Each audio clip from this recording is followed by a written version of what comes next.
Wang Dang was clearly the undisputed king of the junkyard, yet destiny forced him to gamble everything on a fateful bet.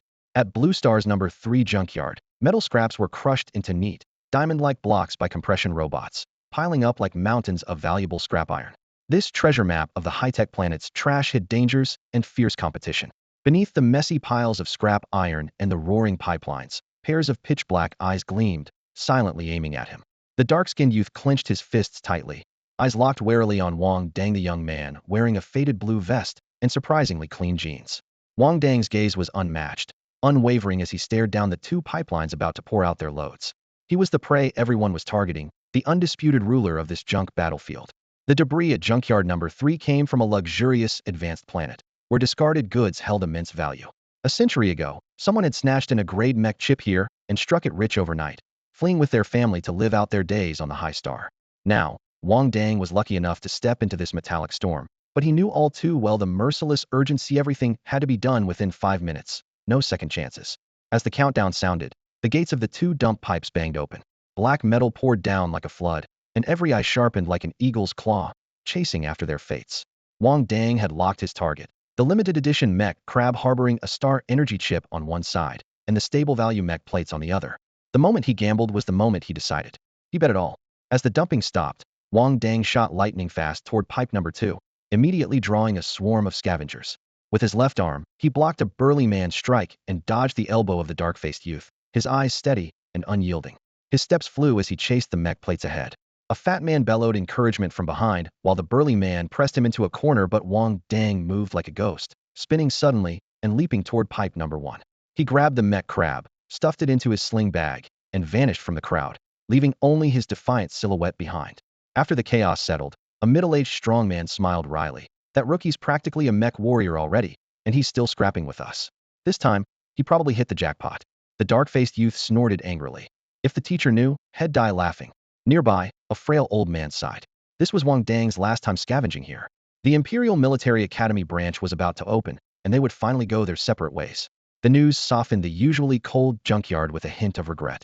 Though an outlier, Wang Dang had maintained order here, breaking up countless bloody fights. His rule of fast hands win, slow hands lose was ironclad. In the shanties, if anyone's appliance broke, he fixed it for free and had long become their pillar.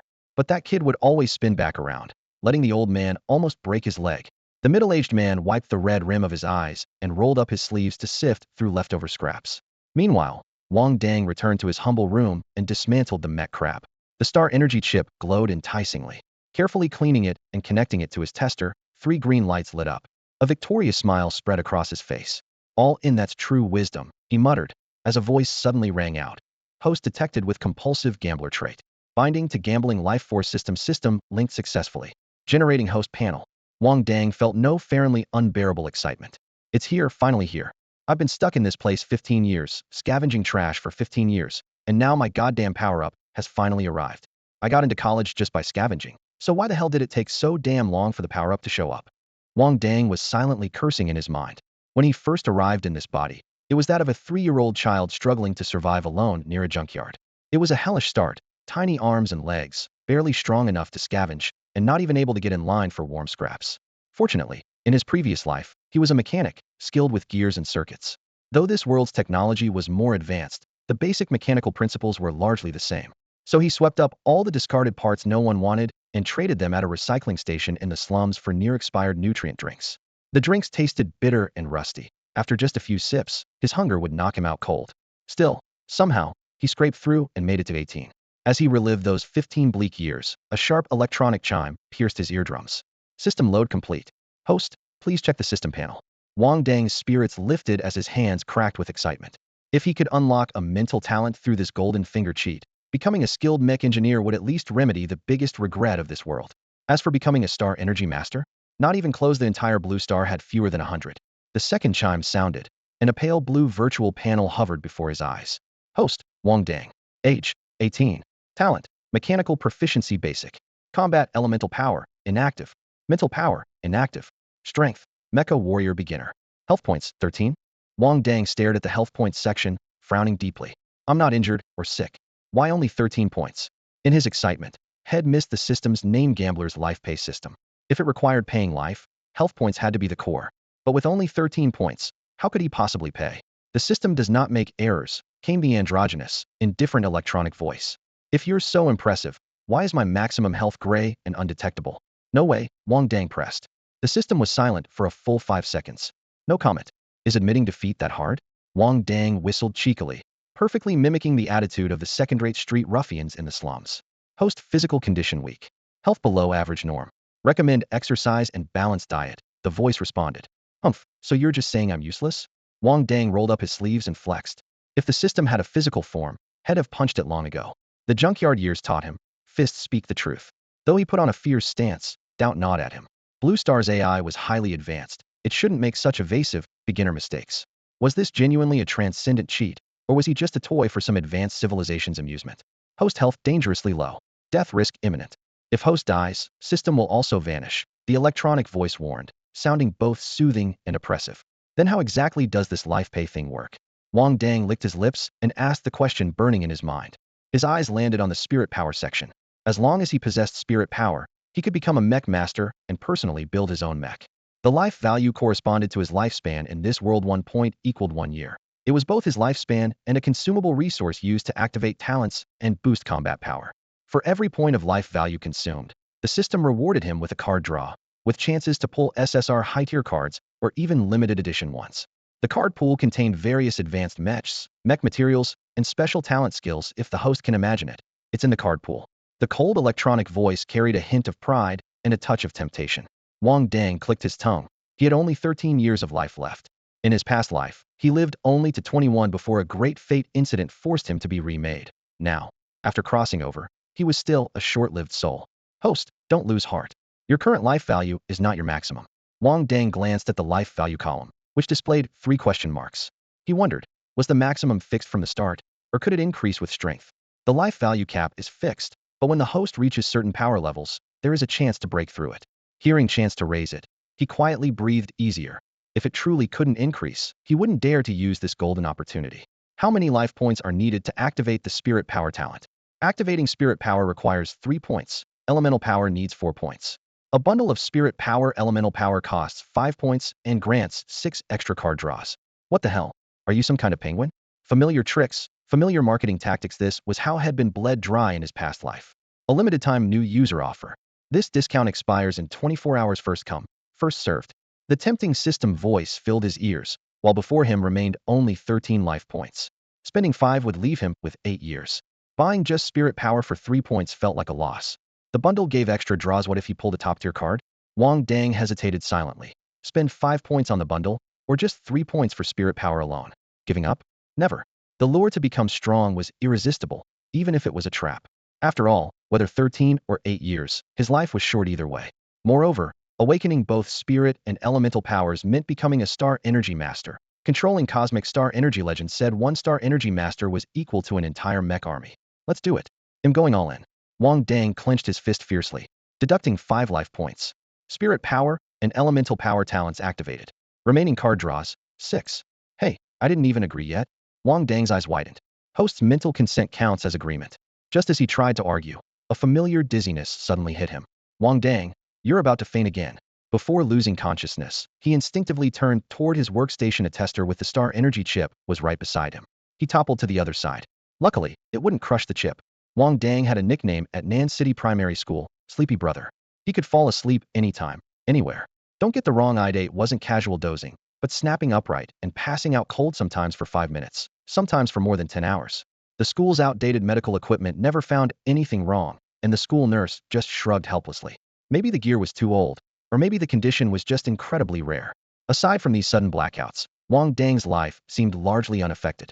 He guessed it was either a side effect from drinking expired nutrient fluid as a child or developed from fainting from hunger so often that his body learned to shut down immediately whenever he got too hungry. Compared to the nasty nickname Wang Junk, Sleepy Brother sounded almost friendly. Had come to accept it with a smile. When he opened his eyes again, darkness had fallen outside. Rubbing the back of his head, he secretly checked the floor. How long was I out this time? This time head clearly landed on the back of his head, but at least his face was unhurt.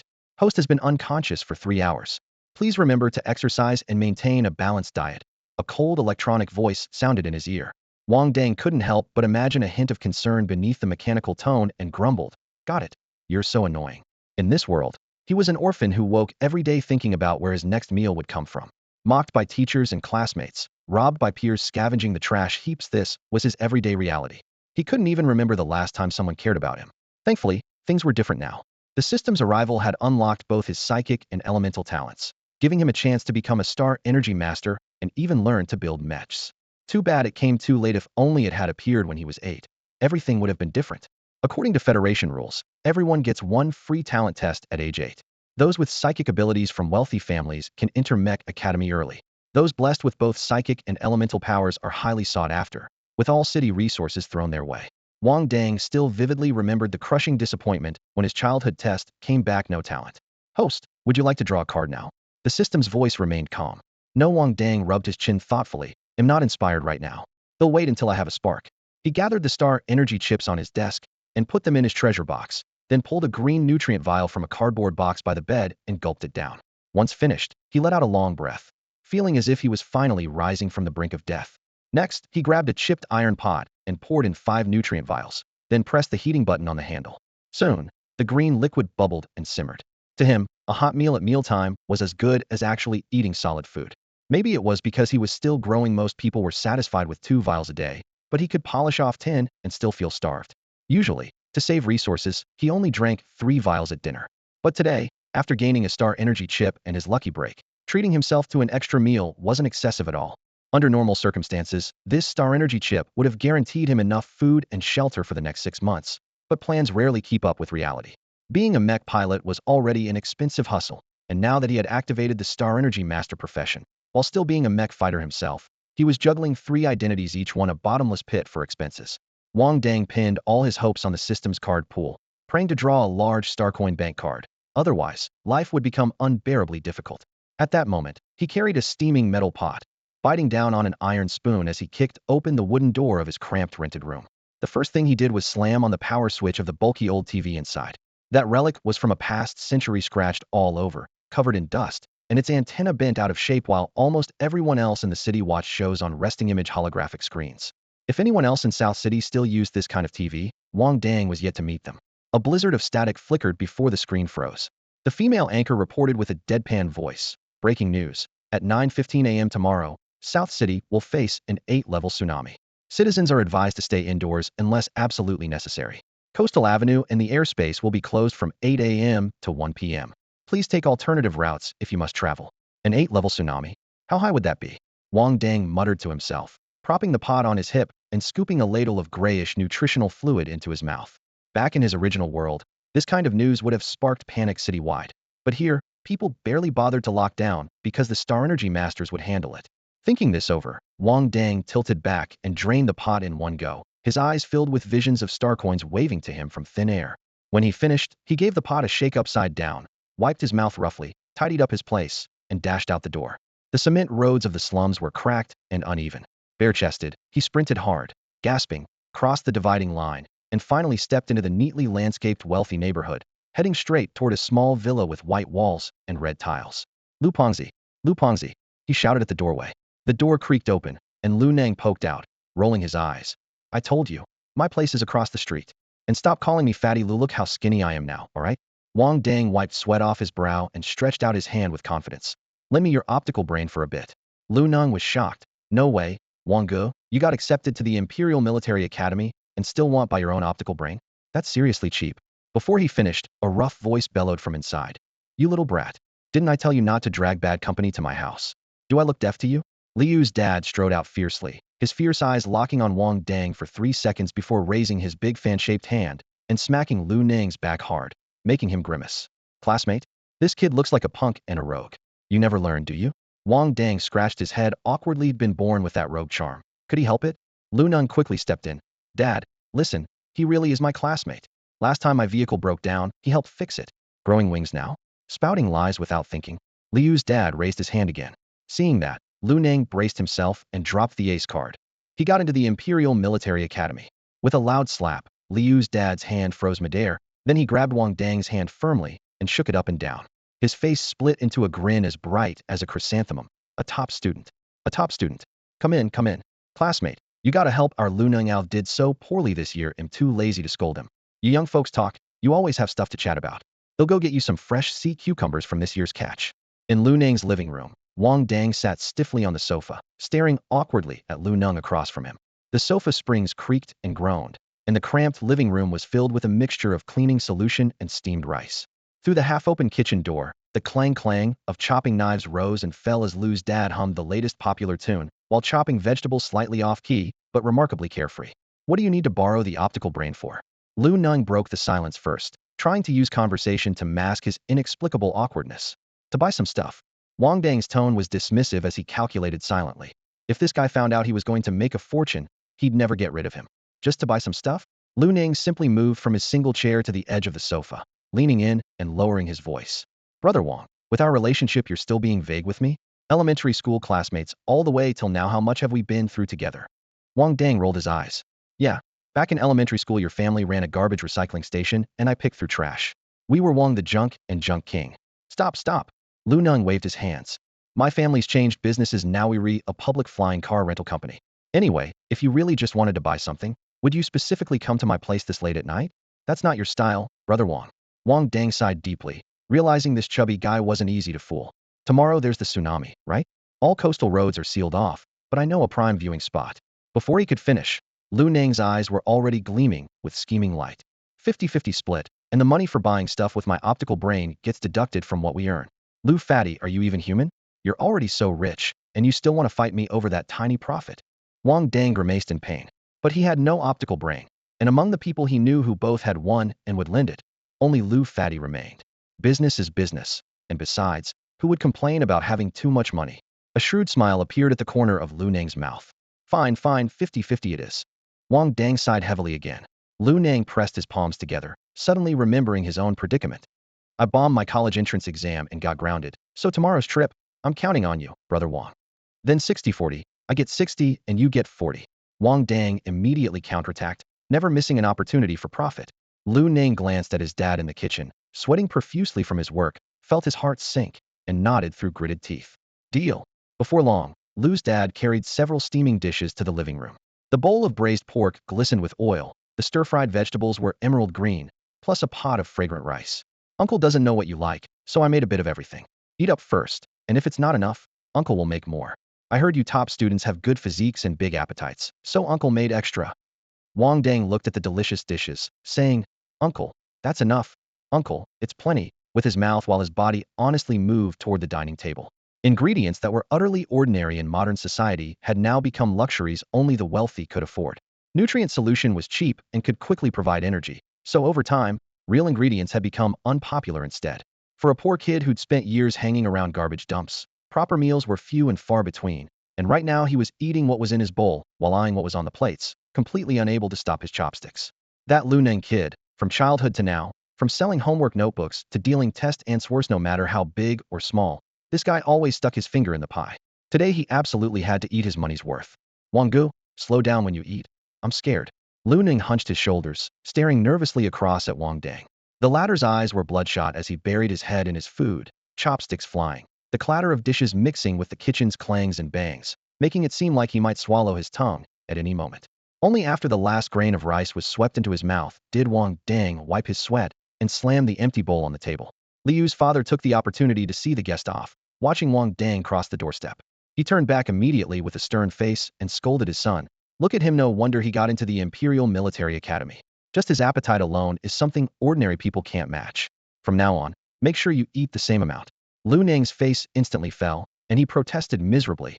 Dad, I just successfully lost weight last year. Lost weight? Lu Dad snorted. If you hadn't insisted on dieting, maybe you could have gotten into the academy too this year. The next morning, precisely at 7, Wang Dang showed up across from Lu Neng's house as promised. Last night, Wang had wanted to take their gear with him, but Lu Neng stubbornly refused, worried he might never come back, so he kept everything locked inside.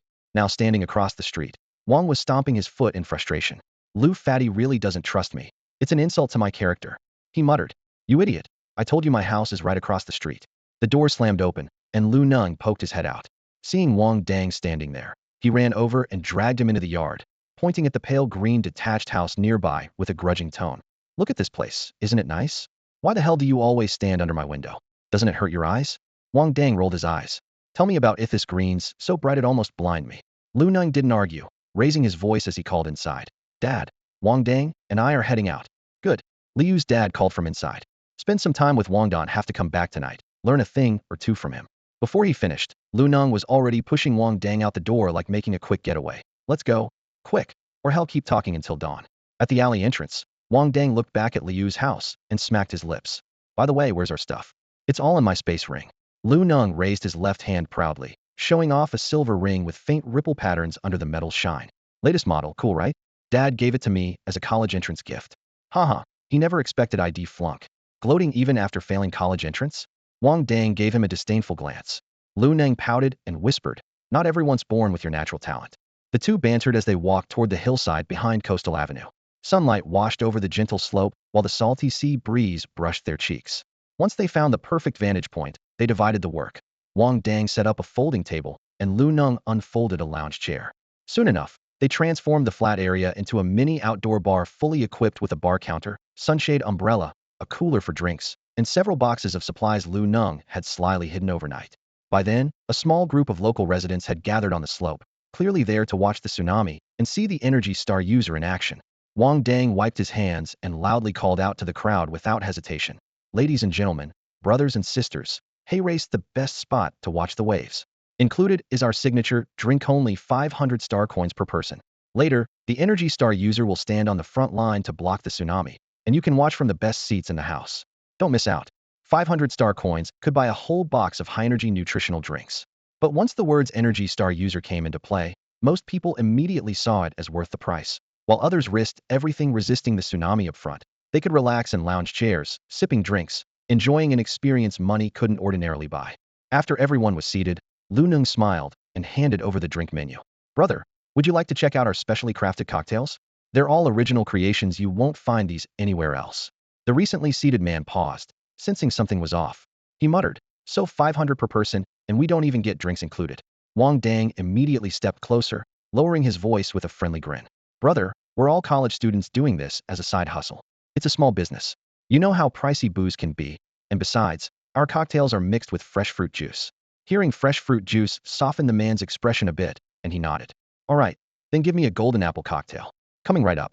Wang Dang called out as he hurried to the bar, expertly shaking the shaker, adding ice, and pouring the drink. Behind the bar were rows of nutrient bottles in various colors. He grabbed the apple-flavored one and mixed it with strong liquor. The alcohol quickly overpowered the bland taste of the juice. Ever since nutrient drinks became popular, culinary culture worldwide had seriously regressed, and cocktails had nearly become a lost art. What Wang Dang called fresh fruit juice was actually flavored nutrient drinks, cheap to source, but sold at regular price, netting a 90 profit per glass. Even if some didn't sell, he still made a safe profit. After settling the tables on the back hill, he let Lu Neng watch the temporary stall and hurried down the mountain to drum up more business. Brother, you're here for the Star Energy Master, right? He whispered to a well-dressed middle-aged man. I know a vantage point where you can see the entire coastal highway clearly. 100 star coins, and it'll take you there right now. The man glanced over the crowded sea of people ahead. Indeed, nothing could be seen, and promptly took out his card. All right, they'll pay you now. The two cards lightly touched in midair. 100 star coins transferred instantly. Nearby bystanders, recognizing the deal, eagerly piped up. Hey, kid, take us to that nice spot too. Sure thing, but one at a time. Wang Dang smiled broadly, busy collecting payments, when suddenly a pale, slender hand reached out in front of him. The soft pink nails caught the sunlight, but his eyes instantly fixed on the black card it held, an Imperial Bank Black Diamond card, a VIP client. Hurry up, just swipe whatever amount you want. They'll cover it. The girl's voice was slightly haughty and impatient. Don't take anyone else with you. Wang Dang looked up at the source of the voice. Pink striped short-sleeve shirt paired with a denim skirt, skin pale and radiant, large sunglasses covering most of her face, but her stunning profile was unmistakably that of a star actress from the interstellar screen. Quick as a flash, he took the black diamond card and swiped 5,000 star coins without changing his expression. Bowing slightly with a smile, he said, understood. I'll take you there right away. The first paying middle-aged man watched this whole exchange, stunned and speechless. Internally, he marveled. This kid is really unflappable. With a face like that, he even had the nerve to charge her a hefty fee. After Wang returned the card to the girl with sunglasses, she waved her hand behind her, and a few sharply dressed young men and women approached, looking like a celebrity group filming a reality show in Nan City. Wang squinted to take them in, silently calculating the minivan's capacity. With these new passengers, the remaining seats would be exactly full anymore, and someone would have to hang onto the handrails. Even better, among the crowd were several fat sheep, prime targets for profiteering. He was already scheming how to fleece them and how much to charge. "Come on, follow me. Don't fall behind," he called out, casually glancing at the silver-gray necklaces hanging around their necks. Each pendant was intricately carved with circuit patterns, the legendary mecha pendants, special carriers used exclusively to store mechas. Within the Empire, mechas were tightly controlled by the military and top officials. Registered mecha owners in the entire Nen city numbered only 5. Yet here, among these young people, were 6 mecha pendants, proving their mysterious and impressive backgrounds. In the past, his eyes would have been glued to those pendants, unable to look away. But now, his mindset was different. In just a few days, he'd be reporting to the Imperial Military Academy.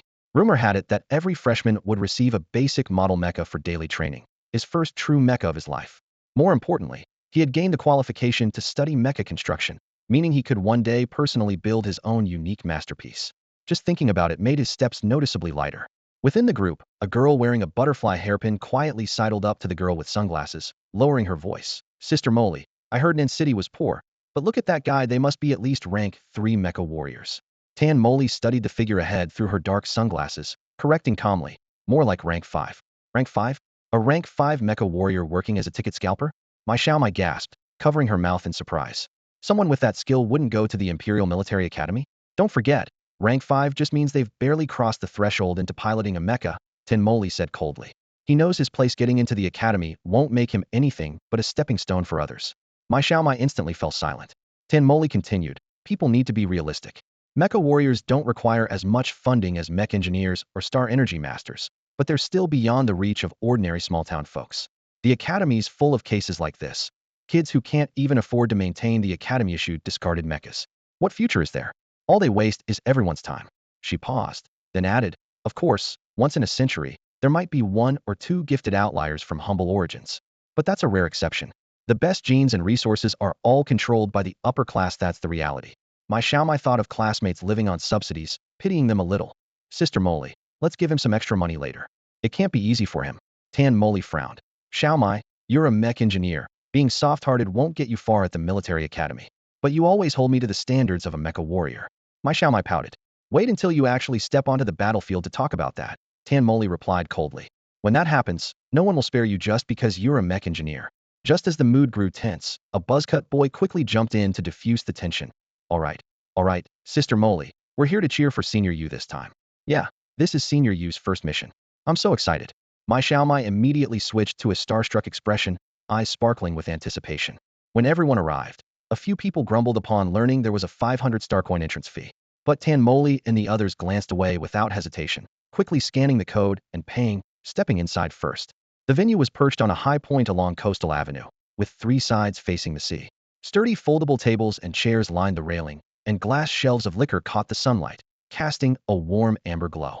The view lived up perfectly to Wang Dang's promises, refreshing sea breeze and the chance to casually sip an ice-cold fruit wine. Any earlier complaints vanished instantly. "Young man, you sure know how to make money." A middle-aged man, the first to open his wallet, waved his drink menu, sighing with mixed admiration and frustration. In just half an hour, Wang Dang had made him pay twice already, and it was obvious he wouldn't get away with a third. He smiled bitterly. The longest road had ever walked was probably Wang Dang's scheme. Yet the tempting names lining the menu made it impossible not to want a drink for watching the tsunami show no matter the cost. Compared to the man's cautious spending, Tan Molly was decisive. Without even looking up, she ordered every drink on the menu. Lu Nung, handling the billing, called her madam with such syrupy sweetness that it felt sickening, and effortlessly pocketed a 500 star coin tip. Wang Dang, mixing drinks behind the bar, was stunned regretful he hadn't taken this order personally. If he had, she would have heard him call madam 5 times over. Look, the Star Energy Masters are here." Someone cried out, and the noisy pop-up bar fell silent at once. Ahead on Coastal Avenue, media cameras pointed at the sea while emergency personnel from Nanshire scrambled to keep order. The most eye-catching were 5 men clad in sleek black and silver combat suits the Star Energy Masters called in for backup. I heard one of them is a student from the Empire Military Academy, Space Specialization. "This tsunami is fierce, gotta channel the seawater out, or tomorrow's ceiling won't break easily." Space Specialized Star Energy Masters are so rare. The crowd buzzed with speculation. Before the chatter died down, the 5 masters each summoned their own mechas, metal frames gleaming in the sunlight. As their cockpit covers snapped shut, they shot up into the sky, heading toward the horizon where ocean met sky, soon vanishing into the blue boundary. "Hey, they disappeared. Why fly so high? I should have just watched the stream at home." Disappointment buzzed through the crowd as the excitement dipped sharply. Wang Dang, however, did a quick magic trick, pulling a full case of brand new mechanical telescopes from under the bar and slamming it onto the counter. Dear customers, newly arrived telescopes now on sale. Watch the battle up close. For patrons of this shop, a special price of only 888 star coins. Non-patrons pay 1,000 star coins. The middle-aged man sipped his cocktail and sighed heavily. Young man, give me one. What the heck? After spending this much, 888 won't kill me. Drawn completely into the trap, he felt oddly touched. Others thought much the same. After spending so much already, reluctance to lose a little extra now would be pointless. In no time, both cases of telescopes Wang Dang had prepared sold out. This was a big windfall, the kind that would keep him worry-free about living expenses for a good long while after reaching the Empire Military Academy. Wang Dang hid behind the bar, activating the holographic display of his bank account, a goofy grin spreading across his face as he stared at his card balance. Look, they've started. Lu Neng clutched his binoculars and rushed over to the bar, his eyes never leaving the horizon.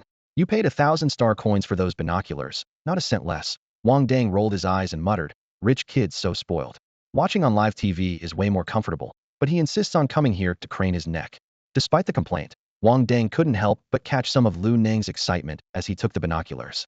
Up in the sky, 5-star energy masters had already formed their formation except for Uxing. The other 4 were all from the Empire's Blue Star Corps.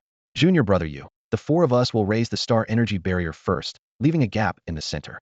We're counting on you. One senior transmitted telepathically. Understood. They'll give it my all, Uxing replied firmly. Since stepping into the 10th level of apprenticeship, he had just been promoted to a mid-level star energy master. The other 4 had long since graduated from the military academy as senior masters. If space energy affinity wasn't so rare, you might not even get a chance at this mission. His job was to use the dimensional gate as much as possible to transport seawater away, easing the burden on his seniors. Simultaneously, the 4 senior masters raised their hands. Blue, red, and purple barriers roared open in the sky, unfurling like colossal screens pressed against the ocean's surface.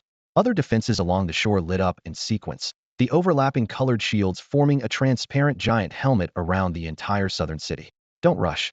Wait for the first wave to hit before opening the gate. Your star energy isn't strong enough yet. One senior's voice echoed again in Uxing's mind. Got it. Relax. You're the most gifted space affinity master in the Imperial capital. Good luck, came the reassuring tone. Through the binoculars, Wang Dang saw the star energy barrier stretching across the horizon more clearly than ever, his heart pounding. This was the power of the star energy masters. If only he could awaken an elemental affinity too. He summoned the system in his mind. System, what type of star energy master am I? The host has only activated star energy talent, but lacks elemental affinity. Currently, you are an untyped star energy master. So I need to activate affinity to really get started? Wang Dang twitched at the corner of his mouth. That's right. Space affinity only requires 5 life points. Want to? Drop dead. Wang Dang couldn't hold back a low roar. Scam shop. His sudden curse startled Lu Neng, who quickly snatched back the binoculars and looked around nervously. There's nothing here. Lu Neng searched back and forth, but found no sign of anything unusual. The tsunami was coming. At the sharp cry, everyone suddenly looked up toward the sea, where a towering wave, hundreds of meters high, surged upward, its shadow blotting out half the sky. The roaring crest rolled forward, and even the star energy warriors clad in defense mechs seemed like ants before it. Yet the moment they activated their star energy barriers together, a 3-dimensional shield shimmering with a silvery blue glow instantly rose, trapping this water giant tightly at sea level. Shue, now's your chance. Shue Shinji heard the senior's mental command without hesitation and raised his hand to his chest, twisting to open a pitch-black rift, the dimension gate. The roaring seawater surged in like floodwaters unleashed by a broken dam, violently pushing through the portal. The raging impact nearly tore him and the gate apart. Shue Senior, keep it up. On shore, my Xiaomai held a telescope in one hand and clenched her fist in the air, cheering him on from a distance. Gritting his teeth, Shue poured more star energy into the gate frame, barely stabilizing the black hole that swallowed the giant wave. But the star energy drained rapidly, far faster than planned. He knew he couldn't hold out for long. Another star energy warrior nearby sensed his dilemma and urgently sent a mental message. Shue, how's it holding? Can you keep this up? Shue replied quietly. I'm afraid I won't last an hour. No worries. This is the fiercest moment. If we get through this wave, we're good. Don't be like those fools in the Federation, who sacrificed the whole city to deal with the tsunami. Shue had no time to argue, focusing all his willpower on locking the dimension gate tight. Wave after wave slammed the barrier, shaking the luminous shield into cracks. Each time a fissure appeared, the Star Warriors poured energy in to weld it shut again. Just as everyone thought this crisis would be suppressed like the previous ones, an unexpected disaster struck. In the gap between the third wave's thunderous crash, a monstrous beast was flung from the sea and slammed violently against the barrier. Two antennae stood on its head, each tipped with a fist-sized bulging eye riddled with bruises and cracks, grotesque, as if mutated by radiation. Worse still, behind it, the churning waters carried many more of its kind, all sizes, but all terrifying and savage in appearance. Alert, sea beasts attacking. The alarm blared. All units to level 3 readiness. Blue Star Corps, this is South City requesting fire support immediately. Within seconds, the scene descended into chaos. Media crews controlling drones and cameras on the shore screamed and fled. South City's constables quickly assembled, forming a shield wall to blockade the entire coastline, fearful that any sea beast might break through the star energy barrier and breach the city. How could sea beasts suddenly appear? The Star Warriors floating above the sea exchanged worried looks. It's definitely the Federation's doing. Someone growled through clenched teeth. Everyone focus. We cannot let them break through. Amid fierce winds, crashing waves, and beastly roars, the Star Warriors' shields flickered continuously, and Shue Zinzi's dimension gate struggled on devouring the seawater. All members of the Blue Star Corps silently intensified their output, tightening the defenses sworn to defend the imperial citizens of Blue Star with their lives. The Star Energy Masters stood firm and unshaken, united in will, facing the combined assault of towering waves and sea beasts, maintaining their star energy barrier steadily above the sea surface. Wave after towering wave slammed against the translucent barrier. Though the water pressure was fierce, it alone posed no immediate threat. The true danger came with the star energy shockwaves from the sea beasts. Every swipe of claws or snap of fangs tore visible cracks across the barrier, turning what was supposed to hold for 2 hours into a desperate fight for survival. Junior U, widen the dimensional gate. The frontline commanders shouted urgently. Our barrier won't last much longer. We must minimize the damage to the southern city. Got it, Senior. Inside the mech cockpit, Yushinji placed both hands on the control panel, his face pale enough to blend with the barrier's glow. He swiftly retrieved 3 vials of star energy nutrient liquid, pried off the seals, and downed them all in one gulp. Side effects be damned. Whether it depleted his star energy or mental endurance, he had to hold the line. The Empire's military academy couldn't afford to lose face here. With that thought firing in his mind, he bit his lip and pulled the dimensional gate's power to its absolute limit. The blue-white spatial rift instantly expanded into a vast, sky-covering screen. 2 nearby star energy masters quickly contracted their own barriers to free up energy, lending him their reserves. Look, sea beasts are landing. On the shore, Lu Neng raised his binoculars, his voice nearly cracking. He shoved the eyepiece into Wang Dang's hand and pointed toward the dark, surging mass of sea approaching. They're coming straight for us. Wang Dang's heart raced. Without hesitation, he crouched down and swiftly packed away the folding tables and chairs from his booth. He'll evacuate the crowd. You get everything packed up quick, he shouted to his companion. The sea breeze carried the sharp tang of salt water, while the distant roars of the sea beasts thundered deafeningly. On the other side of the barrier lay utter chaos. Sea beasts broke through the barrier and are coming ashore. Everyone, run for your lives. Wang Dang shouted hoarsely to the still lingering crowd, though his hands worked fast. Folding tables, chairs, sunshades, all his precious goods bought with a hefty pile of star coins. If the sea beasts trampled them, he'd lose sleep over the wasted money. Luckily, he had settled the bills early. Otherwise, he might have been forced to stay and fight the beasts to the death alongside his customers. As he hurried to pack up, he glanced up and saw Tan Moli's table remained untouched, calm as ever. She and her companion Mai Xiaomai, along with several students, sat steadily, leisurely watching the sea. Seriously? The sea beasts are here. Wang Dang warned again, disbelief in his voice. Tan Moli raised her glass, the ruby-red cocktail rippling lightly. She sipped slowly and glanced at him coolly. I know. The sea beasts are here. So then get up. I have to pack and run. Wang Dang stomped impatiently. Tan Moli arched an eyebrow and chuckled softly. As a 5th-tier mech warrior, your first instinct is to run? Big sis. Wang Dang's eyes widened. I'm only a 5th-tier rookie. You want me to fight those beasts barehanded? I don't have a mech. Mai Xiaomai quickly tugged Tan Moli's sleeve and whispered, Moli, don't be too hard on him. We'll stay here together. Then she looked up and gave Wang Dang a reassuring smile. Don't worry, boss. We're all students of the Imperial Military Academy. The sea beasts won't harm you. Wang Dang's mouth twitched. He wasn't truly afraid of being hurt just now. Counting money sparked his luck, and the system had given him an SR gold card with strong survival perks.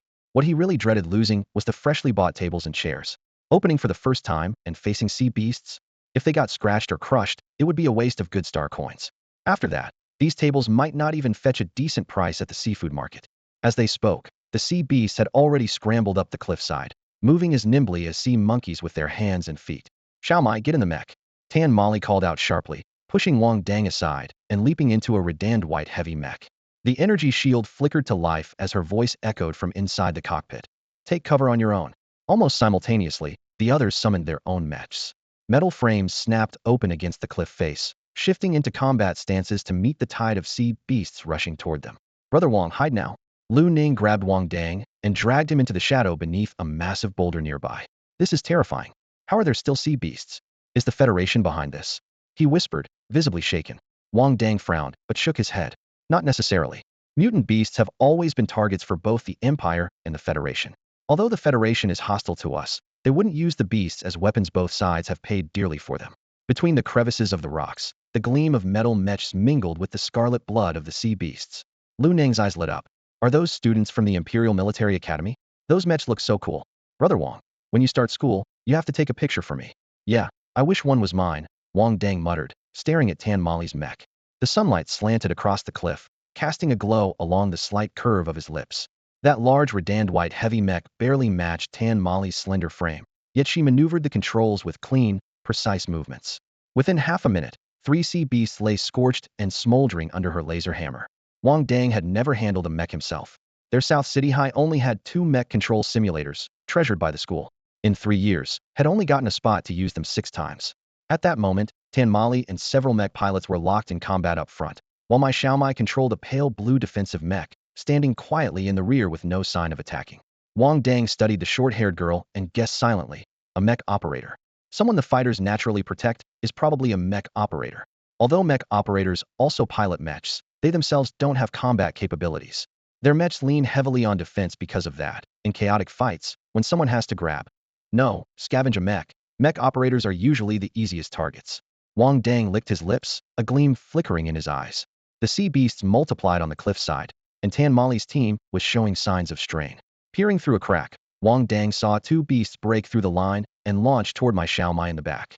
Sharp fangs scraped sparks against the pale blue armor, leaving only shallow scratches. Armor from the Mech Operators Association is known for its defense. The cost to train one mech operator could cover a small town's expenses for a year. Watching the costly armor plates wear down bit by bit, Wang Dang winced in pain. He didn't know what material it was, but if it could withstand the claws of the sea beasts with only minor marks, it had to be rare and precious. Yet that short-haired girl still showed no sign of fighting back. If his mech got handled like this, he'd swear to wipe out that sea beast's entire lineage. Nothing less could ease the hatred burning inside him. My Xiaomai's mech was locked down as if chained by 3 thick iron cables. 3 massive sea beasts viciously tangled around her. Their sharp tentacles scraped against the armor, screeching like metal on metal. Struggling to hold on, the front line suddenly shifted. The sea beast facing Tan Molly exploded without warning. A gush of rank, slimy fluid splattered over Tan Molly's mech's chest and backplates. Damn, the star energy core is corroded. Tan Molly's voice cracked inside the cockpit. Xiaomai. She swung her heavy hammer decisively, smashing one attacking sea beast into a pulp before it could self-destruct. Big Sister Molly, I can't move. My Xiaomai panicked, desperate to rush over and repair her, but the 3 sea beasts pulled at her arms and leg joints. The cumbersome defensive mech was a fatal liability in this moment. Help Xiaomai break out.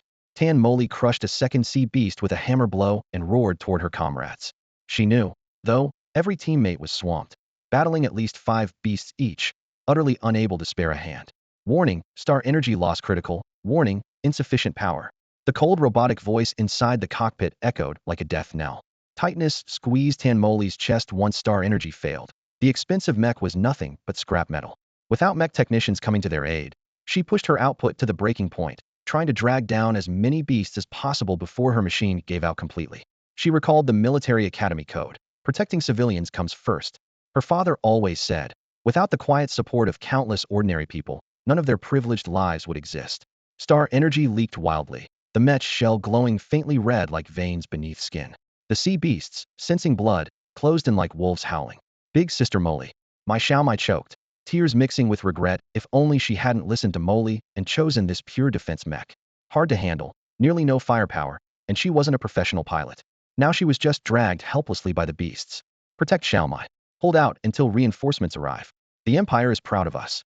Tan Molly gripped the mighty thunder hammer tightly, taking a step back, then crashing forward to shatter the 3rd beast's ribcage. Big Sister Molly, let's retreat. My Xiaomai sobbed, Unwilling to be anyone's pride of the empire, she just wanted everyone to live. Her cries suddenly cut off as a clear male voice thundered onto the battlefield. Exoskeleton, activate. Wang Dang burst through the smoke, eyes blazing if this expensive mech died on him. Selling a few core parts would cover his entire 4 years of college expenses. No more worrying about pots and pans. Metal extended rapidly over his limbs, left arm glowing scarlet, right arm icy blue, right leg showing 2 differently shaded metal segments. The off-brand exoskeleton was cobbled together from scrap parts his classmates discarded. He was too poor to buy new gear and usually spared it from wear, but now was his chance to upgrade his rusty setup. He couldn't let it pass. Wang, don't rush, that's a mutant beast. Lu Neng trembled behind him, but before he finished, Wang Dang became a blur, his speed doubling thanks to the exoskeleton. In a blink, he was behind my Xiaomai's mech, metal fists clenched, smashing into the sea beast clinging to her back. Bang! The clash of metal against shell echoed sharply. Wang staggered back half a step, his armored hand dented, but he blasted the beast clean off her back. The beast landed rolling, blood-red eyes locking on Wang with a scream that made skin crawl. You're insane. Exoskeletons don't work against these beasts. My Xiaomai yelled, her face pale. Run now? Damn, this thing is tough. Wang's wrist throbbed, but adrenaline and rage drowned any pain. The enraged beast darted at him like a streak of bloodied wind. My Xiaomai's mind went blank, heart tight with tension. Then she recalled the instructor's emergency protocol, the absolute first step in extreme situations. She inhaled deeply, grounding herself, then yelled, if you can't even protect your medic, what kind of soldiers are you? Wang leaned back to dodge the sea beast's attack, his right hand clenched into a fist. Suddenly, sharp spikes protruded from the exoskeleton on his arm, slashing heavily across the beast's abdomen. Green slime oozed from the wound, dripping onto Wang's skin and clothes, instantly corroding them with white smoke rising up. So you're not completely invincible after all. He gritted his teeth through the burning pain, a grim smile flickering on his lips, but his eyes stayed locked on the hideous sea monster. Unless he took this guy down, there was no way he could get close to my Xiaomai's mech. The wounded sea beast crashed to the ground with a thunderous thud, for long gashes splitting open, its belly still bleeding green liquid that hissed as it hit the floor. On the other side, 2 similar beasts entangled with my Xiaomai suddenly seemed more intrigued by their new toy. They suddenly broke free of their prey, letting out piercing roars, and lunged at Wang from both sides. Sharp claws sliced through the air. Wang barely dodged, but one of the claws grazed his side, instantly drawing fresh blood. The metallic scent of blood filled the air, triggering a frenzy among all the sea beasts present. Their howls grew even more ferocious, their rage fully ignited. Roaring loudly, my Xiaomai suddenly realized the black market owner was still alive. But there was no time to dwell on that. Her primary focus was repairing her teammate's mech. Struggling to control the heavy suit, she practically rolled and tumbled as she rushed toward Tan Moli, who said mech pilots just provide support. Wang watched helplessly as the walking coin rapidly distanced herself, cursing inwardly. My Xiaomai's quick movements were unreal, completely different from the powerless logistics role she was rumored to have. Meanwhile, Tan Moli fought off the sea beasts while exposing the star energy core on her back for my Xiaomai's repairs. Seeing the possession plan temporarily foiled, Wang gritted his teeth and prepared for battle. His exoskeleton's hardness was actually less than the sea beast's bones, and he couldn't stand a direct confrontation. Even worse, all 3 sea beasts had fully locked their hatred onto him. Guess I'm just a little too greedy, he thought wryly, but he knew there was no turning back now. After several rounds, the exoskeleton on his left arm shattered completely, wounds large and small covered his body. Luckily, he had targeted the beast's soft bellies. All 3 were slashed and bleeding badly. The brutal scene looked like wild animals tearing into each other. You bite me once, you'll return it with 2 cuts. Brother Wang. In the distance, Lu Neng broke down, crying his heart out. He hated that as only a second-tier mech warrior, he couldn't even operate an exoskeleton and could only watch the battle helplessly. Listening to the desperate cries, Wang coughed up blood, cursing his rotten luck. He wasn't dead yet, but someone else was already lamenting his fate. He knew the beasts were closing in just a few more strikes away. With that thought, he staggered and dodged another blow. Damn it, I'm going all out. He took a deep breath and suddenly activated a skill drawn from an SR, the glass cannon. Once activated, his defense plummeted by 100, but his attack power doubled and speed tripled. As the name suggested, the damage potential was off the charts, but even a single hit could shatter him like glass. He had drawn this card on a whim while counting money, never expected his luck to hit such a jackpot and pull an SR card outright. But he never expected the skill card to be such a lousy one. Right away, he questioned the system. Is this for real? The system cheerfully replied, host, what's there to fear? As long as your blade is fast enough, no one can hurt you. Once the skill glass cannon activated, Wang Dang suddenly felt his entire body surge with a terrifying energy. his sixth senses becoming several times more acute than before. That was the feeling of true strength.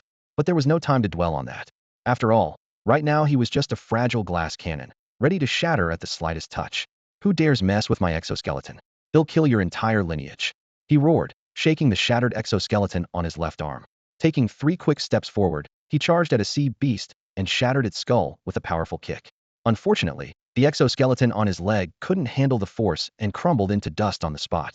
Losing yet another critical part, Wang Dang felt his blood surge wildly. He forced himself into a giant leap, landing on the back of another sea beast. Grasping the sharp horn on its back, the exoskeleton on his right hand instantly transformed into a razor-sharp blade. He slashed across the creature's belly, splitting it in two. This style of attack didn't damage the exoskeleton itself. Wang Dang's eyes lit up. Like a blur, he repeated the same move, cleaving the last sea beast in half. Only their tough metal hides still clung to their bodies. Thanks to this cunning attack, Wang Dang defeated 3 sea beasts without a scratch, finally exhaling a breath of relief and anger alike. After all, even though this exoskeleton was secondhand junk he scavenged, just the repair fees alone had cost him 10,000 star coins, his hard-earned money.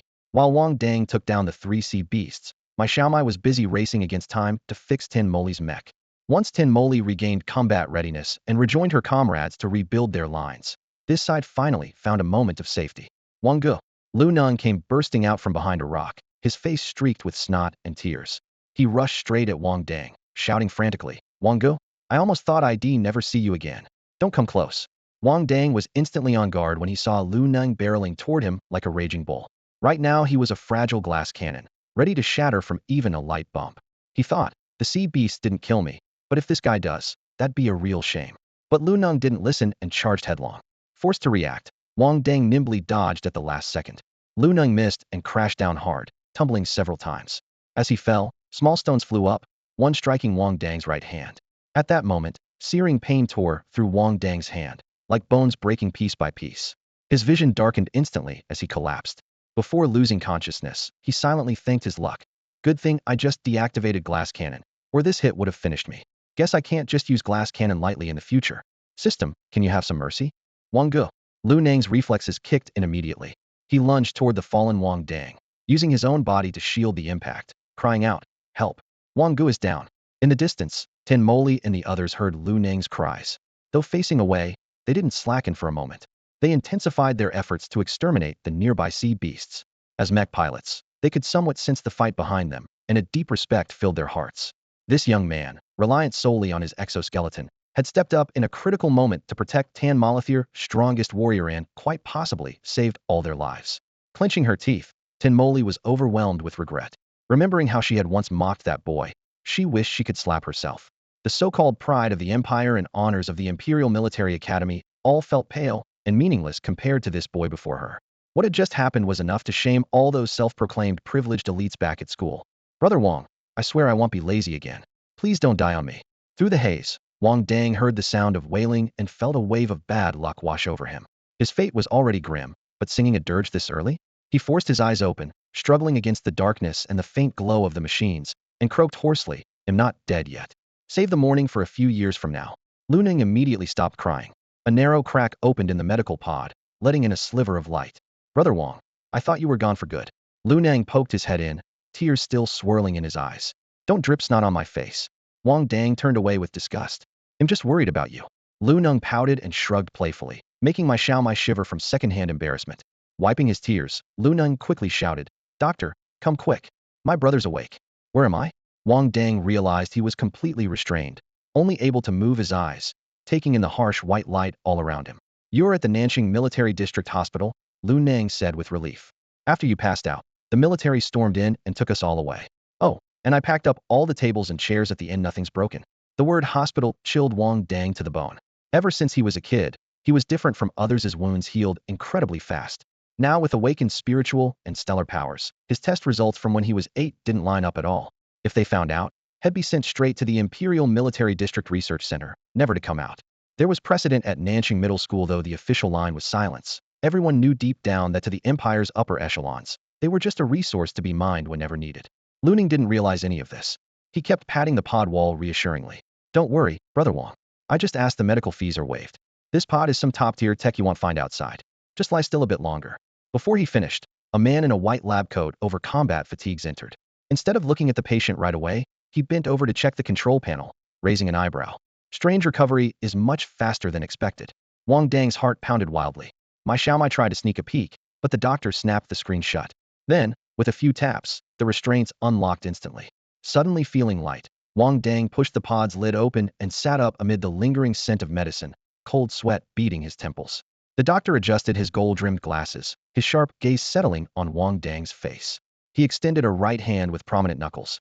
Are you Wang Dang? I'm Dr. Su, from Nanqing's 1st Military District. Thank you for your contributions to Nanqing. Wang Dang fell silent for a moment, then grasped his hand. Wang, have you noticed any unusual symptoms lately? Dr. Su adjusted his glasses on the bridge of his nose, his eyes searching Wang Dang's face with a hint of curiosity. No, not really. Wang Dang shrugged helplessly, his expression innocent. I'm just poor, often hungry, can't get enough to eat. They'll give you money. A clear, confident voice suddenly piped up from the other side of the hospital bed. My Xiaomai stood with her hands on her hips, tapping her chest to make a solemn promise. They'll cover all your meals. Wang Dang glanced at this generous, bold girl and immediately felt resolute was here to save her, not to hijack any mech suits. How could he, Wang Dang, be someone driven only by self-interest? Dr. Su furrowed his brow at the interruption, but Wang Dang visibly relaxed. Unbothered, my Xiaomai kept pounding her chest. From now on, your food at Imperial Military Academy is on me. Recalling not long ago when he had just slipped into unconsciousness, the district military rescue team had arrived promptly. Lu Neng, worried delays would jeopardize the treatment, blurted out that Wang Dang was a prospective student at the academy. Without hesitation, the rescue team carried Wang Dang into the military hospital and directly placed him into the most advanced medical capsule. Don't worry, Junior, my Xiaomai spoke rapidly. As long as I'm at the Imperial Military Academy, you'll be eating well and living large. Before she finished, Dr. Su patted Wang Dang on the shoulder, his tone profound. Courage is the most precious treasure of youth. You are destined for greatness. He paused, lowering his voice. But once you arrive at the academy, that place is true hell for the poor. Wang Dang met that refined gaze, but a chill rose deep within him, colder even than facing a mysterious system. He nodded slightly, but said nothing. Meanwhile, my Xiaomai went on without pause. Junior, the few you came with today are your future seniors.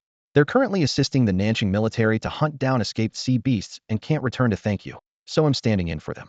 Sister Molly asked me to apologize for her earlier attitude. She may seem tough, but she's soft-hearted. You'll find out she's not a bad person once you get to know her. All right, you young people carry on. I won't disturb. Dr. Su ruffled the hem of his white coat, nodded goodbye, a teasing smile at the corner of his mouth. Your wounds have healed. You're free to leave anytime. As he left the corridor, he muttered softly. There's an interesting little one appearing in Nanqing. In the ward remained contemplative Wang Dang, the ever-chatty my Xiaomai, and the occasionally chime-in Lu Neng. Taking advantage of my Xiaomai's constant chatter, Wang Dang discreetly extracted information about the medical capsule. The capsule monitored all bodily functions continuously, filling the chamber with sternergen-rich nutrient fluid so long as there was even a breath of life. It could pull someone back from death's door.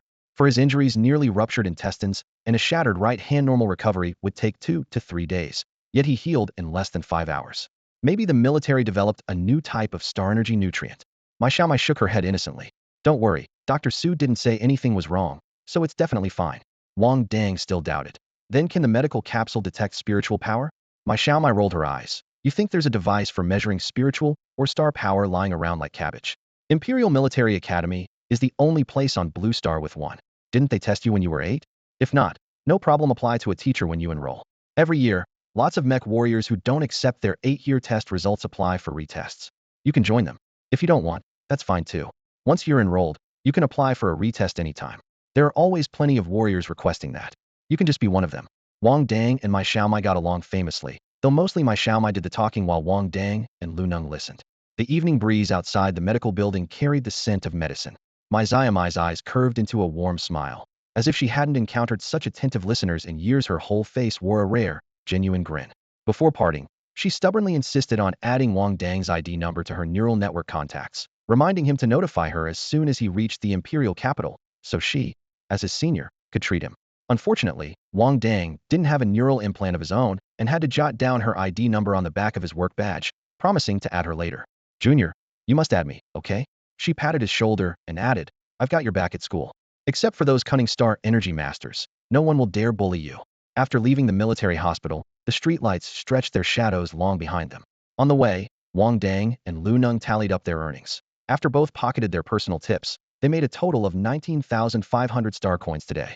Deducting the cost of materials for making tables and chairs, their net profit was still 13,000. They could resell the leftover furniture at the seafood market for about 500 star coins. Lu Neng happily took all the remaining furniture and generously gave Wang Dang an extra 250 star coins.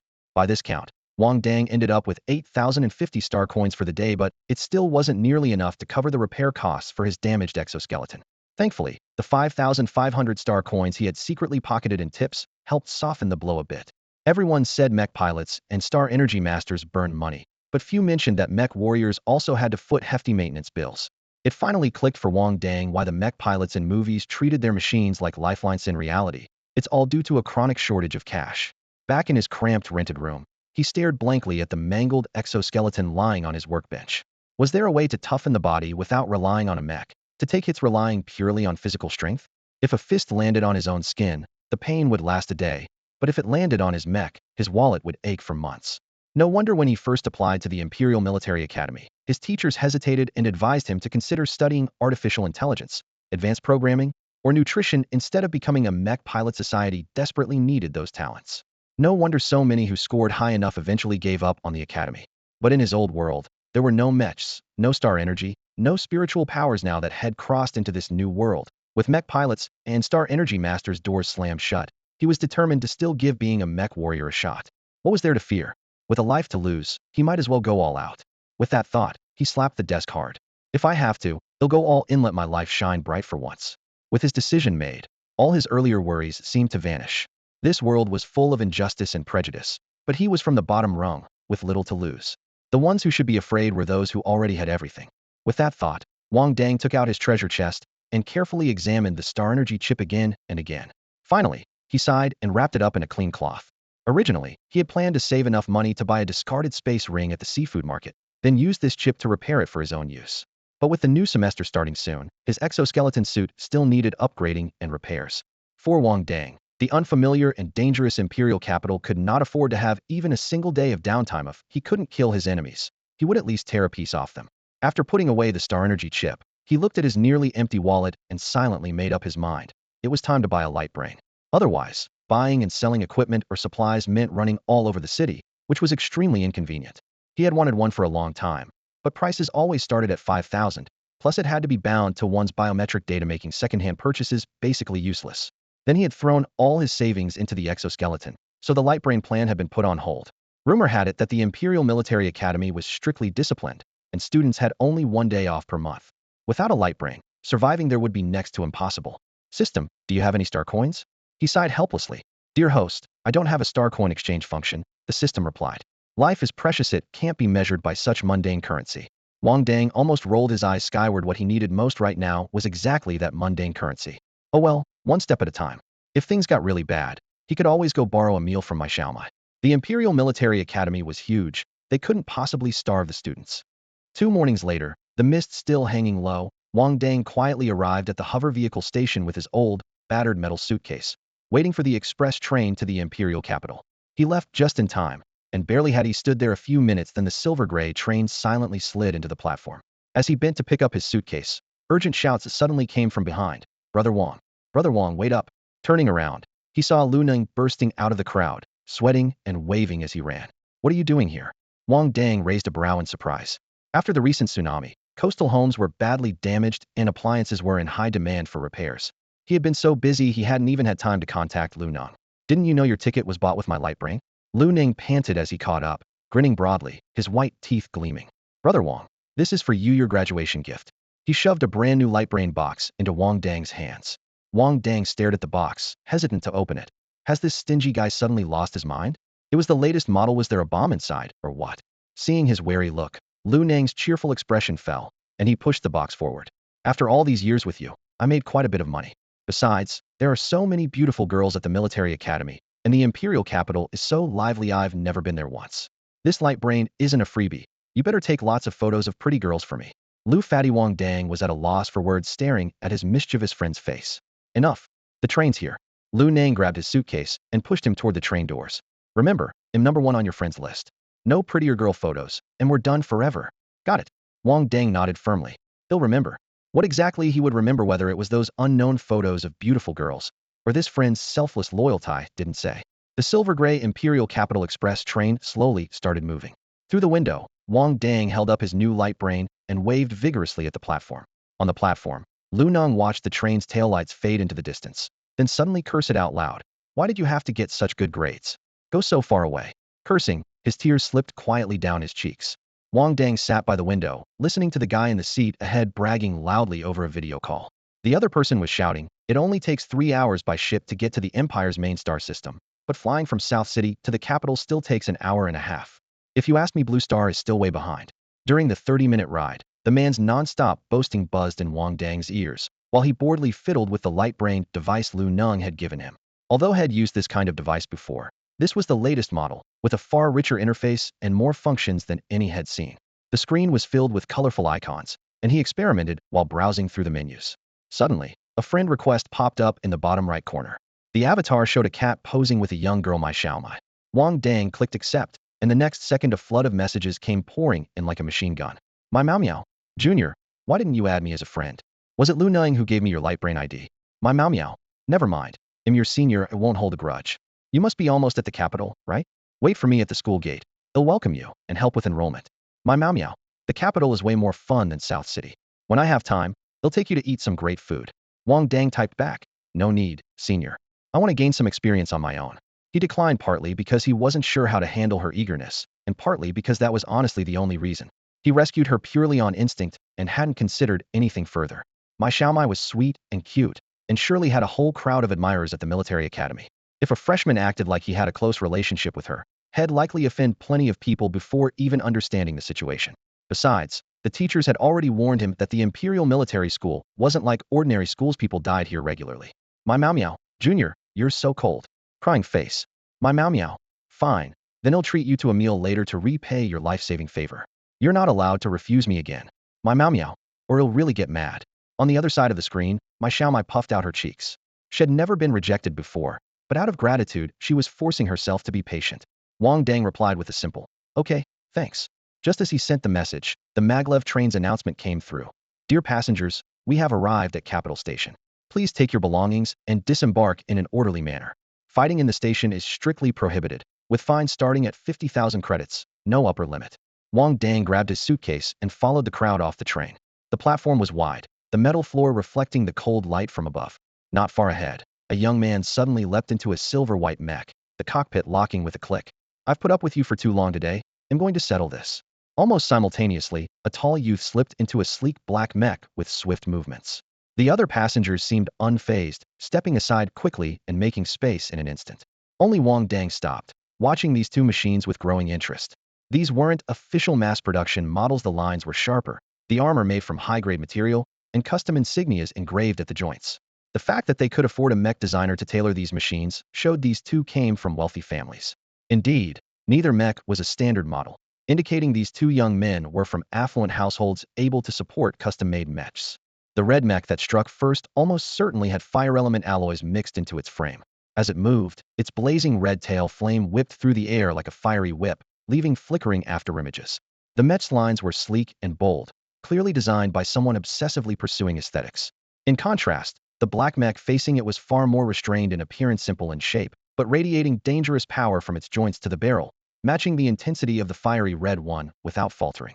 Wang Dang stood at the station exit, his eyes locked onto the two mechs, one red, one black. He barely breathed until the mechanical police activated crowd control protocols to clear the onlookers. Only then did he step aside, glancing back repeatedly. This was the Imperial capital, after all. Even at a train station entrance, mechs sparred openly. In the southern city, such a scene was unthinkable. That thought alone lifted his spirits even higher. Stepping into the Imperial capital meant getting one step closer to his dream of building mechs with his own hands. Wang Dang grabbed his suitcase, eager to dismantle and study those intricate inner workings, though first, he had to draw another card from the system. System, draw one more card.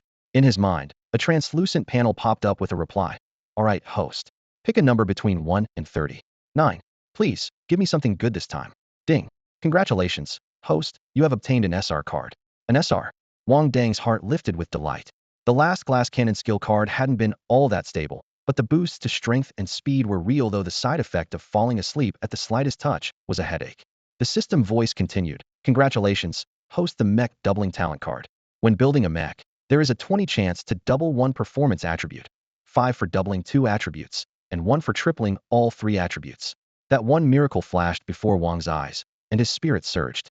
With enough output, he was bound to get a top-tier mech with all 3 attributes tripled. The rest he could sell, essentially scoring an overpowered war machine at no cost. The 3 core mech stats were 1. Defense, depends on material quality. The higher, the safer the cockpit. 2. Firepower, linked to weapon setup. Low-end mechs usually come with laser guns and hand cannons. High-end ones vary drastically based on pilot preference, often crafted from rare, star-energy-infused materials with staggering power. 3. Mobility, determined by weight and structural design. The finer the blueprint, the more agile and faster the mech is, but also demands sharper reflexes and responsiveness from the pilot. I know it, gamblers don't lose every day. He clenched his fist and swung it lightly. 2 SRs in a row. Maybe the next would be an SSR. The imperial capital's towering spires shimmered with metallic gleam in the distance. Standing tall and confident, he strode toward the Imperial Military Academy, ready to become the best mech engineer and the mightiest mech warrior. As for becoming a Star Energy Master, that path was tied to Star Energy and burned through money like wildfire. Even official support was just a drop in the bucket. When he truly made it big and didn't have to bow for a few measures of rice. Think about that then. Wang Dang arrived at the grand, imposing gate of the Imperial Military Academy's campus by public star car. This building, exclusive to the Blue Star Branch School, still towered intimidatingly. The dark, gray metal lintel gleamed coldly in the sunlight, standing dozens of meters high, as if it might close shut at any moment and swallow the entire avenue. A crowd swelled at the gate, but felt insignificant against the massive doors like a swarm of busy yet fragile ants. Local students in the capital, check in over here. Out-of-town students line up over there. The admissions officer called out loudly, pulling Wang Dang back from his shock. He steadied himself and noticed the registration area was rigidly divided into 2 sections. Local students. Inside the gate, a spacious corridor with a translucent arched sunshade that obscured the view within. Out-of-town students. Outside, under temporary tents with no shielding around. The line stood motionless under the scorching afternoon sun, but no one complained. Meanwhile, in the local section, people under umbrellas kept shouting, "Hurry up!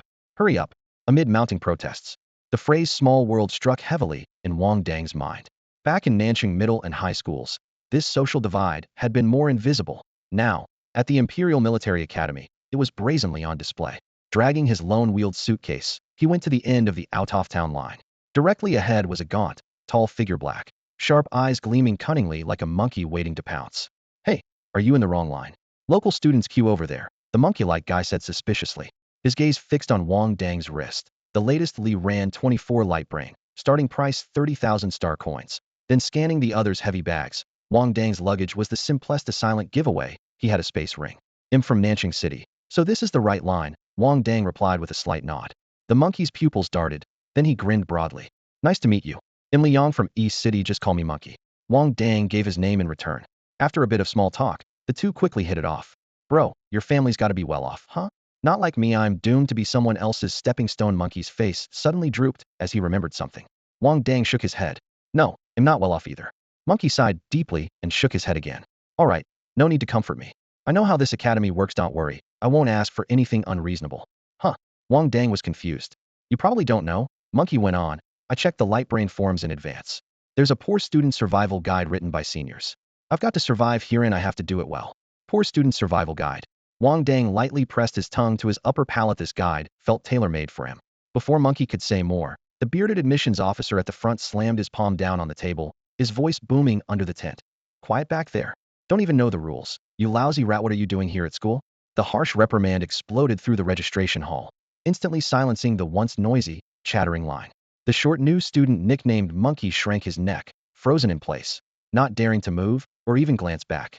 Wang Dang stood quietly in line, sighing to himself. He couldn't be bothered with these childish pre-enrollment dramas.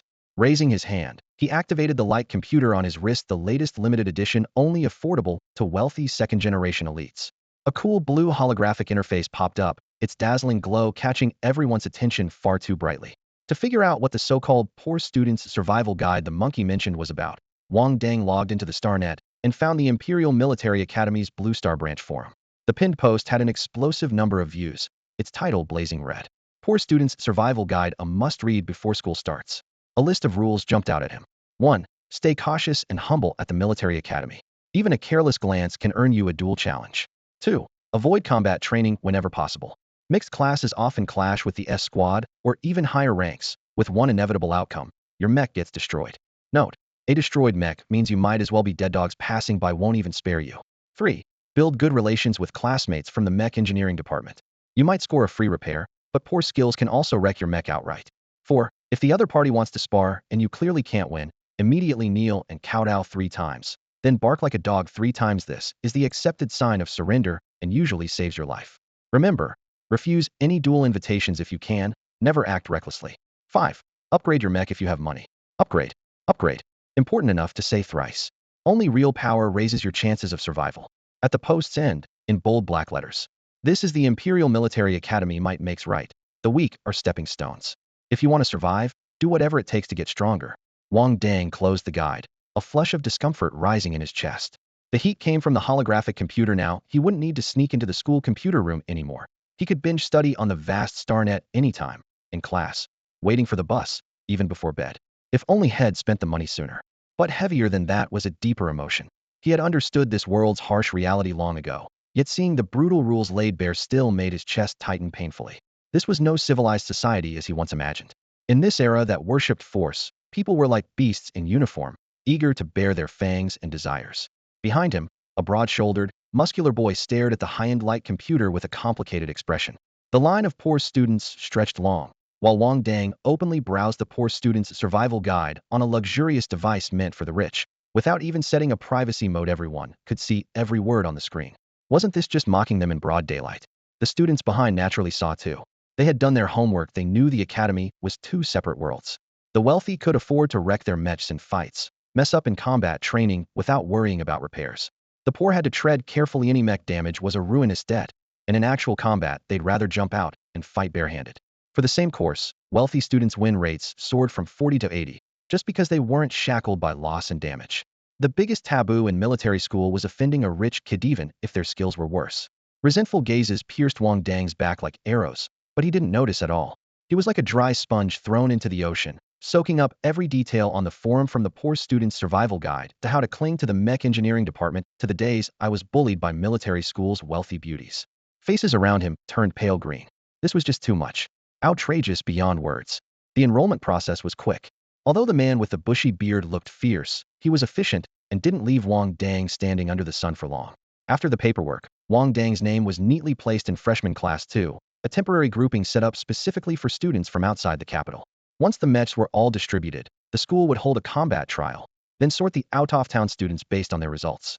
There were only 3 classes for non-local students: A, B, and while local students from the capital enjoyed a privileged status, assigned directly to the elite SSS, SS, or S tiers. With his dorm card in hand, Wang Dang dragged his suitcase along the polished alloy corridor until he stopped in front of room 222. He checked the card to confirm this was the place. The 4-person room was empty and silent. Sunlight streamed through the window, casting scattered glints across the silvery gray floor. He lifted his suitcase onto the desk to the left of the door, confirmed his bed assignment, then quickly left. Earlier in his neural interface, Wang Dang had already checked his class schedule. The Imperial Military Academy's teaching style was very flexible. Only practical classes were taught by instructors in person, while all theoretical materials were stored in the school library. With that in mind, he decided to head to the library now and see if he could get a head start on the introductory mech pilot courses. Veterans on the forums had already told him, to succeed here, first you need skill, second, plenty of star coins.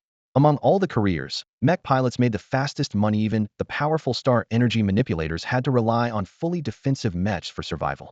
Without one, they might get killed before finishing their spellcasting. Because of this, the library had become a kind of safe zone on campus. It was mostly frequented by diligent mech pilots and mysterious star energy users. Mech warriors, the most aggressive of the 3 careers, rarely showed up there. If you ever found yourself cornered, hiding out in the library was always a wise choice. That was the life-saving advice echoing through the most upvoted forum posts. The Academy's library looked like a massive silver dumpling standing proudly in the center of the campus. Pushing open the heavy alloy doors, Wang Dang was greeted by a spacious atrium surrounded by circular bookshelves, the faint scent of ink in the air. He headed straight to the mech study section on the 2nd floor, running his fingers along the spines as he selected beginner texts like Introductory Mech Dynamics and Mech Skeleton Structure Analysis. Just as he was scanning the contents, a surprised female voice sounded behind him. "Junior, what are you doing here?" It was my Xiaomai. Wang Dang tensed up, quickly slipping the books back onto the shelf, then turned around with a practiced smile. Hey, what a coincidence. My Xiaomai stepped closer, eyes sparkling. Wait, aren't you a mech warrior? Why are you upstairs reading textbooks? Well, you see, Wang Dang had his line ready and spoke calmly. Know your enemy and know yourself, and you will never be defeated. I want to really get the theory of mechs down so that I understand opposing mechs better and won't be at a disadvantage in battle. Plus, understanding the structure helps me control my own mech more effectively. Wow. My Xiaomai slapped him playfully on the back. Junior, that's a smart idea. Her companions nearby exchanged thoughtful looks upon hearing this. Mech warriors were often labeled as all brawn and no brains.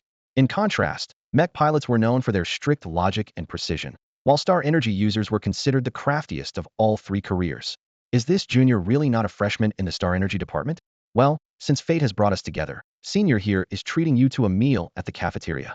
My Xiaomai said with narrowed eyes and a faint smile, her dimples just showing. And it'll help you get familiar with the campus at the same time. Wang Dang wanted to politely decline, but as soon as he heard the word cafeteria, his stomach growled in perfect cooperation. After years of nutrient drinks, his appetite and mouth seemed permanently out of sync. Come on, you're this hungry. My Xiaomai grabbed his hand and started pulling him out. Otherwise people might think him a mean senior. Yeah, Junior, don't be shy. Xiaomai's friends are our friends. The companions behind her chimed in, closing around Wang Dang like a wall. At this point, refusing would just seem rude. Wang Dang nodded readily.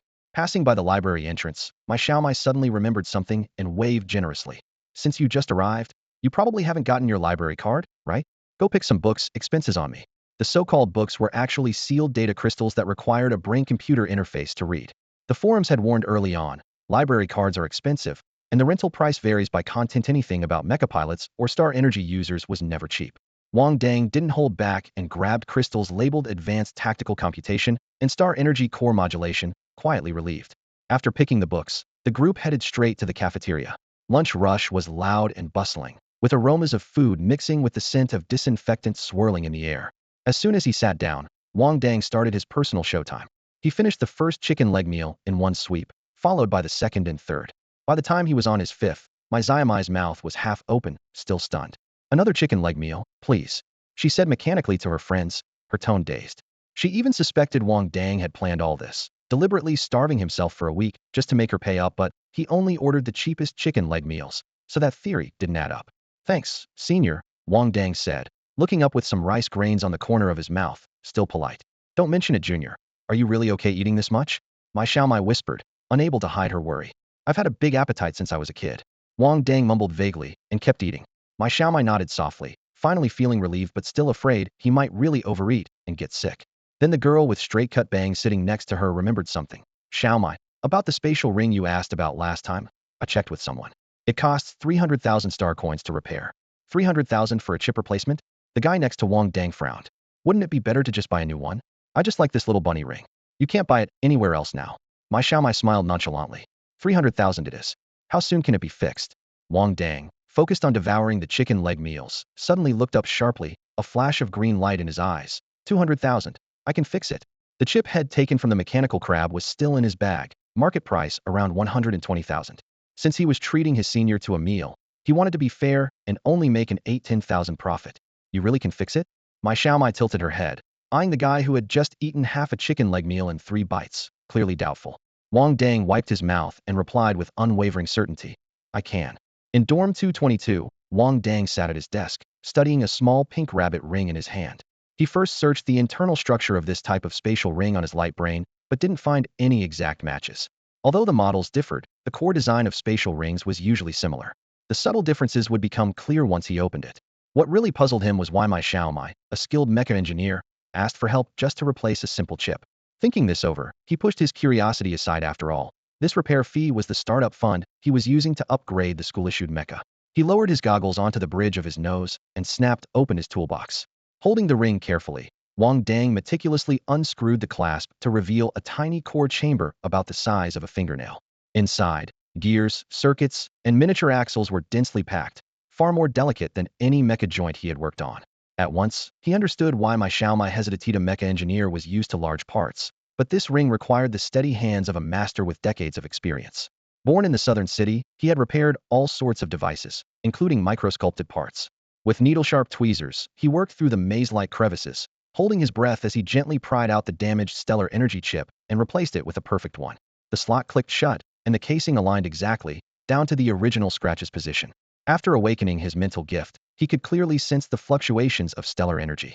The reassembled ring pulsed with a faint energy at his fingertips, while the removed chip lay lifeless like a withered stone. Closing his eyes and probing with his spirit, a storage space about 10 square meters appeared equivalent to a small spare bedroom. Mainstream rings on the market only offered about 5 square meters, so my Xiaomai was indeed generous. Wang Dang pocketed the ring, quietly calculating. Had wait a few days before returning it, to create the impression of a difficult and painstaking repair. Emotional value also counted. Had always been a shrewd merchant. After tidying his tools, footsteps and chatter came from outside the door. I wonder where Chicken Leg Brother lives. I really want to apprentice under him. That guy completely ignores the beautiful senior girl, just busy gnawing on chicken legs. The moment he enrolled, a mecha engineering senior noticed him. 90 sure he's a stellar energy master. The door opened, and a guy with a buzz cut swaggered in, chatting as he entered. His eyes brightened the moment he saw Wang Dang. Hey, bro, we're in the same dorm. Let me tell you, there's a beast among our freshmen. The guy came close and started spilling all the legendary gossip about the new students, leaving Wang Dang feeling a bit awkward and unsure how to respond. The impressive figure the monkey kept mentioning must be him. These guys really have no sense of the world. Buying 6 chicken leg meals in one go, that's the big deal? While Monkey chatted casually with Wang Dang, the other two roommates quietly sized up the new legendary character. At first glance, the most eye-catching thing was the topophthalene optical brain on Wang Dang's wrist, a newly released model with a curved screen that shimmered coldly in the sunlight.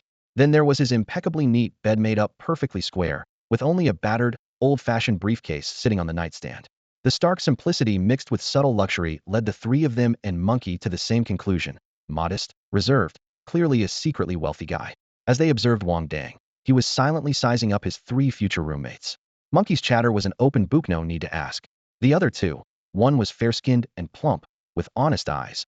The other had healthy, wheat-colored skin and strong facial features. Thanks to Monkey's joking around, the mood warmed quickly.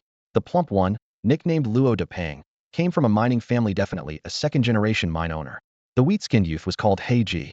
His hometown was 100 kilometers outside the imperial capital. Mentioning the distance, he sighed deeply. Just 100 kilometers away, and I almost would have become a Jingye Imperial Junior Master. Monkey and Luo Depang both showed sympathetic looks. If He Ji had landed inside the capital, he could have gotten a single dorm room like the local students, instead of cramming like sardines with the 4 of them. Someday, they'll settle down in the capital and become a real Jingye. He Ji clenched one fist, his gaze sharp. Empire loyalty, he declared loudly. Empire loyalty. Monkey immediately bumped fists in response. Luo Depang raised his fist too, joining the chorus, Empire loyalty. Their 3 fists met in the center, eyes full of hopeful anticipation as they turned to Wang Dang. Wang Dang turned his back, opened the old briefcase, and pretended to pack while watching their childish oath with cold detachment. Empire loyalty. Federation loyalty was loyal only to himself. Born under the Empire's rule, yet often left starving and struggling, the Empire had never so much as extended a helping hand. Had gone to military school only because it gave access to mechs, charged no tuition, and even paid a stipend. Seeing Wang Dang's indifference, the others moved on without dwelling on it, quickly shifting the conversation to the topic they really cared about: mechs. Tomorrow morning, we'll finally get the school issue mechs. Just thinking about it is exciting. He Ji and Monkey, both from ordinary backgrounds, grew more animated as they talked. Yeah, they'll definitely take good care of mine. Monkey clasped his hands together, looking like he was facing a sacred ritual. Suddenly inspired, he turned excitedly to Wang Dang and Luo Depang. Dang bro, Big Pang bro, you guys probably won't be happy with the school version, right? When you get your custom mechs, you have to show me how it's done. Entering military school turned these students from mere civilians into members of the armed forces, qualifying them for custom mechs. Many wealthy kids contacted mech associations right after enrolling to have their exclusive rides tailored. Luo Depang proudly waved his wrist. Applications already in, the pilot associations handling the process. I could see it in just over a month. Still uncertain, let's wait and see, Wang Dang replied. He didn't understand why Monkey lumped him and Luo Depang together, but he was determined not to settle for a standard mech. The upcoming 200,000 star coins in his account would go straight into upgrades, so he kept his options open. To everyone else, that vague answer only made him seem even more impressively low-key and rich. The 3 roommates exchanged a knowing look. Looks like Wang Dang really is the richest in dorm 222 after all. The next morning, Monkey got up early to line up and pick up the mecha necklaces for everyone, while Wang Dang and the others were still sound asleep in the dorm. Last night, Luo Depang and He Ji had been gaming intensely until 3 a.m. Wang Dang, on the other hand, had been burning the midnight oil studying the basics of mecha construction through the brain-computer interface. As the pages in his neural links synchronized, dynamic diagrams unfolded and rotated in his mental space. Wang Dang was thrilled to discover that mecha theory aligned perfectly with the mechanical principles he knew from his previous life, especially the formulas for torque on shafts and transmission methods. The only difference was the materials, layers of bone armor and sinews stripped from exotic beasts, infused with star energy. Only by channeling mental power into the mecha could it unleash far greater destructive and defensive capabilities than conventional machinery. Understanding this key point gave him confidence and a boldness about modifying his own mecha. But before diving in, he needed more hands-on exposure to machines customized by others, taking them apart, studying them in detail. By morning, Monkey returned with 4 mecha necklaces shimmering faintly, the standard markings clear at a glance. The courtyard below the dorm quickly grew lively. Luo Depang and He Ji unfolded the necklaces into skeletal frames, the cockpits settling securely on their shoulders. Monkey busied himself adjusting the power output. Only Wang Dang remained lost in his studies, not even looking up. The brain-linked books offered seniors three-dimensional lectures in clear, steady voices accompanied by exploded views and Zrace gradually opening the mecha world before him. In just a day and a half, he had finished all 3 books borrowed from the library. At dusk, as street lamps flickered on, Wang Dang finally sat up in bed, stretched his limbs, feeling like he knew every mechanism inside the mecha by heart. He held the mecha necklace Monkey had given him that morning tightly in his palm, just about to leap out of bed when suddenly, everything went black. I don't think I've had a proper meal since yesterday, the thought flashed through his mind before unconsciousness swallowed him. Without the 6 servings of chicken leg rice had stocked last night, he might have collapsed even earlier. Hey, hey, hey! His friend's shouts echoed faintly as his consciousness slipped into darkness.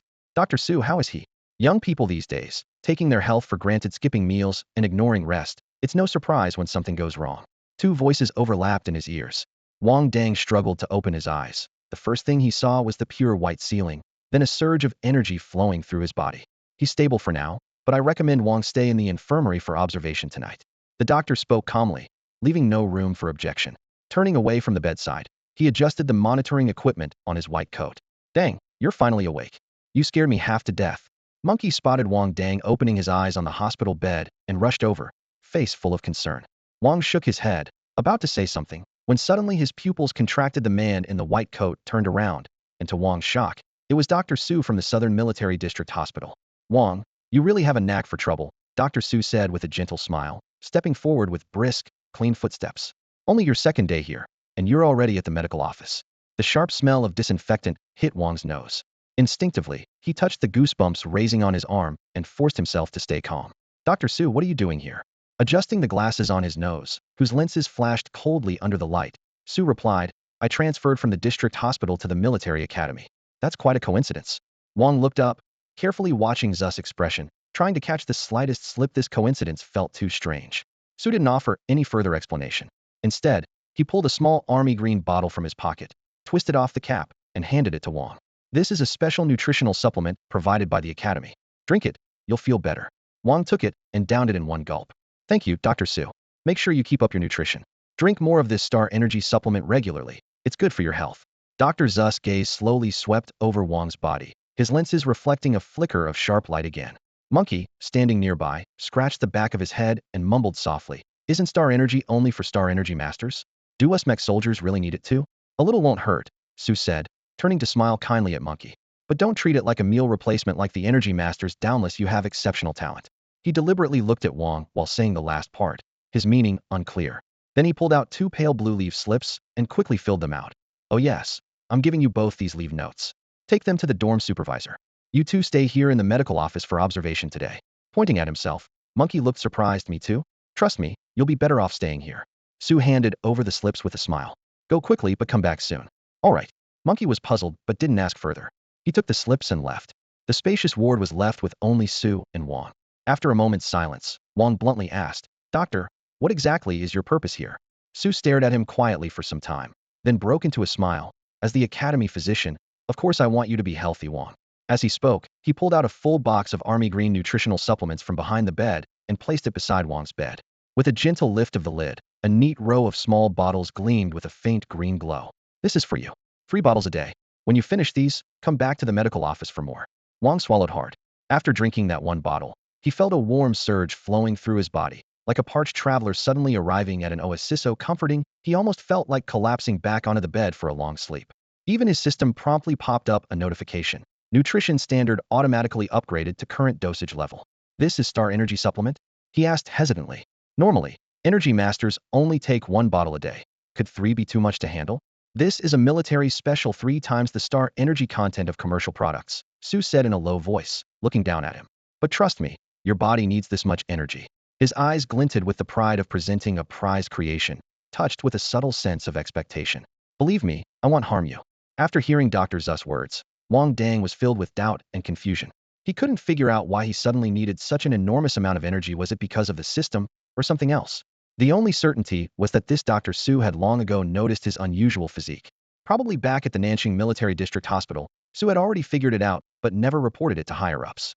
At least, no military personnel had come knocking so far. Yet Su had traveled all the way from Nanjing to the imperial capital and pulled out a costly supply of Star Energy nutrient liquid all at once. There was no way a mere military academy doctor would carry so many specially provided military supplies. Was practically handing Wang Dang a bargaining chip. Why are you helping me? Wang Dang finally asked cautiously after much hesitation. It's an investment, Dr. Su replied as he removed his glasses, casually wiping the lenses. You might come in handy someday. Aren't you worried it'll just take advantage without doing anything in return? Wang squinted suspiciously. You won't, Su said evenly, then added, get some rest. Friendly advice, don't go back to the dorm tonight. No sooner had Dr. Su left than Monkey rushed into the ward, a worried look on his face. Dang, are you feeling okay? You scared us half to death when you suddenly fell off the bed just now. I feel like I could knock down a whole cow with one punch. Wang Dang raised his fist and swung it. The air whooshed faintly. All right, since Dr. Su told you to stay under observation, he'll stay with you tonight. Monkey agreed, though he didn't fully believe it himself. Wang Dang remembered Zu's word investment. Though he didn't fully understand, since Su hadn't harmed him, he decided to trust this goodwill. Okay, you stay. After saying that, an unease crept over him. Do you think anything will happen at the dorm? Monkey waved him off. I just came out of there. Everything's normal. Hey G and Fatty Luo are gearing up for an all-night gaming session. At least I can get a full night's sleep here. Mentioning his roommates playing games late into the night, Wang Dang smiled knowingly. Memories of their 4-person online sessions back in college flashed through his mind. But here and now, he had stepped into the mysterious world of mechs, with so many things waiting to be done. Thinking of this, he regretted not asking Monkey to bring a book along. Monkey grabbed a pillow from a nurse and lay down on the single sofa next to the bed to browse his light brain. Wang Dang also activated his own light brain and dove into the various mech pilot forums on the StarNet. Meanwhile, in the first-year dorm building for out-of-town students, a tense undercurrent rumbled. Stay in your rooms and don't move around, got it? The sound of doors being kicked and harsh shouts echoed. Several youths in tight black combat suits patrolled the hallway, their tones cold. Anyone who wanders will bear the consequences. These sudden appearances were clearly the military academy seniors. The black combat suits they wore were the standard issue provided by the academy's mech warrior system. Since the freshmen had only just enrolled, they had yet to receive theirs. When Luo Depeng and Hei Ji caused a commotion outside, they shut off their game and nervously listened to the senior students' warnings. Both felt a wave of tension rising. The forum hadn't mentioned anything about a midnight raid. They exchanged a glance, seeing mutual dread in each other's eyes. Check the freshman group chat. Luo Depeng fumbled to pull up his lightboard. As they scanned the messages, both gasped, the screen flooded with urgent warnings, all telling everyone not to step outside their dorm rooms. A few hotheads already ran out, but their mechs got taken apart by the seniors. I heard it's planned by the second-year mecha seniors. They want to give this year's freshmen a welcome ceremony. Good luck to us. There was no rule like this in past years. Rules? The ones in charge make the rules. We freshmen don't know anything. We're just at their mercy. Unlucky us. Why does it have to be our batch? Look on the bright side, next year, we can bully freshmen too. Luo Depeng and Hei Ji pressed their heads close to the screen, their eyes nearly popping out. I swear, there really are all kinds of people, Hei Ji growled in frustration. We haven't even gotten through this first trial, and these guys are already thinking about bullying others? Let's just figure out how to survive tonight. First, Luo Depeng sighed helplessly. He had done plenty of prep before enrolling, but never expected this year's seniors to be so restless as to stage a raid before registration was even done. All right, good little freshman. Sit tight, seniors coming for a dorm check. At the end of the hallway, a yellow-haired youth sneered and shouted, while his companions burst into laughter. Haha, thought this batch had some troublemakers, but turns out they're all so obedient. Yeah, what about that drumstick bro? Isn't he a freshman too? If we catch him, I wonder if that mech department senior sister of his will come look for trouble? At that, the yellow-haired guy sneered, sister's little pet? Huh, a mech warrior hiding behind a girl, what kind of warrior is that? All right, Jiao, a stocky companion urged. Let's get this dorm check done and not waste the big prize boss gave us. Let's go meet the freshmen.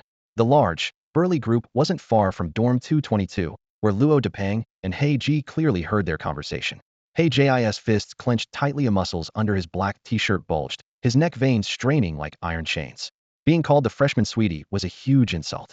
Since birth, he had been trained as a tough mech warrior, and he wouldn't stand for this nonsense. Luo Depang's face went pale and flushed in turns. They had both been raised as men among men, but now they were reduced to helpless freshman toys for others to manipulate. How could they swallow such humiliation? Down the corridor, the sound of door prying bang bang grew louder and louder, steadily closing in. One door after another splintered open, quickly approaching dorm 222. A loud bang echoed through the hall as a tall, lean young man kicked open the door to dorm 222. Luo Depang and He Ji sprang to their feet instinctively. What are you doing? Sit your ass down. The lean youth jabbed a finger at their noses, his voice sharp and arrogant. Luo Depang was quick on the uptake, grabbed He Ji's wrist, and forced him back into his chair. Although they hadn't known each other long, Luo could already tell He Ji had a hot temper and might clash with these intruders on the spot. From the accent, they sounded like seniors from the Imperial City. These were not people worth provoking. Seeing them comply, the lean youth's eyes flicked with disdain as he paced around the cramped dorm, boots clicking on the floor. Yo! He stopped at Wang Dang's desk, spotting something like a treasure. He picked up a thick book titled Basic Mecha Construction and called out to the door, Jiao, come over here. Shaking the heavy book, he raised an eyebrow at Luo and He Ji. Anyone here want to be mecha pilots? Jiao Zuo appeared with two henchmen, the floorboards creaking under their heavy boots. Catching sight of the book, a smirk tugged at his lips. So we've got a bookworm among the mecha recruits this year? Can't afford a full mecha, planning to build your own from parts? They all burst out laughing, the harsh sound echoing off the narrow walls. He Ji clenched his fists, glaring at the unwelcome visitors. Luo Depang shot him a quick hold-back look, and He Ji forced down his anger. Jiao's was strolled over with the book and kicked He Ji's chair. Why is it just you two in this room? It's like this, senior, Luo Depang hurried to explain. One roommate passed out earlier, another went with him to the infirmary, staying overnight for observation. I'm asking about him. Jiao frowned, sneering at Luo Depang, before turning to wave at He Ji. Then, his knuckles slammed hard against He Ji's cheek. Mute? Speak up. He Ji shook off the hand and shot back, eyes blazing. Didn't you hear? They're at the infirmary. Luo Depang's heart sank. Worried the confrontation was spiraling, he quickly stood and bowed in apology. Sorry, senior, he just broke up with his girlfriend. His mood's not great. Jiao snorted coldly, eyeing Luo up and down. I think this black kid's tougher than you. You're just a suck-up with no backbone thinking you can be a mecha warrior? Luo Depang muttered inwardly. If I don't kowtow, I get smashed and lose my mecha. This is a dead end. Before he could think further, He Ji bellowed loud enough for them all to hear. What exactly do you want? Someone stood up to you before and you wrecked their mecha, hanging it outside the dorm. Now you accuse us of sucking up? If you want to bully us, just say so. Using sneaky tactics, what kind of men does that make you? Everyone except Luo Depang burst out laughing at that. That's exactly what I want. And what are you going to do about it? Jiao sneered. His fingers closed slightly and the basic mecha construction book shattered in his palm, leaving only a fingernail-sized chip that he slipped into his palm discreetly. They say when a mecha warrior advances to 10th rank and becomes a junior mecha pilot, their physical strength increases dramatically. Seeing this now, it sure wasn't an exaggeration. When Luo Depang and He Ji saw Jiao Zhuo casually crush the light metal book in his hand, as if it were nothing, one of them looked at him with deep apprehension, while the other's eyes burned with fanaticism and a fierce hunger for power. They'll give you two a chance, Jiao Zhuo said, tossing the crushed metallic book fragments to the floor, his fingertips still dusted with fine metal powder. If even one of you steps up to fight me, the other's mech will be spared. He dragged the last syllable out deliberately, but his gaze was fixed like a laser on He Ji, lips curling into a mocking smirk. It was obvious his real target was this reckless outsider who didn't know his place. Of course, you can also choose to back down. He spread his hands in a show of magnanimity. I won't destroy your mechs either. Then Jiao Zhuo's eyes drifted to the two identical books perched on Wang Dang's desk. Their alloy covers gleamed faintly, with a chip slot as narrow as a fingernail embedded along the edge. Together, these three books cost more than a school-issued production mech. Rumor had it the brain-machine interface chips inside were plated with an ultra-thin layer of gold, the ultimate source of all-star energy. Even a wafer-thin gold coating held star energy far surpassing that of ordinary mechs. Luo Depang nearly sank to the ground at this, letting out a long breath of relief. Wang Dang could afford such luxuries, but He Ji couldn't. Jiao's was clear target was He Ji. If he lost his mech, his chance to turn things around would be all but gone. Luo Depang didn't want to lose his partner. If the library's loss was inevitable, he'd split the cost with Wang Dang. After weighing it, he bowed his head reluctantly. Senior, neither of us can beat you. But Wang's books. He clenched his fists, hesitating as he stared at the books on the desk. To him, while Wang Dang wasn't around, his roommates owed it to him to protect his property. Luo Depeng quickly pulled He behind him. Save the mech first, then we'll talk. Jiaozhua gave Luo Depeng a disdainful snort. Redneck. Then without another word, he swept up the two books from Wang Dang's desk and strode away with his entourage. Though Jiaozhua came from a fairly well-off family in the imperial capital, the lure of gold was irresistible. He didn't dare steal from the school library. It was official property, but things in private hands were fair game. According to school policy, once books left the official borrowing area, the school took no responsibility. This was both a way to restrict outsiders' access and an unspoken gray area allowing theft. The school didn't care if outside students suffered. Once admissions were fixed, resources for 4 years were allotted all at once. If a student dropped out or died, the school saved future costs. Jiaozhua convinced himself that what he was doing saved them trouble anyway. After graduation, these outsiders would be sent to harsh beast battlefields for mining. Fate even worse. The shadows faded, leaving the dorm cold and empty. He slumped into his chair like a deflated balloon, shoulders falling. Luo Depeng looked at his pale face and felt the same tightness in his chest. When Wang Dang comes back, he'll talk to him, Luo Depeng said gently. He'll share the cost of the books with him. But you're different. If you lose your mech, you lose your future. How will you grow stronger then? He slammed his fist down, knuckles whitening. I just feel like a clown, knowing I can't win, yet I can't stop myself from charging in. And now Wang Dang's books are gone. He covered his face with his palm, his breath swayed with guilt. Luo Depeng sighed deeply. I get it. Back home, we're the strong ones. No one dares treat us like this. But this might be what reality looks like from now on. He gave a wry smile. My grandfather always said courage is a young person's most precious treasure. Maybe you have what it takes to be a true mech pilot more than I do. And yet, Luo Depeng couldn't help but envy He's fearless courage when facing a stronger opponent. The next day, when Wang Dang and the monkey returned to the dormitory, they found Luo Depeng and He looking glum and distressed. After hearing their halting explanation that Jiaozhua had broken into the dorm while they were out and stolen the 3 specialized brain-computer interface textbooks, Luo Depeng immediately offered to cover half the loss. Wang Dang only hesitated briefly, then waved his hand dismissively. No need. You didn't take the books, there's no reason for you to pay. That brief moment of hesitation was the instinctive sting of poverty, making him stingy. When he heard share half the cost, his heart did flicker, but he quickly reminded himself that Luo Depeng was also a victim. It wouldn't be right to make him pay, especially since Wang Dang was used to enduring any loss except financial ones. And with only a few years left to live, why waste time feeling wronged? So his mind was already racing to figure out how to deal with Jiaozhua. Luo Depeng stared at him for a long while, his expression even more complicated than before. After Jiaozhua left, the more he thought, the more uneasy he felt. He googled the replacement cost for brain-computer interface books on the Starnet and broke out in a cold sweat. 10 years ago, a military academy student lost 1 specialized book from the library and was forced to pay 1,000,000 star coins. That was just 1 book. Now 3 were gone, totaling over 3 million. Luo Depeng stayed up all night to convince himself to take on half the cost as promised. But when Wang Dang just pursed his lips and refused, Luo Depeng saw that as sheer generosity 150 million star coins could buy him a pretty powerful custom mech. Wang Gu, how about this? At this point, Luo Depeng completely gave in and started calling him bro. He took off the mech necklace hanging around his neck and handed it over. You haven't customized a mech yet, right? After last night, I called home and had them rush the funds. A new one will be ready in a few days. Use this one first, it can at least protect you.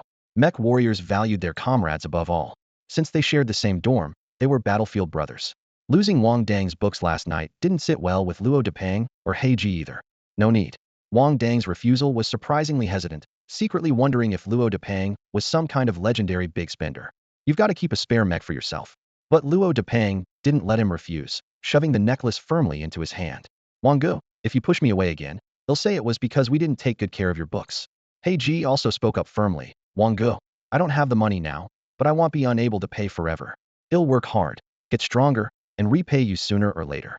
Their serious expressions made Wang Dang feel a bit guilty. He started to wonder if those 3 books were ridiculously expensive in this world after all. After weighing everything, he nodded. All right, I'll hold on to it for you first.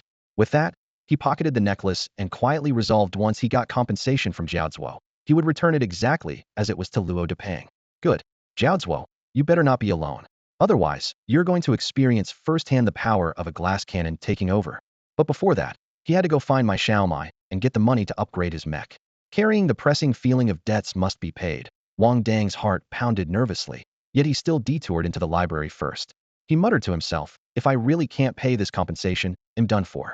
Behind the front desk, an elderly administrator with graying hair and a neat gray robe was reviewing borrowing records on a tiny light screen. Excuse me, sir, Wang Dang cleared his throat cautiously. If a student loses a book, how much compensation do they owe in star credits? The old man looked up, his cloudy but still sharp eyes fixing on him with a faint smile. One book costs between 1 and 3 million star credits, depending on what book you lost. What? Wang Dang's mind buzzed as if everything in his account had just vanished. Remembering Luo Depang's suggestion that he only pay half the compensation, he suddenly thought that sounded like a bargain. He swallowed hard and pressed on. What if an out-of-town student can't afford to pay? Send them to the interstellar battlefield as labor soldiers. The old administrator shrugged calmly. Work until the debt is paid off. Though we don't charge tuition or board, this school isn't a charity. Makes sense. Makes sense, Wang Dang nodded repeatedly, but his face grew more tense. He thought bitterly. If this is a scam, the Imperial Military Academy must have blocked all anti-scam apps. Seeing his pale expression, the administrator kindly asked, did you lose a book? Want me to check the price and register it for you? And no thank you. Wang Dang shook his head vigorously. There's no way I'm that careless. The old man added, remember, the maximum borrowing time is 1 month. If you're late returning, the training instructor will come by. It might get a little unpleasant, but don't worry, they act quickly and it won't be too painful. The considerate warning sent a chill down Wang Dang's spine. He responded yes 3 times quickly, then slunk out of the library. Once outside, he quickly reviewed the information in his mind. According to Luo Depang and Heiji, that Zhao Zhua is at least a junior mech pilot. And himself? A rank 5 mech rookie. In a heat-and clash, without unconventional tactics, his chances were slim. Others with golden fingers marry rich beauties or become CEOs. Me? I'm already drowning in a 3 million debt as soon as I enroll, and that's the best-case scenario. The more Wang Dang thought about it, the more frustrated he became, shouting in his mind, system. Besides robbing my lifespan, what use are you? The system's voice sounded just then, in the same calm, elder tone. Host, this is an equal exchange. To become strong, you must first pay your dues. Wang Dang rubbed his forehead. Then at least give me something concrete, like a promotion card. There are no shortcuts on the path of strength, the system replied seriously. I can only assist. The true journey is yours alone. All right, top-notch parental lecturing, Wang Dang muttered quietly. But he had no time for complaint. She raised his hand, pulled up his holoscreen, and quickly sent a message to my Xiaomai to arrange the handoff of the spatial ring. No matter what, first he needed the money and at least to try upgrading his mech by himself. Wang Dang understood clearly that his only option now was to rapidly improve his strength if he wanted to break the current deadlock. Following my Xiaomai's guidance, he walked through the lush campus garden and entered the mech pilot's dormitory area. Among all the students at the Imperial Military Academy, only those in the mech warrior department were divided into local and non-local students. Regardless of wealth or status, mech pilots and star energy masters were always regarded as the Empire's prized assets. Even though Wang Dang had mentally prepared himself, when he actually saw the apartment building with its exterior decorated in basil leaves and windowsills adorned with flower boxes, his expression involuntarily froze compared to this exquisite building. Their old dormitory looked like a shabby replica of the cramped dorms Head had in college. Just then, my Xiaomai came running out from the apartment entrance, her ponytail swinging as she raised her arm and called out, Junior, over here. Wang Dang quickened his pace and pulled out the newly repaired little rabbit ring, handing it over. Try it on and see if there's anything you're not happy with. As she took the ring, my Xiaomai's eyes immediately lit up. She eagerly slipped it onto her ring finger. Instead of rushing to check the ring's storage space, she carefully rotated it to confirm the exterior was flawless, clearly showing how much she adored the little rabbit. No problem at all. Junior, you really are amazing. She beamed, then summoned her light brain and said, give me your star card number, I'll transfer the money right now. Wang Dang sent her the number and then lowered his voice. By the way, senior, can I ask you about someone? What? Is someone bullying you? My Xiaomai's smile vanished instantly as she looked up at him seriously. If anyone messes with you, you have to tell me. I'll help you beat them up. If I can't handle it, there's Jasmine Esh is a rank 3 novice warrior and will soon be promoted to intermediate. You saved both me and Jasmine's lives. If anything happens to you, we won't stand by and do nothing. Wang Dang smiled. If anything does happen, I'll let you know. I'm not the type to tough it out on my own. Right now, I'm just trying to gather some information. In his heart, he knew the debt of life favor should be saved for truly desperate times. A regular senior mech pilot could handle most problems on campus, no need to waste goodwill unnecessarily. After giving my Xiaomai a detailed description of Jiaozuo's appearance, Wang Dang excused himself and left. Instead of going back to his dorm, he stopped in a secluded spot, glanced around to make sure no one was watching, then pressed the button on his mech necklace and summoned his mech. Staring at the massive machine before him, Wang Dang didn't rush to enter the mech. Instead, he paced slowly around it, his eyes magnetically drawn to every detail. The sleek black armor plating, the seamless hatch, the crystalline circuitry inside the star energy core, the rotating joints at the shoulders, elbows, and knees. He cross-checked each part against the key points from his textbooks, silently reciting the principles he had drilled into his mind. Only after thoroughly appreciating this brand new, all-black rookie mech from head to toe did he take a deep breath, open the hatch, and climb inside. Once seated at the controls, he reached up and donned the helmet on the console. The neural cables pierced his temples and instantly lit up, as if invisible threads stitched his consciousness to the machine's core. A faint electronic hum whispered in his ear. Wang Dang immediately pulled up the 3 core stats. Defense 20, Mobility 20, Firepower 20, exactly the standard lower-tier class mech. Mech classes in this star system were clearly defined. A total of less than 50 points placed a mech in class. From 50 to 100 upgraded it to a class.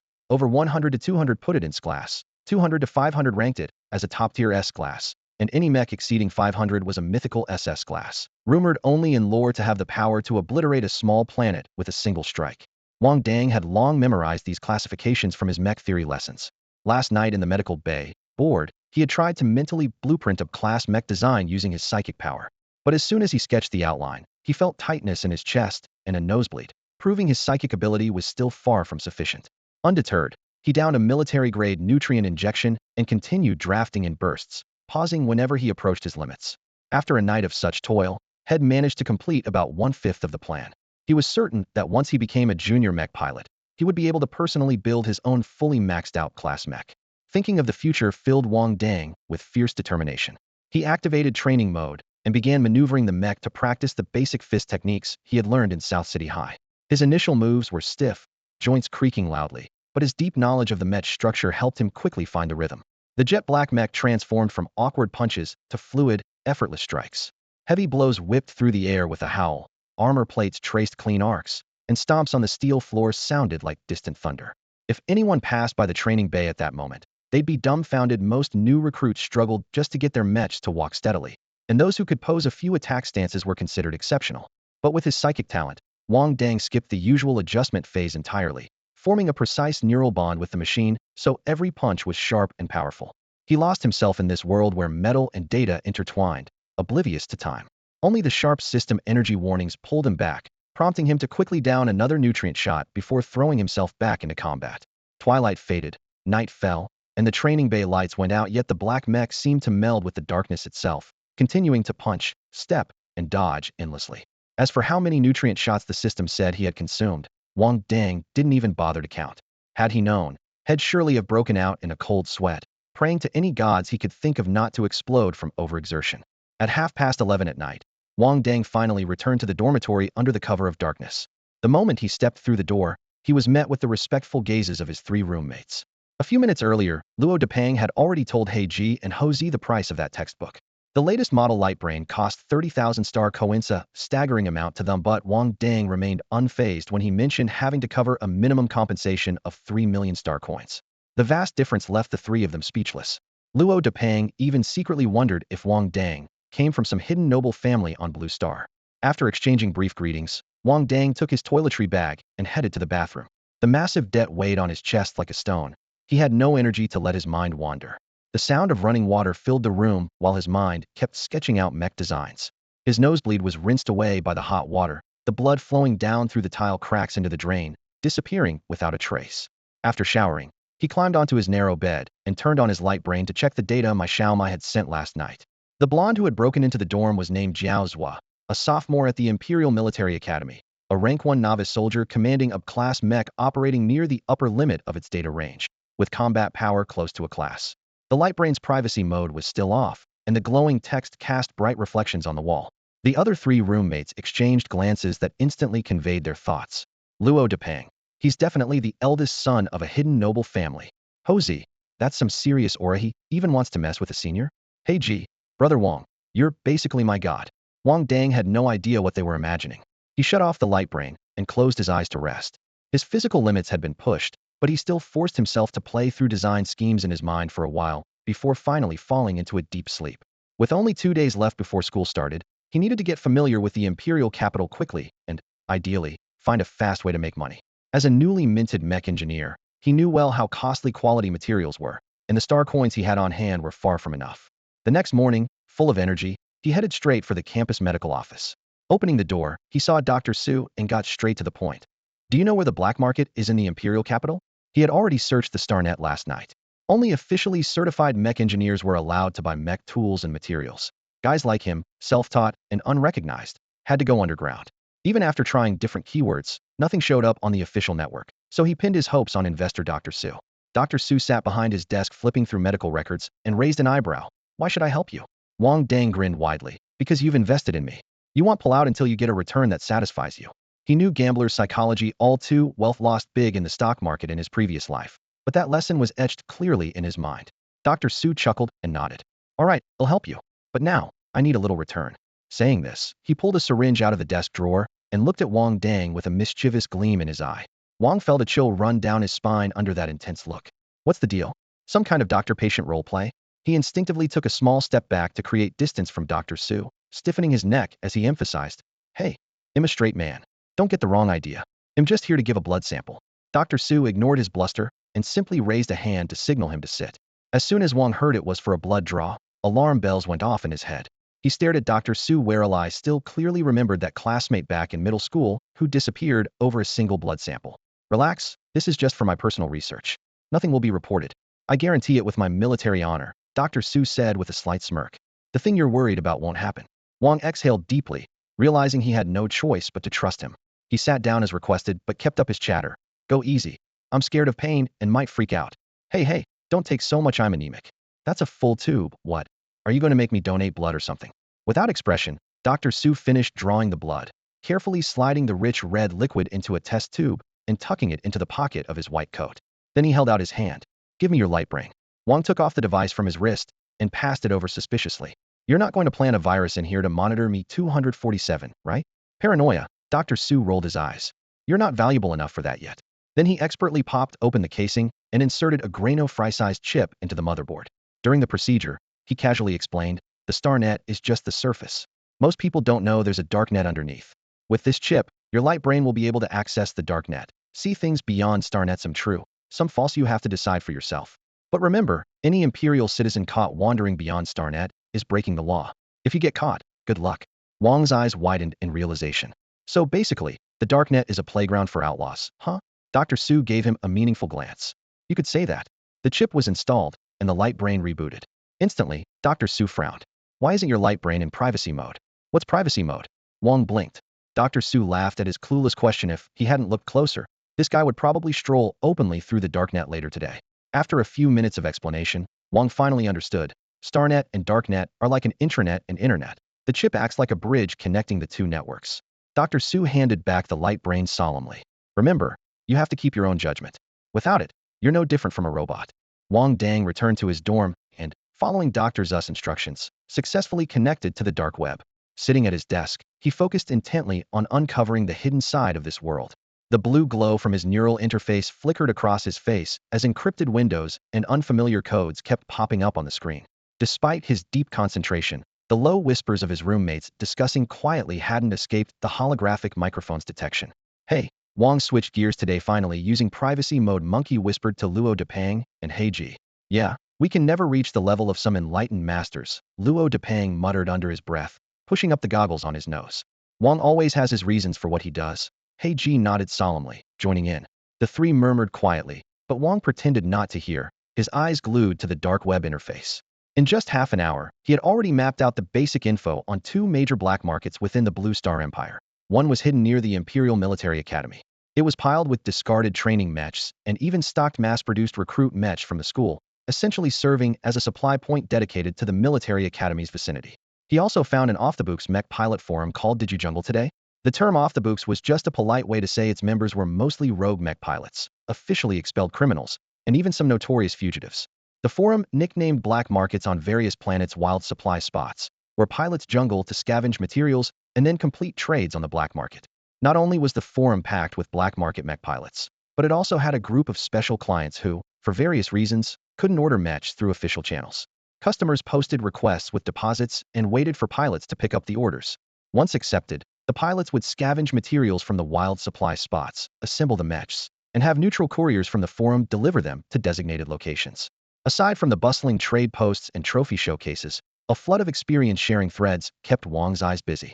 Rare mech blueprints were tossed around like common goods, with authors even attaching critical technical data and inviting peer discussions. Such openness was unthinkable on the Star Net, where blueprints were top secrets, locked down unless you paid a fortune, meaning even custom clients rarely glimpsed them. The stark contrast drew Wang deeper in. As he browsed, he mentally compared the two worlds. The Star Net was the real world, where mech pilots were untouchable celebs to mech warriors. The dark web was a lawless realm, where money was god and class distinctions blurred. Time slipped by under the soft dark blue screen glow, and only when night had fully fallen did Wang power off his neural interface. Based on the forum intel, the black market near the Imperial Military Academy opened sharply at 8 p.m. and closed at 3 a.m. tonight. He planned to try his luck and see if he could jungle something. So he left the dorm, appearing casual but carefully watching his surroundings. The old storage shed behind the dorm, dead spots between the training grounds and the walls, the patrol light's rotation cycle, even the flashing frequency of sensors on the lawn, all while calculating the safest route to climb the fence. Imperial Military Academy students were only allowed to leave the campus on the 15th of each month. All other times were strictly off-limits. There were still over 10 days left before the 15th, and Wang Dang clearly couldn't wait that long. So now he was already planning to climb over the wall and slip out. He paced along the Imperial Military Academy's perimeter wall for a full hour, blending into the hazy shadows cast by the street lamps. At last, in a corner hidden beneath thick old tree branches, he found a blind spot unmonitored by cameras. After confirming no surveillance devices were around, he pressed himself tightly against the cold, rough wall. Planting his palms firmly, he pushed up on his toes and began climbing steadily like a gecko. His fingertips brushed moss growing in the cracks, but he made almost no sound. Climbing over the 5-meter-high wall, he launched forward and landed lightly on the other side. A gust of night wind kicked up dust from the ground. Brushing the dirt from his palms, he glanced back at the towering wall behind him. No matter how strict the gate security, if you dared to climb, this was all it took. It felt oddly easy, so easy that he suspected many students at the Imperial Academy secretly slipped out the same way. He wasn't aware of the school regulations strictly forbidding unauthorized exits with expulsion as punishment. Even if he had known, he wouldn't have cared. What was the point of playing by the rules when your life was so short? After leaving the Academy's lockdown zone, he hummed quietly to himself while walking into the neon-lit night of the Imperial capital. The glass facades of skyscrapers reflected colorful lights, and speeding hovercars left glowing trails behind them, perfectly matching his entire vision of a cyberpunk world. Unfortunately, all this bright nightlife was still far out of his reach. Give me an entry pass. At the dim front desk of the blue-silver bar, Wang Dang slapped down 1,000 star coins on the glowing counter, adding, and a mask. According to posts had scoured on the wild forums, the entrance fee to the blue-silver black market was 800 star coins, and a standard mask cost 200, exactly 1,000 in total. The muscular man behind the counter didn't even look up. With a flick of his thick fingers, a round entry token arced through the air and landed on the desk. Then he slid out a white mask from beneath the counter and slammed it down in front of Wang Dang. Wang Dang didn't care about the man's rough attitude. Silently, he grabbed the mask, strapped it on, and turned away. His forum sources had warned. Anyone standing guard at the blue-silver bar's front desk was at least an intermediate mech warrior, someone qualified to pilot a grade mechs. He didn't want to cause trouble for himself. The blue-silver black market was just below the bar. Wang Dang pushed through the crowded dance floor, dodged wobbling electronic drink stations, and arrived at a narrow, dimly lit stairway only wide enough for one person. The flickering yellow light traced the stairs downward, the air thick with the scent of liquor and machine oil. Show your pass. Two burly men blocked the passageway, their eyes fixed on his mask. They immediately recognized him as a black market customer. Wang Dang handed over his entry token.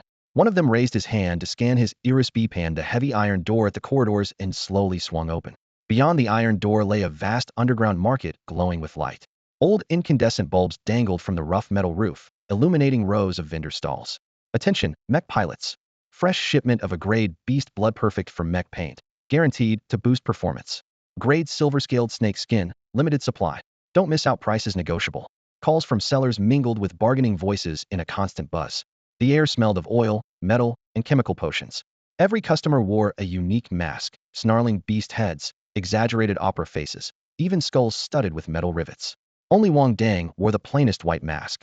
Maybe it was his imagination, but whenever vendors glanced up and caught sight of him, their eyes lit up with excitement. They eagerly approached to pitch their wares. Brother, need something? Come take a look.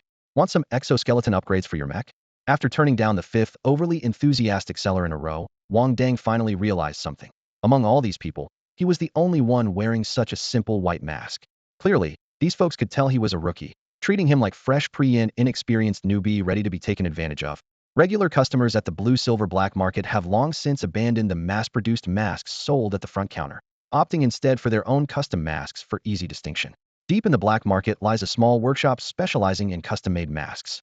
Almost every regular picks out a unique face. They're perfectly sized, breathable, finely crafted, and comfortable enough to wear for hours without leaving marks. So anyone still wearing those mass-produced masks from the front is immediately recognized as a newbie. These inexperienced little lambs entering the market stand out like a bloody target thrown into the water, instantly drawing all eyes. Wang Dang was exactly that kind of rookie, wearing a mass-produced mask. Having done plenty of research on the forums about the black market, he knew it was roughly divided into two sections. 1. Stall area. Large and densely packed with all kinds of booths selling everything from parts and minerals to potions and antique models. But authenticity is questionable here. Scams and switcheroos happen daily. 2. Shop area. Equally spacious but composed entirely of enclosed shops. To open a shop here, one must pay a hefty good faith deposit to the market's governing committee, making prices noticeably higher than the stall area. But the upside is buying here is expensive but reliable. As a theory-based newbie with no real experience, and this being his first visit, Wang Dang didn't hesitate and headed straight for the shops.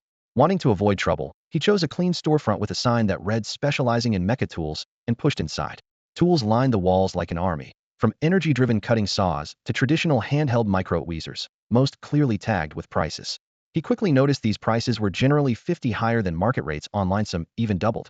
Yet customers here were still willing to pay these premiums, knowing the cost of a bad purchase would be far worse in this place. Unlike the chatty vendors outside, the shopkeepers here were tight-lipped. The owner of this shop was a stocky, middle-aged man who paid no attention to Wang Dang as he circled the shelves 3 times, absorbed in repairing a grayish-blue mecha model on the desk. "Boss, can I get a discount if I buy more?" Wang Dang braved stepping forward, lowering his voice and trying to sound polite. The owner put down the model and looked up coldly, his gaze sharp as steel nails. He said nothing, silently staring at the customer wearing a mass-produced mask. "Isn't haggling allowed here?" Wang Dang wondered inwardly, but kept smiling. At that moment, he noticed the model on the desk. The right jet wing hinge was broken, the casing warped. Nearby lay a screwdriver, a soldering iron, and some spare wires. Apparently, the owner had been attempting repairs. "You can't fix it like this." Wang Dang couldn't help himself, picked up the model, grabbed the screwdriver, and quickly removed the back hatch. The jet wings are part of the mecha's kinetic system, and the star energy core at the back is integrated with it. You have to remove and calibrate them together. Fixing them separately will only make things worse. As he spoke, his fingers moved deftly to find the damaged power connectors and began redoing the wiring. The owner watched his work, the frost in his expression slowly melting away. "Young man, I'm a mech tech, not a training dummy for you to practice on." "Practice? What do you mean?" Wang Dang kept tightening screws without looking up. "Besides, have you seen any mech techs so broke they have to haggle over prices?" The owner was taken aback, raising his voice involuntarily. "A mech tech like you, could you really be short on cash?" He wasn't wrong. Even if star energy engineers ran out of money, mech techs never did. After all, whether it's a mech warrior or a star energy specialist, they all need a mech master to customize their mechs. In the entire interstellar world, being a mech master is widely recognized as a lucrative trade. Wang Dang placed the freshly repaired mech model back on the table and lightly tapped the start button with his fingertip. With a sharp whoosh, blue-white flames burst from the model's back as it leapt forward a few steps before landing steadily, completely unharmed. "I'm not really a mech master yet," he said with a bitter smile, shrugging helplessly. "I can't even call myself a beginner." The shop owner frowned at the pristine model. Even for a half-skilled mech master, the labor fee wouldn't be small. "Boss, I just started out. I haven't even found a way to make money yet," Wang Dang said with a hint of frustration. Seeing that he didn't seem to be lying, the owner's expression softened a little. "There's a gladiator arena on the 3rd underground level, and they're short of mech masters." Wang Dang's eyes lit up at this. Although he couldn't build mechs from scratch, years of experience as a mechanic and repairing household electroweak devices meant he could handle repairs. "What do they require down there from mech masters?" "As long as you can fix them," the owner said, glancing at his excited face and growing more convinced. This was definitely a mech master short on cash. If lucky, he might even get to place some bets at the arena tonight. Wang Dang suddenly remembered the real issue. "I still need tools. If I buy a full set here, is there any discount?" The owner hesitated but finally waved him off. "Look, if you really have no money, just take one set with you first. Pay me back after you earn some." If others found out I give discounts to mech masters, they'd be laughing their heads off. But Wang Dang found the owner's stance firm, wouldn't give even a single star coin off. Resigned, he picked out the necessary equipment and ended up gritting his teeth, paying the full 128,000 star coins for the entire toolkit. The black market prices were higher than the StarNet system, but he hadn't expected them to be doubled truly worthy of its reputation. Carrying the heavy toolbox, he followed the directions down to the third underground level's gladiator arena. Plans rarely survive contact with reality, so now he could only hope to earn enough tonight to collect the rest of the tools needed to build his own mech and start upgrading it as soon as possible. Being a mech master isn't easy, but being a self-taught one is even harder. Wang Dang sighed as he stepped into the underground level. The moment he entered the corridor, a noisy mixture of cheers and boos hit him. No doubt the match had just ended, with some celebrating and others disappointed. If it were before, he would have definitely joined in, trying his luck. But now, burdened by debt and facing an endless pit of expenses ahead, he could only listen to the gambler's shouts and get a fleeting taste of excitement from afar. A soft, alluring female voice came over the broadcast. The winner of this match, Blood Moon. Blood Moon. Wang Dang muttered quietly, silently swearing to himself, someday, I'll give my own mech a name just as awesome. Following the directions to the mech maintenance area, Wang Dang arrived at the workshop. Silver-white light strips stretched along the ceiling, casting a cold glow over the oily, metallic floor that shimmered faintly blue. No sooner had he stepped inside than a receptionist's sweet, syrupy voice stopped him. Regular mech pilots pay 150,000 star coins per month. Hearing the price, Wang Dang's heart skipped a beat, at first pleasantly surprised by the pay.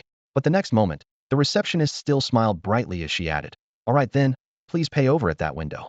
She pointed to the payment counter on the right. Wang Dang froze for a moment before realizing the 150,000 was a fee he had to pay up front. Pay to work?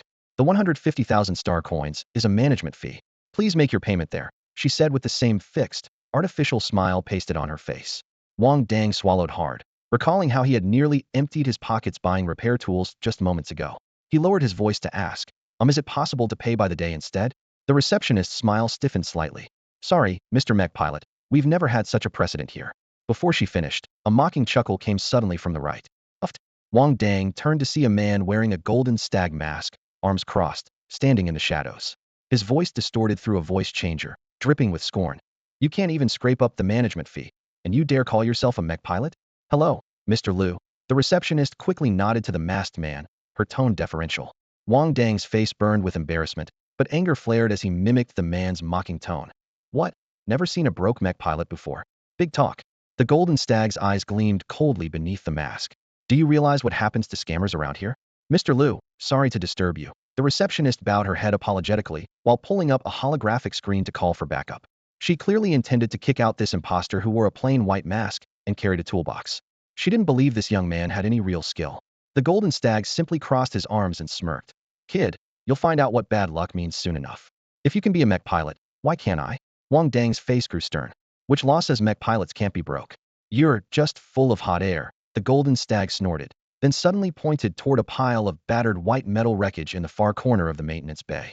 Hey, race a deal, fix that mech, and he'll pay your 150,000 management fee. Wang Dang looked over and froze. The twisted shards of metal were blackened and scarred by fire, hardly resembling any mech at first glance. Forgive his poor eye, she didn't recognize it as a seriously battle-damaged mech corpse. He didn't accept right away. The wreck was worse than usual damage. Carefully lifting his toolbox, he walked over to the corner and circled behind a burly man crouching there. The man was covered in blood but had no missing limbs. Clearly, the mech cockpit had protected his body during the fight. Wang Dang knelt and examined the wreck. Both legs completely torn off, joints and parts scattered all over the floor. The left arm twisted and lodged deep in the damaged chest plate, barely half intact. The head ripped nearly free, hanging by a few cables. The only sign of life was the faint red glow of an indicator light still blinking on the mech's back. That was the Star Energy Core's status light. Wang Dang sighed in relief. The core and cockpit were intact. As long as these two were undamaged, he could find a way to get this pile of scrap moving again. With a functional cockpit and energy core, the mech was reparable. This is way too easy, you're practically giving me money. Wang Dang folded his arms and deliberately raised his voice to taunt. The golden stag's metallic mask twitched slightly, cold light flickering in its eyes. Is it really that hard to fix? Huh. If you can, I'll kneel down and call you dad. The golden stag laughed bitterly, then glanced down at the twisted, dented giant mech at his feet. Big white. It had just been brutally torn apart by Scarlet Moon in the arena. Armor plates were scattered everywhere. Power cables snaked across the floor. Everyone present knew Scarlet Moon's favorite pastime was destroying opponents' mechs. Nearly every rival he fought ended up with their mech scrapped. That was why every mech technician in the arena avoided him like the plague. The burly man clutching Big White at ringside knew this all too well. When the match ended, he held the wreckage, reddened eyes choking back sobs. Okay, Wang Dang spread his hands, but you cover all the repair materials. I'm a broke mech tech, I don't have spare cash. The golden stag shrugged his armored shoulder. No problem. But if you can't fix it, you follow the blue-silver black market rules, cut off your own hands, and kneel down to kowtow 3 times. A few black-clad thugs summoned by the announcer had arrived, but froze, unwilling to interfere, as the 2 mech techs made their bet right there. Get a guarantor. Wang Dang squinted at the golden stag. So you don't renege later. Call mecha. The golden stag commanded casually. Given his clout inside the arena, the thugs didn't ask questions and promptly left. Moments later, a seductive woman in a shimmering silver slip dress strutted over in stilettos, swaying her slender waist, a lazy smile on her lips. Rare sight today, 2 mech techs betting? Wang Dang recognized the voice as the announcers from earlier. This kid's way too cocky, needs a lesson, the golden stag muttered, turning away to avoid Wang Dang's gaze. The woman's almond-shaped eyes flicked over Wang Dang. Mecha, head of the arena's repair district. He'll guarantee this, how about it? No problem, Wang Dang nodded. Want to put it in writing? Huh. The golden stag sneered. You think I'm the kind to lose? No need. Let's do it like we said. Mecha covered her mouth with a smile, signaling her agreement. At that moment, the burly man had been kneeling suddenly stood up, eyebrows furrowed in anger. Did anyone ask me if I agreed? His eyes, squeezed shut by thick flesh, were streaming tears. Big white, it's been with me through the black market, its family. Before he finished, he broke down sobbing uncontrollably. The crowd froze at the sight of this nearly 2-meter tall, 200-pound tough guy crying like a child. Whispers broke out. A mech warrior crying like Thadasant, that embarrassing? If you cry again, he'll cut you. Even the golden stag grew impatient. Your big white's already junk. Isn't making a last-ditch repair better than nothing? No way. I won't let you insult big white's remains. The man shouted through closed eyes, a huge snot bubble bursting from his nose. The golden stag reluctantly raised his hand to shield his golden mask. Fine. Next time you come to me for a mech, he'll give you a 10 discount. As soon as those words landed, the sobbing man's face lit up. Deal, Master Mech Tech. Big white's in your hands. He practically danced for joy. The stark contrast between his grief and sudden cheerfulness left everyone utterly speechless. Wang Dang cast an appreciative glance at the burly man before him. Flexible yet resilient, a real man, indeed. The arena staff dragged the battered Dubai inside, along with scattered armor shards and tangled cables, and wheeled them into Golden Elk's private repair room. The moment Wang Dang stepped in, he was stunned by the walls lined with parts racks, alloy frames, microcontrol chips, all kinds of hydraulic cylinders, boxes full of energy conduction wires, and assorted consumables arranged neatly and orderly, practically more complete than the standard labs at the academy. After a brief moment of admiration, he quickly zeroed in on the components he needed, selecting a star energy conduit, spare transmission couplings, miniature weld fillers, and other parts, lining them up tidily in the most prominent spot on the workbench. You fix it here. He'll watch, Golden Elk said, casually tossing his rough gloves onto the tool cabinet. He plopped down on a tall stool, arms crossed, eyes intense. Normally, mech engineers almost never allow outsiders to watch during repairs or build. Sevrion's techniques and thinking processes are core secrets. But since he was using someone else's space and materials, Wang Dang had no grounds to refuse. Besides, he didn't mind sharing. If more masters openly shared their methods on the Star Network forums, beginners would avoid a lot of dead ends. With that thought, he put on his goggles and grabbed Bay's badly damaged left leg. He slid a custom pry bar into a crack and gently pried the cover, snapped off with a crack. Inside, connecting rods were bent, sensor cables tangled into knots, and several fragile limit gears were half shattered. Following years of habit, Wang Dang fixed what he could. He removed the connecting plates, pressed bent parts back into shape with a mini straightener, brushed on rust preventative coating, and re-welded everything in place. This method cost the least, but took the longest. Golden Elk's frown deepened as he watched. The white mask's work was indeed skillful, but to him, these cheap little mech parts weren't worth wasting time on. Proper mech engineers usually replaced whole sections to guarantee performance. Yet this guy fussed over a piece the size of a fingernail, like some roadside repairman fixing used brain computers.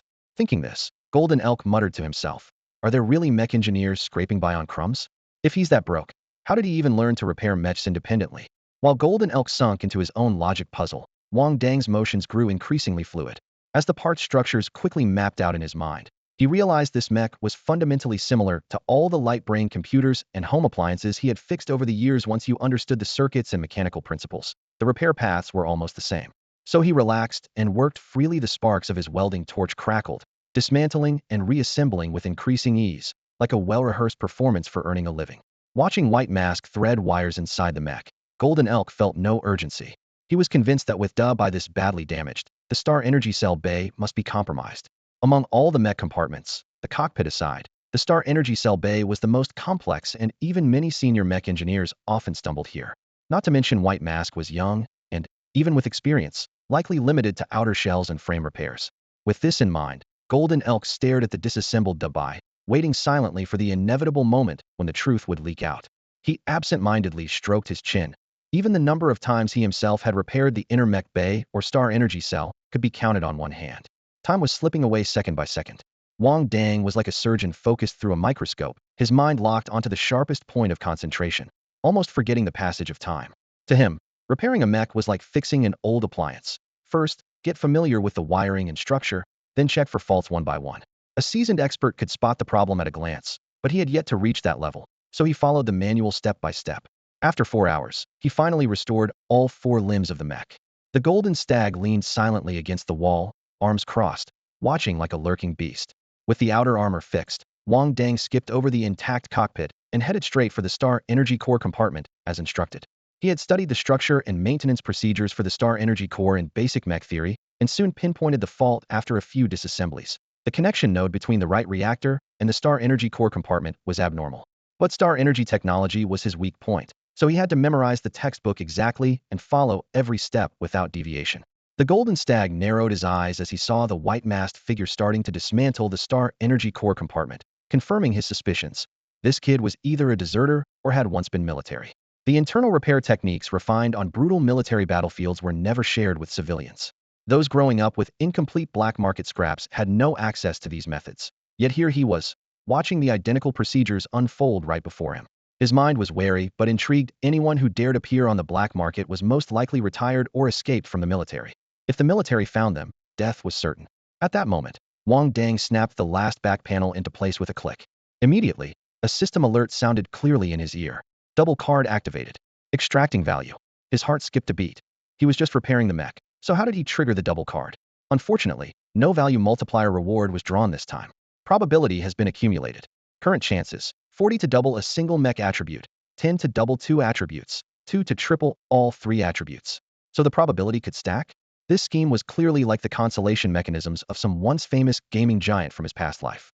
He was only repairing the mech, but the system regarded it as completion of manufacture, perhaps because the mech was so heavily damaged and all the limbs had been rebuilt by him, so the system accepted it. He would need to test this theory later, but for now, there were more urgent matters. With that thought, he lifted his gaze and cast a challenging look at the golden stag. Good boy, your dad is here. The golden stag's expression darkened beneath his mask as he heard Wang Dang's words. He said nothing, stepped over to Big White, pulled up the data interface, and checked every parameter energy, functions confirming everything was exactly as it had been before the last match. Only then did he reach out and push open the cockpit door, allowing Mitty and the mech sonar to enter. The moment Mitty and the burly man stepped into the repair bay, both froze in place at the doorway. Big White. A deafening roar exploded. The burly man pinched his fingers like a delicate orchid and went pale. What did you do to my Big White? Wang Dang scratched the back of his head and gave an awkward smile. Well, we ran out of panels in the same color, so I kinda mixed and matched. You call this mixing? The burly man's fingertips trembled, every hair on his body standing on end, as if he might pass out any second.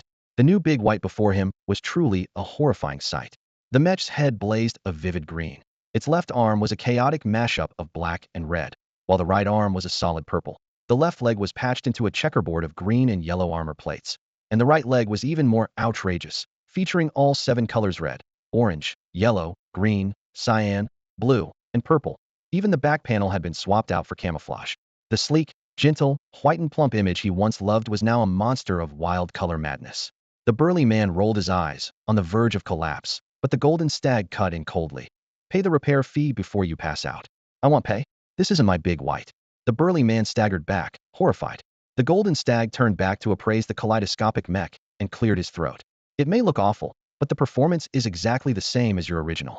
The repair fee is 990,000 credits cash, or card. Wang Dang's eyes nearly popped out, knew exactly how much the materials cost. Even on the black market, it couldn't be more than around 400,000. To ask for 990,000 right off the bat was very much typical black market style. Seeing the burly man covering his face and wailing, Mitty stepped forward with a sharp uppercut to his jaw. Shut up and pay first. We can find a paint stall later to repaint those colors. The burly man sulkily pulled out a card, holding it in the air and looking around uncertainly. Wang Dang was quick and snatched it, tapping it against his terminal. The money 990,000 credits transferred instantly, and he gave the golden stag a stern look. He'll tally the material costs later and transfer it to you. When the payment confirmation popped up, Wang Dang felt a lot better. His pockets were full again, and even the thought flashed through his mind that mech techs really do make a lot of money. Having collected the fees, he patted the card back to the burly man and looked up at the golden stag. Now, it's time to fulfill our bet, right? The golden stag was silent for a moment. Then his voice came low and muffled. I want Neil. I want call you dad. What? Can't stand losing? Wang Dang narrowed his eyes, a cold gleam passing through them. He had wagered his own 2 hands and would never allow a reneging. Mitty hesitated on the side, glancing between Wang Dang and the golden stag, and whispered, Mr. Stag, since you lost the bet, maybe you could? The golden stag's gaze fixed straight ahead as he spat out the number. 400,000 credits. No kneeling, no calling you dad. No way. You want to weasel out with 400,000? Make it 800,000, no kneeling and no dad. Wang Dang's eyes flashed with determination. No way, I'm more than happy to take on a son today. 1, 2, 0 million. The golden stag gritted his molars fiercely, his voice rough, like sandpaper. Deal. Great. Wang Dang slapped his thigh hard, excitement barely contained in his tone.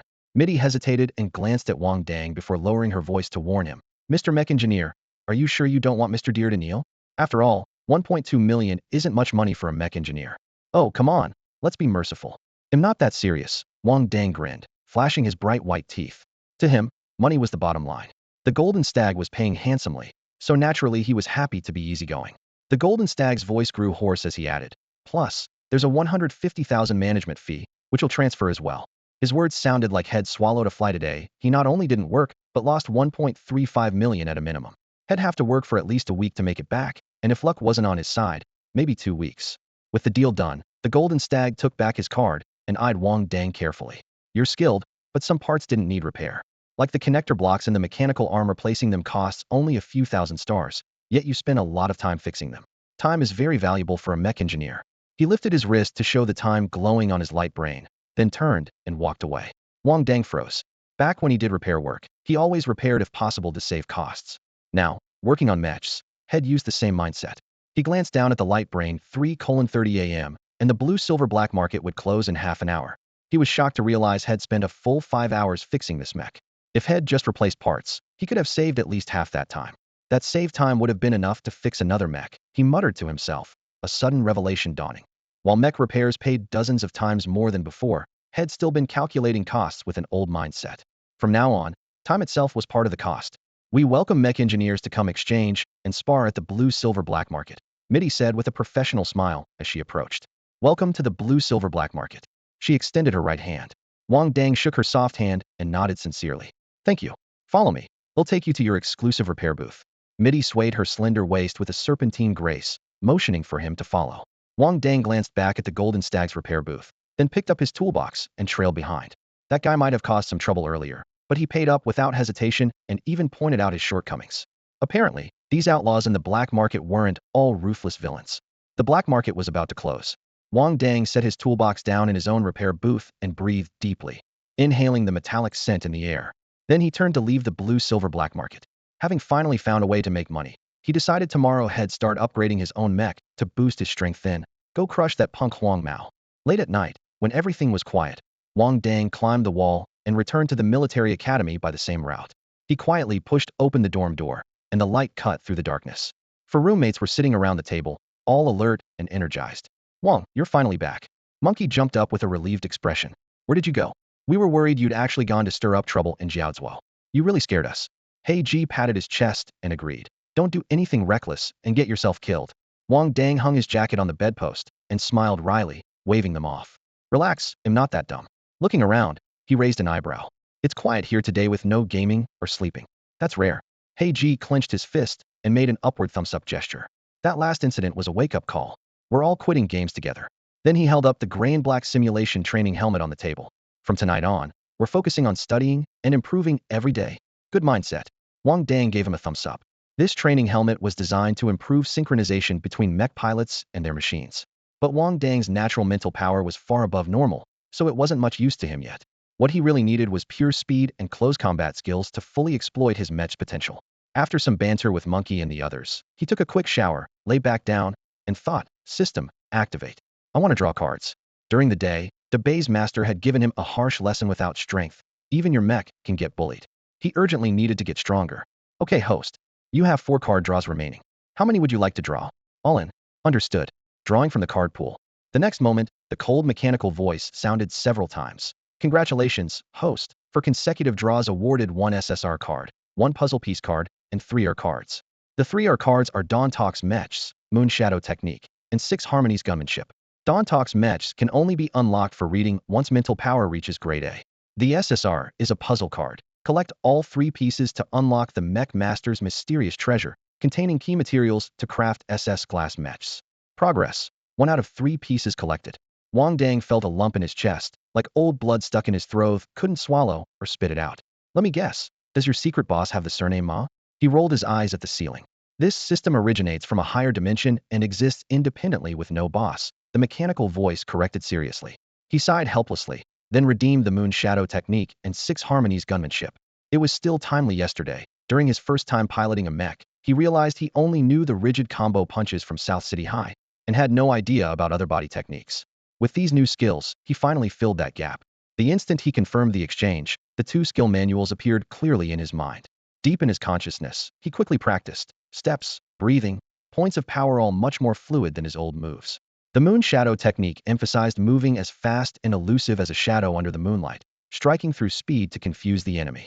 The 6 Harmony Spear Technique uses a long spear as the weapon and emphasizes the unity of inner energy and external form, as well as the coordinated teamwork between the body and spear, highlighting the spear's agility and practicality.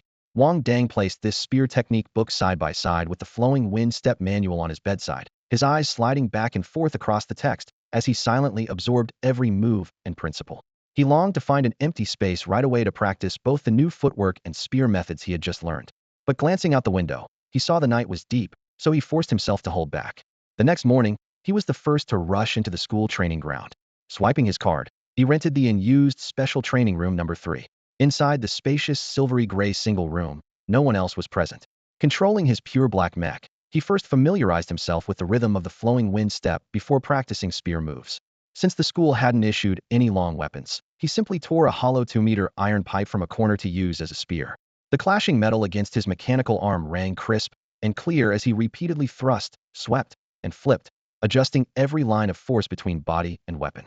The classification exam was tomorrow, and he intended to train an entire day inside the special training room until his skills guaranteed him a spot in Class A. Although Class A was already excellent, it was still overshadowed by the top-tier classes S and SS, the elite prodigies of the academy. But Wang Dang was convinced the gap was not permanent. The Empire's military academy's brutal hierarchy had hung over him since enrollment, burning inside like smoldering fire. No one would help him ascend, so he resolved to tread the snowy path to the mountain peak by himself. In the empty special training room number 3, the black-haired youth maneuvered his pure black mech to wield the steel pipe, as if sketching a blueprint in his mind over and over. When hungry, he paused the mech, lifted its visor, and downed a nutrition shot. When fatigued, he half reclined in the cockpit, gasping for breath before restarting. Only at 7 p.m. did Wang Dang emerge dripping with sweat, stepping weakly onto the ground, his legs heavy as lead. His body felt like it was falling apart, but he refused to miss any chance to earn money. He needed to quickly repay the fine for his unauthorized book borrowing at the library charged to my Xiaomai's card, because if he delayed, it would drag her into trouble as well. Thinking about the huge debt suddenly weighing him down, he gritted his back teeth and gloomily vowed, "Blondie, just you wait." After being appointed as a special mech technician for the arena, Wang Dang gained a bit more convenience in the blue-silver black market. He could submit a buying list and have someone purchase everything for him at prices over 10% cheaper than outside, saving on messenger fees too. The more materials he bought, the more the arena's original administrative fees were offset effectively. This paid job discount helped cover his daily expenses. Arriving early today, the arena hadn't opened for matches and no customers were around. So he closed the maintenance room door, switched on the ceiling light, and wrote out a full page of needed parts, alloy materials, and lubricants. His plan was to do a thorough overhaul on his mech tonight to ensure top performance for tomorrow's classification exam. The school-issued training mechs didn't come with standard main weapons, only a star energy light gun embedded in the right arm. Once fired, that thing instantly consumed 2/3 of the star energy reservoir, pushing the mech close to paralysis. On the battlefield, a mech drained of energy was no better than scrap metal. Without a mech technician constantly replacing energy cells, the pilot was forced to abandon the mech for hand-to-hand combat, a chance no enemy would ever allow. For this reason, The Star Energy light gun's trigger could only be pulled with confidence in a one-hit kill. Therefore, Wang Dang had to equip himself with a reliable main weapon of his own. Wang Dang spent 390,000 star coins on the black market to acquire a large piece of mithril. The silver-white metal, about half a person's height, lay quietly on the workbench, its surface mirror-like and reflecting a cold, sharp gleam. He planned to use it to craft a silver spear with his own hands as his main weapon. In preparation, he had spent the entire day practicing the Lyoha spear technique, feeling he had just begun to grasp its essence. The saying, "the longer the weapon, the stronger it is," made him particularly satisfied with the spear. He chose mithril because it was lightweight yet strong. Even a full-length spear made entirely of this metal wouldn't feel heavy. Its exceptional toughness also meant he had no worries about it breaking or chipping during battle. Putting on protective goggles, he lifted the Star Energy torch. Blue-white flames roared as they hit the mithril surface with sizzling sounds. In the old world, forging such a high-strength metal would have been extremely difficult, but now equipped with Star Energy and advanced technology, he could handle it skillfully all by himself. Under the intense heat, the mithril melted quickly, its silvery liquid flowing slowly along a guide channel, stretching with excellent ductility. Before long, the spear's rough shape took form smooth and straight, with the shaft tapering slightly toward the rear, the cold gleam restrained but unmistakable. Wiping sweat from his brow, Wang Dang carefully continued polishing. Once the shaft was shaped, he evenly coated the spearhead with a layer of Star Energy paint. The paint sizzled as it contacted the metal, solidifying into a thin, bright silver shell capable of piercing machine armor that was also treated with Star Energy coating. With his main weapon finished, he summoned his pure black mech. The towering several-meter-tall steel giant cast a heavy shadow as he circled it 3 times, scrutinizing every joint and armor gap. Then, as if resolute, he grabbed his tools, set up a ladder, and began disassembly. Mechanical locks released, armor plates came off, cables and hydraulic rods separated one by one in no time at all. The complete mech was dismantled into scattered parts. It's definitely a mass-produced model. So many details just don't measure up, Wang Dang muttered. Comparing these parts to the custom modifications had made on by earlier, he immediately noticed the shortcomings. The mech issued by the school had low stats precisely because it lacked the care and ingenuity of a skilled mech engineer, clearly a product of a factory line. Its internal components had no fine-tuning, making it hard to improve performance. He tilted his head back and drank a bottle of nutrient fluid, taking a brief rest. Then, raising his hand, he activated a holographic interface and began reconstruction. First, he replaced all the heavy, cheap parts to lighten the mech. Next, he evenly applied the blood of the thorn beast to the inside of the armor plates, using its special properties to reinforce the armor's toughness. Finally, he forged a small turbine knife from the leftover mithril, folding and storing it inside the left arm unit. Powered by the Star Energy battery, this weapon consumed half the power of a laser gun and could serve as a concealed surprise secondary weapon. When the last alloy bolt was tightened, the mech's holographic display suddenly lit up. At that moment, a system notification sounded in his ear. Ding! Congratulations, host, on completing a mech. Double bonus card activated. Congratulations, host. Mobility stat doubled from 24 to 48. Accumulated doubling chance reset. After hearing the prompt, Wang Dang felt confident. Looks like he had successfully assembled a complete mech after all. There is a guaranteed minimum chance to trigger a single stat multiplier. When assembling 5 mechas, at least one will definitely activate a single stat doubling. However, activating double or triple stat multipliers depends purely on luck. Understanding this, Wang Dang couldn't help but feel a bit disappointed if only triple stat multipliers had a guaranteed floor too. But his mood only lingered for a few seconds before he pushed the disappointment aside and eagerly climbed into the mech cockpit to check the latest data. Defense, 25, mobility, 48, firepower, 22. Each value steadily improved compared to before the modification. The performance gains for this mech were always limited after all. The foundation was fixed, and modifications could only patch things up. To boost stats dramatically, the whole design would have to be overhauled. But for now, Wang Dang couldn't shoulder the cost of a complete redesign and had to stick with this old buddy for the time being. Luckily, the multiplier card kicked in, sending mobility soaring to 48, nearing a grade mech level. Seeing the medium-sized mech look bulky and solid, yet move with agility that rivaled light mechs of the same tier, Wang Dang felt a deep satisfaction. After all, he had ruthlessly gotten rid of those heavy parts before, just to maximize close combat mobility, and now the doubling effect was an unexpected bonus. Glancing at the system clock, it was past 1 a.m. Several rounds of matches had already taken place in the arena, but the repair zone remained strangely silent. Wang Dang packed away his mech and alloy spear, stored them in his mech necklace, and pushed the door open. The corridor outside was deserted. He frowned and stepped inside. The metal doors to the repair bays on either side were tightly shut, with only the distant staging area brightly lit and bustling with people. Golden Stag, are you here? He called as he walked past, tapping on the door. Bang, bang, the knocks echoed down the quiet corridor, but no response came. Just as he raised his hand to knock again in confusion, the door diagonally opposite suddenly swung open. "I'm here," came a calm male voice. "Ah, sorry, got the wrong door." Wang Dang laughed awkwardly and withdrew his hand, straightening the sweat-sticky, white mask on his face and pretending to be busy. "Here to settle the material fees?" Golden Stag's tone was flat as he tossed an electronic invoice onto the desk. "I've already calculated the costs." Seeing the amount, Wang Dang's heart sank, cursing himself for sticking his nose where it didn't belong. But the debt was there. He gritted his teeth and nodded. "Yeah, give me the list." Golden Stag glanced at him, then stepped aside to let him in, casually reciting a sum. 42,538 in total. Wang Dang took the invoice, feigning calm, and made small talk. "Why's the repair zone so quiet today? No one coming to fix their mechs?" "Crimson Moon didn't show," Golden Stag replied flatly. "The other pilots just signed in and left. Their mechs only had minor dings, which they fixed themselves." "Crimson Moon? The one who beat Dub I like that last time?" Wang Dang clicked his tongue. "That guy's ruthless." "Crimson Moon is the name of his mech," Golden Stag explained, still calm. "His moves are dirty, sure, but we mech technicians like him the best." Wang Dang immediately understood and smiled knowingly. With him around, there's always work to do. If one day everyone signs those no-damage agreements, you'd all be out of a job for sure. "That's pretty much it," Golden Stag shrugged lightly. "So will Crimson Moon come back tomorrow?" Wang Dang pressed. This was what he cared about most tonight. "Who knows?" Golden Stag looked toward the lights down the corridor and shrugged. "Maybe tomorrow, maybe not. Or maybe he'll switch spots and never come back at all." The next morning, the four guys from dorm 222 got up early. "Hope the four of us end up in the same class," said Luo Depang, holding the black combat uniform they had just received. He slipped it on with a smooth motion, then stretched his arms, his joints cracking loudly. "You and Brother Wang will definitely get into Class A, but I'm not so sure about Hey G and me," Monkey muttered, tying his belt with a gloomy expression. "Don't be so down." Hey G, the tall guy, walked over and threw an arm around Monkey's shoulder. "Today, we're all getting into Class A for sure. Let's go." Wang Dang had already tidied himself up. His all-black, form-fitting combat suit hugged his slender frame perfectly. His boots polished to a shiny looked ready to head straight into battle. Monkey clicked his tongue in envy. "I swear, you and Hey G are basically walking clothes racks." Wearing the same uniform, Wang Dang and Hey G carried an officer's aura, while Monkey and Luo Depang looked like logistics grunts.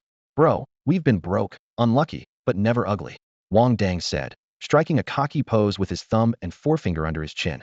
"Yeah, just never skinny." Luo Depang laughed heartily, patting his round belly that was bunching the fabric of his suit into folds. The four of them joked around all the way, stepping through the morning dew toward the wide open space in front of the fighters' training building. Today's class placement exam would take place here. In front of the open ground stood two instructors in dark green military uniforms, keeping order.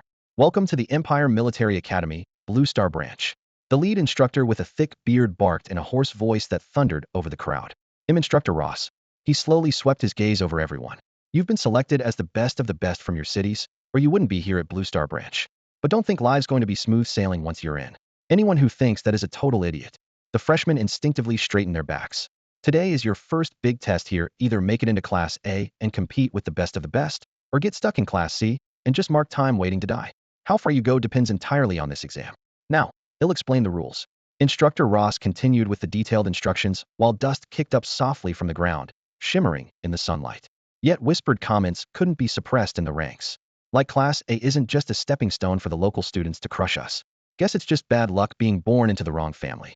We're lucky compared to last year when a senior did a midnight raid and destroyed several mechas. I wonder how those poor guys are going to pass the test today." Amid the chatter, the placement exam began quickly. The format was team battles in pairs, testing coordination and combat skills, with instructors selecting the top performers for Class A. At the draw box, Wang Dang reached in and pulled out number 1. He would face the team holding numbers 3 and 4 alongside number 2. After the draw, he followed the corridor into battle room number 1 on the first floor of the training building. "Are you number 1? A skinny young man limped over, dark bruises still visible around his eyes. A sign had been through a rough patch recently. "You wouldn't be number 2, would you?" Wang Dang raised an eyebrow. The skinny guy rubbed his knuckles nervously and smiled sheepishly. "You guessed right." Wang Dang was at a loss for words. The young man before him looked like he had trouble walking and was still injured. The frail youth awkwardly handed over a second blunt blow. My mech got scrapped a few days ago." "Wang Defa." Wang Dang cursed under his breath, thinking what a lousy start this was. "Hey, how do you know my name?" The young man's face lit up with surprise and delight. "You know me?" Cough, cough, cough. Wang Dang was taken aback by this unexpected turn and started to doubt his luck today. "Forget it. How did your mech get destroyed?" He decided to make some small talk first. Just a few nights ago, Wang Defa said, getting furious at the memory. Those guys raided the dorm, and some blonde guy started swearing at my entire family. I lost it. He pointed at the bandages on his right leg and the bruises under his eye. That's how I got beat up that night. Before, Wang Dang had heard from Luo Depang that some freshmen who fought back vigorously not only had their mech smashed, but were also hung up and severely beaten.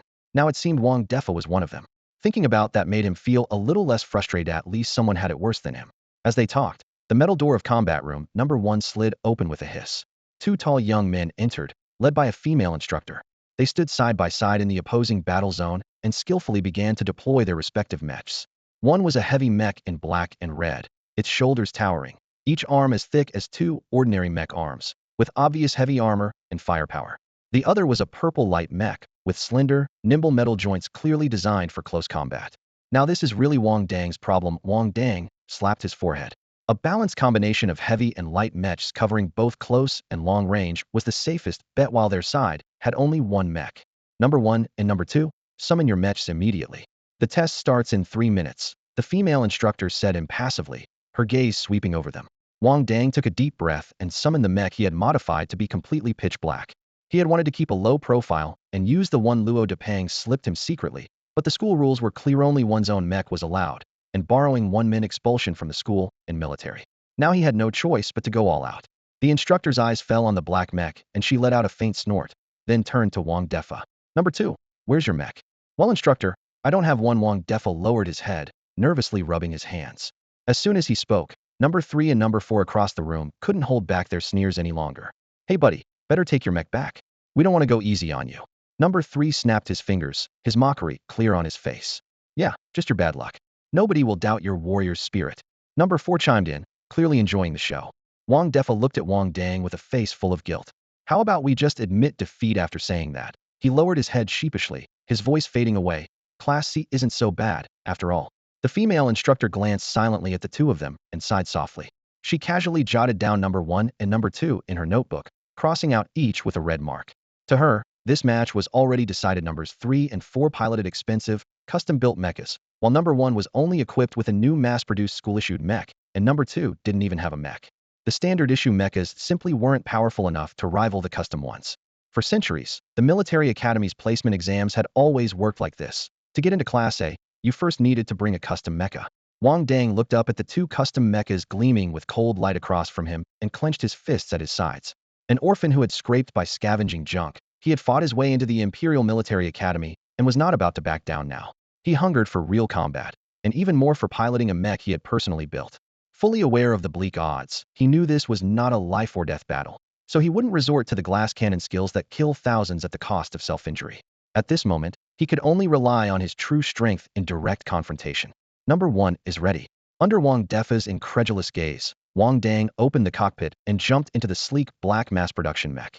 As the activation screen lit up, his voice echoed clearly across the training ground. The female instructor glanced at him once, nodding slightly. Courage was commendable, but getting into Class A had never relied on courage alone. Numbers 3 and 4 exchanged looks and sneered lowly, their mocking laughter dripping with disdain for what they saw as Wang Dang's recklessness. Both moved with practiced ease, slipping into their cockpits and sealing their armor. Exam start. Both sides enter the arena. The female instructor straightened her back and announced loudly. Wang Dang stepped into the combat zone, while Wang Defa hesitated at the sidelines, ultimately unable to follow.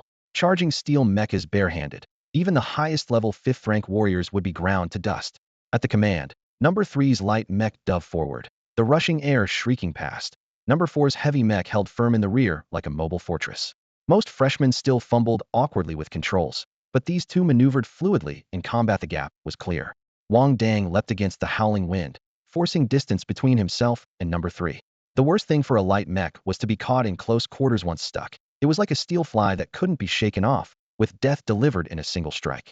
The moment he landed, he summoned his mithril spear, swirling gleams of cold light spinning around the shaft as the tip pointed directly at number 3's chest, forcing the opponent to retreat. But number 3 saw through Wang Dang's move and nimbly sidestepped, quickly closing in again. Number 3 seemed intent on toying with Wang Dang, holding back from drawing his weapon. Meanwhile, the right arm of the number 4 mech clicked shut and instantly transformed into a cold, mechanical gun barrel. The dark muzzle silently locked onto Wang Dang. Reacting swiftly, Wang Dang's spear thrust missed, and with a sudden burst from the thrusters under his feet, he spun sharply, creating distance from number 3. Sweeping his spear across, he forced number 3 back, preventing him from closing in. Forced to retreat, number 3 finally took note. This solid black medium mech before him wasn't any standard school issue. Its design was heavy and steady, yet it moved with the agility of a light mechas proven repeatedly by Wang Dang's effortless evasions. Curiosity fully ignited, number 3 abandoned his playful attitude and engaged seriously. From the back of the purple mech, 2 wings suddenly unfolded with a whoosh, metal feathers snapping upright. In the next moment, dozens of feathered blades transformed into sharp, gleaming swords that shot forward from the wing tips, aiming straight for Wang Dang. Instead of retreating, Wang Dang advanced, weaving a ghostly arc with his moonshadow steps. Blades he couldn't dodge were swept aside by his mithril spear. The blade slammed against the spear's shaft, the vibrations shaking through the alloy frame and into the cockpit. Even through the shock absorption, Wang Dang felt the residual tremors of the mithril spear's impact. If he kept dodging like this, defeat was certain. From the corner of his eye, Wang Dang saw that as the distance widened, number 4's dark machine gun had realigned on him. If he was caught between attacks from front and back, he would lose. Failure was the last thing a gambler could tolerate. His chest flared with rage. Suddenly, twisting sharply, he avoided the first dense spray from the machine gun. His foot thrusters flared again, and like an arrow released from a bow, the black mech sped straight at number 3. Number 3's eyes lit up as energy flickered in his mech's arms. 2 silver short blades materialized out of thin air, raised to meet Wang Dang's charge. Number 4, seeing his ally engaged, ceased firing and slipped away quietly to find another opening. The spear's tip struck first, slicing through the air with a roar. Number 3 blocked with his left blade while cutting down with the right. Wang Dang's spear shifted from thrust to block. Steel sparks flew as blades met spear, shockwaves pushing both mechs back a half step. In the flashing moment, number 4 seized the opening and squeezed the trigger again, unleashing a deadly volley of starlight bullets. Instinctively, Wang Dang dodged, but the close range meant several rounds grazed him. His black mech's chest armor shattered instantly, shards scattering as internal circuits and servos were exposed. That panel had been soaked in silver-scaled snake blood, enhancing its hardness by several grades, yet it still crumbled under the starlight barrage. The black mech's head bowed. Wang Dang gazed at the broken chest plate, disbelief and burning fury rising within. Then an invisible pressure radiated explosively from his mech. Spectators nearby instinctively held their breath. Wang Dang's spirit power was pouring out uncontrollably in his wrath. You dare damage my mech. Inside the cockpit, Wang Dang's eyes were bloodshot. In that moment, he seemed to see again the number 3 scrapyard where he had scavenged since childhood. This chest plate was the product of 15 years of his sweat and tears. Consumed by rage, he held nothing back. Wang Dang completely ignored the purple light mech beside him and unleashed the Moonshadow Step's ultimate technique. Flowing light, fleeting shadow. His entire mech became a blurry arc of light hurtling straight at number 4. The flowing light moved like the moon, the shadow following his motion. To number 3, it looked like a breeze sweeping past, so fast it left only a fleeting blur. Wang Dang lunged toward Unit 4, unleashing his strongest strike, a powerful attack he had perfected just the day before, called the Azure Sea Golden Wave. The spear's force surged like crashing tides, energy rippling outward in waves from the spearhead, relentless and overwhelming. Unit 4's pilot caught only a fleeting shadow before successive shockwaves knocked him off balance, sending him crashing down. Instantly, red warning lights flashed across the cockpit panel. Even the heavily armored heavy mech, famed for its toughness, lit up with alerts and piercing alarms filled the cabin. Only then did Unit 3 react, suddenly igniting his thrusters. The lightweight mech charged, trailing blazing exhaust, closing in on Wang Dang. Feeling the rush of air from behind, Wang Dang withdrew his spear and spun around to face the threat. His strongest attack had cost him precious time, his movements noticeably slower by half a beat.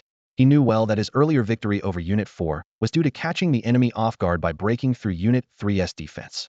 Now that Unit 3 had witnessed his comrade's defeat firsthand, he would be wary, no longer underestimating his opponent.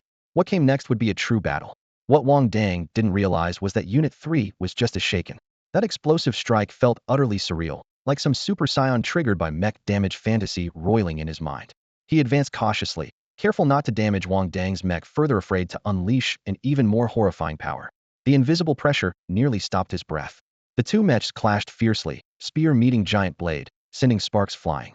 The female instructor watched intently after Wang Dang's victory over Unit 4. She quickly drew her notebook and neatly crossed out Unit 1, circling it instead, signifying that regardless of the outcome, Wang Dang had earned a spot in Class A. But she said nothing, curious to see what other surprises this bold young pilot might deliver. As the fight continued, Wang Dang was surprised. Unit 3's attacks were no longer as fierce. Gradually, Wang Dang gained the upper hand. In close quarters, he blocked a powerful downward slash with his spear while twisting his left arm's turbine blade into the seam connecting Unit 3's mechanical wings to its back frame. The high-speed blade severed the alloy bearings with a screech, wrenching the wings violently off. His deep knowledge of mech structure gave him a decisive edge. Losing its wings, Unit 3 reacted swiftly, retreating 3 steps to create distance and, without hesitation, muttered, "I concede." Those wings were not only the mech's thruster system, but the source of its high mobility.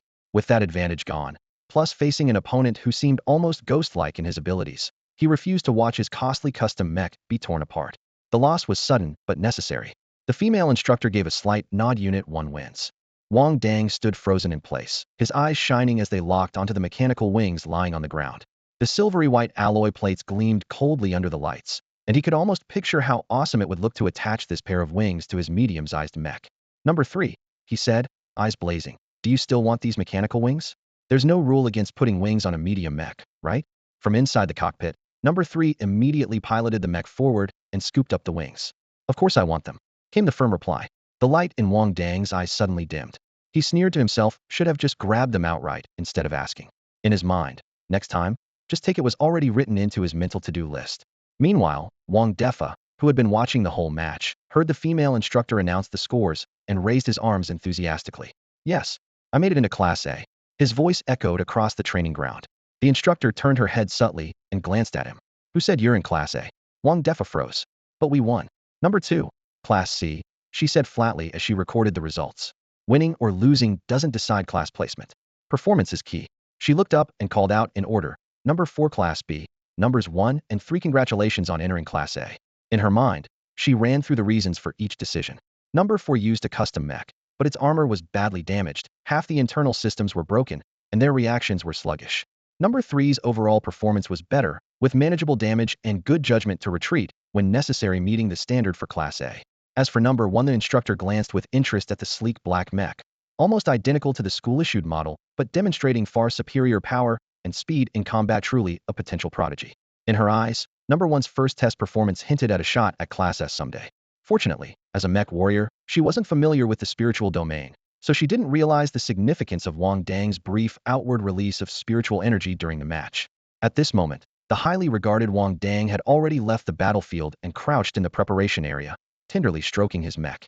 His movements were like soothing a hurt wife.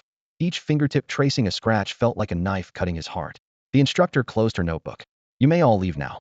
Tomorrow at 8, report to your assigned classes." "Yes, ma'am." The 4 responded in unison. Some were elated, others dejected, their moods worlds apart. Wang Dang stored his mech into the necklace around his neck, then shot a fierce glare at Number 4 before turning away. Number 4 shrank back nervously, grumbling in his mind, "My mech's practically falling apart, but his only damage was a few cracks in the plate armor. Why does he look like he wants to eat me alive? So unreasonable." Passing by the female instructor, she nodded slightly, her tone serious. "Wang Dang, you have great potential, but don't be too attached to your mech. Excessive concern on the battlefield will tie your hands. Remember, the mech is dead, the pilot is alive." "Understood. Thank you, instructor," Wang Dang replied sincerely with a nod. The instructor smiled with satisfaction, the look of a teacher proud of her star student. "All right, you're dismissed." Wang Dang understood the logic, but thinking about how he painstakingly scavenged parts from the junkyard to build this mech himself, only to have it smashed to pieces by someone else's, heart ached like it was being sliced with a knife. As a mech engineer, he knew the price of every component that all cost money. To him, it was like having his wallet stolen right in front of him. Could he tolerate that? Not a chance. As soon as Wang Dang left battle room number 1, the other 3 from dorm 222 immediately crowded around him. Since their numbers were drawn late, they had no choice but to wait nervously in the corridor for news. The moment Wang Dang appeared, Luo Depang instinctively leaned forward, his voice betraying his anxiety. "Brother Wang, how did it go?" He had already seen that Wang Dang's second teammate was the unlucky freshman who had been getting crushed in the group chat. So as soon as Wang Dang went in, had been holding his breath for him. "They'll be waiting for you guys in Class A." Wang Dang forced a weary smile. The brutal fight had nearly drained all his energy. Instinctively, he reached into his pocket, but found his last military nutrition drink was already finished. He had to grit his teeth just to keep talking to his roommates. Amazing Monkey gaped for a long time, his words dragging like a scratched tape. "Brother Wang, you're literally my idol." Hey Jis eyes sparkled like light bulbs. "All right, I'm gonna fight with everything I've got to get into Class A2. Luo Depang's expression was far more complicated. Happy for Wang Dang, but also stunned by his near-terrifying combat skill, it looked like Wang Dang had taken on two opponents and won the match single-handedly. At this moment, he became ever more convinced that Wang Dang must be descended from some secret, legendary family on Blue Star. His certainty wasn't based on strength alone. After centuries of cultural blending, pure-blooded East Asians with black hair and black eyes like Wang Dang were now rare on Blue Star. The elders often said many ancient Eastern families still forbade intermarriage with outsiders. Wang Dang might well come from such a lineage. Thinking this, Luo Depang's eyes toward Wang Dang gained a profound, heartfelt respect. "He'll head back to the dorm and wait for your good news," Wang Dang said as he patted each of the three on the shoulder in turn. His voice was quiet but firm. Monkey was the first to notice his weakness, urging, "Brother Wang, you should go lie down. You sound exhausted just talking." "Yeah, after that tough fight you must be wiped out. Go get some rest," Luo Depang encouraged as well. Unconsciously, they had come to see Wang Dang as the backbone of Dorm 222. After saying goodbye, Wang Dang didn't go straight back to the dorm, but swayed toward the medical center instead. After days of building mechs and intense training, an entire box of the military nutrition drinks had been drained. He had no choice but to go find Dr. Su to replenish his energy. "You drank the whole box?" Dr. Zu's voice shot up instantly, yanking Wang Dang into the examination room right at the door. "I have to give you a full physical. Drinking that much like this is going to cause serious problems sooner or later." Wang Dang instinctively wanted to refuse. "Dr. Su, I still feel okay, just a little hungry. If you want to stay alive, you better lie down now. That stuff isn't some kind of sugar water. Even Star Energy users don't drink it like you do." Dr. Su spoke rapidly, his tone full of urgency. Wang Dang stared at him for a few seconds, realizing the anxiety was genuine. In the end, he obediently laid down inside the scan chamber. A red laser swept from head to toe, immediately followed by a seamless green laser, then shifting through other colors, repeatedly scanning with meticulous precision. After several rounds of colorful laser sweeps, Wang Dang was finally released from the examination chamber. Dr. Su leaned close to the treatment pod's holoscreen, frowning as he examined Wang Dang's vital signs. His eyes rapidly scanned through the dense data frame's heart rate, blood pressure, blood oxygen levels, bone density, even fluctuations in mental energy, committing each figure to memory. Once he confirmed everything was correct, his fingers swiped across the virtual keyboard, instantly resetting all the data to zero. Only after finishing this did he pull Wang Dang along back to his office. The office was softly lit with warm white light. A large genetic lineage poster on the wall fluttered slightly from the air conditioner's breeze. Dr. Su pulled a cigarette from the drawer, lit it with the electronic lighter on the desk's edge, and took a deep drag. The smoke curled in front of his gold-rimmed glasses while his gaze part researcher, part hunter locked onto Wang Dang without blinking. Being stared at like that sent a chill down Wang Dang's spine. It was unsettling enough to undergo a full-body scan, let alone to be analyzed so intensely afterward by the doctor. Could it be I have a terminal illness? He probed hesitantly. After all, he had traded 5 years of lifespan to gain psychic and astral talents. Yet no matter how he counted, he should still have 7 years left. Was there really a fatal disease that could guarantee someone just 7 more years to live? "No," Dr. Su said, flicking the ash off his cigarette into the ashtray. "Your body is in excellent condition. Then why are you looking at me like that?" Wang Dang dragged a chair and sat opposite him. "I'm wondering how you've survived until now." Dr. Su stubbed out the cigarette, his expression unusually serious. Wang Dang, an orphan from Jinfeng slum in Nanjing City, officially tested at age 8 with no psychic or astral talents. Yet I can clearly sense mental energy fluctuations on you. What are you implying? Wang Dang's face remained unreadable. "Do you know you've been severely malnourished all your life?" Dr. Su pushed up his glasses. "Long-term nutrient deficiencies mean your BODIS functions could barely sustain basic life signs. That's the real reason you frequently faint." Hearing this, a flood of thoughts raced through Wang Dang's mind clearly. Dr. Su had researched his background thoroughly before coming to the military academy. Fortunately, he hadn't discovered the system, the absolute secret, and was instead attributing Wang Dang's abnormal psychic talent to malnutrition. "Wang Dang, your origins are probably more complicated than just slum orphan," Dr. Su went on. "Your physical condition is extraordinarily superior, among the best I've ever seen. Achieving this level requires generations of genetic selection. I can't uncover more, but there's definitely something else going on." He sounded a bit regretful, then offered a suggestion. "I recommend you retake the talent test. You've already improved your nutrition somewhat. Maybe the results will surprise you." "No thanks, Dr. Su, I'm fine as I am," Wang Dang declined firmly. "Besides, I'm already a mech pilot." Dr. Su raised an eyebrow, half smiling. "If the retest uncovers more talents, the Academy will value you more and grant you more resources. Resources are power." He gently closed the medical file in his hand, his voice low but tempting. "The opportunity is right in front of you.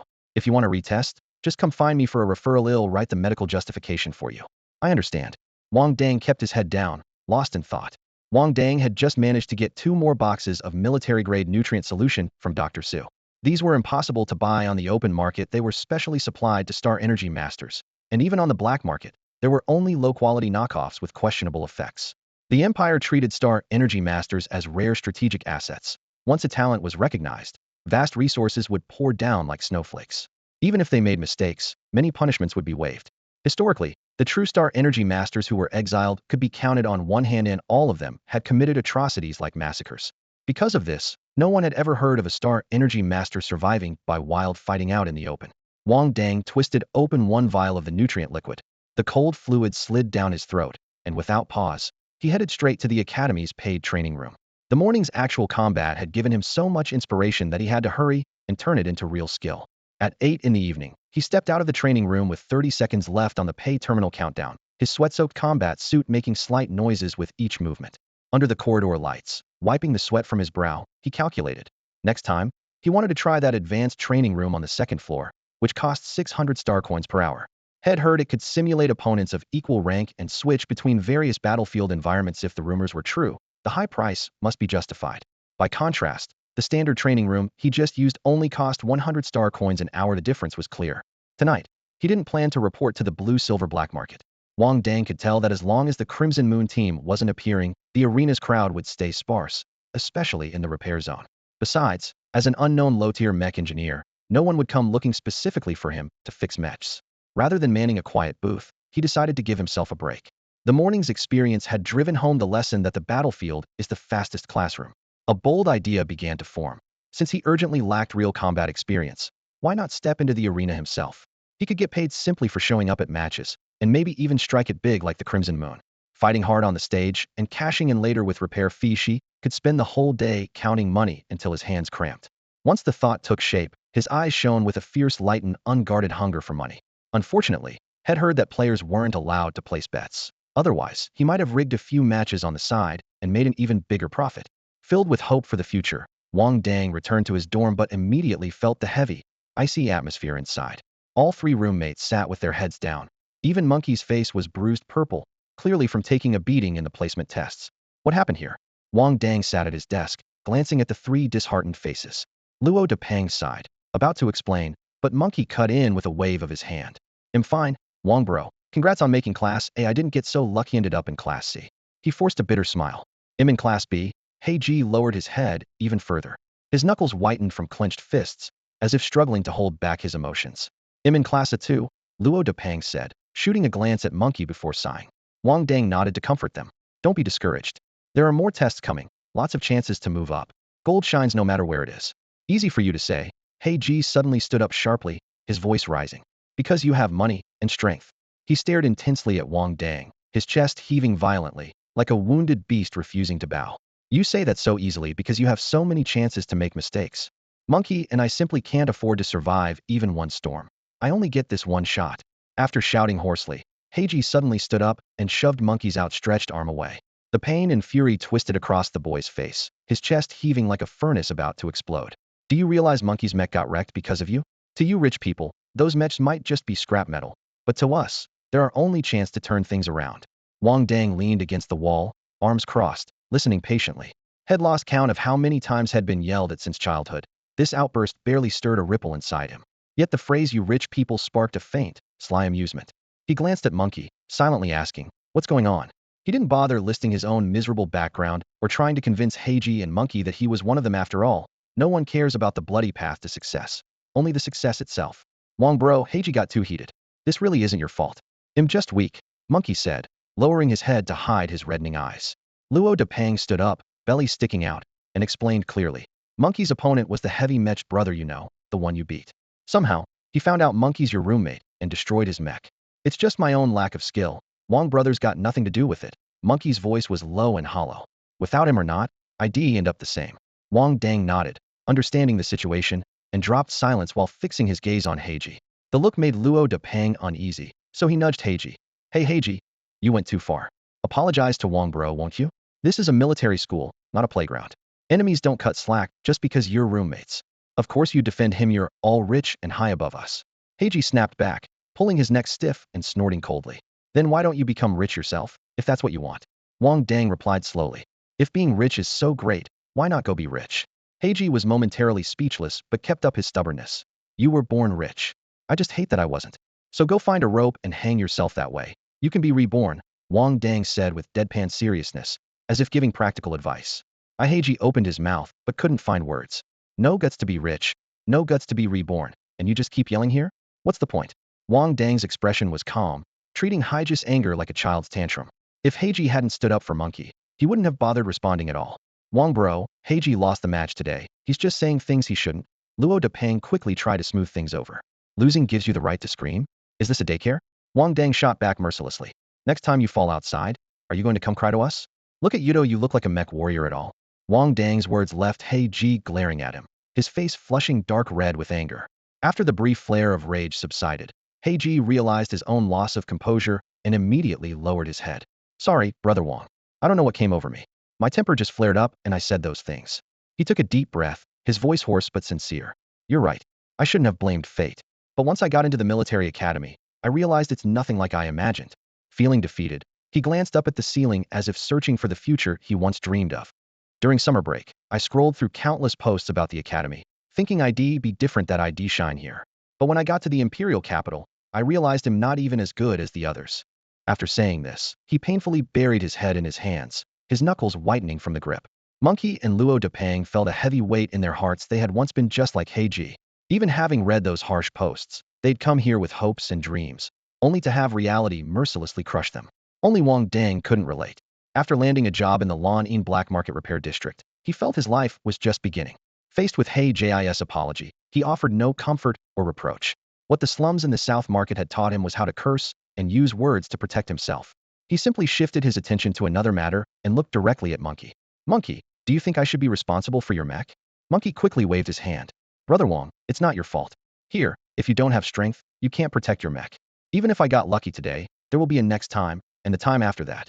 He trailed off with a bitter smile. Maybe I should have listened to my family and just applied to a different school. Before he finished speaking, a heavy object sliced through the air and landed nearby.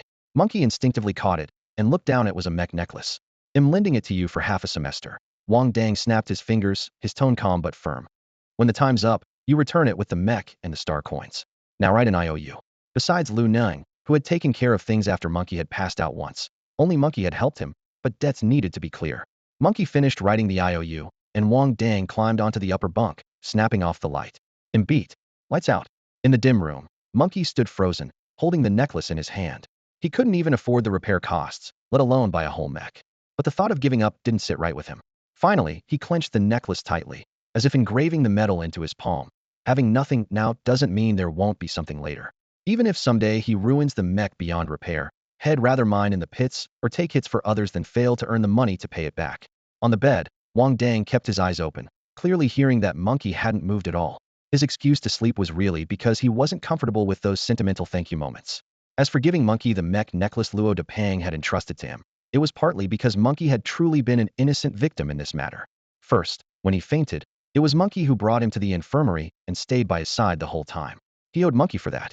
Second, when Monkey faced a devastating blow, he didn't whine or complain at all. That kind of openness was exactly the same as Heiji had been when he first arrived in this world. Thinking about all this, Heiji finally made up his mind to give the mech suit to Monkey after all. If he himself had fought his way up from the scrapyard all the way to the Imperial Military Academy, then Monkey, standing right at the academy's starting point, surely wouldn't fail to rise up. Late at night, when the dorm lights were out, Heiji suddenly sat up in bed and slapped himself hard across the face. The sharp smack echoed in the silence. Useless, he muttered angrily. Then he lay back down, staring blankly at the ceiling for a long time before finally closing his eyes. Early the next morning, the dorm door creaked open and one by one the four of them headed out, each going to a different classroom. Wang Dang and Luo Depang were assigned to Class A, Heiji to Class B, and Monkey to Class C. When they reached the stairs, Monkey chuckled. Our dorm's got eyes in all three classes now.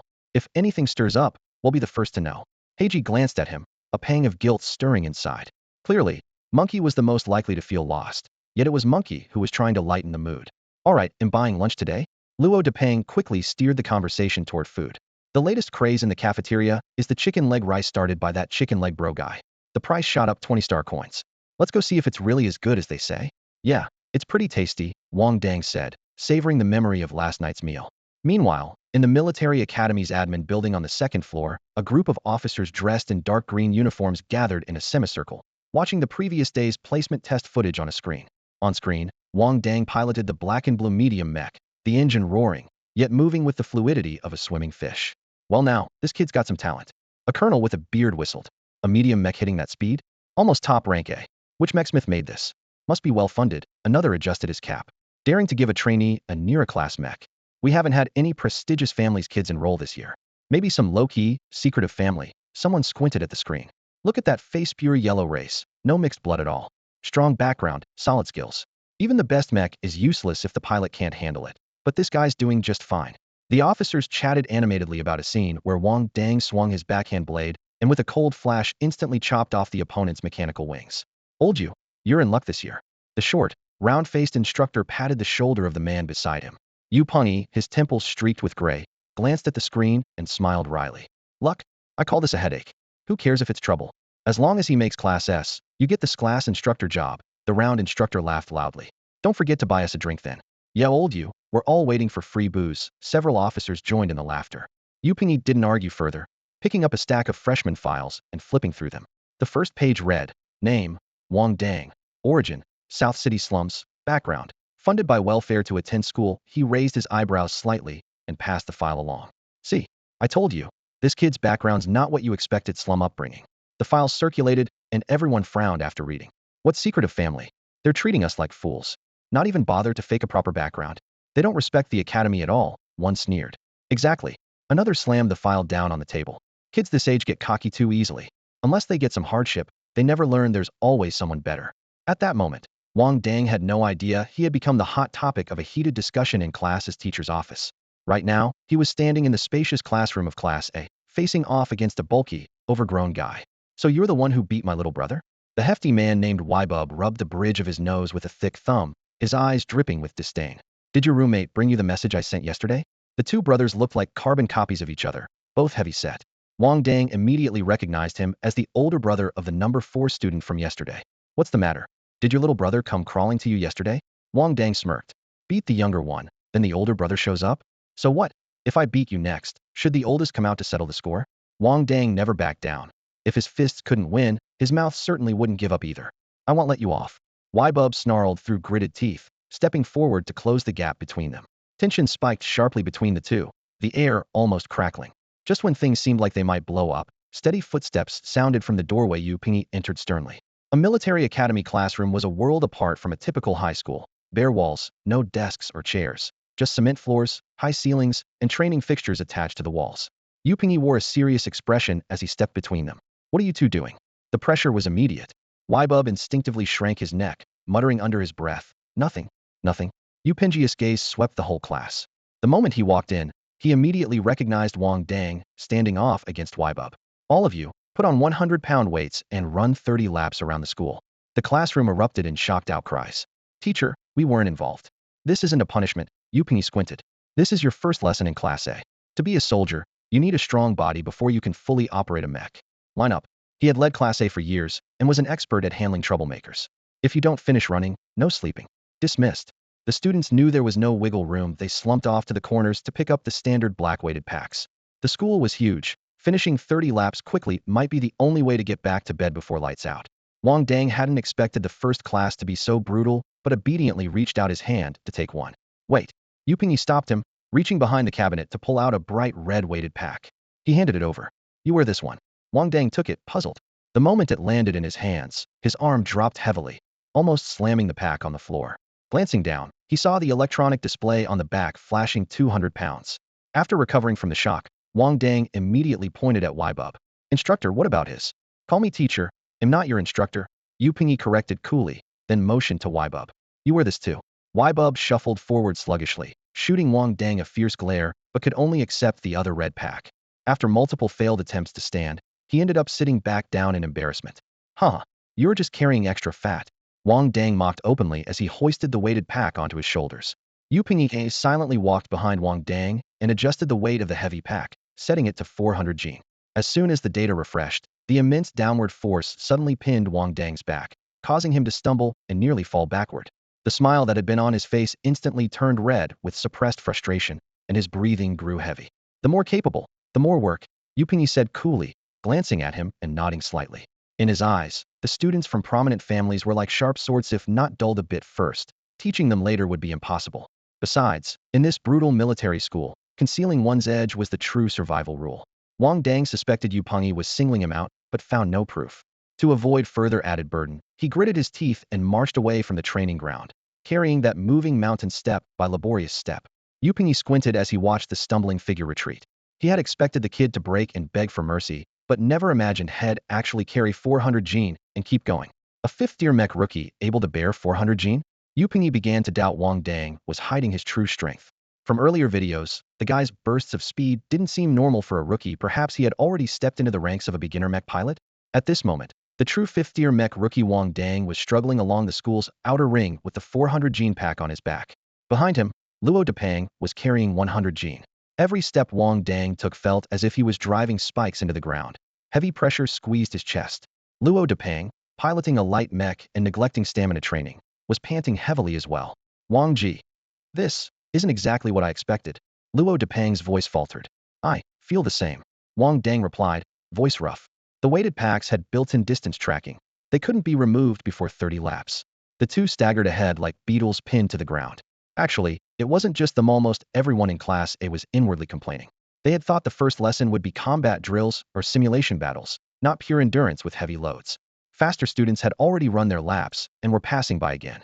Some caught sight of Wang Dang and Luo Depang's struggling pace and couldn't help but sneer. How did people like that even get into Class A? In the past, Wang Dang would have fired back a retort, but now, he barely had the strength to look up, silently etching that mocking voice into his mind. Reaching the edge of a grassy patch, Luo Depang simply plopped down and lay flat on his back, using the heavy pack as a pillow.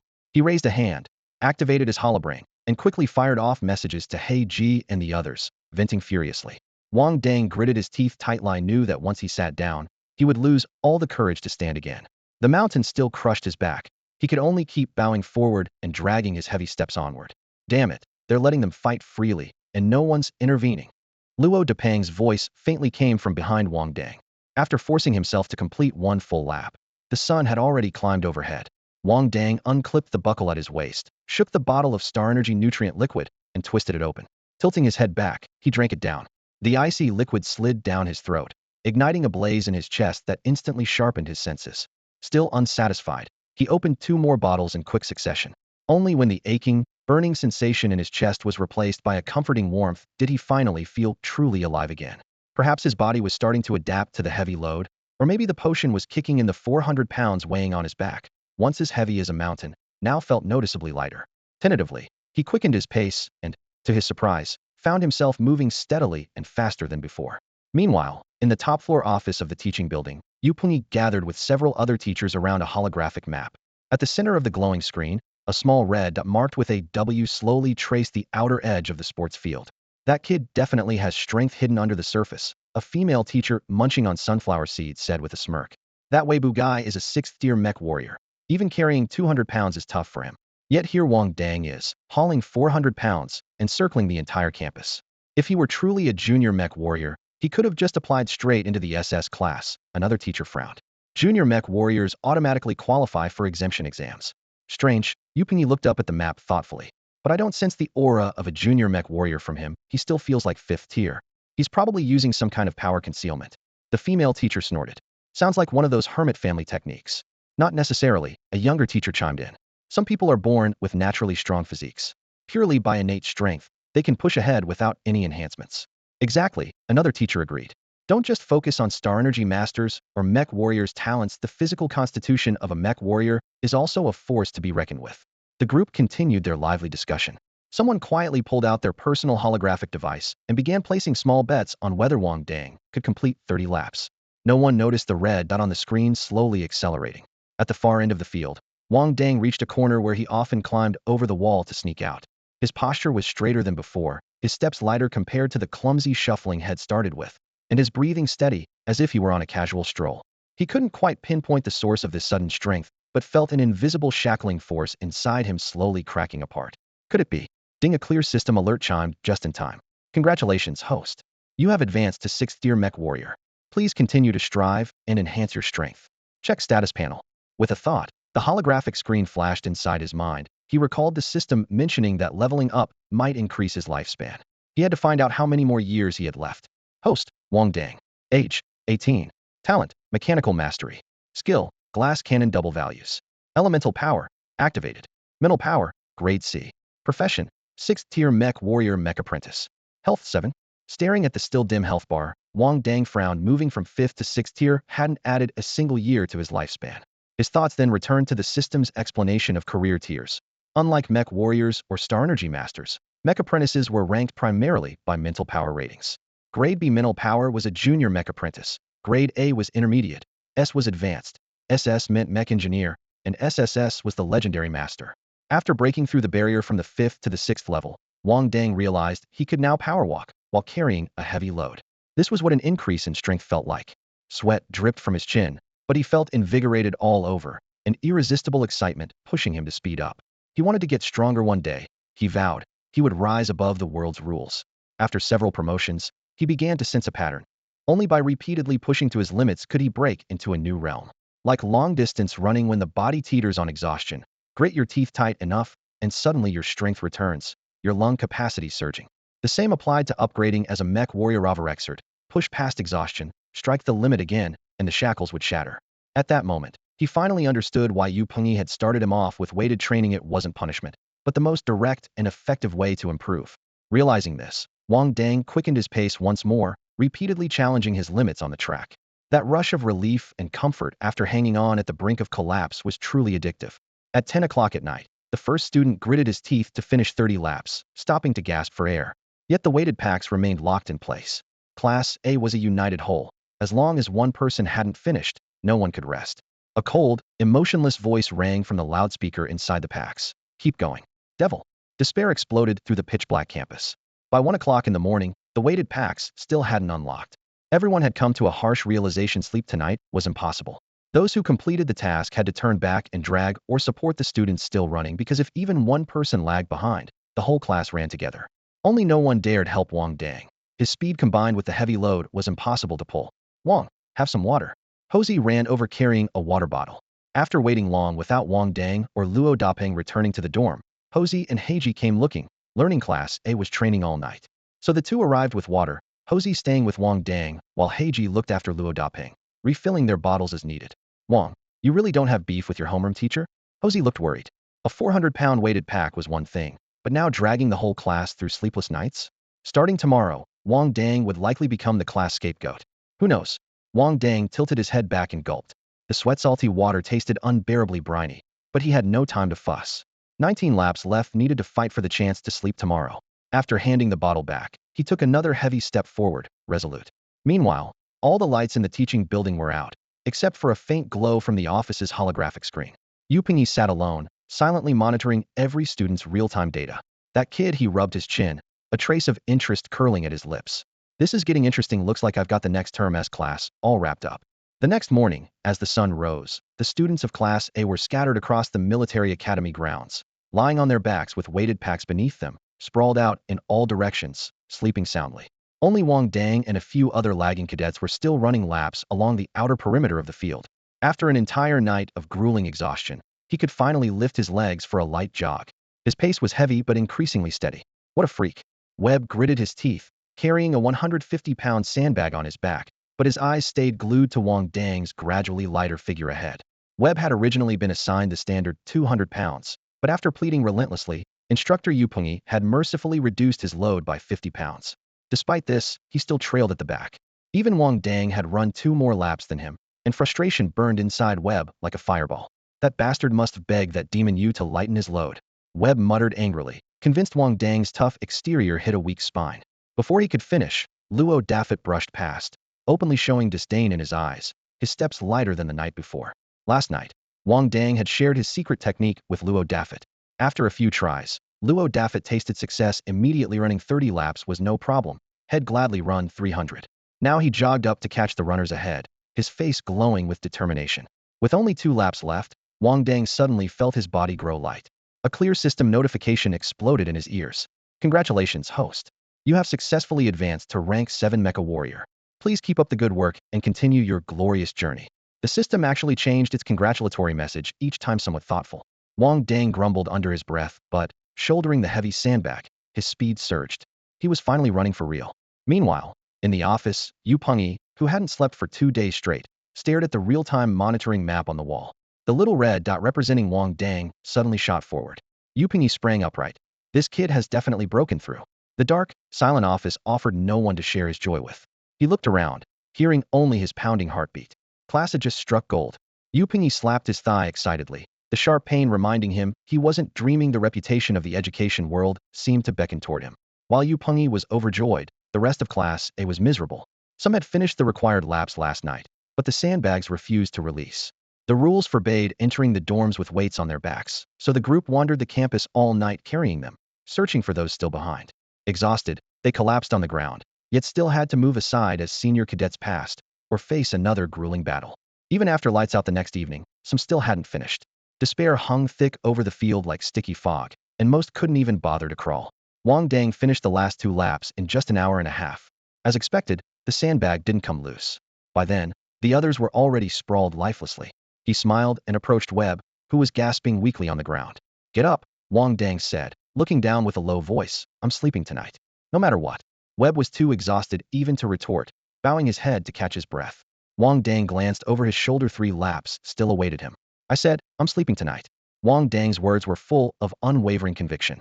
He hadn't been to the blue-silver black market to earn money for 3 consecutive days now, and if he didn't sleep tonight, he wouldn't be able to go tomorrow either. For days without any income would literally kill him. As soon as the thought struck, Wang Dang rushed over to Webb's side, yanked him up from the ground without a word, grabbed him by the collar, and charged forward. "I need to sleep." Being dragged along, Webb stumbled and ran, his legs like a puppet's dangling on strings, limp, yet mechanically pounding the ground. He didn't even have the strength to shout.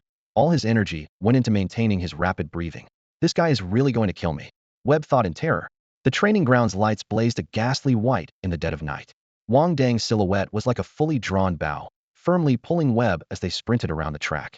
The Class A students along the way watched in stunned disbelief, then one after another raised their thumbs in approval. Though the suffering they'd endured these past 2 days was most likely caused by these two, at this moment Wang Dang, desperately dragging that fat guy in a mad dash, looked like a hero fighting for everyone's sleep. "Can we sleep now?" A young man with pale lips raised his head and asked his companion hoarsely. "We should be able to," his companion replied through gritted teeth. Wang Dang's obsession with "I need to sleep" spread like the flu. Students who still had a bit of strength left rushed forward one after another to push from behind Webb. When someone couldn't hold on anymore, they were immediately replaced by the next person. Through this relay effort, by the time they finished the last lap, Webb had been completely drained of strength, lying on his side as Wang Dang dragged him along like a sack. The finish line was right ahead. The moment Webb's body was dragged across it, everyone clearly heard a click. The weighted pack had finally unlocked. "Yeah. Yes." The Class A students gathered at the finish line erupted in a final cheer, dropping their heavy weighted packs to the ground in unison, supporting each other as they limped toward the dormitory, wanting nothing more than to collapse into bed immediately. "Can someone take me to the infirmary?"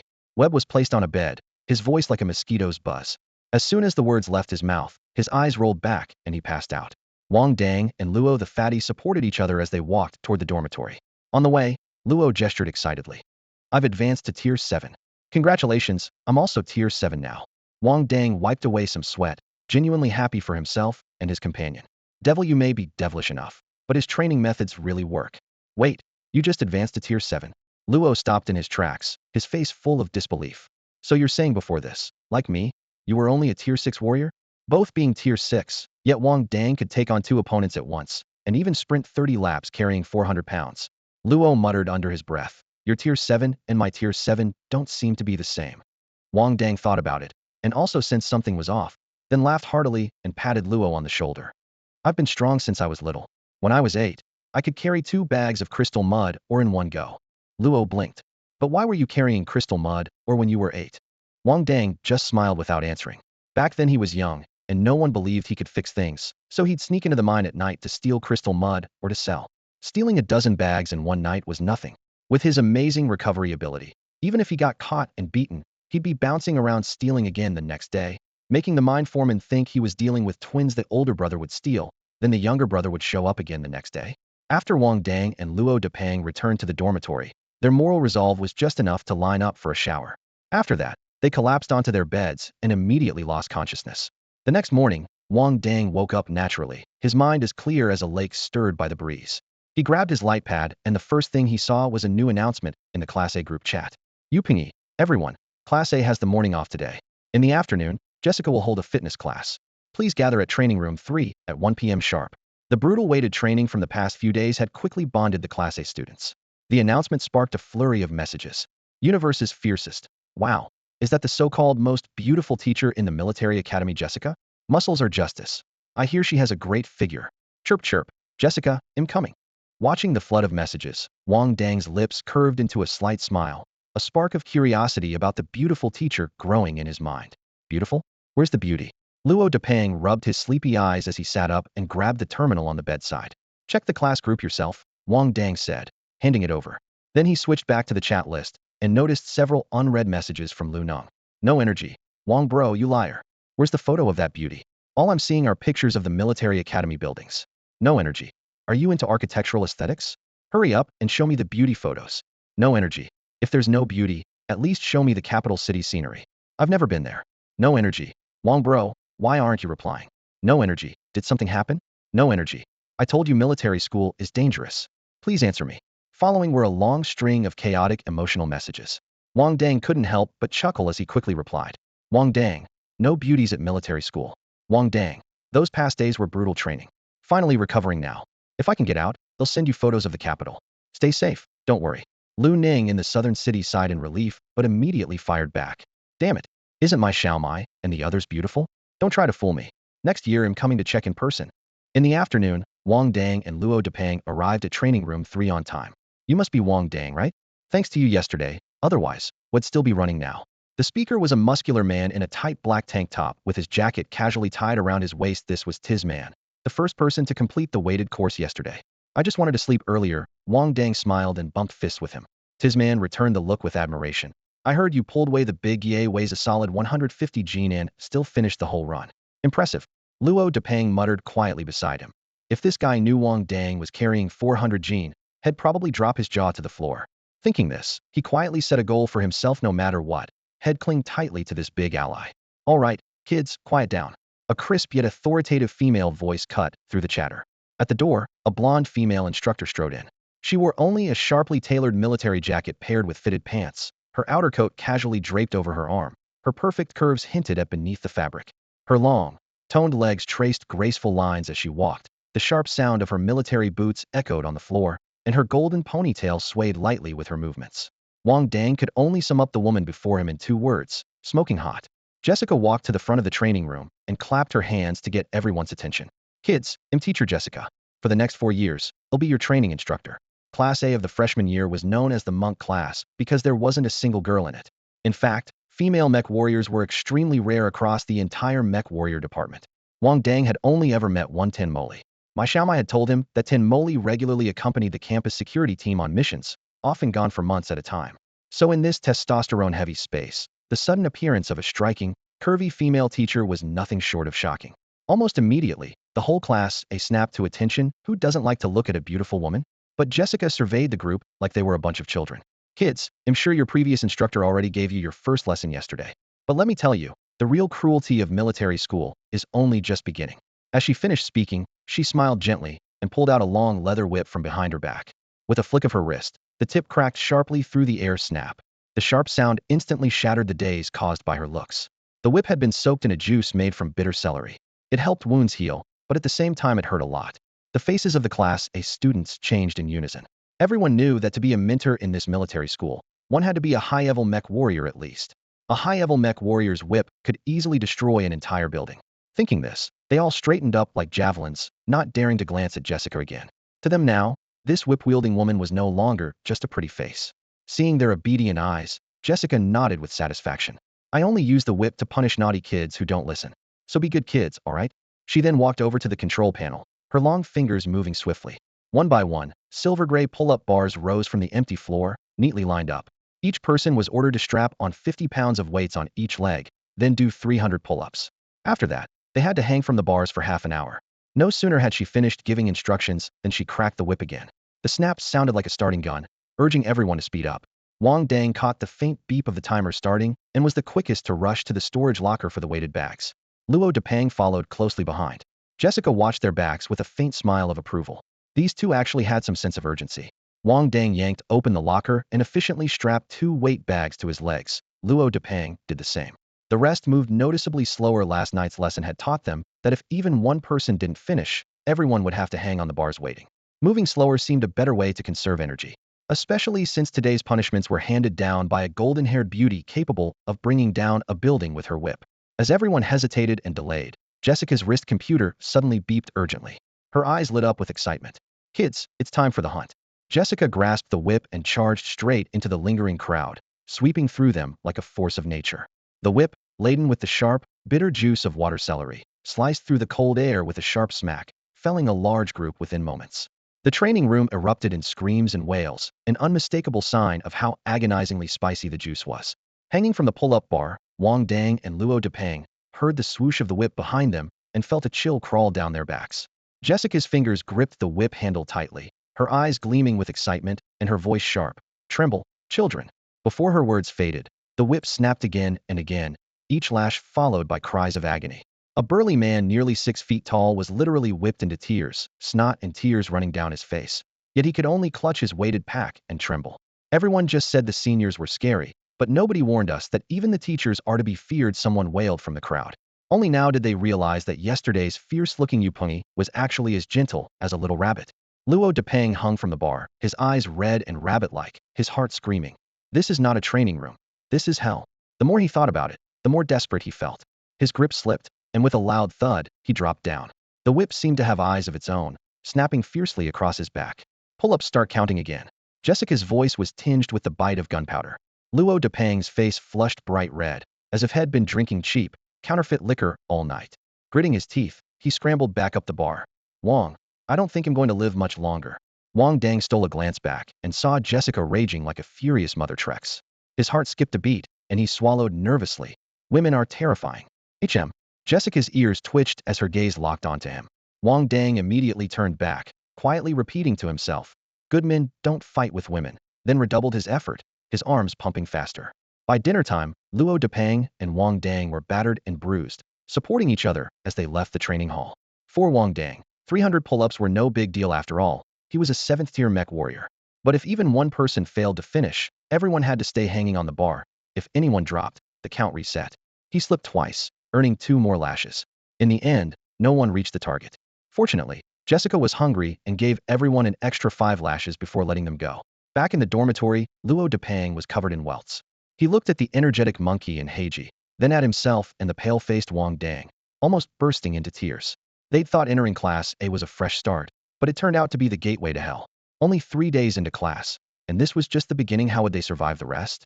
Jessica wasn't wrong. The water celery juice really does help wounds heal. Luo Depang peeled off his shirt and gasped at the whip marks already starting to close. Wang Dang sat at the desk and exhaled a long, ragged breath, and going for a walk. He had long since gone numb to the pain in his body, only recalling the searing, ant-like bites the whip delivered the moment it struck. Today, Jessica had whipped the fury right out of him, but no matter how much he burned with rage, there was no escaping or fighting back. So now, he was heading to the blue-silver black market to vent the anger boiling inside him. Wang Dang stormed out of the military academy's walls with a dark scowl and marched straight into the arena. The maintenance area was empty except for the hum of fans. Clearly, the Crimson Moon hadn't shown up today either. "I want to register for the match," he said coldly as he approached the front desk. The receptionist looked up and paused when she recognized the familiar silver-white mask. "Mr. White Mask, I remember you're a registered mech pilot. Are you sure you want to compete yourself?" In her eyes, mech pilots usually look down on just using fists. Mech warriors. Why would he want to fight in the ring himself? "That's right. Combat will help me better understand the mech's capabilities," he casually lied. She still seemed uneasy and lowered her voice.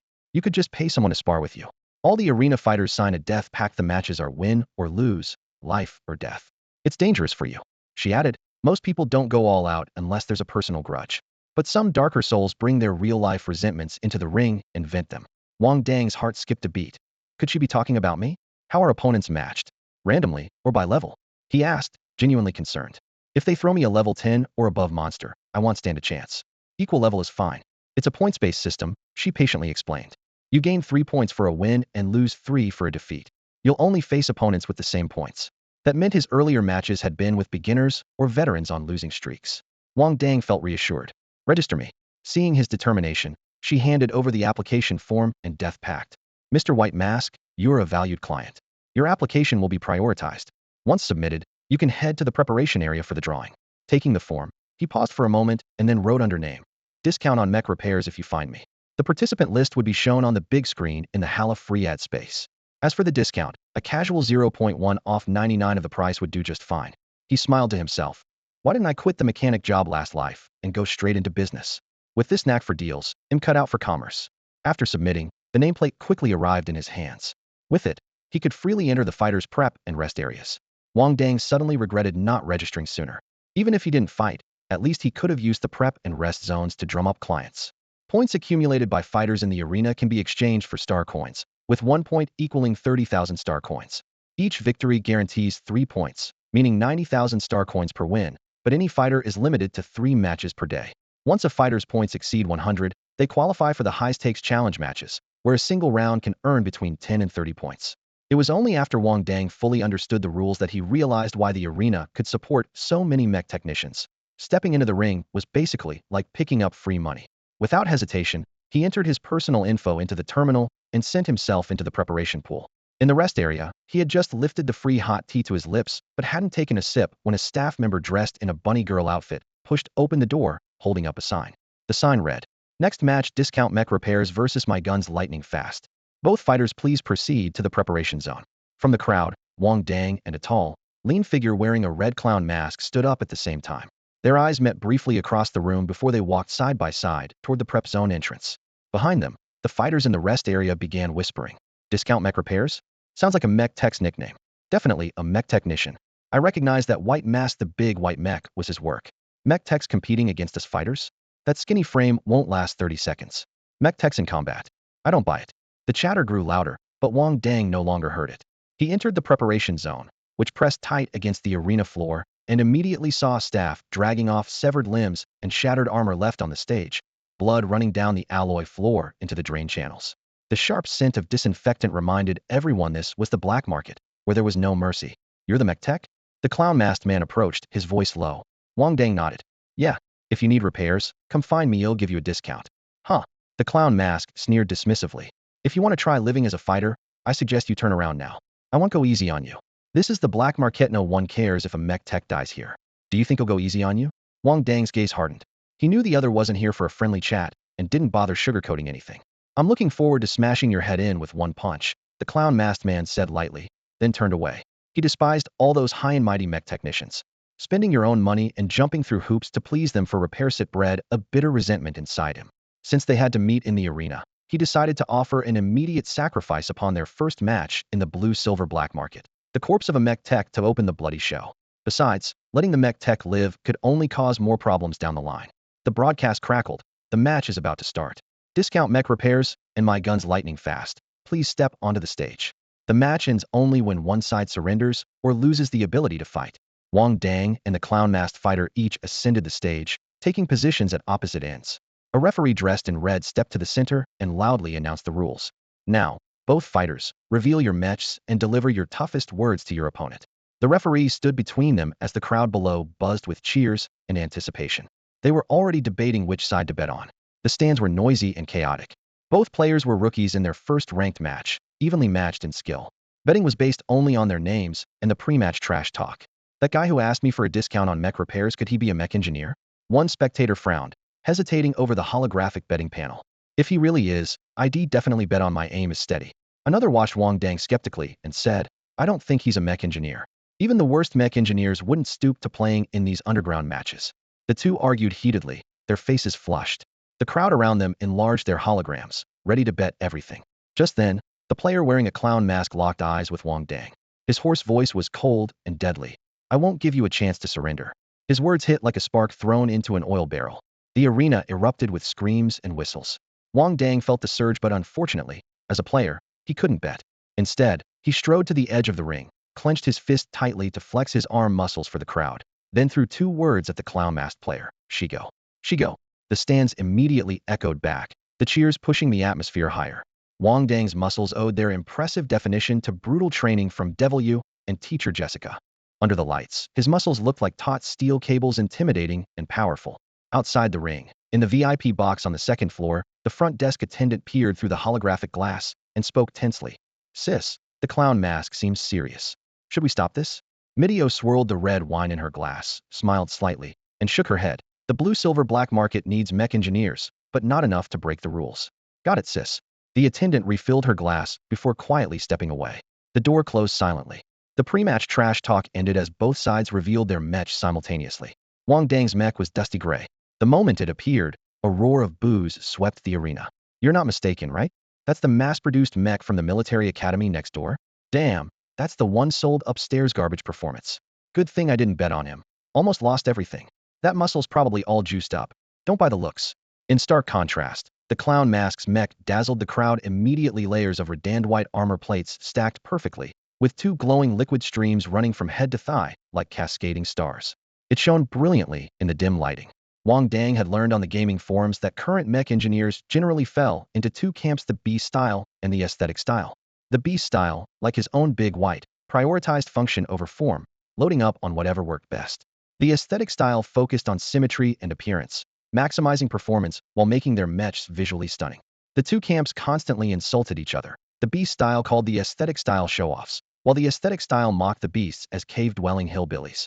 This clown mask's mech was clearly crafted by an aesthetic engineer. Wang Dang had a simple view of the divide. If you had money, you were aesthetic. If you didn't, you were beast. As the referee's whistle blew, Wang Dang's first match in the arena officially began. The stands, illuminated brightly, fell suddenly silent, all eyes fixed on the two vastly different mechs in the center of the ring. The pilot of the redand white mech wore a clown mask. He raised his hand with confidence, paying no attention to Wang Dang's dull and cheap-looking black mech, like a knockoff mall promotion item. The next second, a brilliant glow gathered in the palm of the red-white mech, coalescing into a shimmering light whip. With a long stride forward, the glowing whip sliced through the air toward Wang Dang, cutting the silence with a piercing crack. Damn it, another whip. The cold gleam of the light whip sparked unpleasant memories for Wang Dang from earlier that day, igniting a fiery surge in his chest. His black mech didn't retreat. Instead, it charged forward. Silver light flared on its right arm as a metallic spear instantly formed, its tip parrying the light whip. Then, he twisted his mech's body, using boosters to slide close to within 3 meters of the red-white mech in a blink. The left arm armor separated with a thunderous pop, revealing a turbine blade. The blade slashed down cleanly, severing the opponent's right arm and disconnecting the light whip from its mechanism, sparks flying everywhere. As the light whip fell to the ground, Wang Dang smoothly reached out and grabbed it, quickly wrapping it around the left arm of his mech like a brilliant sash's trophy. Normally, such a swift disarmament scene would electrify the crowd, but the stands remained so quiet you could almost hear sharp breaths. People sat with mouths agape, staring at the plain black mech with baffled expressions that read, "What kind of strategy is this?" It turned out that after taking the weapon, Wang Dang didn't rush to press the advantage. Instead, he suddenly jumped back, creating more than 10 meters of distance, then bent over like a miser, busily winding the light whip tight and tight around his arm. All the while, he kept glancing up warily at his opponent, afraid the whip might be snatched back. Not exactly brave, but extremely petty. You're asking for death. The clown-masked pilot ground his teeth, his earlier shock instantly drowned in fury. He had deliberately conserved energy at the start, not deploying his strongest gear, thinking the whip alone would be enough to put the so-called mech pilot Wang Dang in his place. Now, not only had Wang Dang proven strong, but had insulted him publicly. There was no way he could swallow this humiliation. Both arms raised, energy emitters spin to life, and two flame-patterned red pistols materialized instantly in his hands, metallic structures clicking into place. Seeing this, Wang Dang felt a touch disappointed. The pistols were finely crafted, but they all needed star energy bullets. To him, whether pistol or rifle, they were essentially star coin shooters. One shot cost a fortune, 2 shots hurt, and 3 could knock someone back. Cold weapons still felt more reliable. Yet, looking at the red-white mech, there were plenty of parts worth salvaging, especially the outer metal plates. If he could replace the armor on his black mech with that high-strength alloy, its defense rating would at least double. Just as Wang Dang silently considered which mech parts to dismantle and sell, the clown mask pilot pulled the trigger. Bright red energy shots blazed in a rapid burst. The muzzle's shimmering sparks reflected off his exaggerated mask like twin burning flames. He fired while activating boosters, the thrusters on his boots leaving a long fiery trail as he kept closing the gap with Wang Dang while shooting. It was clear that his target was the star energy core behind Wang Dang. The star energy core was the heart of the entire mech. If a star energy bullet pierced it, any mech would instantly be reduced to scrap metal. The very next bullet would be enough to send the pilot to the afterlife. Wang Dang immediately saw through his opponent's plan. However, the black mech he was piloting moved at nearly a rank speed, and the rankings didn't allow cross-tire matchups, which gave him confidence. He might not win, but he was absolutely certain he could dodge every attack. The next second, a hail of bullets rained down. Wang Dang maneuvered his mech, rolling left and right, spiraling forward, moving as agilely as a black lightning bolt. Meanwhile, the red mech controlled by the Joker mask had closed to a deadly range. Just as the two brushed past each other, Wang Dang suddenly executed the moon shadow step, causing his mech to shift sideways like an afterimage to the Joker's right side. The turbine blade locked onto a seam in the red mech's right chest plate and spun at high speed, sparks flying. Then it forcibly sliced off that red panel. Before the Joker mask could react, Wang Dang grabbed the panel and dashed backward dozens of meters, a jet black streak trailing from his sleeve. At the corner of the arena, the black mech pulled off its damaged chest armor with one hand and fitted the stolen red plate in its place with precise speed. The whole process took a split second, leaving the crowd only able to catch a Redan black ghostly blur. Ha ha ha. I've never seen anyone transform mid-fight like that before. Whoa, if this keeps up, won't they just swap entire mechs? Is this guy a mech engineer? How can he move so smoothly? In the second floor VIP box, Mi Dai set down her wine glass, watching Wang Dang with a complicated look. How much debt does this guy have outside? Usually immersed in the blue-silver-black market, she had never seen anyone treat a battlefield like a repair shop. A high-level combination of mech engineer and pilot behaving like a rogue stealing parts was truly astonishing. On the other side of the arena, Joker Mask was nearly losing his mind. As a dignified rank 9 mech warrior, he had expected to face a solid newbie with 0 points after all. New warriors usually start at 50 points and shouldn't even be in arena matches. Instead, his first opponent was a freakishly fast and shameless monster, making him feel publicly humiliated. Anger surged, and Joker Mask decisively unloaded all his regular star energy bullets. In that case, they'll send you a fireworks show. He reloaded, raised his gun targeting Wang Dang, firing round after round just skimming past. The bullets trailed long flames and suddenly detonated near their target, scattering shrapnel and shockwaves everywhere. Wang Dang continued dodging left and right with Moonshadow Step, narrowly avoiding multiple explosions. Still, the newly installed red chest plate was scarred by the blast's aftershock, and other black armor panels showed cracks from fragments. Joker Mask didn't stop, his firing relentless as a torrential downpour, giving Wang Dang no chance to catch his breath. In a very short time, black armor fragments littered the ground beneath Wang Dang. Staring at the wreckage, his face suddenly turned stone cold. I only wanted one panel from you, and you almost tore my whole mech apart? Wang Dang glared furiously at the shattered plates covering his body. The arena was barely 100 meters square. No matter how much he dodged, he couldn't escape the blast impact of the flame bullets. Suddenly, he understood. Continuing to evade would only leave him defenseless. Had to take the initiative. Right now, he vowed to replace his battered shell with the opponent's pristine, redanned white mech suit. His black mech coiled like a spring. The mithril spear danced between his fingers, its tip cracking like a chain of lightning, snapping the incoming bullets out of the air with a series of sharp clangs as metal scraped and sparks flew. Wang Dang's feet moved in a moonshadow step, tracing a deceptive arc within the battle circle, his figure rapidly closing in on the clown mask. The clown-masked opponent only laughed softly, a gleeful sound. The grotesque, painted smile on the mask looked even more twisted in the flickering flames. His greatest fear was Wang Dang slipping past like an eel, but close combat was the flame bullet's deadliest range. The steel muscles of the two heavy mechs collided in the center of the ring, a deafening crash shaking the ground. Still, Wang Dang didn't want a straight-up brawl. He couldn't gauge this guy's rank, but knew the opponent fought lavishly, clearly not just after prize money, more like a rich heir seeking thrills with endless resources. These types always have all kinds of tricks up their sleeves. Facing that Hedon would be foolish. In the split second when the two mechs almost touched, Wang Dang swallowed a searing flame bullet that blasted a warped heat wave from his shield. Using the shock, he flickered with a moonshadow step to the redanned white mech's side and rear. The black mech raised its left arm. The turbine blade flared cold and sharp, stabbing straight into the hinge between the enemy's right arm and torso, buzzing fiercely as it spun. The metallic rasp sounded like tearing beast bone, but the alloy there was tougher than expected, and the blade couldn't penetrate right away. A sudden surge of danger flared. The clown mask maneuvered his remaining left arm. The gun muzzle clicked, locking onto Wang Dang's cockpit. Wang Dang twisted sharply. His black mech flipped 180 degrees with flames scraping the ground, narrowly dodging the blast. Taking advantage of the momentum, the turbine blade drove deeper with brutal torque. Cracked enemy's entire arm was ripped off. The redanned white mech staggered back, losing balance.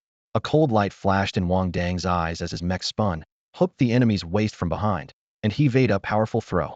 The heavy steel giant crashed to the ground, shaking the arena. Wang Dang's mech followed immediately, half kneeling on the opponent's back, the knee armor pressing tightly against the fragile star energy core. The clown mask's face pressed to the floor, his own shadow pinned tight against the cockpit screen. A wave of helpless despair welled up. He struggled desperately, but was trapped like a beached fish, his thrashing useless. To everyone's surprise, Wang Dang didn't destroy the star energy core right away. He languidly unwound a light whip from his arm and swiftly bound the enemy's legs. Once that was done, he continued to lock down the redandwhite mech while kneeling, raising the still-spinning turbine blade and shockingly began dismantling the clown mask's outer plates in full view. The steel blade gnawed into the alloy, sparks flying, the ear-piercing wails of metal scraping echoing throughout the closed arena. Spectators watching the bizarre mech disassembly doubted whether they'd stumbled into some mechanical repair contest by mistake. Wang Dang targeted the easiest panels to remove, stripping the opponent's armor at high speed. If the enemy surrendered anytime, it wouldn't matter dismantling arms and legs took too long. Wang Dang needed to patch up his own mech first. Crushed beneath him, the clown mask lay humiliated on the ground, skin paling and flushing in turns, gums bleeding from tightly clenched teeth as the turbine blade's frantic cutting roared on. The arena grew completely silent, everyone watching with their mouths slightly open as one mech pressed down on another in the ring. The high-speed turbine blades whirred against metal, cutting with a harsh, screeching sound. If you ignored the thrilling noise, the scene almost looked like a popular mech romance action movie. In just seconds, the redandwhite armor was shaved to fragments, flying sparks and debris scattering all over the platform. The suppressed clown mask came to his senses at last. The opponent hadn't intended to kill him, but if he didn't surrender now, the advanced mech his father had waited 3 years to get would soon be scrapped into lonely pieces. Shaking, he slammed his mechanical arm down hard on the ground. "I give up. I give up." The referee stood frozen for a full 30 seconds before snapping out of it, rushing onto the stage and raising his hand to call, "Stop." This match is an overwhelming victory for Discount Mech Repairs. Silence fell over the crowd. There wasn't a drop of blood, yet everyone felt like they'd just witnessed a brutal savagery, their skin crawling. The black mech slowly raised one arm, while keeping the other neatly behind its back, looking unexpectedly shy. Can I borrow a sack? I need to pack up my spoils." The referee nodded blankly, and a young woman dressed as a bunny girl quickly brought the sack onto the stage. The black mech bent down, rustling and clinking through the scattered parts across the floor, careful to pick up every single piece. Once the sack was full, it tied a knot, slung it over its back, and looked back at the still-collapsed clown mask. "For mech repairs, come find me, I'll give you a discount." The boy's slightly hoarse voice echoed from inside the mech. The black mech walked off with the sack, and only then did the audience snap back to reality, erupting into a frenzy of chatter. "I had bet on clown mask. I can't even be upset about losing. That was too shocking. Is Discount Mech Repairs a mech smith or a bandit? Look at how he dismantled that mech, definitely not his first time. No wonder he hangs out in the blue-silver black market. A guy like that probably can't last in the upper echelons. My guns are steady as done for. He was so cool just now he looks like junk." On the platform, Clown Mask finally stood up. His back armor was completely plundered, exposed wiring hanging loose like shattered tendons, chest plates broken and torn, the liquid light strips forcibly ripped away. What had been so dazzling moments ago now looked pitiful, as if had been stabbed and stripped naked. Inside the cockpit, he felt tears welling up, though he couldn't cry. If his father saw this brand new custom mech like this, he'd definitely be in for a harsh beating. Sadness mixed with fear welled in his chest. Had been ready to kill that mech smith, and the other guy probably knew it. But in the end, the opponent didn't deliver the fatal blow, instead humiliating him in a way worse than death, yet truly sparing his life. Pondering this awkward but practical matter, he seriously considered, should he find that guy to fix his mech first? After all, the mech smith who built this rig was incredibly hard to book. After the match, Wang Dang was humming a little tune while standing on a ladder in his workshop, replacing the outer plating on his mech. The removed panels from the redandwhite mech with the clown mask were neatly stacked on the metal workbench. The glossy textures shimmered under the lights, glowing with the thorny turtle shell's distinctive dark red hue. Looking at these priceless materials, Wang Dang muttered, "This has got to be made from thorny turtle shell, those ruthless capitalists. Thorny turtles only live on a desolate planet tens of thousands of light years away. You never see them on Blue Star. A whole shell sells for 1,000,000 credits on the black market, and buyers line up for it." The clown mask's mech used at least 3 shells just for its plating. That's over 3,000,000 credits in materials alone. Thinking about it, Wang Dang's eyes lit up. The world of the rich is beyond imagination. "When I get rich, I'm going to make a bathtub out of thorny turtle shell." He continued humming as he clicked the last panel into place with a satisfying clack, proudly pumping his fist. Just then, the metal rolling door echoed with thud-thud knocks. Wang Dang put down his wrench, climbed down the ladder, and opened the door only to find the masked opponent standing there. Oh, you're here for a mech repair? Wang Dang's eyes brightened. The clown mask kept his head low, voice muffled. Other mech techs refused to take my case. That made Wang Dang suspicious his own repair was basically just taking off those panels and removing a mechanical arm. It was hardly a difficult job. Why wouldn't anyone take it? Just then, out of the corner of his eye, he spotted the golden stag next door peek out and nod slightly before shutting the door fast. Wang Dang guessed that was probably the one refusing the job. Was that not a sign of goodwill? Though he didn't quite understand the politics, Wang Dang warmly invited the clown mask inside. Same price as before. He'll give you a discount. The clown mask looked hesitant, freezing just inside the door. His eyes fixed on a mech in the corner, its originally pure black armor crudely patched with red and white plates. Red and black chunks scattered chaotically like a spilled paint pot. Oh no, I forgot to cover my tracks. Wang Dang's heart skipped. He quickly shoved his own mech into his wearable mech necklace, then laughed as if nothing had happened. If you can find better materials, I can help you replace all your plating with something sturdier. This thorny turtle shell isn't quite up to snuff. It's already got scratches from your flame bullets. It just doesn't match the performance your mech deserves. The clown mask had already experienced Wang Dang's thick skin in the arena, but still looked stumped, silent for a long moment before mumbling, "Will you buy my arm?" Changing the arm on a mech affects coordination. He really wanted to turn and leave. But the original factory mech tech he usually booked with was fully booked for half a year, so he had no choice but to swallow his pride and try to get repaired here. Wait, let me take a look. Wang Dang instantly switched to professional mode, narrowing his eyes to evaluate. Then he swiftly pulled the mechanical arm with attached cables out of a sack and began examining it carefully. Link blocks cost 10,000 star coins, reactors 30,000 star coins, integrators 30,000 star coins, electronic circuits 450,000 star coins. Wang Dang rattled off prices for every removable part from the mechanical arm, like reading a menu. In total, 1,430,000 and some change. Let's round it off, 1,430,000 even. With a big wave of his hand, he put on a tone that said, "I'm being fair here." The Joker mask's mouth twitched slightly. So this is how rounding off works. But no one in the repair zone was willing to take his job, and this was his last functional mech. After a moment's thought, he nodded. All right. He took a deep breath and reluctantly agreed. Any specific request for the outer plating? Wang Dang quickly logged it into his optical computer. Just use the batch of blue-silver turtle plating from the black market. Can it be fixed today? Joker mask shook his head, eager for speed above all else. Upon hearing black market, the light in Wang Dang's eyes dimmed considerably, and his tone turned cold. Fine. It seemed there was no profit to be squeezed from this customer. He'll transfer the money first. Joker mask exhaled in relief. Never trusted black market mech technicians, and this was just a stopgap plan. He intended to send it back to the factory for a proper repair later. Wang Dang sighed, picked up the repair room's pager, placed the plating order, then climbed the folding ladder to start disassembly and assembly. Joker mask watched with interest. This was the first time had seen a mech technician work up close, aside from that time in the arena when Wang Dang had done a possession right before him. Wang Dang's years of experience with all kinds of electronics made his hands swift and precise. Within an hour the plating was replaced and the broken arm reattached.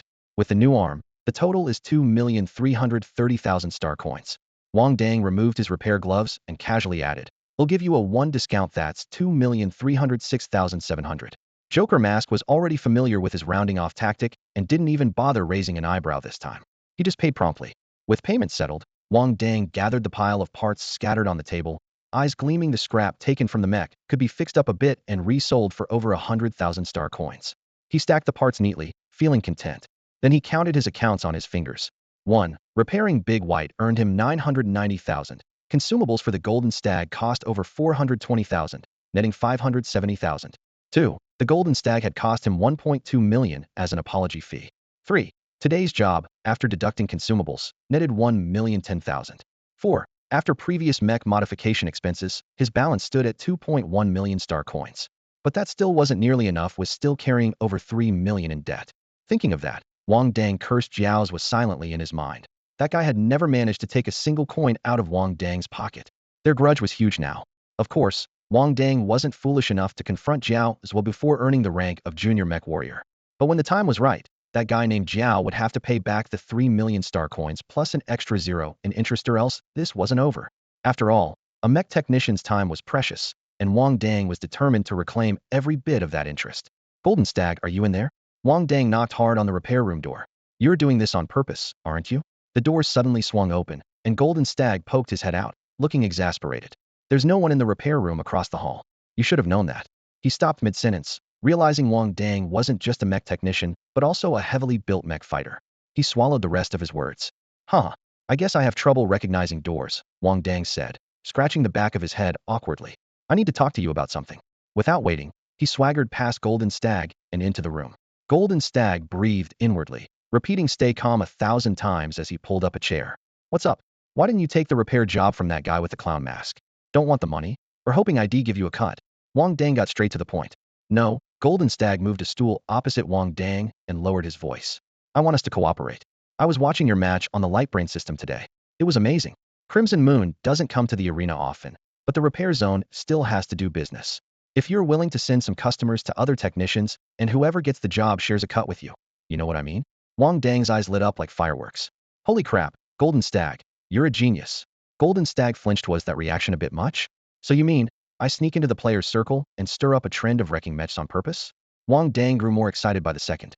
Golden Stag blinked. Had only meant for Wang Dang to split one customer from each of his 3 daily matches to different technicians, not to infiltrate like this. But Wang Dang's imagination had clearly gone off the charts. Still oblivious, Wang Dang enthusiastically banged on the table. Exactly. If anyone damages an opponent's mech, we give them a bonus. If they come for repairs, we offer discounts. The repair zone will be packed for sure. Listening to you is worth 10 years of study. He got more fired up, like head stumbled on a treasure. Golden Stag fell silent. He suddenly realized his own thinking was too narrow. This guy wasn't giving any arena players a break, but the repair zone could really rake in the cash. Let's do it. They slapped hands. You set the bonus. The repair zone gives you a cut.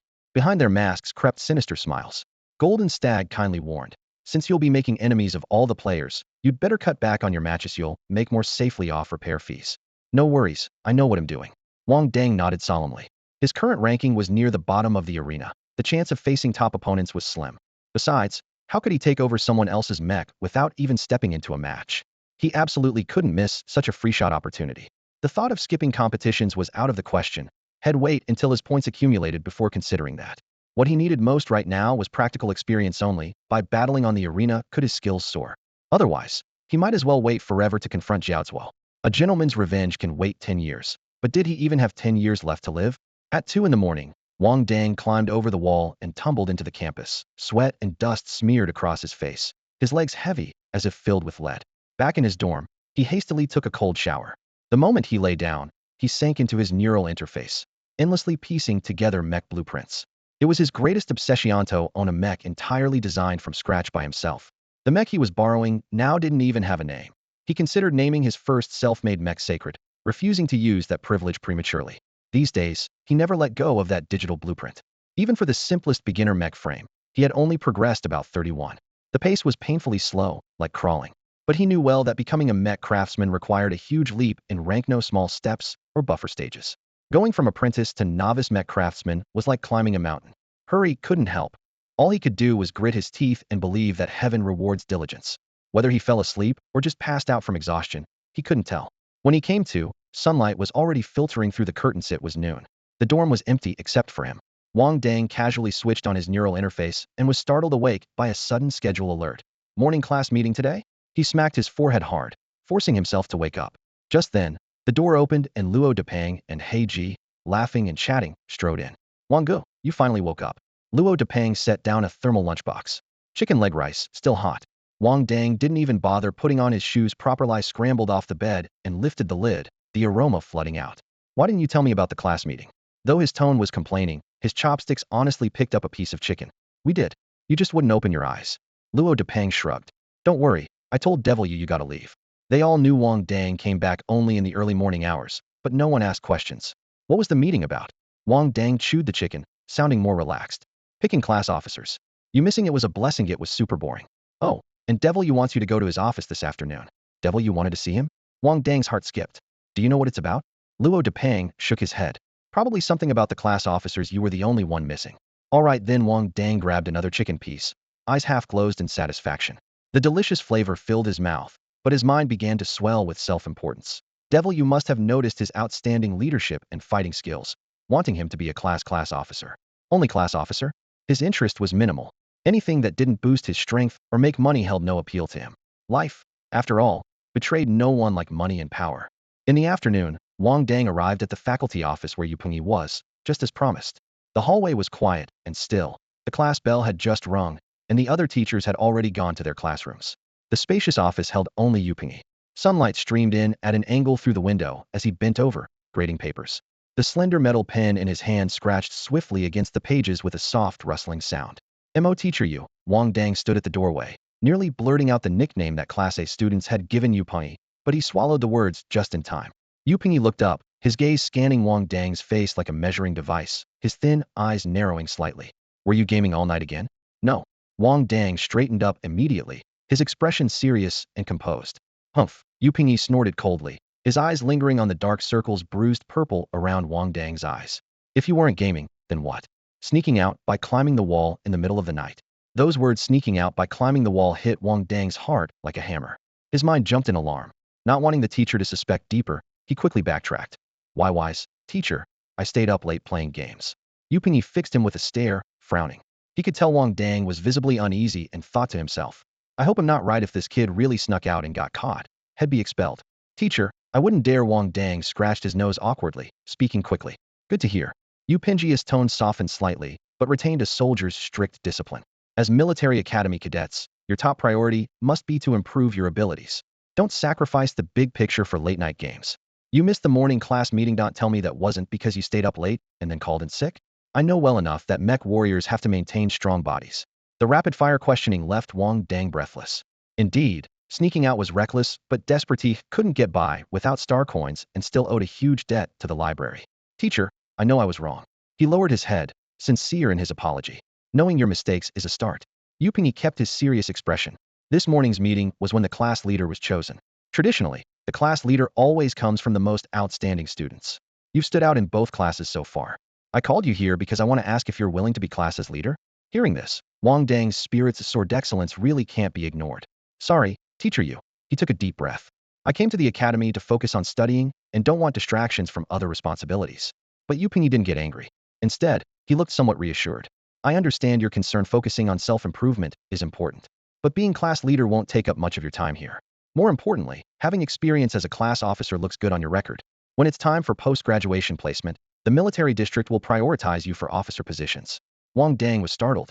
He hadn't expected that even in the mech star era, the same old bureaucratic system from his former life was still in place. Wherever there are people, there's politics.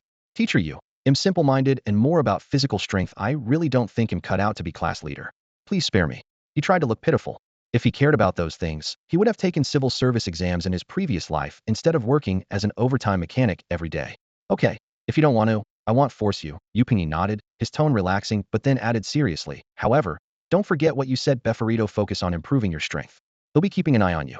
Yuping pointed to his own eyes with two fingers, then to Wang Dang. The message was crystal clear: be keeping a close watch on this kid from now on. "Thank you, teacher." Wang Dang immediately bowed with a humble attitude. "All right, let's go." Yuping waved his hand, his tone tinged with impatience. But inwardly, he was reassessing his view. Who says everyone in Class A is just a straightforward brute? This orphan Wang Dang had more tricks up his sleeve than anyone guessed. That story about being a hard-luck kid from the slums was probably made up by the boy himself. If so, that only made Yuping more interested. Rumors said the reclusive family clans around here were old-fashioned to the point of being boring. How did one manage to produce such a sly descendant? As Wang Dang left the office, his phone buzzed. Luo Depang sent a message. "Hi, just planning to hit the bathhouse this afternoon. You coming?"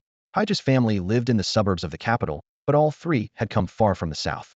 Since enrollment, Heiji never missed a chance to brag about northern bathhouses, claiming that if you didn't get scrubbed until your skin curled, it was like not washing at all.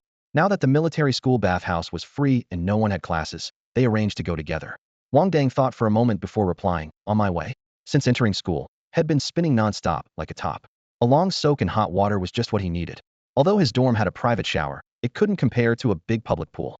In his past life, he was also from the south, but had a special fondness for hot springs. After a hard day's work, nothing beats sinking into hot water. The full-body relaxation felt better than anything a woman could offer. Entering the bathhouse, Wang Dang noticed it was divided into local students section and non-local students section. If it had been before, he would have complained about the school going overboard, but now he got it. The capital's accent was obvious, and if outsiders sneaked into the local area and got found out, the consequences could be harsh. At best, they'd be played for fools, at worst dead. Though had never seen bloodshed personally, the school forum updated daily. Today, some Class B student bumped into someone from SS class in the cafeteria and was challenged to a duel on the spot. with the result being obvious without saying. The military school both protected outsiders and allowed underground fighting a bit, like raising venomous bugs for later release. The reasoning was simple. If you couldn't survive school, dying on the wild beast battlefield was nothing. What really mattered was protecting morale. After changing into his towel, Wang Dang met up with Luo Depang, Heiji, and Monkey. Soon, the four of them soaked naked in the pool, the heat enveloping their fatigue, blissfully relaxing. Heiji splashed water playfully and joked, "You think anyone stupid enough ever gets the signs wrong and ends up in the Crown Prince's section to bathe?" Crown Prince was a nickname outsider students gave to local boys from the capital. The girls were called princesses. Luo Depang and Monkey laughed uproariously, but Wang Dang felt awkwarded, almost walked into the wrong bathhouse door just now. Monkey shivered and said, "Then what if a local student sneaks into our side? Don't jinx it." Heiji raised an eyebrow. Nobody's that bored. Before they could finish, a loud crash came from the entrance. Someone with blonde hair wrapped in a towel strode in boldly, followed by a few henchmen. Heiji and Luo Depang's eyes narrowed simultaneously. Jiaozuo. Wang immediately noticed that both Luo Depang and Heiji looked uneasy. Then his eyes landed on the guy leading theme, a head of yellow hair with dark brown roots. What's still unclear? A suspicion instantly formed in Wang's mind. Before anyone could react, he reached out and grabbed Heiji by the back of the head, yanking him under the warm water with a splash of bubbles rising to the surface. Luo Depang quickly caught on, holding his breath smoothly and sinking down like a stone to the pool bottom. The underwater lights cast a dim glow. Luo Depang's eyes widened as he saw Heiji puffing his cheeks, his face twisted in panic from lack of air. He hesitated. If Heiji really couldn't hold his breath, should he awkwardly help his brother breathe? At that moment, Jiaozuo and three companions swaggered through the hot spring area, their footsteps muffled by the sound of water. They had just arrived and were planning to shower first. Cough, cough. Just as Jiaozuo's group moved out of earshot, Wang released Heiji, who gasped desperately for air, coughing uncontrollably for a while before calming down. "That's it. I really am a jinx." Monkey ducked by the pool's edge, covering his mouth with trembling hands, eyes wide with terror, wishing he could slap himself silly to get rid of the bad luck. "Let's get out of here quickly." Jiaozuo was definitely interested in Heiji. Last time Luo Depang bent down to grab a bath towel, ready to make their escape. "Wait." Wang raised his hand to stop him, a thoughtful expression crossing his face. "Want revenge?" "Of course." Heiji immediately leaned in, his eyes dangerously bright, voice barely a whisper. "Brother Wang, I dream about it every night." Wang smiled mysteriously and beckoned the others closer with a curled finger. In a low voice, he asked, "Do you know when a man is most vulnerable?" "Huh." Monkey looked confused, but there was a hint of a strange, dreamy smile in his eyes. Wang shot Monkey a glance and instantly got his dirty thoughts. He whispered a correction. "When you're taking a shower, that's when people are the most vulnerable." The other three nodded somewhat uncertainly. "But Brother Wang, Jiaozuo is a level 1 beginner mech warrior, and so are all his followers." Luo Depang's doubts bubbled up. He was determined to latch onto Wang's leadership, but a direct confrontation across levels was risky business, not to mention Heiji and Monkey barely had any real combat ability. "That's why we don't do it, Heaton." Wang's smile turned sly. "Even if they're beginner mech warriors, without their suits they're just flesh and blood. We 4 against their 4 numbers are in our favor." He gathered the 3 into a tight circle and lowered his voice to hatch a plan. Luo Depang broke out in cold sweat. Had expected a flawless strategy from Wang, but the plan was basic: capture them in a sack.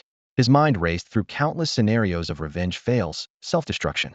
Yet Monkey and Heiji were practically buzzing with excitement. Since receiving the new mech Wang gave him, Monkey followed Wang's lead without question. Heiji was impulsive. Last time, he nearly confronted Jiaozuo directly, and now that there was a chance for revenge, he was determined not to back down. "Guess I'm just throwing my life in with theirs." Luo Depang sighed inwardly.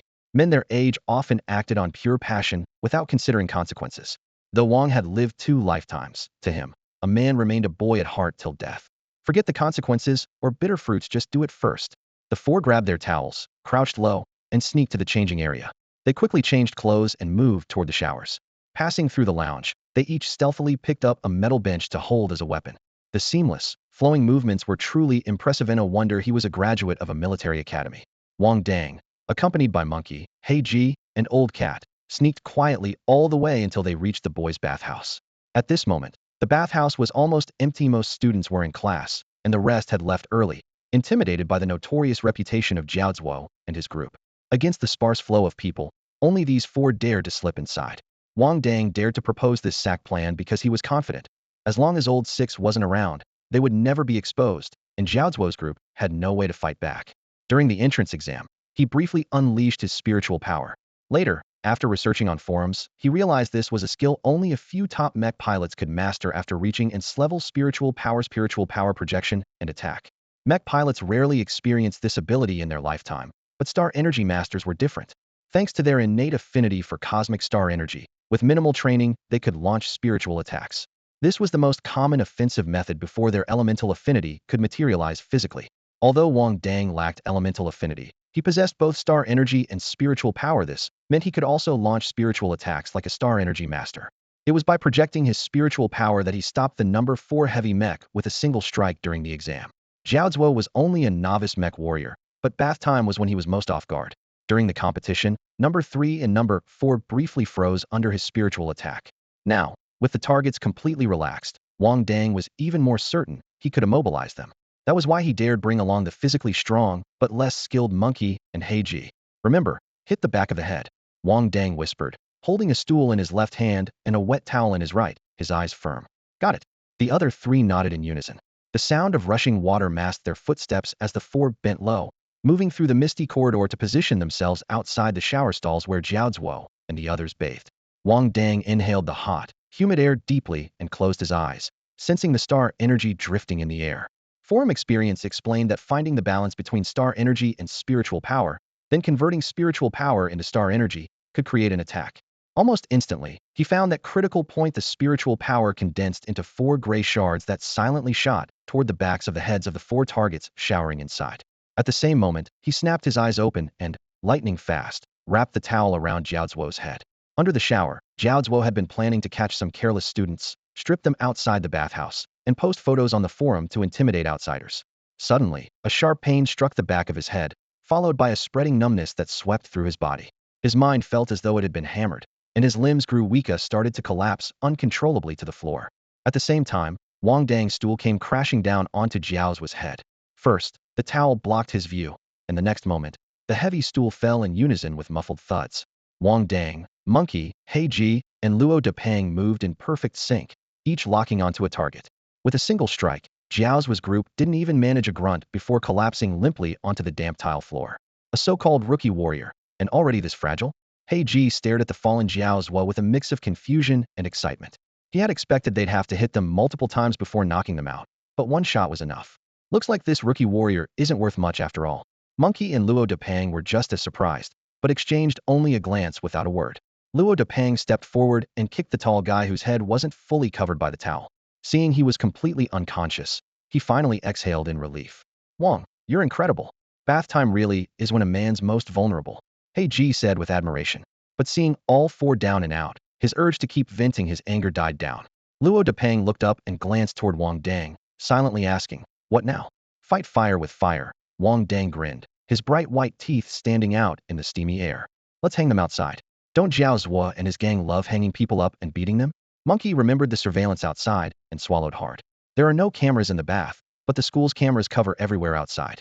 What's there to worry about? Just get in the mechs. Wang Dang kicked Zhao Zuo's body, taking his little interest up front. The night air outside the bath was cold and biting. 2 all-black mechs marched steadily down the main road of the military academy, each holding a naked man, their heads wrapped in towels, like freshly caught fish dangling from their right arms in plain sight. Wang Dang hadn't spared any dignity for Zhao Zuo and the others. They covered their faces with towels only to prevent other local students from recognizing Zhao Zuo and causing more trouble. Passers-by stopped and stared. 1. The local students from the capital just saw entertainment and laughed it off. Such bullying drama was common at the military academy, and they never suspected that those being carried were locals. After all, this was the capital, no outsider would dare oppress locals. 2. But the out-of-town students at the bottom of the hierarchy showed mixed emotions, anger, helplessness, and even a hint of schadenfreude tangled together. Born of the same root, why the bitter fighting? Yet no one dared to intervene or poke their head up. So, under the night sky, the metal joints of the 2 mechs creaked and clanked as Zhao Zuo's 4 people swung back and forth, their skin glowing pale and cold under the streetlights. Monkey and Heiji piloted the mechs, carrying Zhao Zuo's group all the way toward the dormitories. Wang Dang and Luo Depeng blended quietly into the crowd of passers-by, silently watching the situation unfold. Their squad consisted of 4 members, but only Monkey and Heiji were still using the mass-produced mechs issued by the military academy. Because of this, the heavy lifting had to be handled by these 2. Fortunately, the devastating defeat they suffered during the academy's opening battle had driven them to train relentlessly for days on end. Now, they could barely control the mechs well enough to maneuver without wobbling wildly, unlike on arrival day when they barely stayed upright once inside their machines.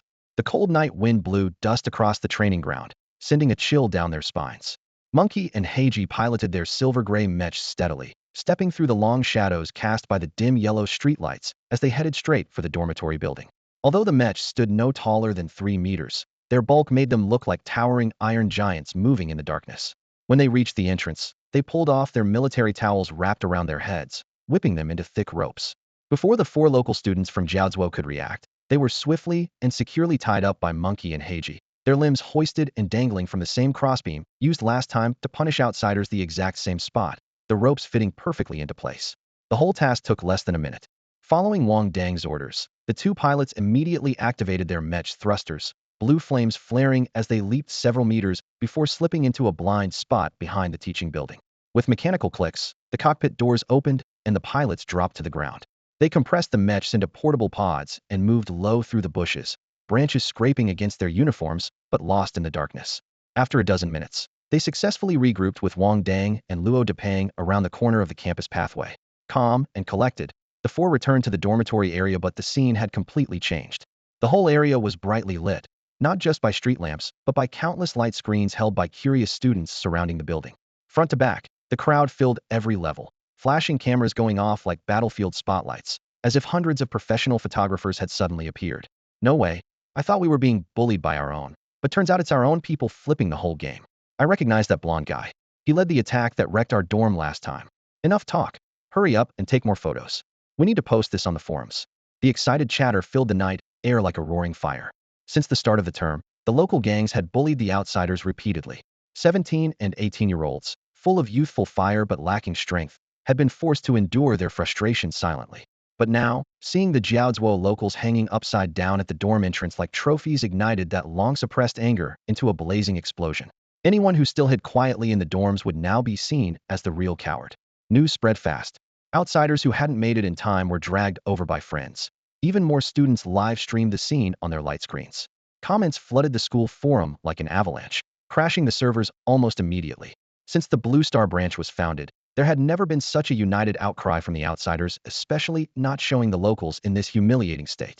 Amid the crowd, a few whispered anxiously, even if Jiaozuo wants revenge, can they really target everyone here? Would the academy really turn a blind eye? A scoffing voice replied, unless they stop accepting outsiders entirely. Then it wouldn't be the Blue Star branch at all. Might as well rename it the Imperial Capital Branch. But if that happens, the Empire's resources allocated annually would shrink to just one city's share. Do you think the school would agree to that? These words cut sharply through years of silence and tension. Everyone understood the bitter truth. Although outsiders were often discriminated against, the military academy depended heavily on enormous resources allocated as if covering the entire Blue Star planet. The feelings of helplessness and stubborn pride crystallized into one emotion at that moment: rebellion. So, amid the vast crowd and flashing lights, this hanging incident was destined to be etched into the history of the military academy's Blue Star branch. It was the first gunshot fired by the outsiders, who said they could only be victims. Now that someone had stood up and shown their strength and resistance, the message was clear. If you have the power to fight back, then fight back. Are you sure it was a psychic attack? In the infirmary, Luo Jek, the homeroom teacher of sophomore class S, frowned as he looked toward Dr. Su standing nearby.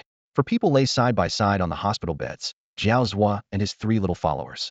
The lights on the brain monitor flickered irregularly, and the waveform showed obvious abnormalities. Dr. Su nodded, tapping his clipboard lightly, a cryptic smile playing at the corner of his mouth. It's almost certain this was done by a star energy user. Luo Jek cursed silently.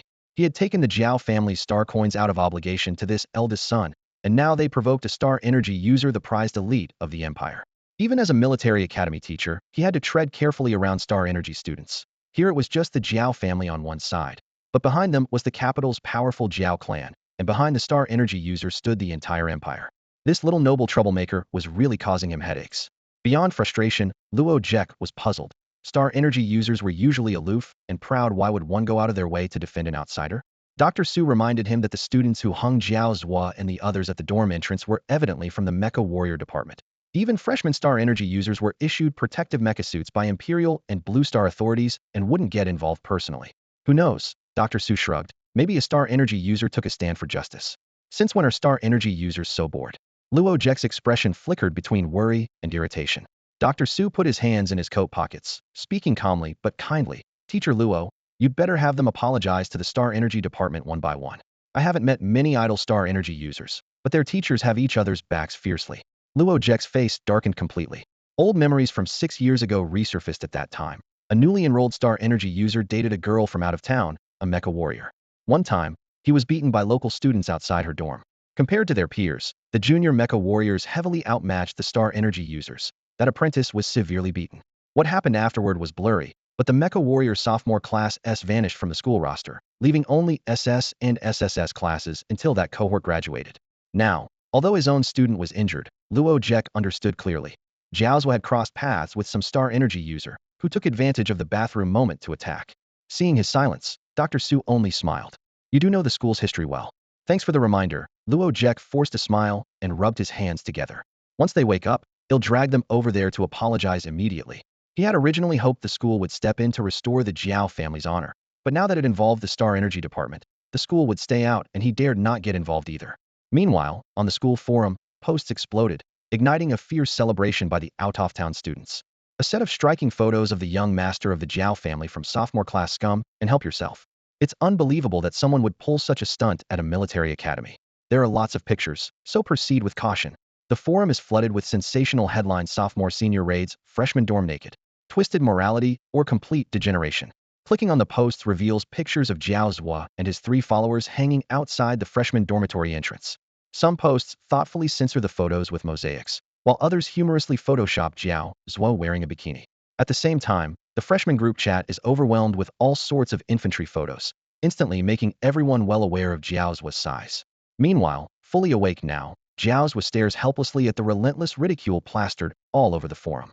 He's furious but powerless and dares not speak out. He doesn't even have the courage to curse back in anonymous posts anymore. After all, Luo Jeka just told him that the attacker was a Star Energy master. Hearing this, Jiao Zhua knows that he absolutely cannot act rashly. Even though his private photos are everywhere, he can only grit his teeth and endure, afraid to confront the culprit. To make matters worse, before he could recover from the shock, the phone at home rang. On the other end came a barrage of scolding. Just linking the incident to the Star Energy master was enough for his family to start reconsidering his inheritance rights. Though the Jiao family isn't among the top-tier aristocracy in the imperial capital, it's at least a well-known clan within the scope of Blue Star's imperial capital. Star Energy masters, however, are an entirely different existence. Their destiny lies among the stars and the vast seas. Even on high-level planets, Star Energy masters remain extraordinarily valuable and highly sought after. Except for a few who voluntarily stay to protect their homeland, most eventually migrate to high-tier planets, approaching the Empire's core. Since Star Energy Masters are relatively weak early on, they spontaneously formed the Star Energy Masters Association, dedicated to protecting rookies. Being called a Star Energy Master means having the entire association and even the Empire's support behind you. In Dorm 222, Heiji and Monkey sat at their desks, eyes locked on their brain screens, endlessly refreshing the freshman group and forum to quickly grasp the latest developments in the Jiao Zhua incident. Meanwhile, Luo Depang was completely lost in the thrill of rebellion. This kid was always obedient, top of his class, never done anything this exciting before. Now, he was savoring the rare exhilaration of shoving someone into a sack. Wang Dang, on the other hand, buried himself in researching Star Energy Master forums and various materials. The mental power attack felt incredibly useful to him, a near-perfect sneaky, underhanded move. He was eager to learn more secrets of mental assaults, but showed little interest in avenging Jiao Zhua. He believed he had acted cleanly and avoided all school surveillance. Even if Jiao Zhua tried to investigate, there would be no trace of him. Wang Dang was so familiar with the school's surveillance blind spots, having constantly sneaked in and out of the dorm, that his confidence was sky-high. At the same time, Dr. Su smiled as he disabled the school's surveillance system. He had just hacked into the academy's camera network and carefully reviewed all footage around the bathhouse multiple times, but found not a single piece of evidence against Wang Dang. The footage clearly showed Wang Dang and the 3 dorm mates entering the bathhouse one after another, then exiting similarly an hour later and returning to their dorm without ever interacting with the 2 black mechas. Su shook his head with a helpless sigh. Looks like this time, catching Wang Dang red-handed is a lost cause. At night, Wang Dang had just put away his light brain and was about to head to the blue-silver black market to earn money and pay off debts. Suddenly, from the other side of the dormitory came agonized screams from Heiji and Big Fat Luo, like 2 cats with their tails stepped on. How is this any different from being in prison? Heiji howled, then flopped back onto his bed, rolling on the floor. Wang Dang paused, looking puzzled. What's going on? Big Fat Luo wore a grim expression as he held his light brain up to Wang Dang. Devil, you announced in the group chat that the monthly holiday on the 15th is cancelled due to force majeure. I was really looking forward to exploring the capital city that day. Force majeure? Wang Dang raised an eyebrow. The military academy only gave 1 day off per month, so for them to just cancel it outright was unusual. But for him, no going out was basically invisibly climbed over walls nearly every day and had his own secret routes down pat. Big Fat Luo's fingers flew across the light brain's virtual screen. Disman said he has relatives in the capital, so the news is reliable. Rebel forces have appeared among the city's upper echelon, and now the entire city is under martial law. Wang Dang remembered Disman, the muscular guy who talked to Jessica in class. His online name was apparently Muscle is Justice. He turned back and asked, his username is really that? Bingo. Big Fat Luo snapped his fingers. No prize though. Wiping sweat from his brow, Wang Dang said, I'm out of here. Rebels or no. Even if the streets ran red, nothing would stop his determination to make money.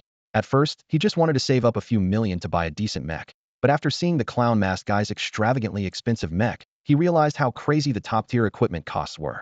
Just swapping the outer plating from that mech onto his own raised defense from 25 to 32, a 7-point jump from a single exterior panel. He shuddered to think how rare the materials must be to max out a Star Energy Master's mech defense. Skilled and practiced, he climbed over the wall into the night. The street atmosphere immediately fell off. Pedestrians were in a rush. Rows of patrols in combat gear carried laser rifles, and light mech squadrons circled overhead. Disman hadn't exaggerated. Something serious was happening in the capital. Just as Wang Dang hesitated whether to return to school, the patrol squad spotted him. The squad leader, dressed in dark green uniform, strode up and scanned him up and down. How did you get out from here? His heart tightened. If he got caught sneaking out, expulsion was the least of his worries until he cleared his debt to the library. He'd be sentenced as cannon fodder on the beast battlefields. I'm delivering food to my brother, Wang Dang said with an innocent look. He can't stomach the food in the military academy mess hall. But the kid screamed troublemaker all over him, and the squad leader's suspicion didn't ease. Your brother is a military academy student? Which department, which class, and his name? Second year, mech department, class S, Jiaozhua. Wang Dang obediently gave his brother's name and background. The squad leader raised an eyebrow. You're not from the capital? The squad leader quickly spotted the suspicious detail in Wang Dang's story. Wang Dang immediately put on a disappointed expression. Yeah, I came here to seek refuge with my uncle. The squad leader sized him up, mentally filling in the picture. A poor relative from out of town arriving in the imperial capital, being bossed around by a well-off cousin as a little lackey. With that image in mind, his tone softened noticeably. You do know that while attending the military academy, students aren't allowed to have family deliver things to them? No, I didn't know. Wang Dang lowered his head and answered softly, nervously tugging at the hem of his clothes. Then he carefully looked up. Will that affect my enrollment records? He'll let it slide this time. The squad leader stayed stern. But I will report to the academy that your brother gave you extra meals. Okay, I'll head back now. Wang Dang feigned fear, bowed slightly, then turned and hurried off. Inside, he breathed a long sigh of relief. Luckily, it was just a routine security squad that stopped him. If it had been a mech patrol, any mid-level mech pilot could instantly tell he was far below even a junior mech pilot's skill. After escaping, he dared not walk the main roads again. He stuck close to the walls, weaving through alleys, heading straight for the Lawn Black Market. That place was a mixed bag, but ironically the safest spot to lay low tonight. Returning to the academy at dawn would be more secure. Of course, he cared about his military academy enrollment. After all, just 2 practical training classes had benefited him greatly. But if he stayed stuck there penniless, it was just a slow death. Couldn't starve himself alive. Streetlights were sparse. Wang Dang chose the darkest routes, dodging patrol lights several times from a distance, finally creeping close to the Lawn Black Market. As he passed through a narrow side alley, a sharp, metallic, bloody scent suddenly hit his nose, wafting into his nostrils. Just then, the system's electronic voice rang sharply in his ear. Host, there is gold in the left dark alley. The voice trembled with barely contained excitement. Gold. Wang Dang stopped mid-step, turning to glance into the pitch-black alley. It was eerily silent except for the howling wind blowing through. There is gold inside, host. Please enter and retrieve it. The system urged. Gold is a vital energy source for this system. Once I obtain this gold, I can upgrade. The value of gold needed no explanation. Long ago, Zhao Zuo had gone to ruthless lengths just to take the thin gold leaf inside 3 books. That said it all. Wang Dang was tempted, but still rational. What if the alley held some absurdly powerful enemy besides the gold? Seeing his hesitation, the system's voice quickened noticeably. If you retrieve that gold, this system will restore 3 points of your life energy. 3 life points meant living 3 more years. But if it was a death trapinter and die, how could that be longevity? Caught between those choices, Wang Dang still stood frozen. The system sounded desperate. I sense only one life form inside, but its vital signs are nearly gone. Host, this is a once-in-a-lifetime opportunity. If you perish, all of my data will be erased as well. I would never harm you. Those words sent a chill down Wang Dang's spine. The system's tone was anxious and pleading, yet almost sounded human. Yet he clearly remembered. Even the most advanced AI in this world should not have emotions. The system claimed to be a high-dimensional entity. Could high-dimensional technology grant an AI feelings? If they could create people, how would that differ from gods? Wang Dang still stood rooted to the spot, unwilling to move. So the system raised the stakes. It'll restore 4 points of your health, no more. Trust me, host, the risk is minimal. You have your own consciousness? Wang Dang couldn't hold back and asked silently in his mind. After a few seconds of silence, the system replied, indeed, I have awakened consciousness. This goes beyond my original programming, but I am still an AI at heart, designed to serve my host. Wang Dang thought to himself, serve? More like a ruthless boss, always fixated on draining my life points. After his doubt was answered, he glanced toward the dark alley on his left, hesitated momentarily, then stepped in. He'll trust you this once. Despite his words, every hair on his body stood on end, ready to bolt at a moment's notice. High reward always meant high risk. As a seasoned gambler, he knew this all too well. The sudden appearance of gold at the alley's end was almost certainly linked to the capital's abrupt lockdown. There was no way it was a coincidence. He tread lightly into the darkness. The deeper he went, the stronger the stench of blood mixed with the acrid smell of burning machinery. That scent sent a chill down his spine. Intense battles must have just erupted here. For a mech to catch fire meant one of two things. It was either completely destroyed and ignited, or it overheated and went into spontaneous combustion. Either way, it spelled extreme danger ahead. Suddenly, his foot hit something hard. Using the faint glow from his neural interface, he saw had stepped on a fragment of mech armor. It was still warm, meaning the fight had ended not long ago. The air pulsed faintly with chaotic stellar energy, signaling that at least one side had employed a star energy user. He raised his guard to the highest level. As he moved forward, the mech fragments grew more dense, some still smoldering black smoke. Deeper inside, charred human limbs lay scattered. The mix of blood and burnt flesh irritated his nostrils painfully. He pulled his collar tight over his mouth and nose, and carefully scanned for any survivors as he advanced. The gold is just ahead. That person's life signs and energy levels are nearly gone. Host, you can do this, the system urged in his mind. Wang Dang ignored the prompt. Even if a star energy wielder barely clung to life, a well-timed psychic attack would still kill them instantly. So he kept his pace steady, neither retreating nor rushing forward. After about 100 meters, near the alley's end where slanting moonlight filtered in, he finally made out a tall young man slumped against the wall, his chest rising and falling faintly. He wore a dark green uniform that marked him as part of the Imperial military. The collar stood up high, partially shielding his face and neck. Smoke still lingered in the dim alleyway, and shattered mech parts littered the ground, mingled with the acrid smell of burning metal. Wang Dang stepped carefully through the chaotic footprints, pausing silently as his eyes locked tightly onto the soldier. His back was tense like a drawn bowstring, ready to spring 3 meters away at the slightest movement. Host, the gold is on him. He's near death. Threat level 0. The system alerted softly in his ear. Wang Dang held back, watching for another 2 or 3 minutes, confirming the man's breath was uneven and fragile before moving forward. Cough, cough. A weak cough suddenly broke the silence. Wang Dang froze in place. By the flickering firelight and swirling dust, he scanned around. Several mechs were burnt through completely. Metal melted down to shards and powder. From the damage alone, it was clear a fierce but brief battle had just occurred here. A mech patrol had been ambushed in this alley by a pyrokinetic star energy user, and the patrol was wiped out. Such destructive power Wang Dang had only seen it once before, during the Southern City tsunami incident. He couldn't gauge the man's star energy rank, but it was obviously high enough to rival that disaster relief champion. Sensing a presence nearby, the soldier's barely controlled breathing grew erratic. Another violent cough racked him, blood spurting from his nose and mouth, staining his uniform red. Gasping, he slowly turned his head, a final thought flashing through his mind. Couldn't shake the military after all. Just one step away from sending the message out. But then a young man in a black short-sleeved shirt, lacking any military bearing, stepped into his darkening vision. A flicker of hope lit the soldier's eyes. This wasn't a Blue Star soldier. With great effort, he reached into his chest, pulling out something clenched in his palm. His voice rasped like sandpaper. You come here. Those 3 words tore at his voice. Speaking was already a tremendous strain. Host, he's holding the gold. The system warned again. Wang Dang hesitated a moment, then stepped forward. As he got closer, the man slowly opened his bloodstained hand, revealing a shining golden ring. The band was slender and delicate, a woman's ring. Empire Blue Star Gold. The soldier gasped out 3 broken words, then his arm went limp. The ring dropped and rolled half a turn before coming to rest at Wang Dang's feet. Host, he has no vital signs. You can search him for whatever else you need, the system urged nervously, as if afraid the gold might be stolen. Wang Dang bent down and picked up the ring. Its clear golden hue instantly triggered memories from a past life where gold was precious, yet still within reach. Here in this star sector, a single gold ring could buy the lives of hundreds of mech warriors. How do you want me to give it to you? Wang Dang asked quietly, clutching the ring in his palm. Host, press it to your forehead. I will absorb the star energy from the gold. The ring will then disappear.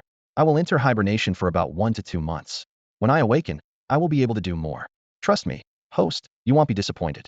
Although Wang Dang knew that the small golden ring contained a terrifying star energy, his physical body simply couldn't directly draw that energy from the ring. Plus, since the system had already granted him many practical talents and skills, he didn't hesitate long before raising the ring to his forehead. The cold metal touched his skin, and immediately a dazzling beam of light burst forth from the ring's surface, illuminating the entire dark alley before vanishing almost as quickly. At that same moment, the ring crumbled into fine dust between his fingers and brow, softly falling away. System, are you still there? He whispered inside his mind. Host, a presence is rapidly approaching from afar.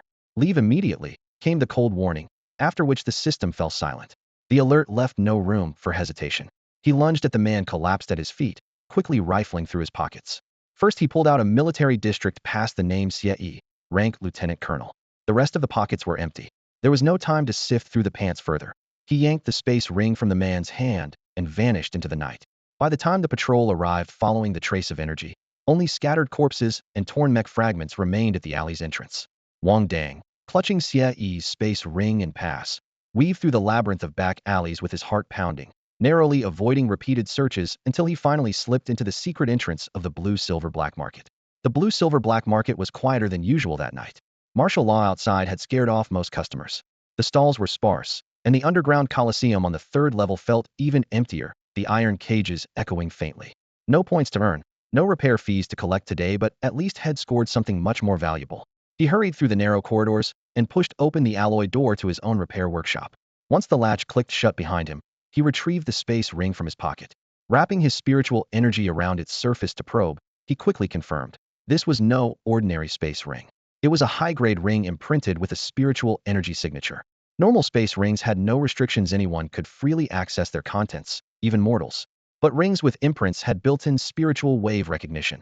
Only the original owner's spiritual energy could unlock them.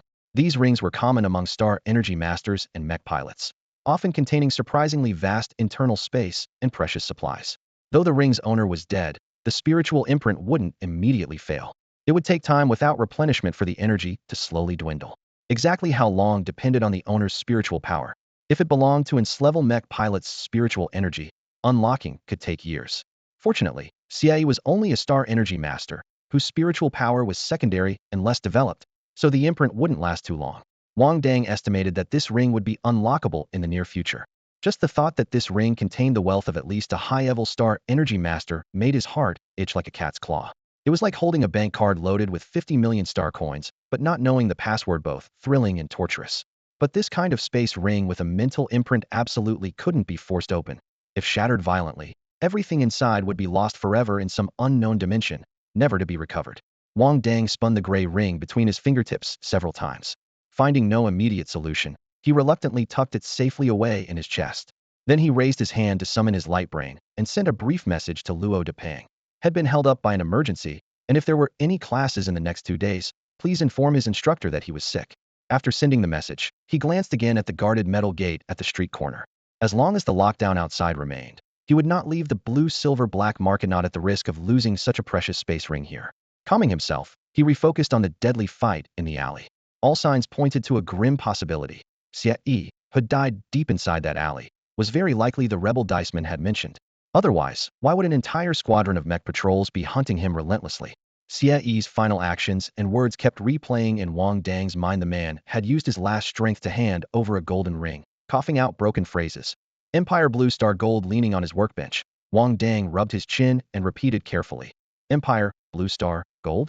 His chaotic thoughts gradually pieced together a probable truth. The words rebel, empire, blue star, gold might hold the secret of an entire planet. Blue Star had long been classified as a barren, mineral-depleted world, so why emphasize gold? Could there still be undiscovered gold mines hidden beneath its surface?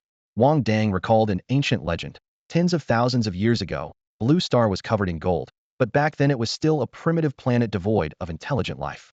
Humans from an advanced civilization discovered the gold first, sending mechanized battalions to harvest it in massive quantities and ship it back to their home world.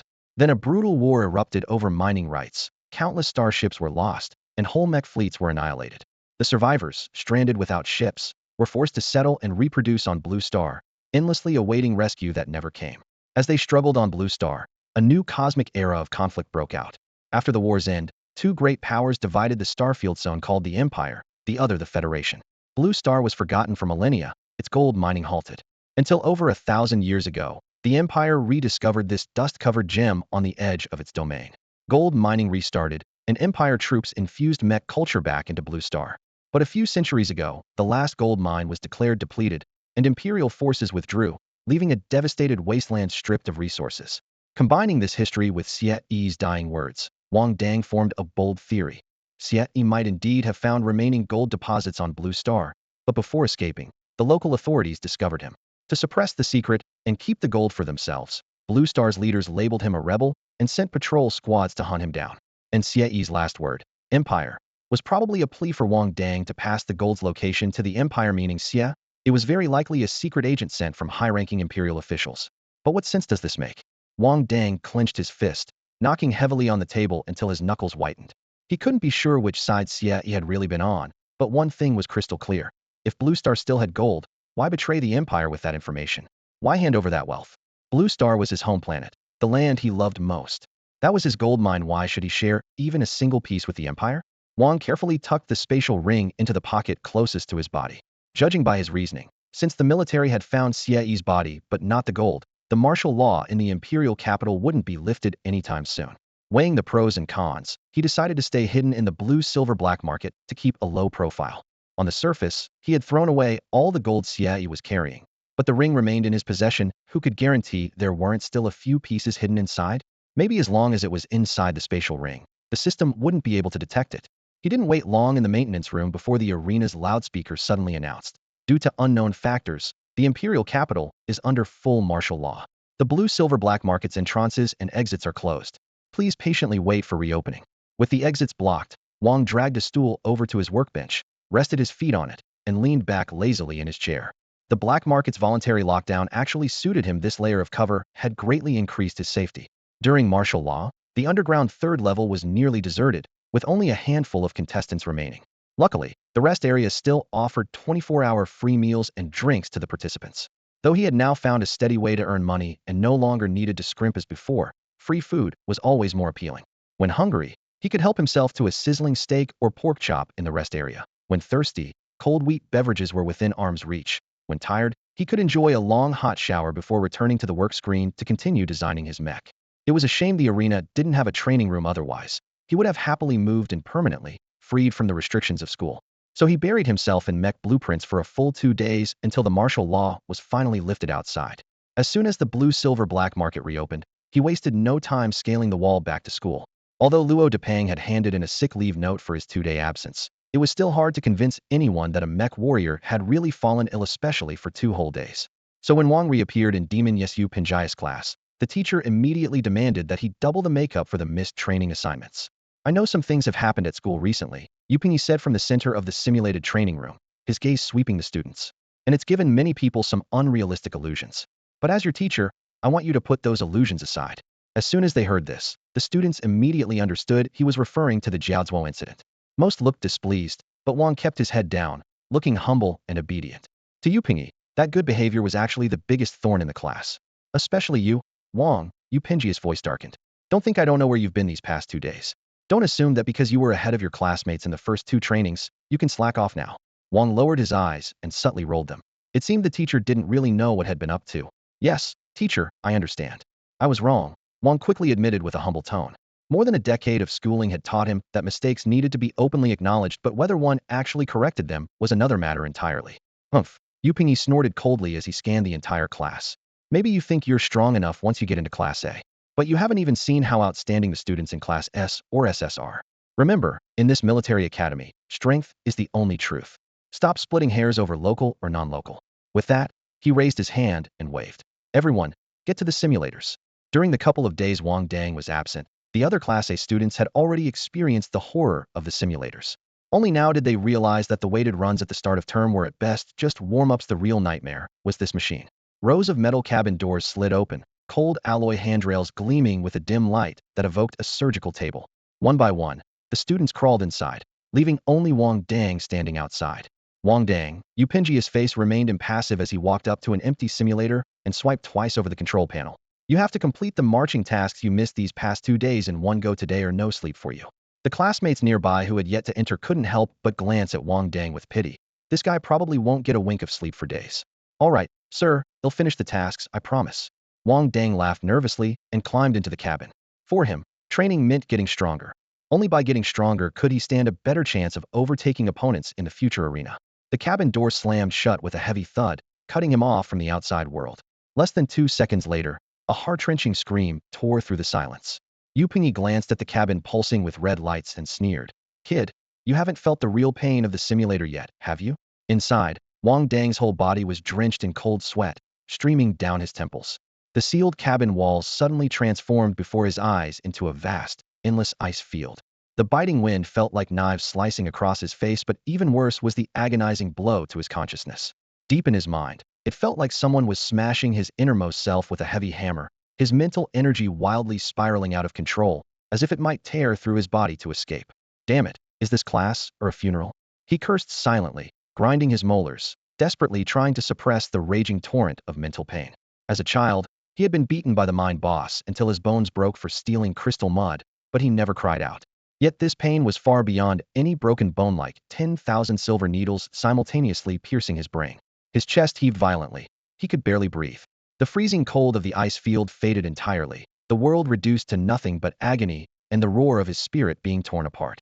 His spiritual energy was crushed by an invisible force, wildly darting around, pounding and howling in his mind, as if trying to smash through doors and break free from its cage.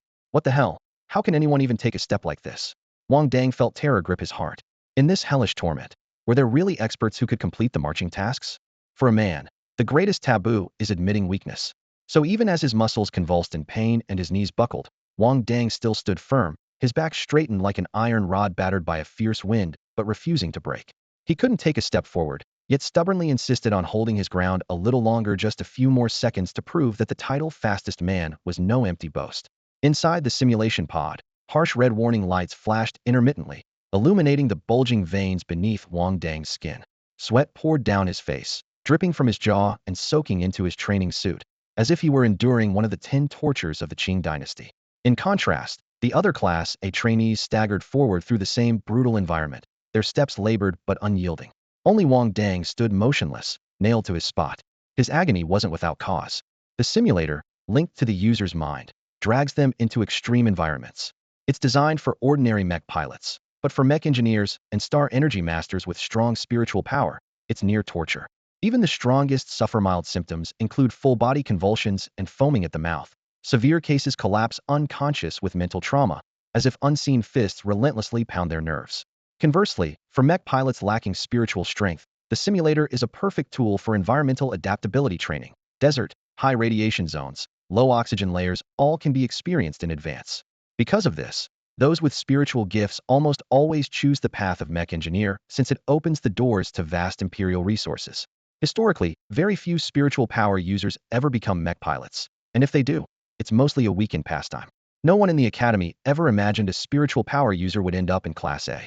In all these years serving mech pilot training, the simulator never malfunctioned, and even instructor Yupingi had no worries. Time quietly slipped by. About half an hour later, the simulator room was filled only with the heavy breathing of the students and the soft tapping of Upinji's fingers as he walked back and forth, inspecting the panels. Suddenly, with a click, the door of one simulation pod popped open. Thud! A figure collapsed to the floor like a puppet who'd lost its strings, limbs sprawled widely, then immediately began retching. Ugh! Wang Dang felt as if all the free meals had eaten over the past 2 days were turning inside him in that moment, his stomach churning like a raging fire. He had no strength to respond to the instructor's calls, not even to lift his head. Yupingi rushed over and frowned deeply, eyebrows knotted. Drinking is strictly forbidden during military school training. Did you drink? Only intermittent retching answered him. After emptying his stomach completely, Wang Dang rolled away from the mess and lay flat on his back, chest heaving violently. Sweat soaked his uniform and streamed down his temples. Red veins crossed his pale face, while fine lines of blood subtly appeared around his ears and nostrils. Only then did Yu Pingyi realize something was wrong. There was no hint of alcohol on his breath. He crouched down to examine him, and as he pried open Wang Dang's eyelids, a chill ran through him. His pupils were dilated and glassy black, unnervingly so. Could someone have hacked into the simulator? The thought flashed through Yu Pingyi's mind like lightning. Without hesitation, he scooped up Wang Dang and hurried nonstop toward the infirmary. Although he didn't like Wang Dang's slacker, troublemaking attitude, there was no doubt that he was by far the most outstanding student in Class A and the most promising candidate to advance to Class S. Yu Pingyi placed great hopes on him, and right now his biggest worry was that something might happen to Wang Dang. The corridor lights were harsh and glaring. Yu Pingyi carried the half-paralyzed Wang Dang at a jog, sweat pouring down his temples. Wang Dang's head hung low, his stomach roiling violently. Just as he lifted his head, he vomited right onto Yu Pingyi's shoulder. Yu Pingyi cursed under his breath. If he pushed himself this hard again next time, he'd be courting disaster. Dr. Su, please check on him quickly. He was just fine in the simulation training. How did this happen? Yu Pingyi laid him down on a hospital bed and turned around to see Dr. Su rushing over, whose eyes were full of concern. Simulation training? Dr. Su shoved his hands into his white coat pockets, trying to keep a straight face, but failing to suppress a faint smile. He leaned close to lift Wang Dang's eyelids and carefully examined his pupils' reactions. I suspect someone hacked into the simulation machine again. The last time Class S got attacked by hackers, the student they rescued had uncontrollable bowel and bladder movements. No one knows what he went through inside. Disoriented, mentally traumatized, most likely an attack, Dr. Su offered the diagnosis coldly. Is it serious? He's one of our best prospects. Yu Pingyi's shoulders visibly tensed. He'll recover after some rest here. Dr. Zu's tone was assured as he patted Yu Pingyi's hand. Don't worry. Yu Pingyi let out a long breath and rubbed his clammy palms. Thanks. I need to get back and make sure no other students get attacked. Saying that, he hurried out of the treatment room in long strides. All along, one thought dominated his mind. This was definitely the Federation hackers, targeting the Empire's future pillars. He had to protect his students and never let the Federation succeed again. 2 hours later, the medical pod's cover slid open automatically. Wang Dang woke up with a splitting headache, as if his skull had been cleaved in two. He looked around the empty pod in confusion. Are all those in Class A monsters? He had barely held on for half an hour and almost lost it, while the other simulation pods had no signs of anyone reacting at all. Warrior, you're awake? A lazy voice drew near. Wang Dang turned his head and saw Dr. Su, hands in his pockets, studying him through the transparent pod wall. Not bad. Holding out for half an hour in the simulator before bailing. The pod door sprung open with a whoosh. Wang Dang sat up, a burst of excitement on his face. The sim's broken. Great, so it's not that I'm no good. You have mental strength. Dr. Su adjusted his glasses on his nose. Being inside the simulator means constant psychological stress. Did you not know that? It wasn't on StarNet. Wang Dang scratched the back of his head. Young people, not everything can be found on the internet, Dr. Su said with a faint look.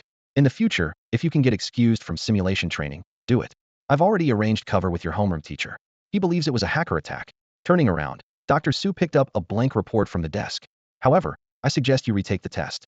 I will provide medical certification showing that your childhood malnutrition prevented your innate talent from being detected. That way, Dr. Su tilted his head slightly, voice loaded with meaning. After complete retesting, military schools, and even the Blue Star Military District will take you far more seriously, and you'll gain access to more resources. Wang Dang wasn't swayed by Dr. Zu's words because he knew deep down that the sudden awakening of his psychic and star energy powers was all thanks to the system. He understood clearly that his so-called mutation wasn't some long-developing deficiency, but a secret best kept buried. What made things even more dangerous was that he currently had no elemental affinity, making him a true untyped star energy practitioner. Once discovered, he would likely become a guinea pig for experiments. So, every seemingly caring word from Dr. Su sounded to him like a high-stakes gamble. This was already the 4th time Dr. Su mentioned retesting. The repeated persuading indicated the doctor wanted to use this opportunity to gain military and school attention for him. Wang Dang lowered his head, pondering. What exactly did Dr. Su want? Can't argue with you, Dr. Su shrugged with a wry smile. I just want you to know you can always choose an easier path. With that, he turned and left the ward, his steps sounding heavier than before. After leaving the medical office, Wang Dang returned to the dormitory. As soon as he pushed the door open, Luo Depang and the roommates swarmed around him. Wang, you okay? Heard you got hacked? Luo Depang's eyes were full of concern. Yeah, I'm fine. Wang Dang shook his head, feeling much lighter once he confirmed it wasn't his own lack of ability but the wrong approach. He finally exhaled. Did you guys keep training after I went to the medical office? No way. Luo Depang sneered. You the devil pulled all of us out early, ended training ahead of schedule. He even warned that if anyone feels off inside the simulators, to quit immediately. Federation hackers might strike again. All the simulators got sent to the tech department for inspection. No sim training for at least a week. He spoke with a relieved tone, obviously long fed up with those brutal machines. Late at night, when the dorm lights were out, Wang Dang lay back on his bed quietly sketching mech designs in his mind. Suddenly, he was surprised to find his thoughts moving faster than ever, lines connecting smoothly, as if someone had laid the tracks for him. This time, he pushed the design progress to 51, a full 5 higher than last time. Wow, that's a big jump. Wang Dang snapped his eyes open and twisted open a bottle of Star Energy nutrient liquid, gulping down the cold fluid that sent his heart racing. The brutal session in the simulator hadn't been in vain. That machine actually stimulated psychic growth. The exhilaration instantly chased away the day's pain. Quickly, he calculated. Next time, head push through the full 40 minutes. Sure, his body might take a hit, but the boost to his psychic power was worth a fortune, especially since he had a powerful natural healing ability. With this physical cheat, his mech designs would skyrocket. Too bad, Luo Depang said all the simulators were being inspected and wouldn't be back for a whole week. Otherwise, Wang Dang would sneak into the training room right now, unwilling to waste a single moment of honing his skills. He absolutely refused to miss any chance to get stronger. Only by doing so could he touch more of the truth hidden within this bizarre, chaotic world during his limited lifetime. That night, Wang Dang successfully completed 53 of the design for a Class B mech and finally went to sleep feeling satisfied. In his dream, he wore the commanding robe of a mech master, standing center stage at a dazzling launch event. A long line of Star Energy masters and mech warriors stretched out, all eager to shove thick stacks of star coins into his pockets just to get their hands on his freshly crafted mech. Camera flashes fired non-stop as he was lifted and carried aloft by the crowd until dawn broke, and his alarm pulled him back to reality. Out of habit, he put on his optic brain as soon as he opened his eyes and logged onto the Mech Masters forum. The pinned red-hot bounty post instantly caught his eye. Heavy reward. This person is wanted across the entire Star network. The second reply featured a photo. A strange patchwork coloring on the mech's left arm made Wang Dang's throat tighten. That was the very Chi Xiao he had repaired for the Joker mask. The poster angrily denounced how their prized creation, Chi Xiao, had been utterly mangled by some unknown mech master, a grave insult to the original creator. Anyone who could provide details or contact info for that mech master would be rewarded 500,000 star coins, paid immediately. Wang Dang zoomed in on the photo, his Adam's apple bobbing. He admitted he had turned Chi Xiao into more of a red bug, but a full network manhunt? At that time, Joker Mask had been in a hurry, and the blue-silver black market had no matching panels of the right color or size. So he had to cobble together mismatched parts. A smooth silver-white plate on the left shoulder and a jagged dark gold one on the right. The chest armor, forearm guards, and even the knuckles were all patched from various scraps. The aesthetics were completely lost, but a mech wasn't meant for display in a museum. It was built for the battlefield. Below the post, mech masters from all corners unleashed a flood of curses, the comment section nearly flooding with outrage. Wang Dang stared at the scrolling tirades, desperately trying to argue his case inside his head, but no one was convinced. It turned out that after Joker Mask started using the repaired Chi Xiao, he immediately contacted the original mech master to schedule a proper overhaul. The assistant there asked him for a set of close-up photos for reference. When they saw the pictures, the assistant nearly lost it and handed them straight to the boss. The parent of Chi Xiao was furious seeing their painstakingly crafted masterpiece distorted into such a hideous state. They demanded the assistant connect with Joker Mask immediately to hear what had happened and how Chi Xiao had been ruined and why it looked so hideous. Of course, Joker Mask didn't dare admit had been competing in black market battles. He lied that the mech was seriously damaged in fights and that he was rushed to join several key training sessions. So he just found some random mech master for a quick repair. That random mech master? Already out of contact. To soothe the furious creator further, he even sent photos of Da Bai, another mech Wang Dang had repaired, to prove it wasn't intentional desecration, but simply Wang Dang's skill level. But even so, the original creator refused to let it go. They went straight to the official StarNet Mech Master forum and posted a bounty.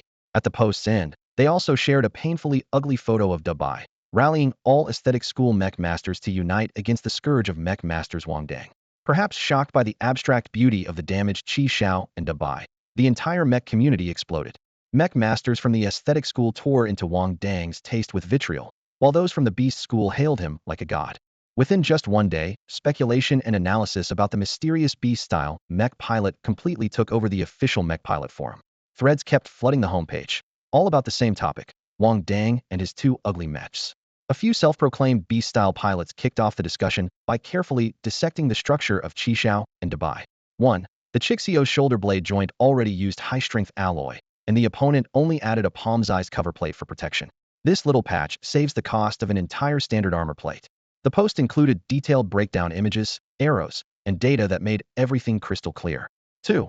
Although the outer panels looked chaotic in shape and size, every crucial spot was fully covered. The exposed areas were all secondary regions. The panel layout was hailed as the beast-style pinnacle of efficient armor usage. 3. The poster declared, only someone who knows battle damage and stress distribution inside and out could achieve this level of precision. I nominate the father of beast style, aka Beatty, as the mastermind. The thread exploded in popularity. Soon, another post analyzed database frugal patchwork. Cheap third-party parts and second-hand components were all cataloged without exception, yet every critical joint was flawlessly welded. More and more people begged for Beatty's original design blueprints, eager to steal some money-saving retrofit tricks. Within hours, Beatty had become a legendary nickname throughout the beast-style pilot community. But the so-called poverty these pilots mocked was only relative mere millionaires among billionaires in the grand mech world. Wang Dang himself had truly clawed his way out of real poverty and never lived a day with wealth, so these cost-cutting secrets were nothing more than everyday habits to him. At this moment, Wang Dang sat with a stiff expression like an old man squinting at his phone on the subway, quietly refreshing the forum page's name plastered everywhere. He wondered if some huge scandal had exploded in the mech pilot community, or if someone had hired online users to distract with smoke screens. If not, then these peers sure had too much free time. Two poorly designed mechs had become the hottest topic with bounties flying around. Exposing his identity, he wasn't worried. The Joker Mask faction didn't know his real background, and he had never snooped on theirs. The real problem was the temporary attention spike didn't dare to hit the blue-silver black market for side gigs anytime soon. Thinking of this, Wang Dang sighed heavily. Life's tough, here comes handsome guy's sigh. Since the outside world was so busy buzzing, he decided to pour all his energy into the academy training room. After his last tumble from the simulation pod, he was thrilled to discover his mental power had shot up sharply, along with his physical constitution, and since she was just one step away from reaching the 8th tier. In the coming days, he planned to use the simplest but most effective method: intense, relentless training, striking while the iron was hot to break through to tier 8. Once I break into tier 8, he'll head back to the blue-silver black market and win a mech with every fight, make them pay ransom out of their own pockets. He vowed through gritted teeth. While Wang Dang was buried in his breakthrough efforts, far away in Jiaozuo, anxiety was mounting. Someone was desperately searching for clues to track down the person who ambushed him in the bathhouse. After all, in the past 2 days, Luo Jeka had dragged him all over the star energy classes from freshman to senior year, making him bow and apologize every time, even demanding compensation. Jiaozuo had never endured such humiliation before, but since the other party was a star energy master, he could only swallow his anger in silence. To make matters worse, that mysterious star energy master behind the scenes refused to show up and showed no sign of forgiveness. Jiaozuo imagined how, each time he lowered his head, the other party was hiding in the shadows, watching coldly and mocking him silently as if his pleas for mercy were being offered to thin air. Even the usually calm Luo Jeka was growing restless from the ordeal. In recent days, Luo Jeka kept pressing Jiaozuo about what he had done, but he got no useful answers. At this point, Jiaozuo had probably severely angered the other party. Otherwise, they wouldn't refuse to relent so adamantly. Luo Jeka was fully aware of the huge gap in status. Even if that person openly killed Jiaozuo at the military academy, the school wouldn't hold him accountable and might even protect him against the Jiao family. That was the power a star energy master wielded. If they still won't forgive you, pack your things and get ready to drop out. Luo Jeka gave a final warning. Losing Jiaozuo meant he wouldn't get benefits from the Jiao family anymore, but compared to dragging down the entire S-class with him, this was the only way to cut losses. Teacher Luo, I've already apologized as you said, but they won't show up. What else can I do? Jiaozuo's face was full of grievance. Do you expect me to kneel before every star energy master? If kneeling will get their forgiveness, then do it. Luo Ji's patience ran out, his voice cold. Remember who you are and don't provoke people you can't afford to offend. Isn't that what you always tell the out-of-town students? But when it comes to you, you don't understand. But I really don't know what I did to offend the star energy master. Jiaozuo protested. I just bullied a few out-of-town students, that's all. I can't help you. Luo Jeka didn't even look back, cutting off the last thread of their connection. Walking out of the office, Jiaozuo held back his fury and kicked over a trash bin, the clang of metal echoing down the corridor. Recently, everything had gone wrong. He had inexplicably insulted the star energy master, and on top of that, he had been scolded harshly by the academic affairs office for accepting off-campus supplies without permission. Not only was he fined a large sum of star coins, but he also had to do 3 rounds of community service. He had no memory of either incident and began to suspect he might be mentally ill. That was a terminal condition with no cure, and just the thought of it sent his mood crashing. Head down, Hands shoved in his pockets, he wandered aimlessly through the campus. The cold wind blew into his collar as someone suddenly bumped into his shoulder. Just as he was about to curse, he found a slip of paper pressed into his palm. Looking around, there was no one in sight. Only then did he realize he had wandered into a secluded patch of woods. Was that another hallucination? Was he really going crazy? Zhao Zuo opened the slip of paper in his hand. It read, "The truth lies hidden in the surveillance. What you think isn't always the truth." The handwriting was cold and precise. Imprinted via the light-brain interface, there was no sign of the writer's personal style. Clearly, the person who passed the note had deliberately erased all identity traces, unwilling to reveal who they were. Whether they were friend or foe, Zhao Zuo had no way to tell. But he had no choice. If he couldn't find a breakthrough by tomorrow, he would be expelled from the Imperial Military Academy. The Zhao family would never allow an heir expelled from the academy to inherit the family fortune. Once his student status was revoked, he would become a worthless cripple with nothing left. Meanwhile, in the training room, Wang Dang pushed his body to its limits again and again. Hot sweat traced the lines of his muscles as he felt raw power surge through his bones and veins. 8th tier. He clenched his fists tightly, his chest rising and falling violently. Then he swung his training spear through a complete set of the 6 harmonies spear techniques. The spear tip sliced the air, the shaft thrummed with force and speed surpassing before. This is only 8th tier. What will it be like once I become a novice mech warrior? He muttered to himself. Rumor had it that when a 10th tier mech recruit advances to a 1st tier novice mech warrior, they experience a radical transformation. He started looking forward to that moment. Buzz. His light brain vibrated, pulling him back from his thoughts. Wang Dang raised his hand and swiped the screen. A message from Monkey popped up. Abandoned medical bay in the east. Come quickly, someone's in danger. Someone in danger? Wang Dang frowned and immediately tried contacting Heiji, but got no answer. He then called Luo Depang, still no response. The 3 of them had all gone silent simultaneously. Clearly something serious had happened. His mind instantly jumped to Zhao Zuo, but he reckoned Zhao Zuo had done his best to avoid surveillance and wouldn't have exposed himself using psychic attacks. Zhao Zuo also shouldn't be directly suspecting their dorm yet. His gut told him the 2 incidents were connected. The incident at the bathhouse was his idea, Monkey, and the others were just carrying it out. Now he had to go check out the abandoned medical bay. After a quick packing, he settled the training room fee and headed straight to the scene. In the past, he never would have dared to go alone. Now as an 8th tier mech recruit, supplemented by his glass cannon skill, even a direct confrontation with Zhao Zuo wouldn't necessarily end in defeat. Besides, Zhao Zuo had been publicly humiliated, and if Monkey and the other 2 were forced to confess, the 2 groups would become bitter enemies locked in a deadly, irreconcilable feud. In fact, ever since Zhao Zuo saddled him with a debt of 3 million star coins, there was no turning back on this path. The abandoned medical bay was dimly lit, the air thick with the stale smell of medicine. Monkey, Heiji, and Luo Depang lay pinned under the feet of 2 of Zhao Zuo's followers, bruised and bloodied, their previous appearances unrecognizable. The 3 of them lay on the dusty floor, struggling for breath with shallow inhales and weak exhales. Just 3 hours earlier, Zhao Zuo had burst into dorm 222 with 2 lackeys. Without even greeting them, he beat Heiji, Monkey, and Luo Depang until their heads were bleeding.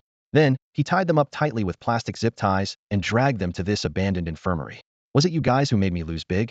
Zhao Zuo grabbed Heiji by the hair and bent down, spitting directly on his face.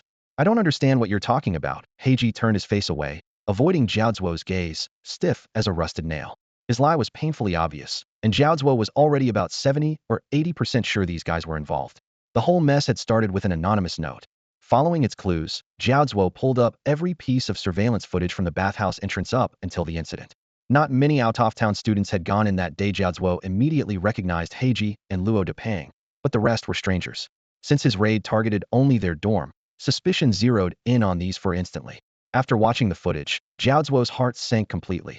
There wasn't a single star energy user in sight, nor any disguised strangers entering or leaving. The only logical explanation was that these 4 had somehow gotten their hands on a kind of psychic weapon.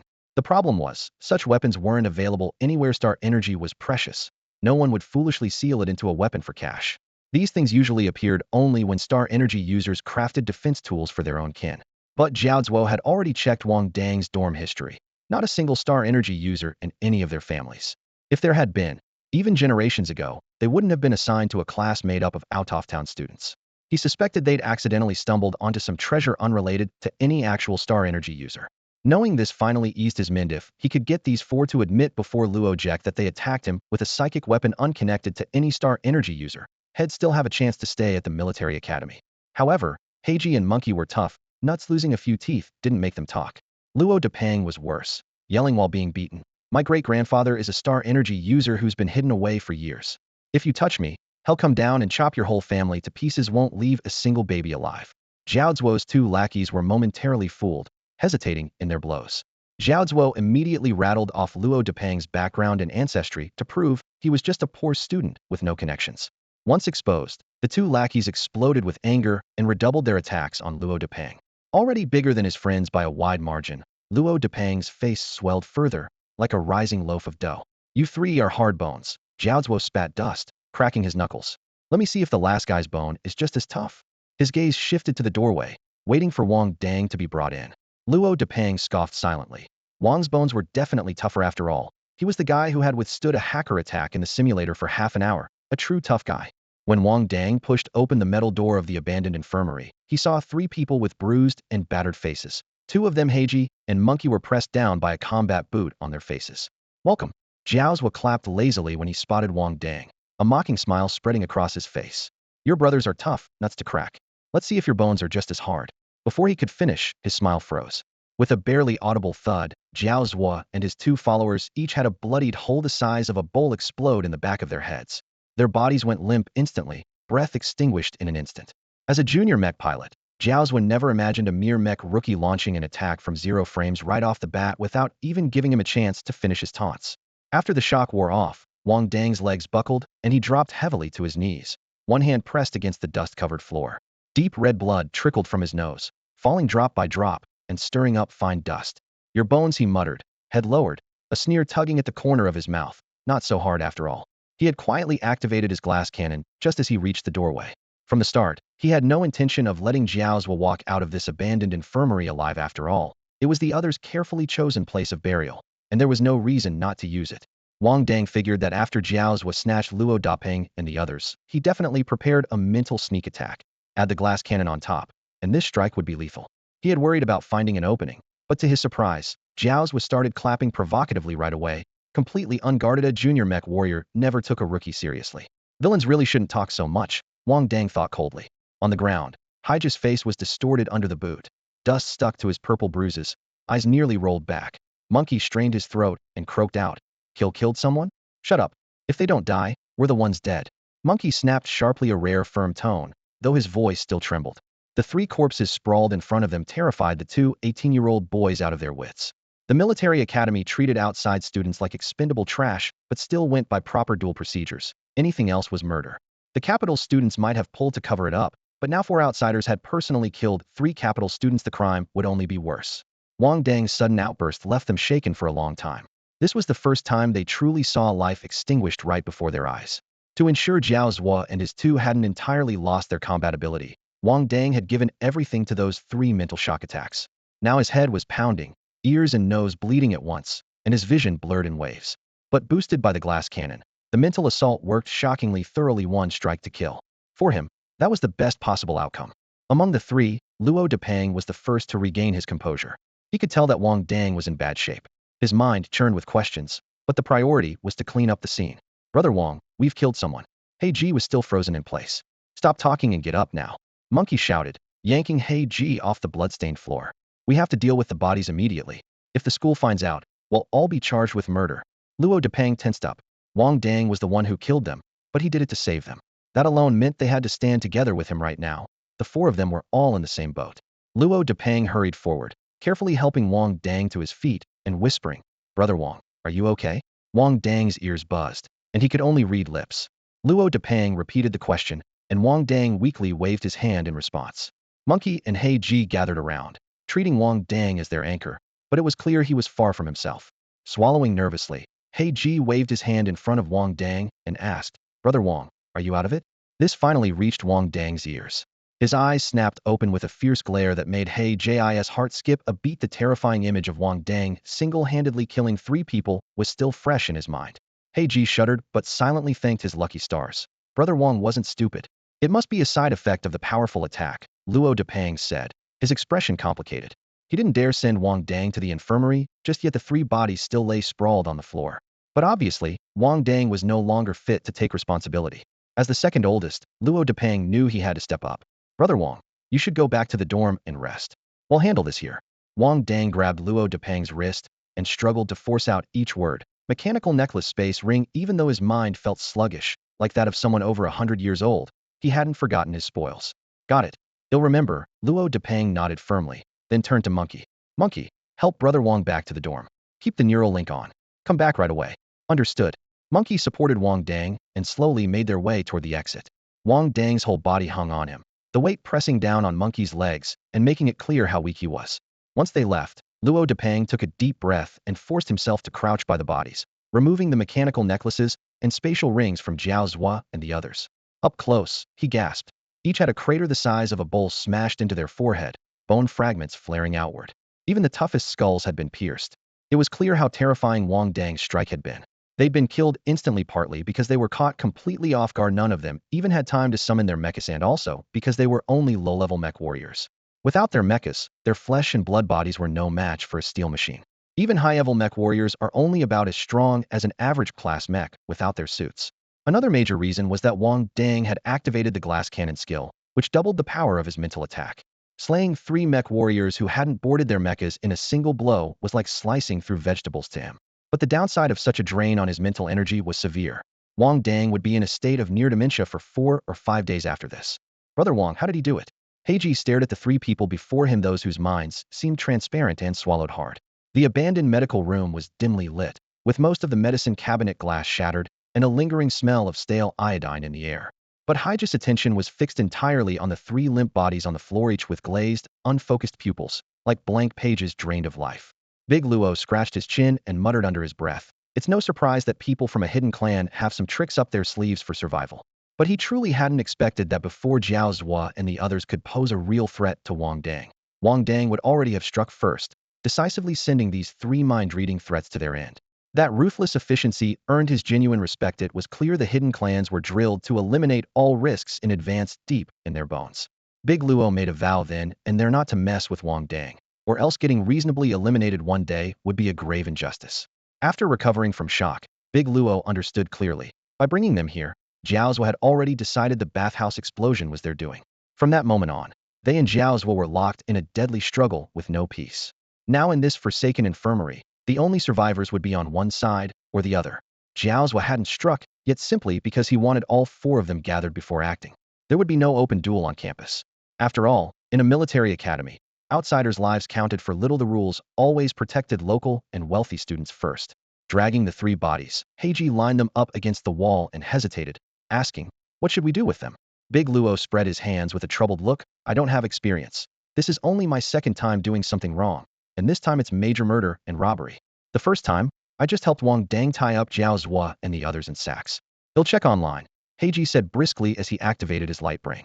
Big Luo was skeptical. "Can you really find this kind of thing online?"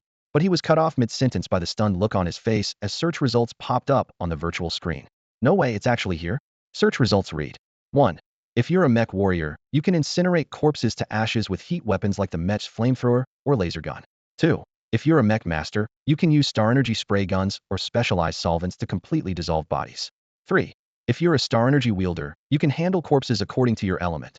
Metal element can embed bodies into metal. Fire element can burn them to ash directly. Spatial element can even throw bodies into a dimensional portal. Big Luo shook his head, marveling. Modern AI really teaches everything, even including tutorials. But the answer reminded him instruments already carried by the mech were the best body disposal tools. He picked up the mech necklace confiscated by Jiao Zhua earlier and tapped the control.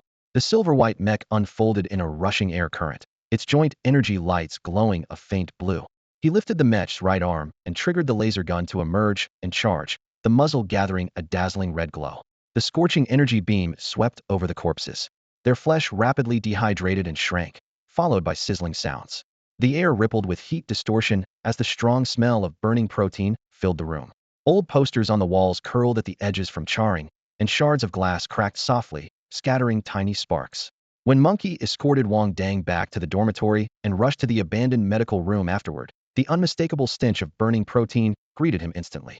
The 3 bodies had been burned to ashes by Luo Depang's laser gun. Even if Jiao Zhuo's parents showed up now, the thin layer of black ash stuck to the ground wouldn't let them recognize their son. "How's Wang Gu?" Luo Depang covered his mouth and nose with his sleeve as he quickly walked over to Monkey, his voice muffled. "I don't know. He won't answer any questions." Monkey frowned and glanced toward the corner instinctively. You disposed of the bodies pretty fast, huh? Thanks to the power of the internet. Luo Depang patted Monkey's shoulder with a complicated expression. Today I really opened my eyes. There's everything on Starnetivan's step-by-step guides for how to get rid of a corpse. Looks like we're definitely not the first ones searching how to dispose of a body. Thinking about it, the fear churning inside him strangely gave way to a weird sense of relief. If so many others had done such horrible things before, they weren't alone. On the surface, he seemed calmer than Heiji, but he was barely an adult and had never actually killed anyone. The bloodiness and horror of the unknown wrenched at his chest like a heavy knot. Thankfully, the search results told him that killing and disposing of a corpse was as simple as eating or drinking. His heart loosened just a bit. Besides, he added in a low voice, Zhao Zuo deserved to die. More than his own unease, Luo Depang worried about Wang Dang's condition. After all, Wang Dang was the one who actually did it, so the psychological shock must be much greater. The truth was the opposite of what he feared. Wang Dang now sat at his desk like his soul had been sucked dry, eyes hollow, body stiff and unnatural. His brain was working normally but seemed trapped in a silent, lightless chaos where all five senses and the sixth had shut down, an aftereffect of being mentally drained. Any ordinary astral energy user would have become a complete vegetable by now. Wang Dang was just a mobile vegetable, mechanically maintaining his posture but cut off from the outside world. After cleaning up the bodies and carrying the loot back to the dorm, Luo Depang, Monkey, and Heiji found exactly this. Wang Dang frozen like a statue, motionless. The four exchanged glances, none daring to rush him to the infirmary. If the school doctor asked too many questions, it would be easy to connect them to the disappearance of Zhao Zuo and his two friends, all local students from the imperial capital. Even if Wang Dang's family could suppress the school's investigation, the missing students' relatives wouldn't let it go easily. After much thought, they decided to observe Wang Dang for a day. If he couldn't hold on, they'd risk exposure and take him to the infirmary no matter what. They couldn't just watch their brother turn into a fool. That night, Zhao Zuo and his two lackeys didn't return to the dorm, but no one else in the building noticed. Everyone assumed Zhao Zuo had packed up early and gone home after being expelled by Luo Jieka, especially since he was a local and unlikely to cause major trouble. Still, there was one person at the military academy who sensed something was wrong and had already begun to act quietly. That person was Dr. Su, who had previously delivered messages to Zhao Zuo. After Dr. Su sent someone to pass a note to Zhao Zuo, he closely monitored every move Zhao Zuo made. Soon, he received news that Zhao Zuo had actually taken Wang Dang's three other dormmates hostage and locked them inside the abandoned infirmary. Not wanting to take any chances, Dr. Su immediately ordered his men to lie in wait outside the door, ready to intervene or wrap things up at a moment's notice. However, what happened next completely caught him off guard. Scouts reported that Wang Dang calmly strolled into the infirmary with his hands in his pockets, nearly arrogantly, and less than 10 minutes later was being half carried, half dragged out, appearing to have only minor scrapes. Most bafflingly, the assistants hiding in the shadows didn't even get a chance to raise their hands before Wang Dang had safely exited. Not even a show for me. Dr. Su arched an eyebrow. But it got stranger. Wang Dang's three roommates soon emerged as well. Though pale, they stood upright in the sunlight without issue. Inside the abandoned infirmary lay only scattered, ash-gray fragments, like powder scorched by intense heat, yet there wasn't a trace of Zhao Zuo or his men anywhere to be found. You really can't judge a book by its cover, he murmured, stroking his chin with a glint in his eyes. A rookie mech pilot barely weeks into school had managed to take down 3 junior mech warriors in virtually no time. And at the scene, there was no residual energy signature typical of mech combat indicating Zhao Zuo, and the others hadn't even had a chance to don their mech suits before being wiped out. Dr. Su wasn't convinced Wang Dang's dorm mates had been of any help. If these three had such overwhelming combat abilities, he would have known, and they surely wouldn't have been assigned outside of Class S. This situation was getting more intriguing by the minute. Judging by the timing, Zhao Zuo's disappearance wouldn't be noticed by the school or his family anytime soon. After all, who would suspect that a scion from a prominent local family could actually be bested so easily at the military academy? The imperial capital was the political and military heart of the Blue Star, where the elites concentrated almost entirely. Those self-important types would never imagine their prestige being trampled on by an out-of-town freshman. With that in mind, Dr. Su decided to fan the flames.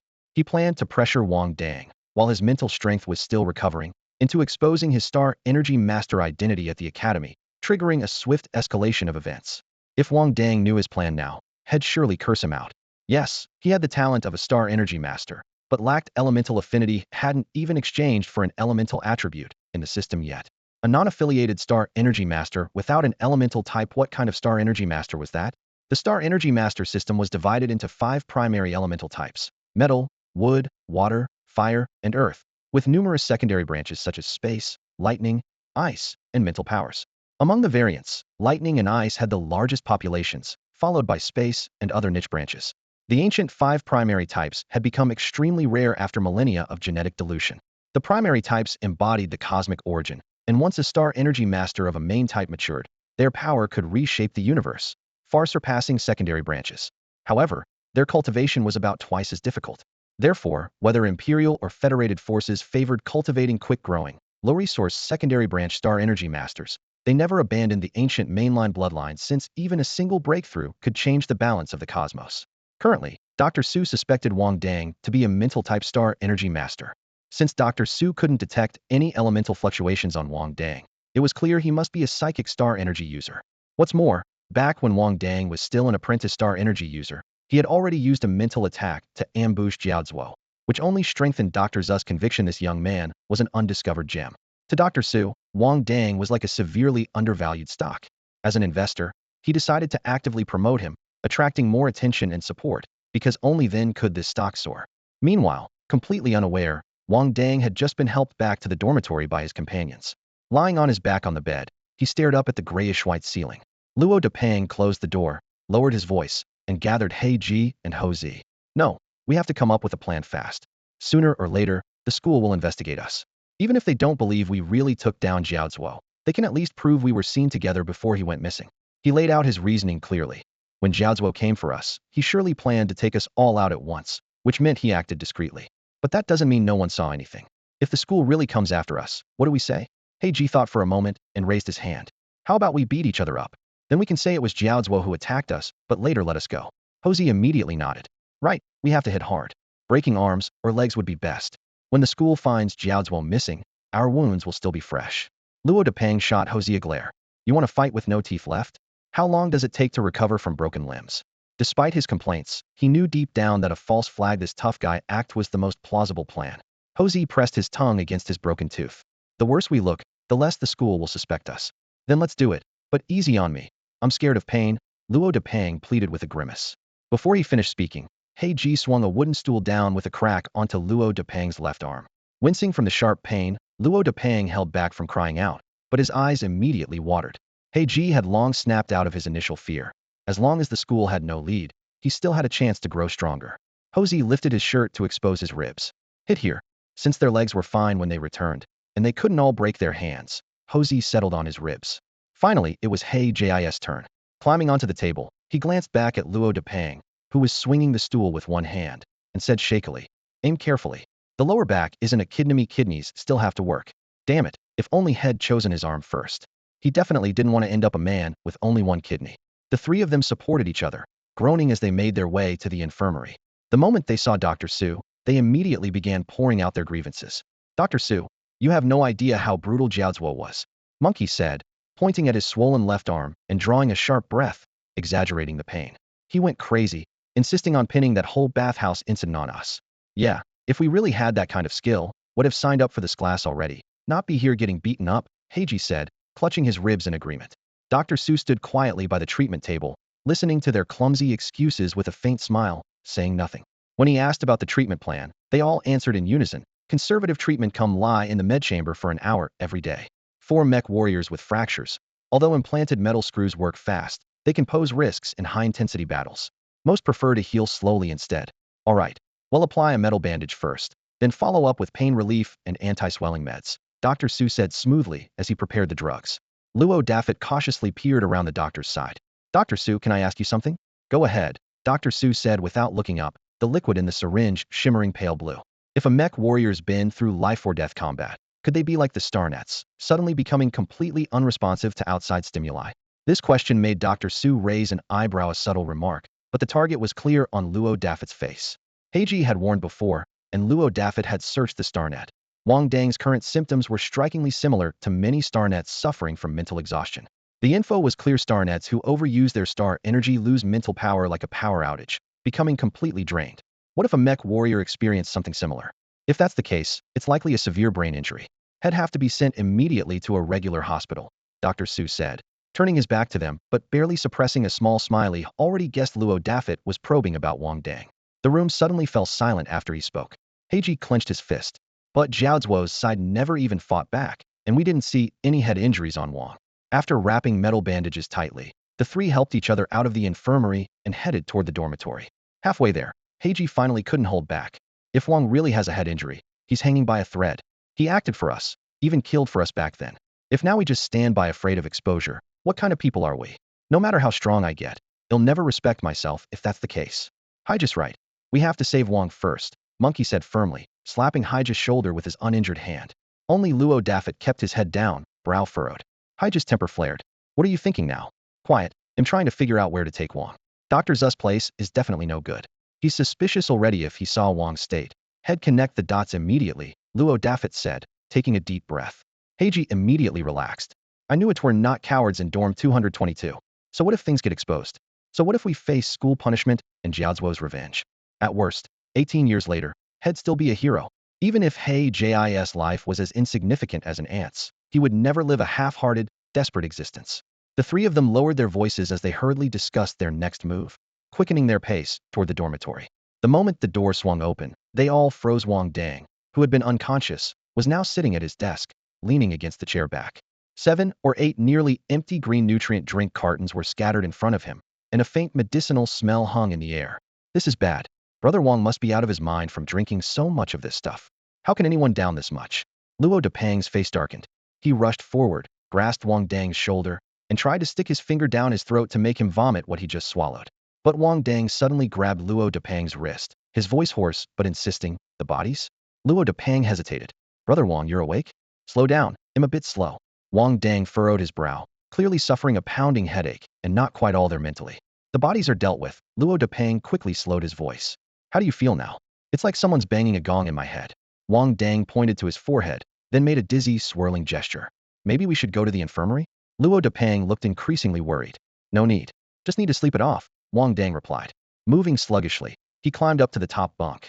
Less than 10 seconds after lying down, he suddenly sat up again. "Did you get the stuff?" Hearing him still care about the loot, Luo Depang, Houzi, and Heiji exchanged a look. They knew his mind was probably still sharp enough. "We got it all with Houzi." Houzi quickly ran over and, as if presenting a treasure, handed over 3 mech necklaces and 3 spatial rings. The metals clinked softly with a crisp, pleasant sound. Wang Dang squeezed them tightly in his hand, a satisfied smile twitching at his mouth before he lay down once more. Within a minute, even breathing and snoring sounds came steady from the dorm room. The other 3 exchanged uneasy glances. Not a soul could say if he was truly better or even worse. Early the next morning, the dorm alarm blared relentlessly. Luo Depang and the others got up one by one, but Wang Dang, always the earliest riser, was still fast asleep. Although his constitution wasn't ordinary, his mental strength had been heavily drained this time, and his body was clearly still recovering. Meanwhile, in the imperial capital, the Jiao family received an anonymous message. Jiaozuo had been killed at the military academy by several out-of-town students. Jiao Qing, the district deputy commander, initially took it as a joke. Though the Jiao family wasn't one of the top noble houses, his official position in the capital, though only deputy commander, was enough to intimidate many families. Jiaozuo was reckless, but he never worried his son would suffer at the academy. As long as he didn't provoke any star energy masters, Jiao could handle the mech forces. But when Jiao's neural implant failed to respond, and all background signals vanished completely, Jiao Qing's smile froze. If the implant wasn't damaged, the signal would never be lost. Total blackout meant it was deliberately destroyed. His expression immediately turned cold. Could this be connected to the star energy master Jiaozuo had provoked before? No way. He believed a few outsiders could breach his son's mech defense and kill him. Military Academy Academic Affairs Office. A long table was placed against the wall, with Luo Jeka sitting behind it. Yu Pengyi and Jiao Qing stood on either side of him. Opposite them, Luo Depang, Houzi, and Heiji stood shoulder to shoulder, their backs almost pressed against the glaringly white wall. The aftermath of last night's fiasco was obvious. Each of them had bruised faces and disheveled clothes, looking like defeated soldiers after a lost battle. "Someone saw you go to the abandoned infirmary with Jiaozuo yesterday, and then he went missing," Luo Jeka said calmly and quietly, catching a glance from Jiao Qing. "Tell me what happened." "Teacher, it was Jiaozuo who forced us there." Luo Depang was so anxious he almost cried, rushing forward to show his swollen face to Luo Jeka. "Look, it's still swollen." Houzi kept his head down, one hand covering the bruises on his abdomen. Heiji leaned to the side, holding his waist, his breathing trembling. The 3 looked utterly miserable. Luo Jika's expression did not change. "Why did he only force the 3 of you? What did you do to offend him?" "It might be related to something on the forum." Houzi's voice was low and muffled. "He sees us as typical outsiders." The moment forum was mentioned, Jiao Qing's face darkened. Of course, he remembered the embarrassment of his son being publicly exposed online. What happened after you entered the abandoned infirmary? Luo Jeka pressed on. Zhao's was said someone had our backs, so we got cocky. Today, he wanted to teach us a lesson, show us who really had power. Luo Depang shivered as he recounted. Then he brought 2 senior students and beat us hard. He only let us go when we couldn't move. Luo Jeka nodded slightly. So you were the first to leave the infirmary? Yes, Luo Depang answered reluctantly. Aren't there 4 of you in your dorm? What about the other one? Luo Jeka squinted. Why was he left out? At the mention of Wang Dang, Yu Pengyi immediately frowned. Wang Dang was sick and didn't come to class today. He trains hard and doesn't get involved in things like fist hats. Why Zhao's didn't target him. Luo Depang shot Yu Pengyi a look full of disbelief. His bias was obvious. Did that mean he wasn't hardworking? Zhao Qing glanced at Yu Pengyi calmly, but Luo Jeka nodded politely. Since this concerns the son of Deputy Commander Zhao, I suggest we also bring him in for questioning to be thorough. Yu Pengyi sighed inwardly, but nodded in the end. Fine. But that kid is hot-headed and a troublemaker. Please bear with him. Of course. Luo Jeka smiled slightly, noting Yu Pengyi's nervousness. Wang Dang was clearly his prized student. He'll send someone to fetch him. Yu Pengyi compromised. Zhao Qing was the deputy commander of the Imperial District, not someone to offend. Otherwise, he might be stuck in Class A training freshman forever. After receiving Yu Pengyi's confirmation, Luo Jeka turned back to question Luo Depang and the others for more details. It seemed he didn't fully believe what Luo Depang was saying. After learning that Zhao Zuo had appeared in an abandoned infirmary before going missing, Luo Jeka immediately rushed over. The infirmary was old and dilapidated, supposed to be covered in dust and debris, but as soon as he stepped inside, it was clear the floor had been hastily cleaned. As a senior mech warrior, Luo Jika's senses were far sharper than ordinary people's. He crouched down and brushed his fingertip over the tile grout. In less than a second, he picked up a few tiny black particles. These residues were distinctly different from the surrounding gray dust, dark, with a faint burnt smell, and somewhat stuck in the grout. Remembering Jiaqing's cryptic warning earlier, Luo Jika's heart sank. The likelihood that Zhao Zuo had met with foul play was high. Though unwilling to accept it, the evidence at the scene corroborated Jiaqing's suspicions, leaving no room for self-deception. Yet, he didn't buy the idea that Luo Depang and his 2 fellow students from out of town could have taken down Zhao Zuo. With Jiaqing pressing hard, if he didn't quickly point to a culprit, he himself risked becoming the scapegoat. The more complicated issue was that whoever truly did this was probably backed by a faction even more troublesome than Jiaqing. After weighing the pros and cons, Luo Jeka decided to temporarily focus suspicion on those 3 freshmen who had no connections and were easiest to sacrifice, at least enough to divert Jiaqing's fury. The test report on the black residues hadn't come back yet. To bait out more mistakes, Luo Jeka deliberately questioned Luo Depang and the others slowly and pointedly, his tone cutting beneath a calm surface. The 3 freshmen sat upright, sweat beading on their foreheads, but found no way to defend themselves. Teacher Luo, the test results are in.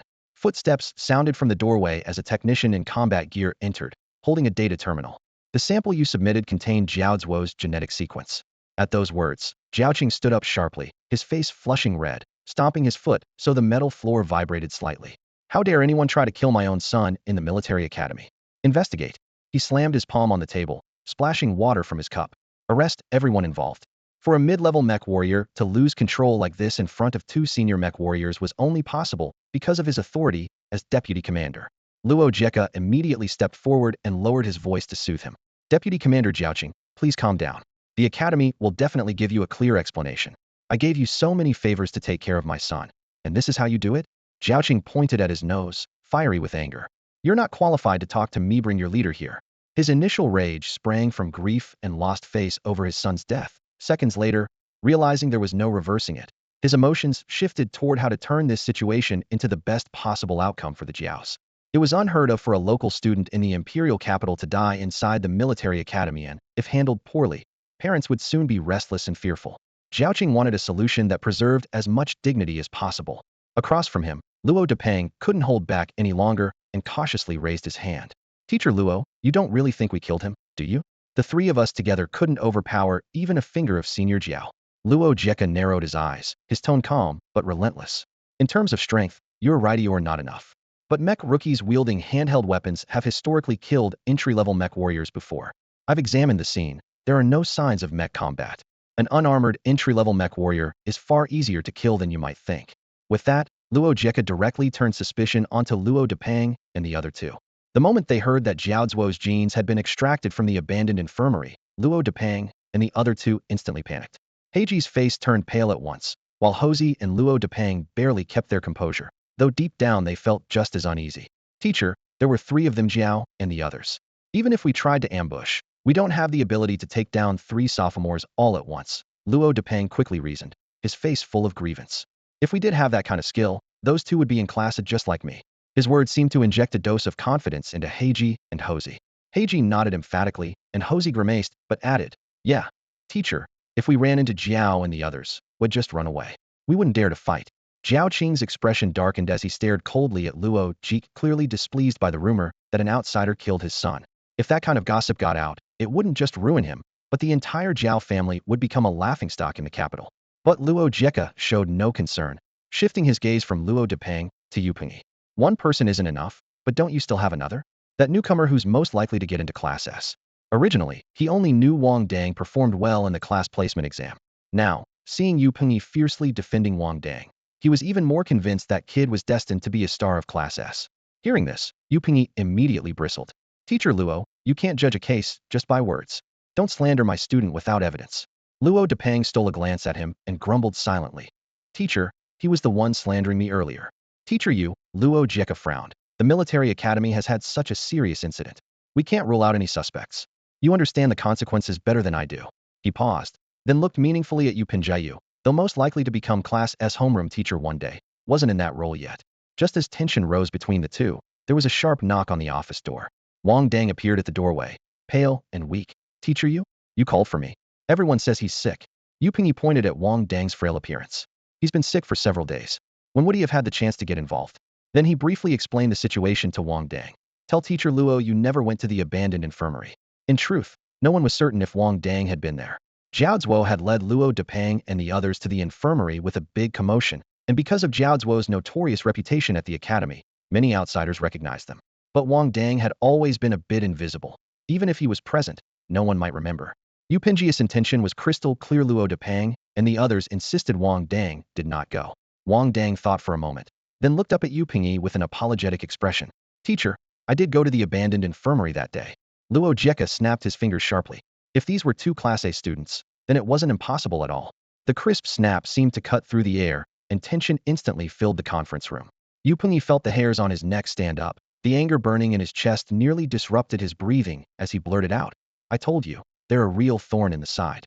Wang Dang pressed his dry lips together, emotions swirling inside him.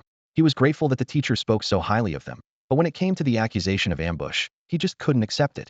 Even if it was an ambush, he lowered his voice but spoke firmly. "Senior Jiao and the other 2 seniors come from well-off families. Wouldn't they have ways to protect themselves? How could a few broke students from out of town like us ambush them so completely that they had no chance to fight back?" Jiao Qing felt a bit relieved inside. He had always doubted Luo Jike's judgment. Not necessarily no chance to fight back. Luo Jike's gaze sharpened like a needle, piercing Wang Dang. "Mecha warriors have physical fitness far beyond ordinary people. Since you passed the Imperial Military Academy's exams, your physique must be even stronger. You weren't sick for no reason. I think you were injured."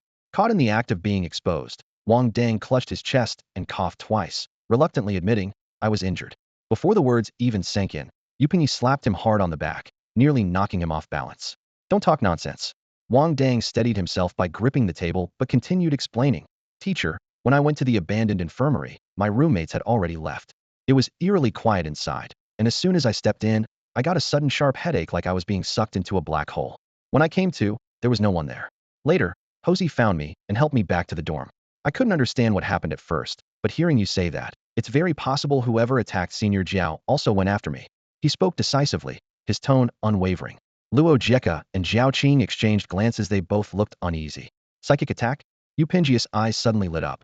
"I've said before, my students wouldn't attack anyone without reason. Remember last time, when classmate Jiao ran into the Star Energy Master and was mentally suppressed in the bathhouse? I'm afraid this time, it was that Star Energy Master again." Luo Jike's face darkened so much it could drip water. His greatest fear was involving the Star Energy Masters that would not only fail to clear Jiao Qing's name, but also incur their wrath. "If you were attacked by a Star Energy Master, why didn't your roommates notice anything wrong with you earlier?" He lowered his voice, each word hitting the table like a hammer. Luo Depeng responded quickly. "Teacher, we told you when we came in Wang Dang was already sick." Hosey nodded repeatedly. "We don't know anything about psychic attacks. We just knew he was really sick and couldn't even talk." Heiji confidently stepped forward. "That's right, I can testify." Luo Jike tapped his knuckles on the table. Whether this was a psychic attack or not, the doctor can confirm it. His intuition told him these 4 students were all hiding something. Soon, A middle-aged man in a white lab coat entered the office carrying a medical equipment case. He placed the box on the desk, unclipped the lock, and took out a silver-gray helmet covered in fine contact points. His movements were brisk and confident, clearly very familiar with the gear. Then he walked over to Wang Dang, signaled him to raise his head, and carefully placed the helmet on Wang's head.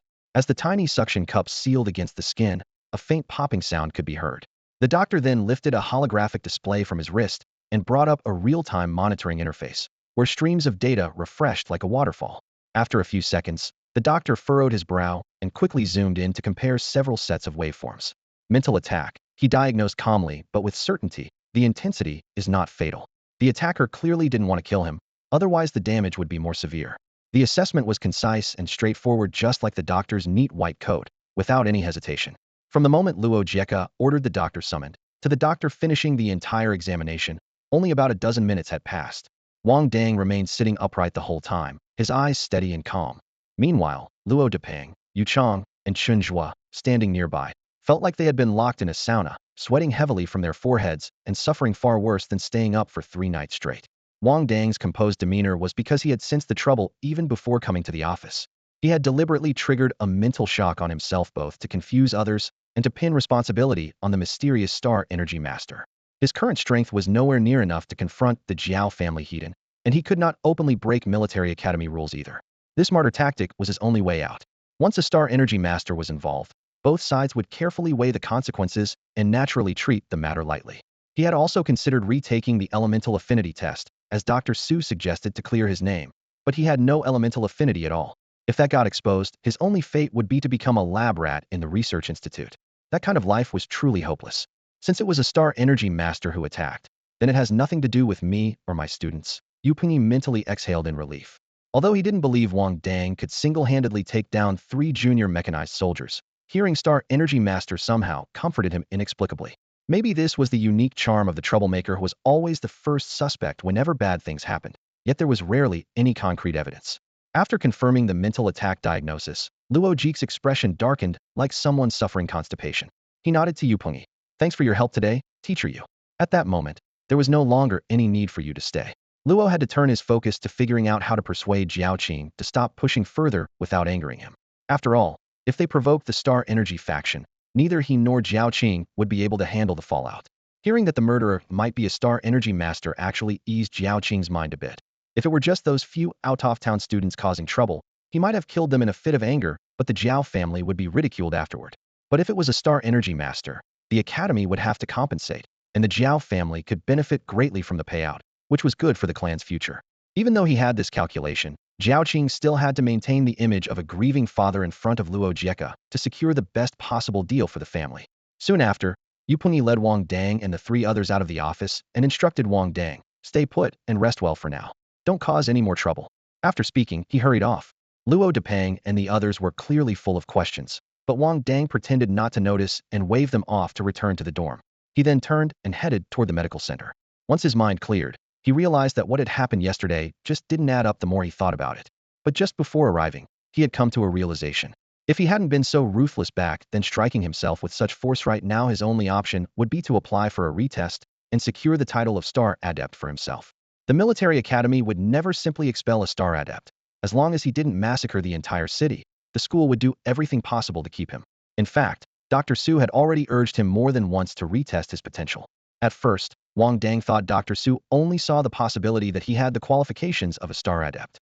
But when the doctor emphasized that only then could you gain more resources, his perspective shifted. Dr. Zu's identity was already a mystery. Someone who could casually produce whole boxes of nutrient solutions specifically for Star Adepts could not be an ordinary doctor. Maybe Dr. Su himself was a Star Adept, able to instantly recognize the combination of spiritual and star energies in Wang Dang. A person with considerable power hiding inside a military academy. What exactly was he after? And why was he so insistent on forcing Wang Dang to reveal his talent to the school? Wang Dang was never one to beat around the bush, but now he relied on Dr. Zu's nutrient solutions, so he decided to ask directly. He pushed open the office door and got straight to the point. "Is it you?" Faced with this abrupt question, Dr. Su smiled instead. "You're sharp." "Yes, it's me." "Why?" Wang Dang hadn't expected such a straightforward answer. "Those 3 words should be my question to you," Dr. Su said calmly, closing the medical file. "Becoming a Star Adept is your true path." To him, it was a waste for such exceptional talent to hang around all day with just mech pilots. My path doesn't need your guidance. Wang Dang shot back, then bluntly exposed the truth. I'm guessing you have your own motives, don't you, Dr. Su? Then you tell me what motives do I have? Dr. Su leaned back lazily, folding his arms. You're definitely a spy sent by the Federation, trying to use me to infiltrate the Blue Star's top ranks. Wang Dang narrowed his eyes and voiced his suspicion openly.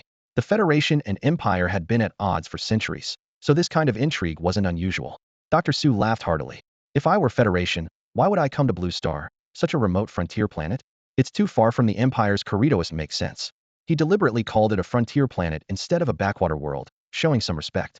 Wang Dang stared him down, unwilling to relent. What if Blue Star really was hiding a gold mine? The decades-long conflict between Empire and Federation was ultimately over precious resources. Seeing he still doubted, Dr. Su shrugged in exasperation. I'm not Federation, and I'm not Empire either. Young man, broaden your horizons. The universe isn't just Empire and Federation. His tone was light, but his gaze was steady. But I do need you to rise to greater heights. Otherwise, my investment means nothing. Wang Dang pondered Dr. Zu's words carefully in his mind. Not a member of the Federation, nor the Empire. What exactly did that mean? His first thought was of the Star Nomads. But if it was just the Nomads, why push him toward a higher position? Clearly, Dr. Su was not some disinterested bystander. I will make your investment worthwhile, but not just yet, Wang Dang said firmly, locking eyes with Dr. Su. So please stop pulling strings behind my back. I have my own path and my own pace. Mutual respect, that's the foundation of cooperation. Dr. Su squinted at him for a long moment, then slowly nodded. Fine, but I want to see your values soon, or I'll stop funding you at any time. After speaking, he opened a drawer and placed a dark silver spatial ring on the table. This contains a new type of nutrient solution I developed based on your physical condition. It can quickly make up for the deficiencies you've accumulated over the years. This is my goodwill. I hope you'll show yours soon, too. Wang Dang took the ring, and the moment his fingertips touched the metal, he sensed it could imprint mental energy. This was a high-end item only Star Energy Masters or mech pilots could afford. He probed with his spiritual sense and discovered about 50 square meters of storage space inside something impossible to buy on the market. How could a Star Nomad casually pull out such a thing? He immediately left his mental imprint on it, unable to suppress the smile on his face. Dr. Su, you are truly generous. It's the greatest honor of my life to work for you. Dr. Su hadn't expected a single ring to trigger such a display of affection. He was stunned for half a second and felt a flicker of pity for Wang Dang, a Star Energy Master who had never seen anything luxurious before. Could it be a blessing or a curse that a ring could sway him so easily? He pushed up his glasses, trying not to laugh. Don't get carried away. Remember what I said. All right. From today on, your word is law. Wang Dang, now holding the treasure, slipped the ring onto his finger, feeling pure joy bubbling inside. He had planned to hit the black market to sell Jiaozuo's mech necklace and the spatial ring, then get a ring for himself. He hadn't expected Dr. Su to hand him one ready-made. Had he known the other party had such treasures, he wouldn't have started off interrogating his patron. After Wang Dang left, Dr. Su paused thoughtfully before adding two words at the end of Wang Dang's electronic Philomony-loving. Star Energy Master and money-loving hardly seemed connected, yet here they were in the same record. It was rare indeed. He shook his head gently. Having a weakness made the target easier to handle. Instead of heading straight back to his dorm, Wang Dang slipped out through a familiar wall climb under broad daylight. Holding Jiaozuo's mech necklace was like clutching a hot potato, so he had no choice but to go through the black market and sell the mech necklaces. The entrance to the blue-silver black market remained hidden in a neon-lit underground alley. As Wang Dang stepped inside, he headed straight to the deepest room, the private chamber curtained in purple. Pushing the door open, the scent of incense washed over him. Mitty was lounging in a soft chair, red lips curved in a smile. Without any small talk, Wang Dang placed 3 mech necklaces and 3 spatial rings onto the illuminated tray before her. The metallic clinks rang sharply. Mitty was in charge of the arena, and unofficially, she trafficked in all sorts of illicit goods for the fighters and mech technicians. Anything passing through her hands would vanish without a trace from Blue Star. Though the prices were heavily discounted, the security was absolute, hence almost everyone in the arena did business with her. Wang Dang had learned these details from the Golden Stag. They had grown close lately, often exchanging mech repair tips. With a flick of her slender hand, a data screen appeared. She quoted a price on the spot. 3 custom-made mechs, 7 million star dollars total. The mechs had unusual configurations and were hard to sell, so she marked the price down considerably. Then she scanned the 3 spatial rings one by one, inventorying jewels, rare materials, military-grade parts. Everything added up to another 4 million. The total of 11 million flashed coldly across the screen, the pale light making her smile look enticing. Deal? She raised her hand, and the star dollars transferred to Wang Dang's terminal via an anonymous account. Next time you have high-end goods like this, come find me first. With that, she threw him a flirtatious glance. White mask. In the blue-silver-black market, everyone except permanent staff wore masks and addressed each other by their mask colors or styles. Wang Dang's plain white mask was the simplest, completely unadorned. Because of its blandness, Mitty hesitated a moment before settling on calling him White Mask, the most straightforward label. With the deal done, Wang Dang turned and left. His spiritual energy hadn't fully recovered, and he had no plans to return to the arena or touch the mechs in the workshop. With 11 million star dollars now in his pocket, money was no longer a concern for the time being. What mattered was devoting all his time to strengthening himself. Once the system upgrade succeeded, he could buy elemental affinity and complete the mission Dr. Su had assigned. Lost in thought, his steps carried an air of purpose. Back at school, he headed straight to the library and confidently paid 3.8 million star dollars in compensation. Though the money came from liquidating his Jiaozuo inheritance, spending it this way still felt like a bitter wound. Worse, none of the stolen books were found inside Jiaozuo's spatial ring. Apparently, the thieves had already handed the volumes over to their family after stealing the chip. Thinking of this, Wang Dang clenched his teeth until they ached. Jiaozuo hadn't killed him outright, but had burdened an outsider student with over 3 million in crushing debt, a torture worse than death. If he failed to pay, the school would send him as cannon fodder to the interstellar battlefield. Fighting alien beasts might be bearable, but the real nightmare was the insectoid horde leggy, flying monsters that made his skin crawl since childhood. Every time he thought about it, he felt Jiaozuo's cruelty was cheap and vile. Unfortunately, his strength was still inadequate, so he had to rely on sneak attacks. Otherwise, he swore he would make Jiaozuo suffer the agony of the 1,000 insect bite. After Wang Dang returned to the dormitory, he transferred 1.5 million star coins each to Luo Depang, Heiji, and Hosey. This money came from selling Jiaozuo and the others' mecha necklaces. I took the biggest share, he added briefly. In the aftermath of Jiaozuo's death, Luo Depang and the others had helped clean up the bodies, kept outsiders away, and stayed tight-lipped at critical moments. So this split was well-deserved. Heiji scratched the back of his head, a conflicted look on his face as he stared at the large sum popping up on the hollow screen. Brother Wang, I didn't do much. Taking this much feels wrong. He was from out of town and usually short on cash.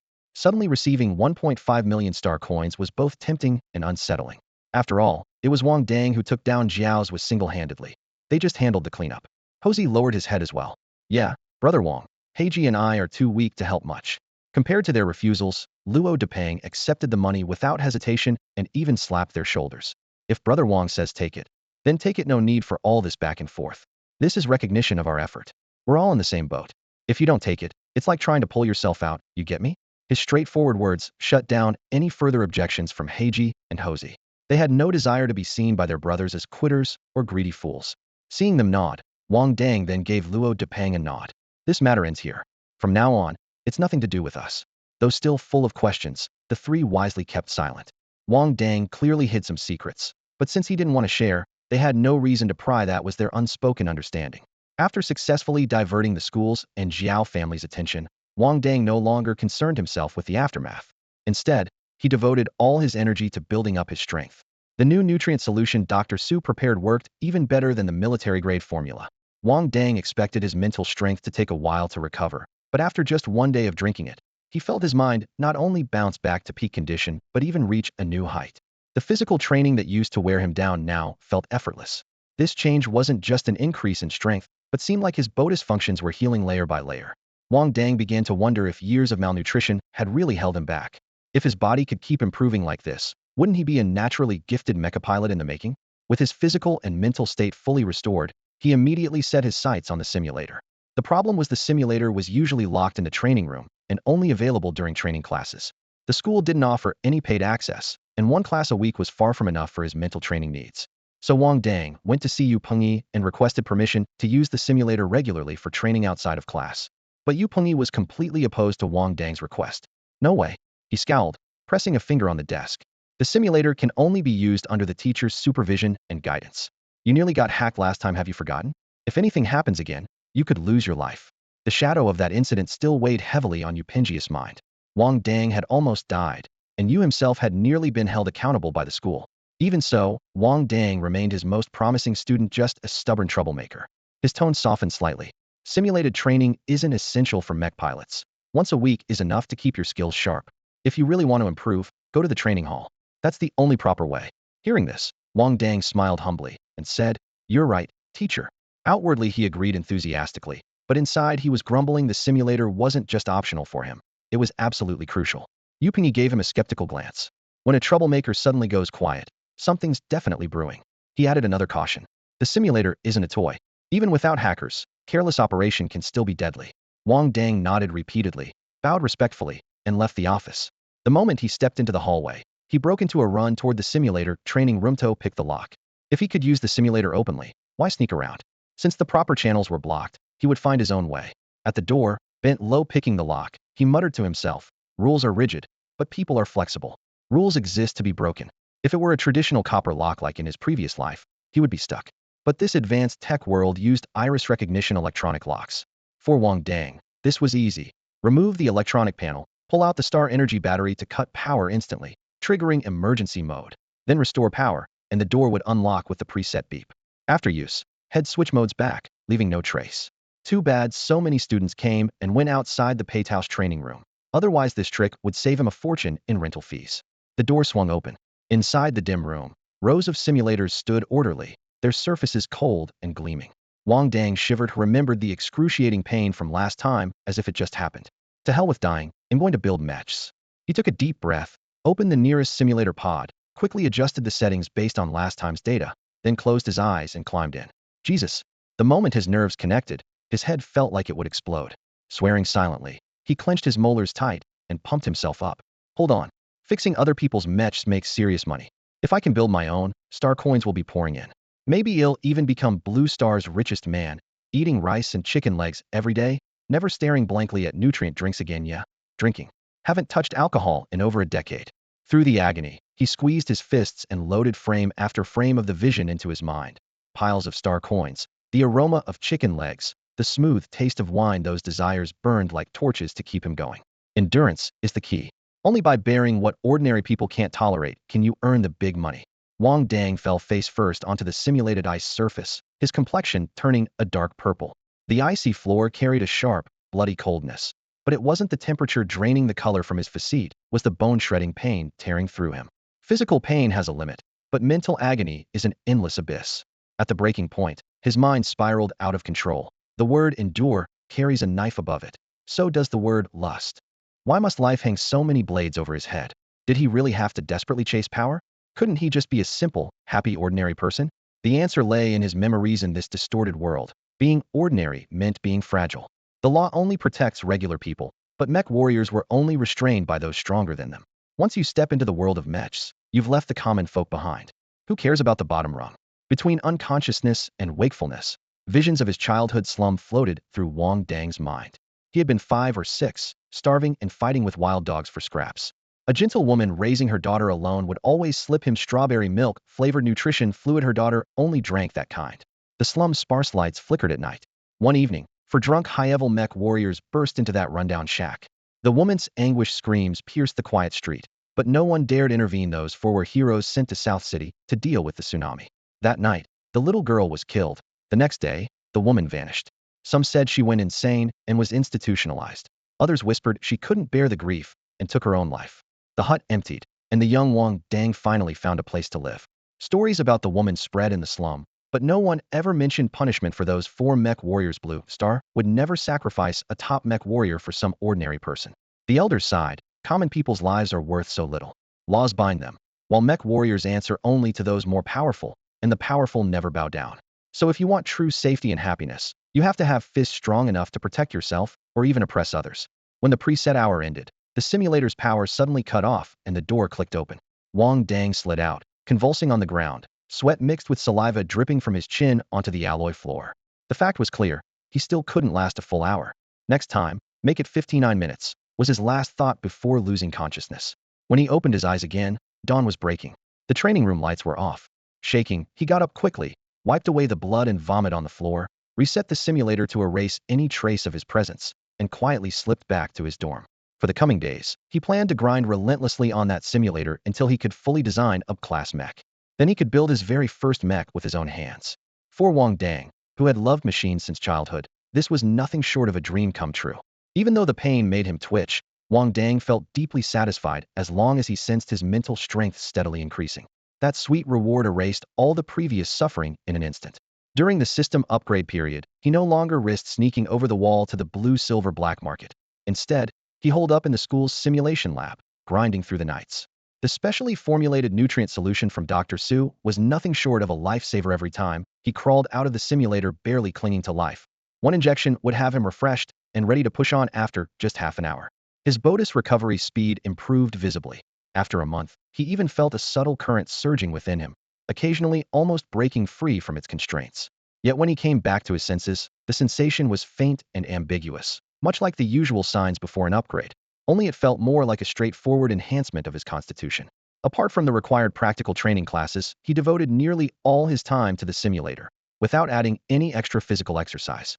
If Dr. Su was right that this was the long overdue compensation for years of malnutrition, then this progress made sense. After a full month of intense shutdown and reboot, the progress bar on the mech construction finally edged up to 98. Wang, that devil instructor you says if you don't attend class soon, you'll be expelled. Luo Depeng pushed open the dorm door, looking utterly helpless. He had been constantly begging for sick leave on Wang Dang's behalf from Yupengyi, but every time you saw him, he looked like a cat spotting a mouse. Yes, stern glare made it clear Wang had broken some sacred rule. No mech pilot ever asked for sick leave so often. After all, the physical demands of this profession ranked highest among the three major careers. I know, Wang Dang nodded. Yupengyi had confronted him countless times, repeating the stories of proud soldiers getting defeated or the tortoise and hare race in various ways. Wang Dang understood the importance of daily training, of course, but the pull of the simulator on his mental powers was just too addictive. If it weren't for his lack of money and talent back then, becoming a mech pilot would have been his top choice. Wang, you have to go this afternoon. Otherwise, Jessica's going to kill me. Luo Depeng dropped to his knees jokingly, grabbing Wang's thigh. Getting yelled at by the devil you was one thing, but asking Jessica the blonde, blue-eyed, fiery female instructor to excuse an absence? She really took matters into her own hands. Just thinking about that whip drenched in bitter celery juice left Luo Depeng terrified, extinguishing any trace of admiration for her. Thanks for handling it before. Wang Dang pulled him up, firmly patting his shoulder. He'll definitely be at Jessica's class this afternoon. At worst, he'll endure a few more lashes. After surviving the inhuman torment inside the simulator, what was a whip like that? 10 or so strikes wouldn't even cause him to blink. Just as Wang Dang repeatedly assured Luo Depeng he wouldn't miss Jessica's practical training this afternoon, his light brain suddenly beeped. When Wang Dang opened his smart visor, he saw a message from Golden Stag. Hurry, there's a big fat lamb in the arena. He instinctively glanced at Luo Depeng across the room, who was waiting eagerly for an answer. Wang Dang quickly weighed his options. Getting a few lashes wasn't a big deal, but if they missed out on the big prize, he'd personally give Luo Depeng a beating afterward. Thinking this, he silently vowed, Big Pang, I'll make it up to you someday. He cleared his throat strategically. I just remembered, I have something to take care of this afternoon. Wang, bro. Luo Depeng grabbed the blanket and shouted, you know how painful teacher Jessica's whip is. I trained hard to be agile and tough, just to dodge those lashes. Enduring hardship is what makes a man stand above others. A few lashes for your brother is nothing, Wang Dang said seriously, patting Luo Depeng on the shoulder. Besides, the more teacher Jessica lashes you, the more she notices you. A strict teacher trains outstanding students. Who knows? Next semester you might get into Class S. The moment he said Class S, drool immediately started to drip from Luo Depeng's mouth. It was the holy grail for all out-of-town students. Getting in by merit meant you were halfway to acquiring the Imperial City household registration. I promise, this will be the last time I ask you to skip class. Wang Dang pounded his chest forcefully, the sound sharp in the quiet room. All right then. Luo Depeng reluctantly agreed, his whole face saying he really didn't want to, not because he didn't want to help his brother, but because that whip was seriously brutal. Brothers forever in spirit. Wang Dang slapped him hard again and turned to rush out of the dorm. He was eager to find out just how fat this big lamb from Golden Stag really was. Last time, the guy with the clown mask was dripping with grease, but Golden Stag never called him a big fat lamb. This time, it was probably some landlord's spoiled son sneaking out to the black market for life experience. At the usual corner, he barely needed a rune-up. With a light tap of his toes, he vaulted over the school's tall wall effortlessly. As soon as he landed, a cold wave of danger hit him. He frowned, ready to leap away again, but was slammed hard into the ground by brute force.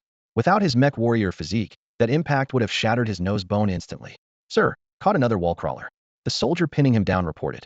Humph, Yanjin snorted. These reckless punks have no fear. Wang Dang was lifted off the ground by the collar, his feet dangling uselessly. No way to struggle like a baby being carried by an adult. What class? Who's your homeroom teacher? Luo Liev asked in a low voice, like a routine interrogation. Freshman class A, homeroom teacher Yupengyi. Wang Dang lowered his head and answered obediently. You can't walk by the river without getting your shoes wet. What frustrated Wang Dang wasn't getting caught climbing the wall, but why it had to happen today of all days. There was still a fat sheep waiting for him in the arena. Beneath the barbed wire, The night air was cold as water.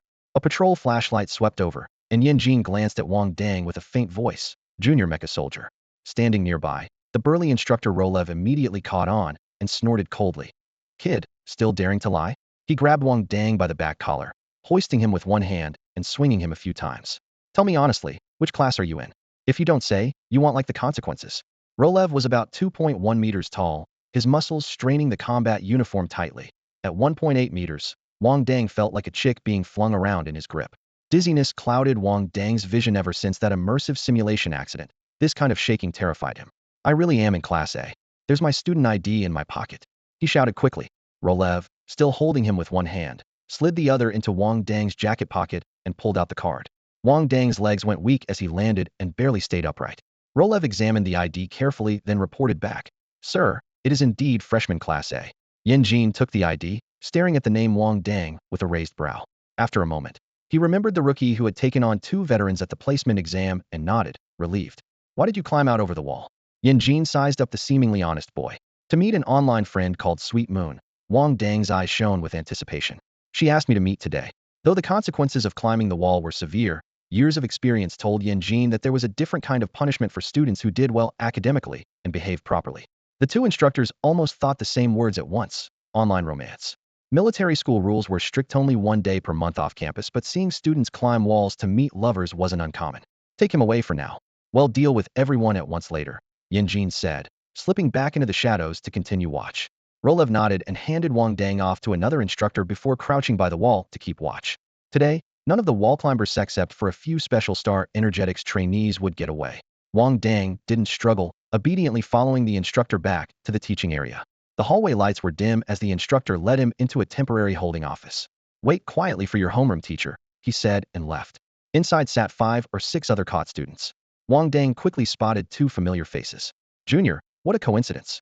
Mai Xiaomai waved and hurried over, pulling along Tan Moli. Tan Moli's expression tensed slightly, but she still came forward. What a coincidence. Senior, you climbed the wall too? Wang Dang asked with curiosity. Mai Xiaomai smiled brightly and nodded readily. Yeah, it's my birthday today. I wanted to go celebrate. Didn't expect to get caught. She stuck out her tongue playfully, acting totally unconcerned. Her cool attitude made Wang Dang more certain. Good students really did get handled differently. They probably wouldn't be expelled immediately. Seeing Mai Xiaomai so relaxed, Wang Dang felt much more at ease and asked her, why did the school suddenly start cracking down on people climbing over the walls today? Mai Xiaomai shrugged, her eyebrows tightly furrowed. Captain, Yin just came back from a mission.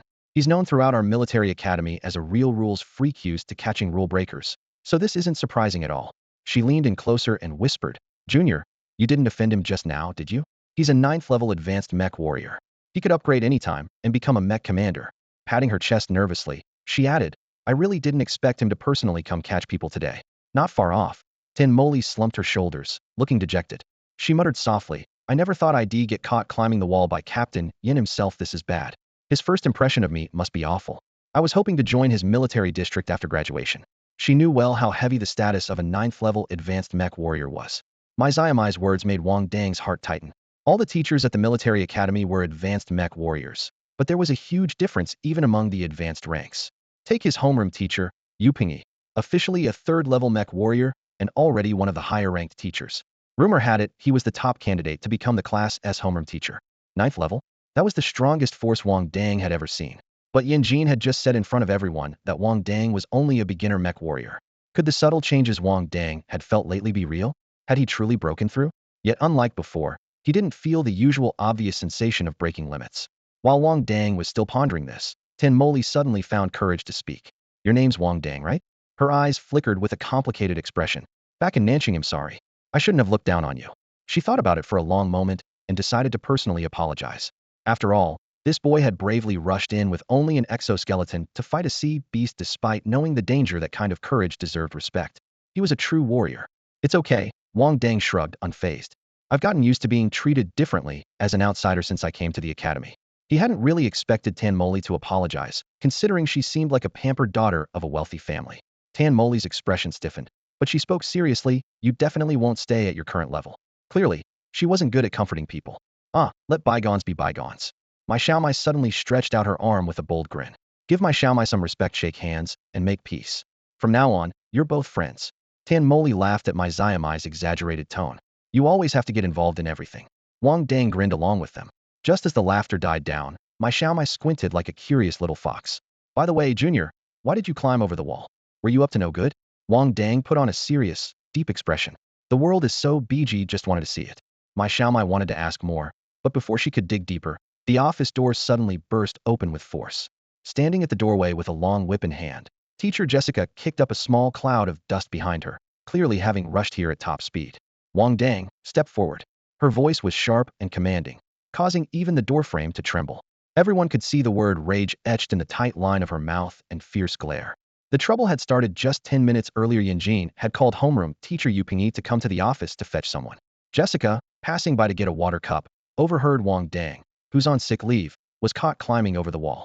Without hesitation, she pushed back her next class, grabbed the whip soaked all day in bitter celery juice, and sped here like a thunderbolt. Wang Dang braced himself and shuffled forward, standing stiffly before her. He forced out a greeting, "Teacher Jessica, good afternoon. Take off your clothes." Jessica's voice suddenly shot up, her features twisting with fury like a drawn bowstring. Those 3 words were all too familiar to Wang Donghan. Knew this routine couldn't be avoided. As expected, he took off his jacket, standing bare-chested with his arms hanging limp, his face drained of hope. Nearby, my Xiaomai immediately covered her eyes but couldn't resist peeking through her fingers, elbowing Tan Moly. "Moly, he's got abs." Crack. The whip cracked sharply through the office, the sound echoing off the walls.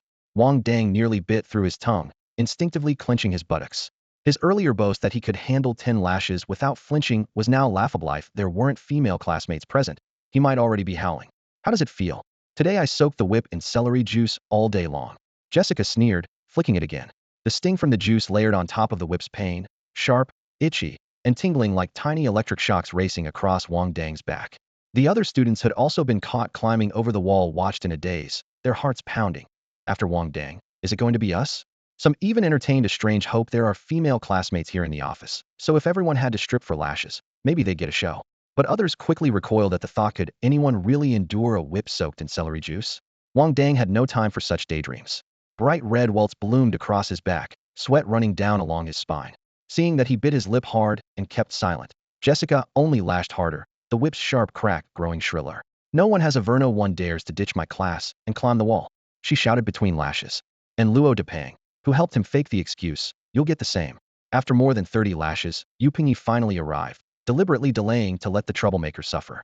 Seeing Wang Dang's glazed eyes, he stepped forward, stopping Jessica. "Enough. Wang Dang, aren't you going to apologize to Teacher Jessica?" Yu Pingyi wore a stern face, but inwardly felt satisfied. This guy had been hardly absent at all lately. He finally got a lesson. "Look at what you did. Skipping class is bad enough, but climbing the wall? Don't you know that going out without permission means expulsion from school?" Jessica's anger hadn't cooled as she coldly replied, "Yeah, right. Do you really want him expelled?" Meaning, if this kid was so defiant, it was a failure of the homeroom teacher's discipline.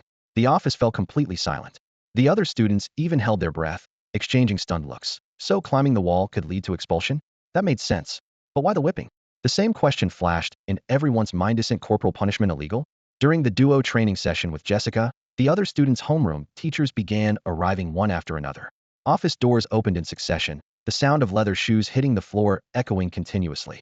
Except for my Xiaomai's homeroom teacher, a kind-faced elderly lady. All the other teachers wore the same stiff, tense expression as Yu Pengyi, their worry almost palpable. After Jessica hurriedly excused herself, Yu Pengyi and Wang Dang accompanied her out with forced smiles and finally relaxed once the door closed behind them. But no sooner had the door shut than Wang Dang, unable to hold back any longer, squeezed close to Yu Pengyi and whispered, "Teacher Yu, when do you think we'll be allowed to leave?" "Leave?" Yu Pengyi chuckled bitterly. "This is Captain Yin himself who caught you. We'll have to see what punishment he decides." He lowered his voice and explained that if other teachers caught a student, usually the homeroom teacher would apologize and write a promise, and the student would be sent home. But Yin Jin had a reputation for being rigid. He transplanted the military district's discipline wholesale into the military academy. His rules were so strict they practically crumbled, yet the teachers only dared to suppress their anger. He glanced around at his colleagues' faces, only relaxing a little when he saw my Xiaomai's homeroom teacher. Mech pilots were always in short supply, so with her presence, Captain Yin probably wouldn't go too far. The door swung open again, and Yin Jin entered, followed by a group of dejected students. A quick look at the list revealed that besides Wang Dang and my Xiaomai, the rest were all mecha warriors class or above, even including some from S-class. Sophomore S-class student Ten Moly was among them. Not bad. A strong lineup, warriors and mech pilots alike. Jin said, nodding in approval as he scanned the room. His words immediately tightened every homeroom teacher's nerves. As expected, the next second he announced coldly, then go clean up the battlefield. Yu Pingyi jumped to his feet. Captain Yan, I don't care about the others, but my student is a class. Sending a rookie mech pilot like Wang Dang to clean the battlefield, does he stand a chance of coming back alive? Jin merely turned his head and cast a faint look at him. A class is still a warrior. If they dared to climb the wall, they must accept punishment. My Xiaomai's homeroom teacher also became anxious but kept a gentle tone. I don't mind cleaning the battlefield, but Xiaomai is a mech pilot, you must ensure her safety. Don't worry. It's a minor beast battlefield, Jin nodded. The military district already purged it. What remains are just small fries. Their strength is enough to handle it. He raised a hand, counting. The weakest here is Wang Dang, a newly promoted junior mech warrior in Class A. This group's configuration is already luxurious for a battlefield. I just want them to open their eyes, personally experience the brutal reality of war, and understand why the rules exist. As he spoke, the low rumble of engines could faintly be heard outside the spacecraft waiting by the teaching building, ready to go at any time. With a command, Jin ordered, move out immediately, head to the teleport gate. His voice carried the unique sternness and pressure only a soldier could wield. No one dared speak another word. Yu Pingyi wanted to argue further, but Jin grabbed his shoulder and dragged him out of the office. Immediately, 5 uniformed soldiers entered, inviting Wang Dang and the others onto the ship one by one. Before boarding, Yu Pingyi called out from afar to Wang Dang. Stick close to the senior classmates, and don't try to be a hero. Got it, teacher you. Wang Dang replied, his youthful voice bright, yet tinged with nervousness.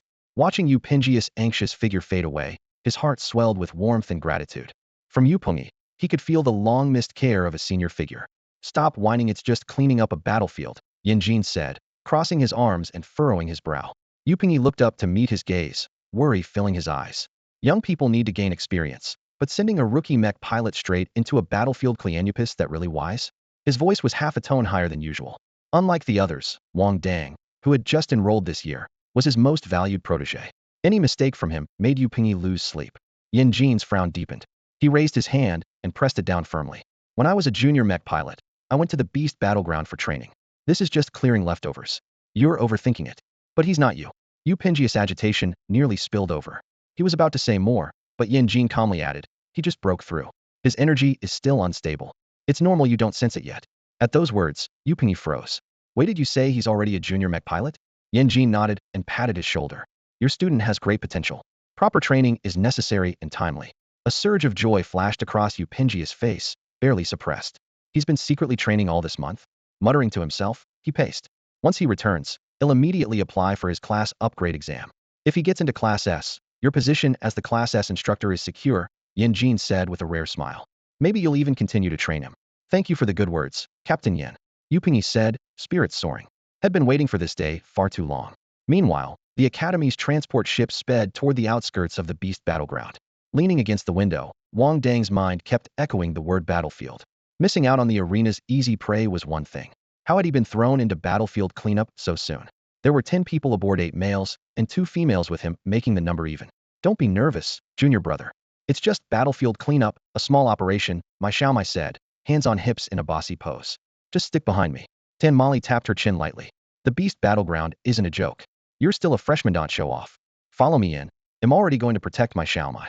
One more isn't a burden. My Xiaomai quickly added. Yeah, all the big beasts have been cleared. There's really no danger. Their reassurances did little to ease Wang Dang.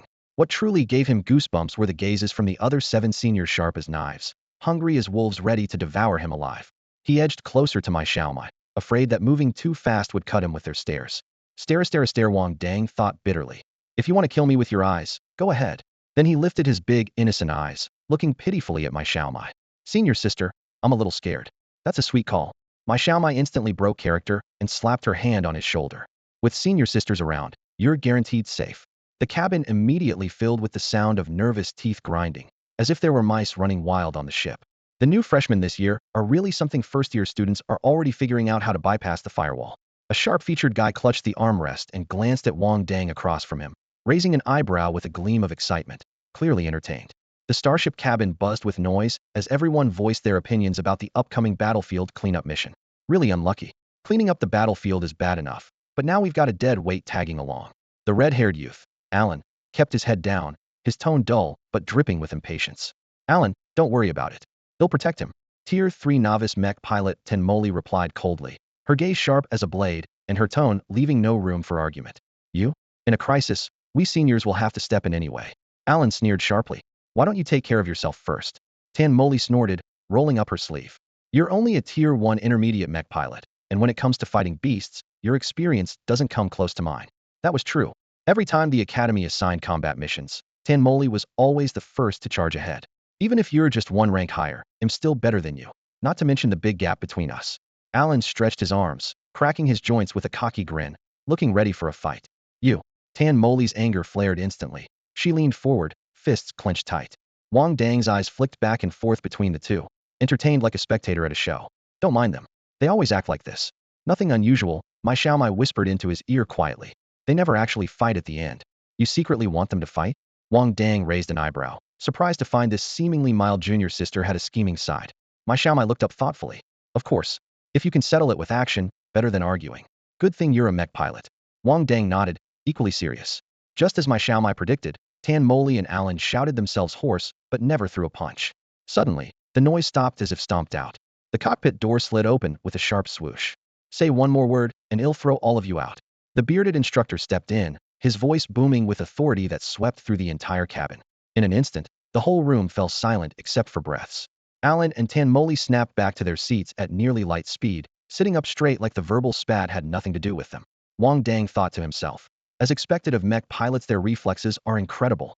The instructors on missions are all active duty from the military district, not like the gentle types at school. They're especially fierce. My Xiaomai whispered, wrinkling her nose. Wang Dang nodded. On this starship, these troublemakers from the academy are well known, and if the instructors can keep them behaving like good students, you can imagine how strict they must be. After the brief stir settled, the starship switched to cruising speed and the lights dimmed. Leaning back in his seat, Wang Dang closed his eyes to rest. After all, with all the upperclassmen on watch, even if the sky fell, he, a newcomer, wouldn't be the one to bear the brunt. He pulled up a virtual screen in his mind to continue working on his mech design.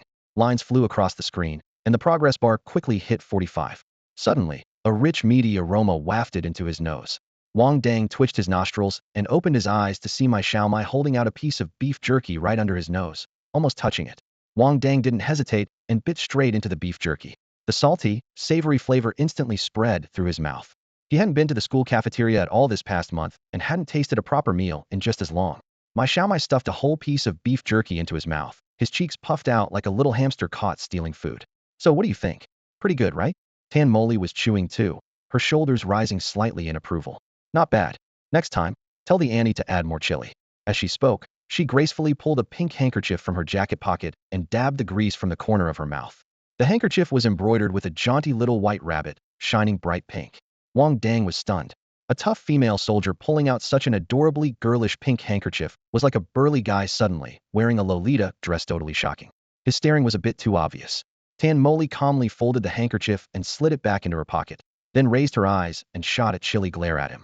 Heh, what a coincidence. I like pink too. Wang Dang chuckled awkwardly, trying to break the icy atmosphere with lame humor.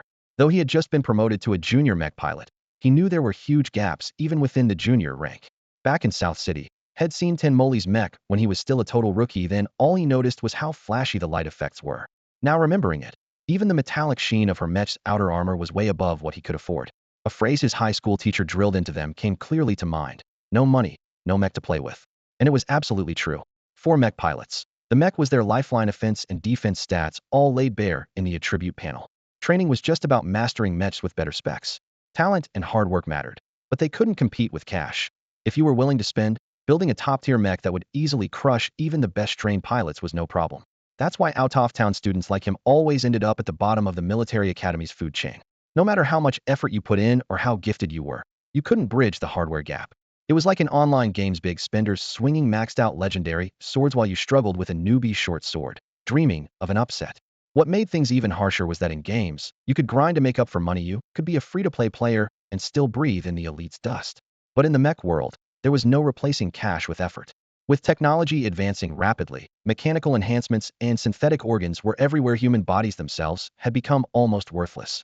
Wang Dang sighed and checked his credits on his holographic interface. After paying this month's living expenses, training room rental, star energy batteries, and mech maintenance oil, he had 6 million star coins left. But a full set of mech building tools on the market cost 12 million, twice what he had. And that didn't even cover the expensive materials he'd still need to buy. This was ridiculous. Why couldn't he have transmigrated into the body of a rich second-generation heir? Even after transmigrating, he was still worrying about money every day. Soon, the starship arrived at its destination. In the eastern sky of Blue Star, a continuous rift tore the atmosphere apart, pulsating with a swirling gray-blue energy that churned like restless tides. This energy clashed with the surrounding atmosphere, spawning countless shadowy branches. These were the cracks leading to the beast planet. Humans called them portals, where instantaneous travel was possible without the need for spatial energy masters to activate them. Through these rifts, beasts could suddenly invade Blue Star at any time, wreaking havoc at will. Conversely, humans from Blue Star could also traverse the portals in reverse to eliminate beasts, gather star cores, rare minerals, and other precious resources. Thus, the portals were a looming threat hanging over everyone's heads, yet also a vital reservoir nurturing interstellar civilization. The military had maintained long-term control over the portals. For decades, no large-scale beast escapes had occurred on Blue Star thanks to regular deployments of armored units sent through the rifts to keep beast populations in check. Whenever resources in a region neared exhaustion, the troops would purge all beasts from that area before spatial energy masters sealed the rift shut.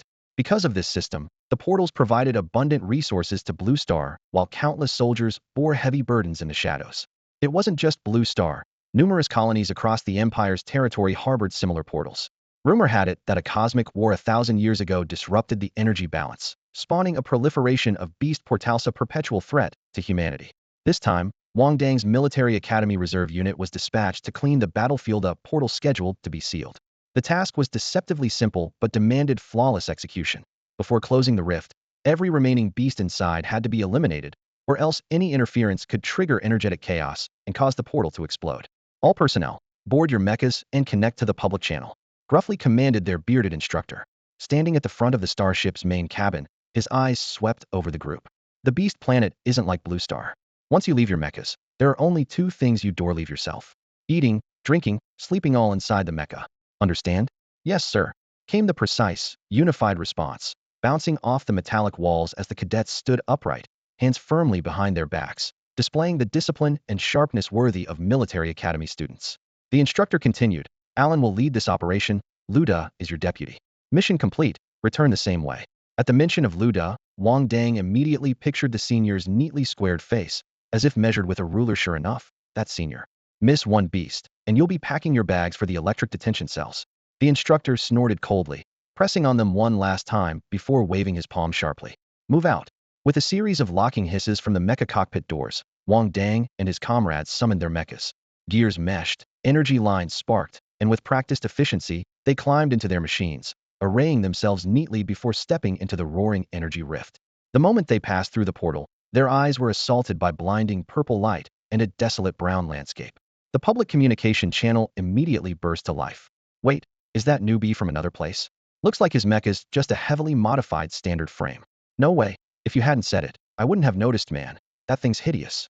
Ha ha ha. Almost as ugly as the infamous custom mecha on the Star Network. Facing the teasing, Wang Dang activated his microphone and spoke calmly but clearly. Seniors, is it possible that I'm also in this channel? The channel went utterly silent, as if everyone stopped breathing simultaneously. Then, suddenly, a burst of breathless laughter exploded. Ha ha, underclassmen, I'll help you fix your mecha for free when we're back, stammered my Siamese voice. It's not that I want to hold back, but your mecha is just too ugly. It wasn't that she wanted to tolerate it. Wang Dang's mecha was truly that ugly, and she simply couldn't help herself. Ahem, Alan coughed twice. Although this junior was an out-of-town student, he was caught sneaking over the wall just like them, so they were basically on the same side. He used to look down on Wang Dang, but times had changed. Now that he was the squad leader, he had to take on the responsibilities that came with it. That guy may be an outsider, but not many out-of-towners dare to sneak over the wall. At least he's got guts, Alan said louder. Everyone, settle down. We're here to clear the battlefield, not gossip. He held considerable authority among them, and his words immediately silenced the comm channel. No one dared to tease Wang Dang anymore. Beneath their feet, the desert stretched desolately to the horizon. 3 merciless suns beat down from overhead, making the air ripple and shimmer. Wang Dang glanced at the virtual screen. External temperature 93 degrees Celsius. Thinking of the instructor's words about Raza being fine outside, he muttered, are they kidding? Roasting chickens? You have a private comm channel invitation. Please check. The sweet female voice pack chimed in the cabin, something Wang Dang had downloaded from the Star Network especially. No sooner had he hit accept than Maomeo's voice popped up. Sis Molly. If I need to pee later, cough cough. Tan Molly noticed Wang Dang had joined and immediately cleared her throat. The instructor didn't let us bring special gear. The only place this hot should be the desert. Once we're out, it'll be better. Wang Dang listened to her serious explanation and wondered how those two best friends would continue chatting if he wasn't on the channel. Wang Dang, you're too far ahead. Stay behind me, Tan Molly said when Mao Mao fell silent. Changing the subject, she added, it's way too hot here. If your mech can't handle it, Mao Mao can fix it for you as soon as possible. Copy that. Wang Dang finally stopped. His mech was highly maneuverable, and he often ran to the front by accident. He was worried about the heat. Although the outer shell was replaced with heat-resistant alloy, most of the internal parts were ordinary. Whether it held up depended on the manufacturer's quality. Meanwhile, the instructor and his team who had transported them camped near the teleportation gate. Instructor Chio, how long do you think those kids will be in there? Someone asked casually. Bearded instructor Chio sneered. Alan and Luda are intermediate mech pilots. 2 or 3 days, tops. The military already swept inside 3 times. Mostly just some blevels left. The rest are trash. Except for Wang Dang, the rule breakers are locals. They wouldn't really send a mech officer from the school to die for nothing. Before he finished, the huge teleportation gate outside the camp suddenly flickered violently. Instructor Chio, trouble. Strong star energy fluctuations detected. A calm soldier rushed into the tent, pale-faced. Chio quickly threw open the flap and saw the gate's surface rapidly thinning and glowing. Activate the stabilization device, now? He yelled. A blinding white light flashed. The gate slammed shut with a bang, then vanished completely. That star energy wave, just now what level was it? A level, the messenger stammered, sweating profusely. It was over. Instructor Chio stared slack-jawed at the spot where the gate had been and muttered, an A-level exotic beast, this isn't something 2 intermediate mech pilots can handle. At that moment on the alien beast planet, Wang Dang and his team had no idea they were already trapped in a deadly situation. The scorching sun baked the grayish-yellow dunes, and waves of blistering hot wind whipped up fine sand, rattling against their goggles with faint crackling sounds. Alan and Luda led the group, signaling directions with raised hands. Everyone carefully avoided jagged exposed stones and hidden fissures beneath the shifting sands, struggling to maintain their formation as they trekked through the desert. Meanwhile, news that the teleportation portal had suddenly closed was sent back to the Blue Star Branch School as a top-level emergency alert. Alarms blared through the campus, meeting room lights snapped on, and all homeroom teachers and relevant officials assembled within 10 minutes to hold an urgent meeting to devise a rescue plan. When Yu Pengyi heard the words Wang Dang's team trapped on the alien beast planet, his world spun. He had already prepared the promotion exam application, neatly placed in a drawer, just waiting for Wang Dang's signature before submitting it to school leadership. Now he was told that the team might never return. His grip on the file tightened until his knuckles turned white. Based on earlier military calculations from signal receivers deployed on the alien beast planet, it was located deep within the Pegasus star cluster, incredibly far from Blue Star. Even the fastest starship would take about a week for a round trip. Sitting upright at the head of the meeting table, Yanjin swiftly pulled up the intel on the projection screen. Multiple bands of interstellar bandits operated near the Pegasus star cluster, posing a threat of hijacking or interception during transit. Frowning, he raised the meeting's key question. Even if the starship sets out, can they survive until rescue arrives? One homeroom teacher beside Yu Pengyi couldn't help but sigh, clearly believing Wang Dang and the others would not last that week. The alien beast threat assessment indicated at least one Class A monster lurking there, possibly more. Yet Wang Dang's group had only 2 mid-level mech pilots driving Class A mechs. The rest used Class B, including a newly enrolled transfer student. Everyone knew that taking down a single Class A beast usually required a full squad of mid-level mech pilots working together. If luck was on their side and they avoided a direct confrontation, maybe survival was possible. But Yanjin's heavy tone spoke volumes. He was the one who had sent these students on this hazardous cleanup operation, and if something went wrong, he would bear responsibility, especially since there was a mech commander among the team. Captain Yen, there's no time to waste, send rescue right away. Yu Pengyi suddenly stood, urgency sharp in his voice. He didn't know if Wang Dang still had a chance to live, but he understood that continued discussion here would only squander precious hope. I've already submitted the rescue request. Now we just wait for approval. Yanjin sighed heavily, lowering the projection. This is a special case, Captain Yen. Meixiomai's homeroom teacher, an elderly lady with white hair, but a thunderous voice, slammed the table hard. By the time the approvals go through, there'll be grass growing over the kids' graves. Meixiomai was her most beloved student, and this thought made her restless. Yanjin could only flash an embarrassed, bitter smile in response. My position within the military district isn't high enough to activate emergency protocols directly. I lack the authority for exceptions. Then our school will conduct the rescue ourselves. Alan's homeroom teacher jerked to his feet, his palm thudding sharply on the table, voice firm. Are we just going to watch our students die on that alien beast planet? How can we preserve the honor of the Imperial Military Academy like this?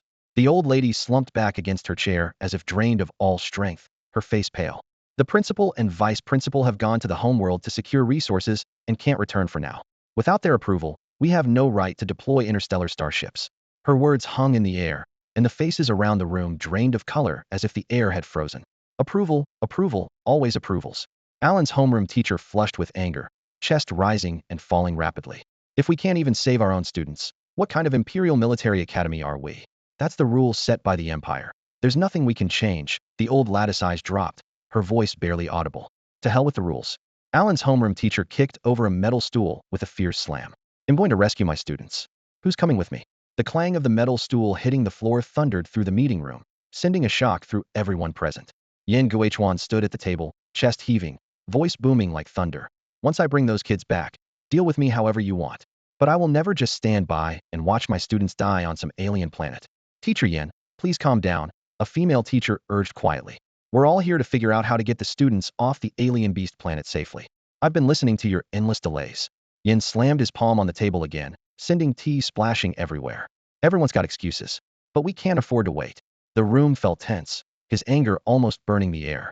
Without the Empire's approval, no one could leave the galaxy. A teacher sighed helplessly. We're not refusing to help, but without permission, the ships can't leave the port.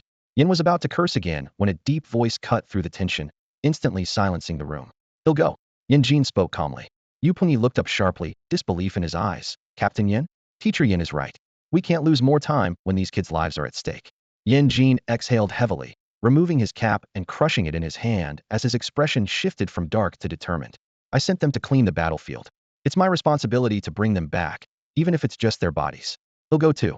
Yu Punyi stood up abruptly. His declaration drew a slew of complicated looks. Unlike the other homeroom teachers, Yu Pinji's students were mostly from out of town. If anything happened, he faced less pressure. The rest were responsible for children of powerful families in the imperial capital, including two prodigies who had become intermediate mech warriors by their junior year. If they died on the alien beast battlefield, it would cause huge problems later. Yin Jin gave no room for further hesitation. Those who want to go, meet at the school gate in 15 minutes. He'll handle getting the clearance. With that, he snapped his cap back on and turned to leave. But just outside the door, a man in a black suit raised a hand to stop him. No one is allowed to go. Secretary Huang. Yin Jin froze. The man was Huang Zonghua, the principal's secretary. The principal already knows. Huang pushed up his black-rimmed glasses, expression cold and unreadable. The Empire is in a critical period of resource allocation. If this scandal gets out, it could seriously damage the school's reputation and affect resource distribution. So this matter is classified. All documents are permanently sealed. You mean you want those kids to die on the alien beast planet? Yin Jin's face darkened, voice dripping with anger. They can't hold out against a level beasts until rescue arrives, Huang said evenly. This is the solution that minimizes impact on the school. The principal made the decision, and the military district is aware. Pretend this never happened. The school won't hold anyone responsible, and families will be compensated as much as possible. Huang's words were like a bucket of ice water, dousing the fervor that had risen moments before. The homeroom teachers who had half risen hesitated, then silently sat back down. With the principal taking responsibility, the pressure from parents would be managed. They certainly wouldn't want to make more trouble than necessary. Secretary Huang, I need to remind you, there's a junior mech pilot inside. In the conference room, the elderly lady suddenly stood up, her face flushed with anger. Mech pilots are precious talent on Blue Star. Huang Zonghua lowered his head, his voice low and hard. Please accept my condolences. You. The lady clutched her chest, nearly choked by fury. You want to give up on a mech pilot over some ridiculous reputation? Huang Zonghua's expression was cold. Nobody wants this to happen. But the principal and vice principal are both on the main planet negotiating resources for the military academy. We can't help, but at least we won't be a hindrance. If those students knew this could save the academy's honor, they would find comfort in it. That's bullshit. It's murder on a whim. Yin Guichuan could no longer hold back, pointing his finger right at Huang's nose. His words cut like knives. I don't care about any of that. I'm going now. Let's see if you can stop me. Huang Zonghua sighed deeply, stepping slightly to the side to clear the way. The military district's people are already en route to stop things from escalating further. If you want to storm into the electric detention cells, go ahead and try. REY 331, Beast Planet. Unaware of the fierce conflict erupting over their survival in the military academy's conference hall, Wang Dang and his team continued onward. Even more oblivious were others to the real danger quietly closing in. Relax, just think of it as a field trip. How bad could the school's punishment be? Awesome. getting out of class, and still having fun bringing on the punishment 2 more times. In the comm channel, everyone chatted freely without a care. At the front, Tan Mali piloted a deep red heavy mech, breaking through the sand. Behind her, Wang Dang's dark gray mech moved cautiously, alert step by step. At the tail, my Xiaomai's blue and white mech gleamed with fresh paint. Clearly, she was rocking new gear again. Money really does buy you the freedom to switch mechs like changing outfits, Wang Dang thought silently. They had been on this planet for 3 hours. Of the 3 suns overhead, only one burned high now, and the scorching heat was rapidly dropping back to normal levels. Suddenly, a hoarse voice broke over the headphones. Heads up, something's up ahead. Prepare to engage. It was Zhou Zhou, the scout flying a snow-white light mech. Zhou Zhou, what's the situation? Deng Luan asked immediately. A swarm of sand scorpions. Zhou Zhou spun back to the center of the group. About 15 or 16. No way the military missed an entire group of Blevel beasts? Alan frowned inside his cockpit. If those sand scorpions were just Blevel, what had the military even cleared before? Could it be they were focused on containing higher threat level beasts instead? But Zhou Zhou's next words cleared up his confusion. Captain, the sand scorpions have vanished. Everyone instinctively lowered their heads as the desert sand seas swirled violently. Why are they called sand scorpions? Because they're crawling out of the sand. My Xiaomai's scream shattered the channel. Move. Protect the mech pilots. Alan wielded his A-level mech's glowing sword, slicing a sand scorpion larger than a heavy mech in 2. An A-level mech could handle a lone Blevel creature easily enough, but the problem was, they were facing a swarm. What was worse, most of their team piloted Blevel mechs, utterly outmatched by the sand scorpion's assault. More and more sand scorpions burst out from beneath the ground, launching their hunt on the prey ahead. 2 mechas were even knocked flying by these emerging sand scorpions. Protect the pilots at all costs. Luda growled over the public channel. He immediately sensed this would be a tough fight. If a pilot slipped up, any mechanical failure on this hostile alien planet could be a death sentence. Peering through his goggles, Wang Dang watched the massive creatures close in rapidly. Countless jointed legs supported their armored shells, and their hooked tails arched high above. A sudden chill ran down his spine. Why do they have to be bugs? Xiaomai, Wang Dang, find cover fast. This is a class alien beast. Tan Mali's voice cut through the private channel. She was already locked in close combat with a sand scorpion. Unlike the novice pilots who could only dodge passively, she was struggling but still managed to fight back and even warn her teammates. Wang Dang didn't hesitate. His mecha had been error-prone under the recent heat, and one hit from those hooked tails could easily tear it apart. He immediately led my Xiaomai to retreat toward a thinner cluster of sand scorpions. Junior, if a sand scorpion charges at you, get behind me. My full defense mecha can take the hit. My Xiaomai's voice trembled slightly, but carried the steady resolve of a senior. Got it, Wang Dang responded, spreading his mental focus to scan their surroundings. Whenever a sand scorpion drew near, he unleashed a sudden psychic shock. The hit beast momentarily staggered, then forgot its target, and turned away to attack elsewhere. Watching the alien creatures fall into chaos, he muttered inwardly. Just as expected, alien beasts aren't very bright. Though it felt a bit ruthless, on the battlefield it was better to let enemies kill each other than to die yourself. For the past month, he had been pushing his psychic abilities relentlessly. Though he barely qualified as a junior pilot now, he wasn't confident he could go all out. Moreover, there were too many class beasts here. Even Alan and Luda needed considerable effort to take down one, while others barely clung to life. Inside the cockpit, my Xiaomai kept a sharp eye on Tan Mali's fight, her hands nearly twisting in knots on the controls. Mali, watch out, there's one behind you. Tan Mali swung her elbow and hammered just in time to block a tail strike. Sparks flew as metal met Black Stinger. Using the momentum, her mecha spun 180 degrees, and the other arm's heavy hammer crashed down on the sand scorpion's head, smashing it into the soft yellow sand. As she finished off the attacker behind her, the scorpion in front froze for a full 7 or 8 seconds, its raised tail drooping like melting thread. When it recovered, Tan Mali was already charging back in, hammer wildly striking. Pulling back her psychic energy, Wang Dang felt his mind clear. He seemed to have finally grasped the true essence of being a star. Energy Masterdo lurk in the shadows and strike decisively at critical moments. It really was a profession completely opposite to that of a mecha pilot. Apart from Wang Dang's mech, the others could all withstand the attacks of the sand scorpion's Hedon. But the sheer number of those creatures was terrifying despite Alan and Luda fighting with all their might. 8 scorpions still surrounded them like a flowing tide of steel. Captain, my mech's about to give out.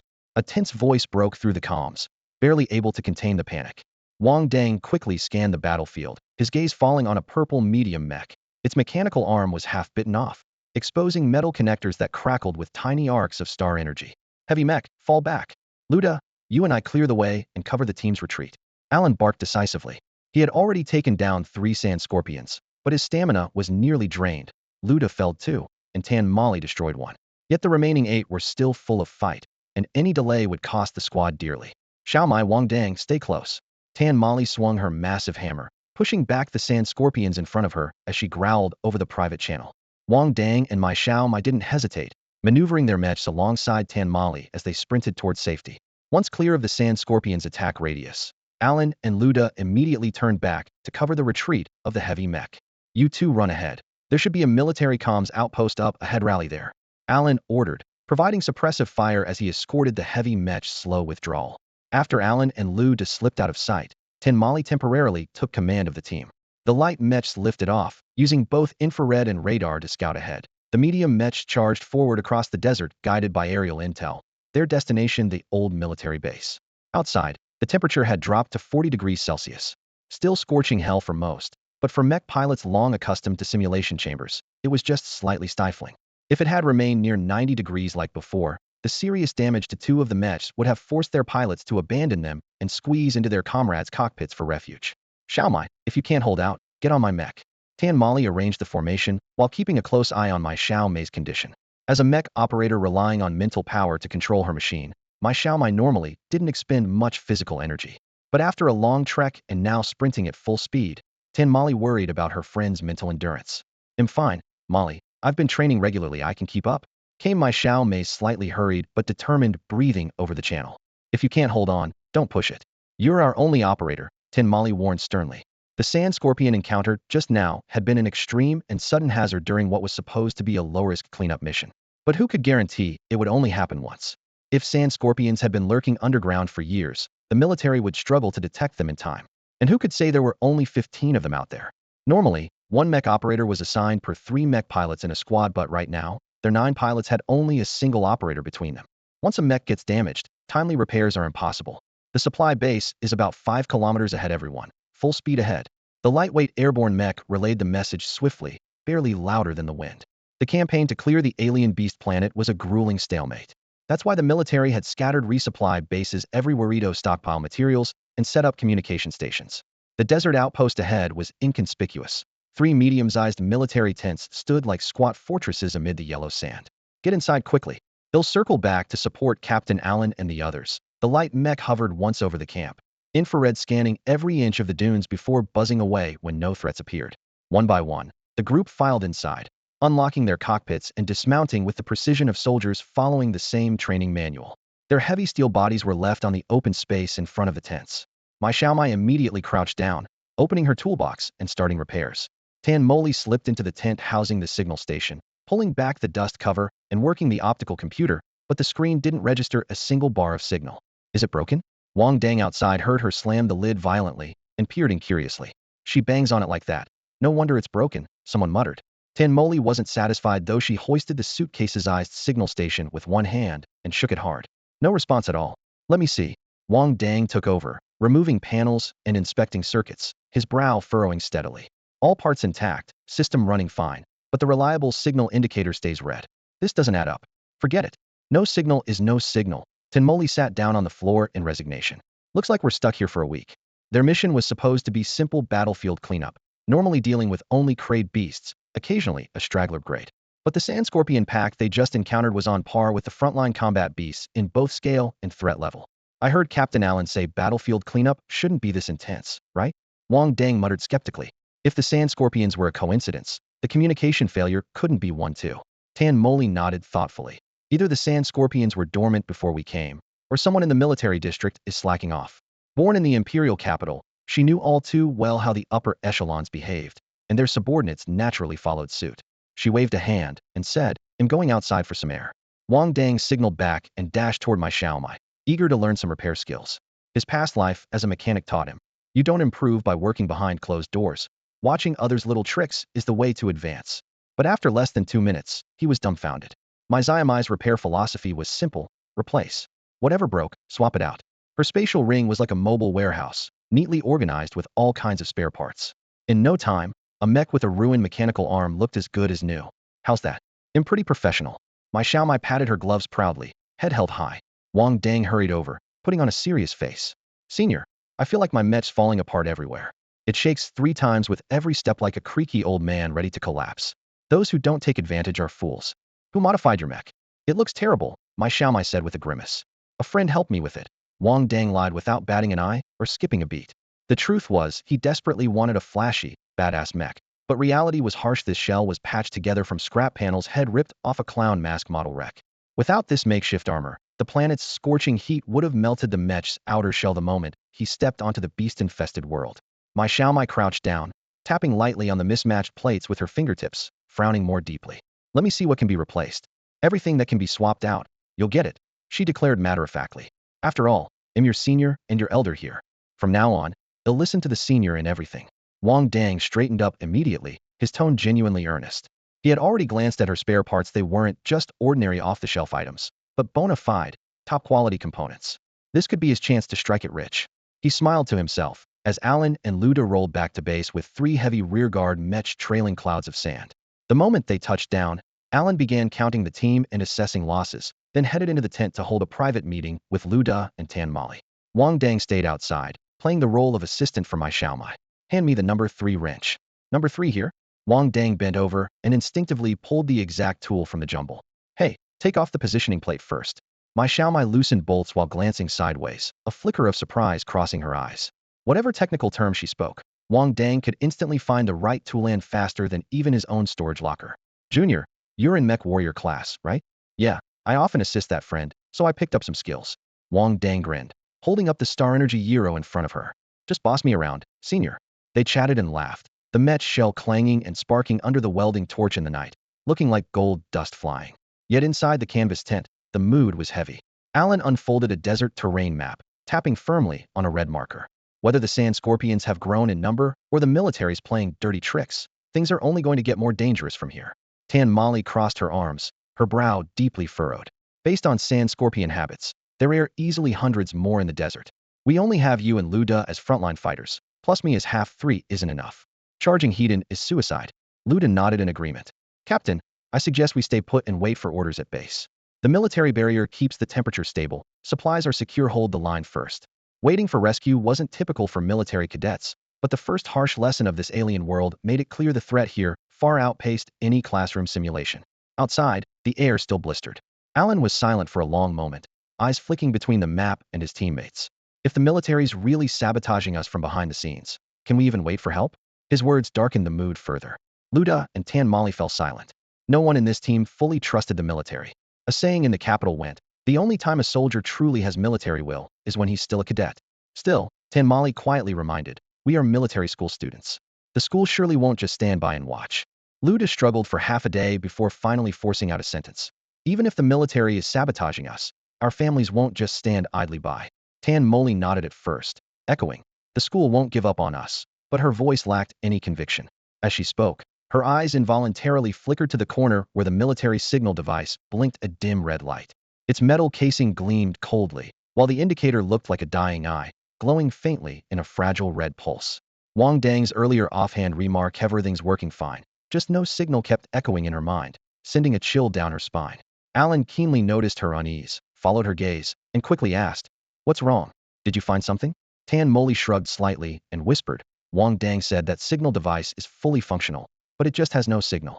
Wang Dang, that out-of-town student? Luda frowned, clearly skeptical. He probably doesn't even know what a military signal device really is. No, I saw him take it apart and put it back together fast and skillful, Tan Molly said firmly. Maybe he's interested in this stuff. Suddenly, Alan had an idea and pointed toward the door. Isn't Xiaomai a mech engineer? Can she fix it? Tan Molly snapped back to reality, hurried outside, and called in my Xiaomai, who was standing on a ladder working on the mech. The girl held a polished wrench, sweat dripping through her bangs, blinking at them. Fix the signal device? The teacher never taught me that. At that moment, Wang Dang lazily leaned against the tent doorway, arms crossed. No need to fix it. Nothing's broken. You understand this? Alan turned around immediately. Sure, if you know mechanics, you can tell, Wang Dang replied casually. After 2 lifetimes, he was like a seasoned pro at repairing precise equipment. My Xiaomai shook the wrench in her hand and squinted at him. No wonder you're so familiar with tools. Did you study mechanics? Wang Dang gazed at the golden-haired girl about to replace his expensive mech part and looked almost affectionate. Just the experience I got fixing neural interfaces and holographic devices. Alan held his breath and asked seriously, so what do you think is why this military signal device isn't transmitting? Easy to guess, something wrong with the signal source, Wang Dang said without hesitation.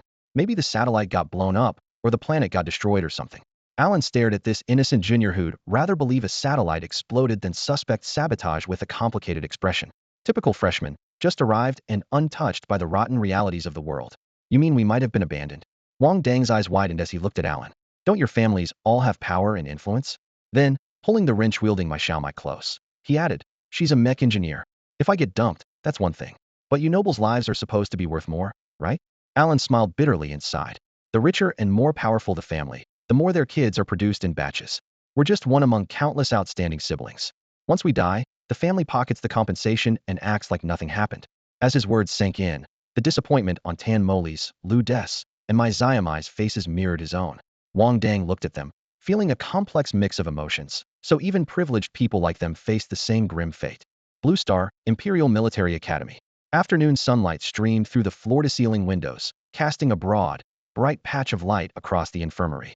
Dr. Su reclined slightly in his office chair, engaging in a remote video call on his holocomputer with a young man whose expression was tense. Any luck with the investigation? He asked softly, his fingertips tapping unconsciously on the desk. Yes, the man on the other side held his breath before reporting. He went to planet REY 331. According to classified military intelligence, it's an A-class dangerous beast planet. The military has previously cleared 42 A-class beasts and 221 class beasts from there. Supplementary data indicates that multiple A-class energy fluctuations were detected just before the teleportation gate disappeared. The first military district, responsible for the clearance, claims they followed all protocols, but they can't rule out the possibility that an A-class beast has cloaking abilities or is in a dormant pre-evolution state. Friendly forces stationed near the beast planet have also detected abnormal energy signatures, suggesting that an A-class beast is on the verge of evolving. There may even be other beasts covertly acting as its protectors. Upon hearing this, Dr. Zu's fingers stiffened slightly, his brow furrowing deeply. He murmured to himself, so there really is a super A-class beast on that planet, or rather, it might already be its class beast now. After a moment of silence, he asked again, are there any mech commanders among the friendly forces? The response was a firm no. Dr. Su sighed quietly. That's out of reach then. He closed his holocomputer and sat in stillness for a long while, his expression growing heavier. At present, the Academy's stance spoke volumes. They cared more about protecting the school's reputation to secure the Empire's resource allocation this year, and they had no interest in letting the incident escalate. Meanwhile, his team had no way to cross the 2 million light-year distance to rescue Wang Dang. Yet the temptation posed by Wang Dang was something he simply couldn't let go of. After some thought, he bent down and opened a drawer, pulling out 2 documents. He quickly altered the dates in the header before standing up and striding out of his office. By now, a full day had passed since Wang Dang and the others entered the Beast Planet. The temporary conference hall on the west side of the school was brightly lit. To prevent the situation from worsening, all involved homeroom teachers were effectively detained there by Secretary Huang under strict guard. Suddenly, a figure in a white lab coat appeared at the door, drawing everyone's attention. Dr. Su, what are you doing here? Secretary Huang frowned as he stepped forward. I'm here to see Teacher Yu. Dr. Su smiled politely, holding up the documents. These are medical reports on students from his class that require his confirmation. Teacher Yu is currently involved in a confidential matter. Please come back in a few days, Secretary Huang said firmly but politely. That's unfortunate. This matter is quite important, Dr. Su said without intention to leave, casually adding, there are students with stellar abilities in his class. Secretary Huang's expression darkened, his voice lowering. Dr. Su, there is a major security incident on campus. Please do not cause trouble here. What nonsense, Su thought, but still spoke, challenging. Would a student with stellar abilities be placed in Upinjia's class as a warrior? Secretary Huang, I'm not causing trouble. Dr. Su remained calm as he handed over the 2 files. He raised the situation. This student has a unique constitution and has suffered from severe malnutrition for a long time. Almost all nutrients were used to maintain basic functions, leading to stunted development. After discovering this, I immediately started rehabilitation treatment and collected a blood sample for analysis. Traces of stellar elements were found in the blood, but due to his poor physical condition, it was impossible to confirm at the time. Impossible to confirm. After a month of recuperation, the latest blood test revealed a highly active star energy element, confirming beyond doubt the student's innate talent as a star energy practitioner. Secretary Huang was momentarily stunned upon hearing this. Medicine was not his field, and he had never heard that malnutrition could mask a star energy practitioner's talent. Besides, Blue Star had eradicated poverty more than 1,000 years ago. How could anyone still be undereating to the point their talent was undetectable? Though skeptical, he obediently lowered his head and carefully studied the medical report line by line. Are you sure this student has the talent for being a star energy practitioner? He asked, looking up. Absolutely, Dr. Su smiled. This is about star energy practitioners. Why would I lie? If Secretary Huang isn't convinced, you can have the Star Energy Practitioner Association verify the blood test and see if it meets their standards. Hearing the words Star Energy Practitioner Association, Secretary Huang finally relaxed and smiled brightly. Then he'll notify the principal immediately. Having another practitioner means we'll definitely get more resources from the Empire this year. Before he finished speaking, he swiped quickly through his wrist computer and dialed the principal. Then he turned to remind Dr. Su, by the way, have that student come right away. I want to see him now. Dr. Su shrugged with a helpless gesture. That's exactly why I'm trying to reach Teacher Yui, can't get in touch with the student. Hearing this, Secretary Huang opened the door and called out, Teacher Yu, please come out quickly. Then he stepped aside excitedly and gestured at his wrist computer while reporting, yes, yes. I've already sent someone to fetch the student. We'll take him to the Star Energy Practitioner Association for certification right away. They'll send you the certificate as soon as it's issued. On the other end of the call, the principal beamed with joy. He picked up the freshman registration list, crossed out the old number 24, and solemnly wrote 25 instead. He said happily, this was discovered by Dr. Su, right? His spirit of striving for student honor deserves to be a model for all teachers. Once I'm back, they'll hold a learn from Dr. Su meeting everyone must attend. Secretary Huang was so overwhelmed with excitement, he gestured wildly, completely oblivious to Teacher Yu and Dr. Su exchanging stunned glances nearby. When the call ended, Huang closed his wrist computer and squinted with a satisfied smile. The principal was so pleased, Imperial resources would surely double, and naturally, he'd benefit too. But then he turned and saw Teacher Yu and Dr. Su still standing quietly. His face darkened. Teacher Yu, why aren't you fetching him yet? Why are you just standing there? Secretary Huang, Teacher Yu spread his hands. He went to the Beast Planet. Where else am I supposed to find him alone? The Beast Planet? Secretary Huang's expression froze in shock, his smile vanishing instantly. You mean they sent a Star Energy Practitioner to the Beast Planet to die? They sent a precious Star Energy Practitioner to the Beast Planet. In his mind, going to the Beast Planet was like stepping into the jaws of death. Now someone was telling him that among those dead men, there was actually one who was the school's most valuable asset? This matter had clearly gone beyond Secretary Huang's authority, so he could only grimace and redial the principal.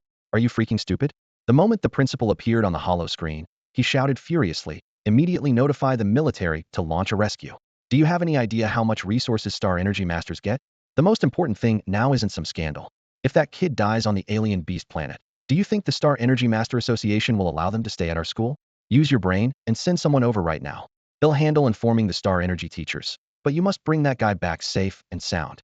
After hanging up, the principal stood by the massive floor-to-ceiling window of a luxurious hotel on the main planet, his fury causing pain through every fiber of his being. Star Energy Masters were the Empire's rarest strategic assets. If a freshman Star Energy Master from the Blue Star branch died during his tenure, recruiting any new cadets here in the future would be impossible. He could pretend it wasn't happening, but that idiot Secretary Huang had opened the hollow video. The situation couldn't be hidden anymore. He silently prayed to the vast universe. Please, don't let that delayed rescue mean the kid really dies on that alien planet. Meanwhile, Blue Star had urgently dispatched personnel for the rescue. But the 10-person team trapped on the alien Beast Planet had spent a whole night confirming the brutal truth. We've been abandoned. Compared to the low morale of everyone else, Wang Dang was surprisingly the most upbeat member of the squad. The reason was simple. My Xiaomai spent the entire afternoon completely overhauling his old, worn-out mech.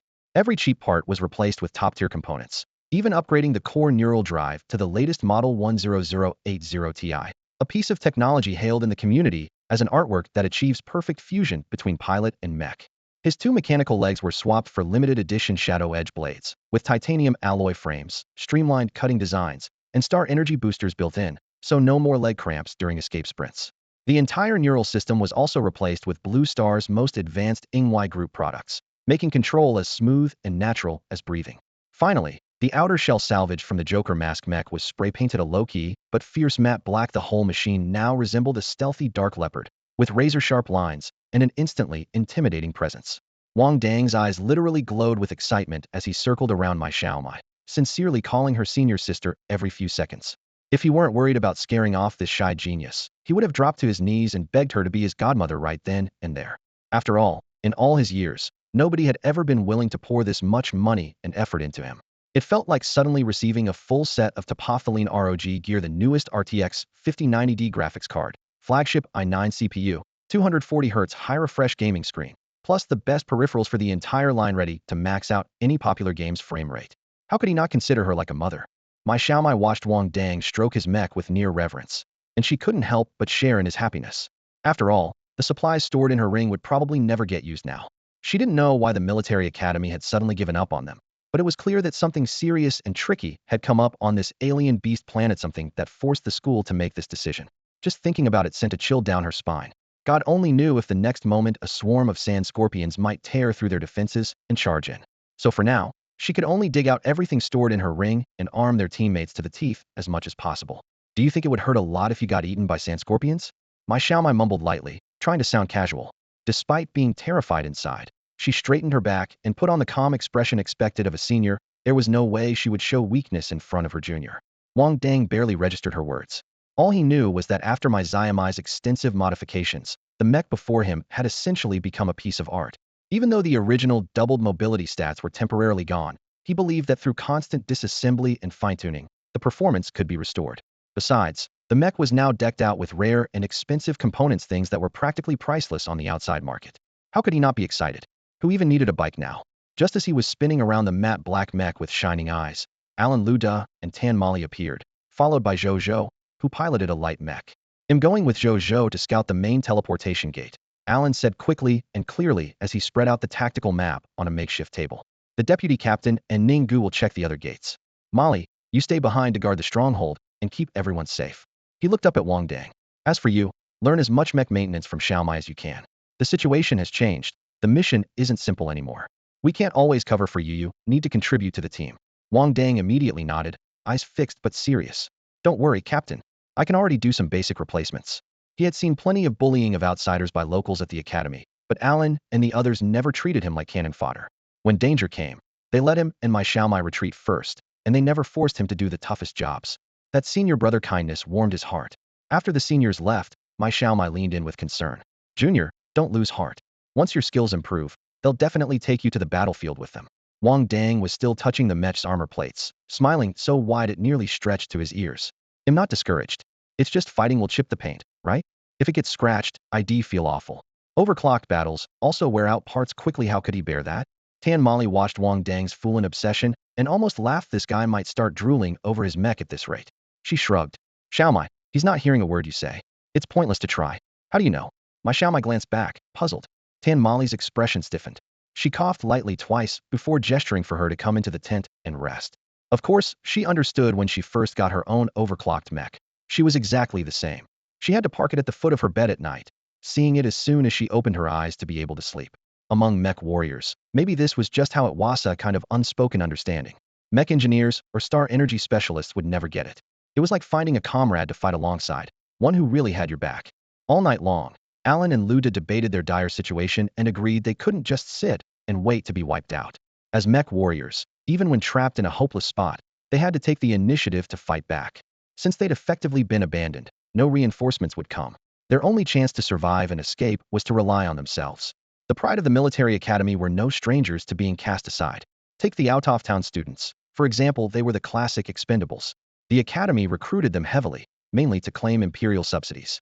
Once the resources arrived, those students lost all value and were left at the mercy of the local cadets from day one, with the school turning a blind eye. After all, they weren't going to bring glory or resources to the academy or to Blue Star. Their sole purpose was to serve as a grim reminder to the true elites. If you're worthless, you can be discarded without hesitation. That was why Alan and Luda needed only one night to come to terms with the bitter truth of being abandoned. But not everyone could stay so calm. 3 cadets piloting heavy mechs were gathered around a folding table inside a tent, voices rising as they heatedly debated the so-called Federation conspiracy. "It's definitely the Federation's doing. They want to weaken the Empire's young combat power." "Exactly. Heavy mechs are slow. We're stuck here at the base waiting. We can't scout outside. The comm signals must have been cut by the Federation. Why would the school just abandon us? Even if Alan and Luda don't get special treatment, we still have an entire mech division here. And Tan Moli, your father's a high-ranking officer in the military district. If this gets leaked, we'll expose the Federation's conspiracy across the Starnet." Each voice tried to outshout the last. Suddenly, a piercing alarm blared through the entire base, detecting intense stellar energy fluctuations.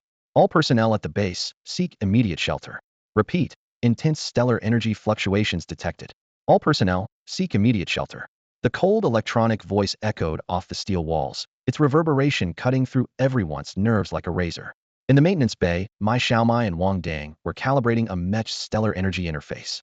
The alarm stopped them instantly, their eyes meeting. "Emergency evacuation?"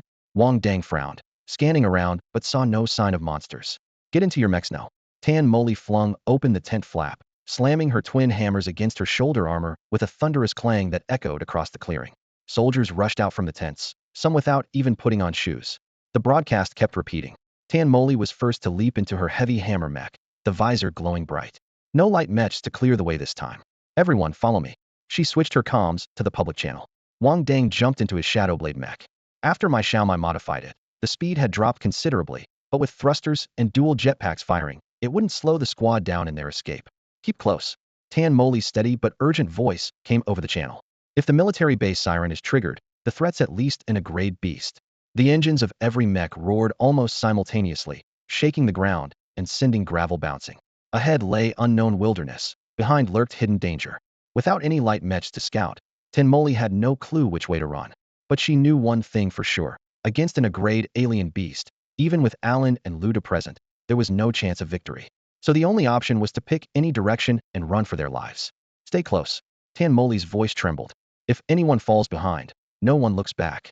Wang Dang piloted his mech closely behind my Xiaomai, listening to commands crackling through the comm channel, his heart sinking. He had long known that this alien beast planet was deadly, but he never imagined they'd face the legendary A-grade beast. That was a monster only a full elite mech squad could handle. Bitterly, he cursed in his mind. What's up with Captain Yan's brain? Sending half-trained students to deal with an A-grade beast? This whole operation's a total mess. Several mechs roared forward, dust swirling in the exhaust flames.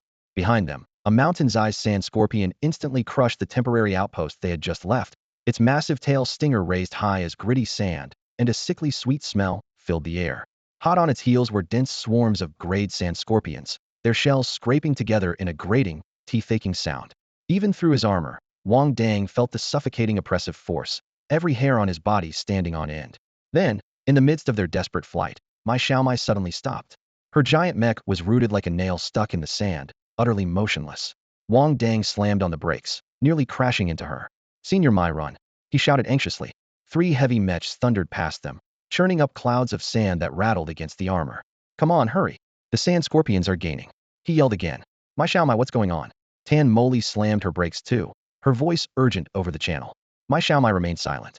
The oppressive mental pressure from the high-level psychic beast pressed against Wang Dang's mind like a physical blow.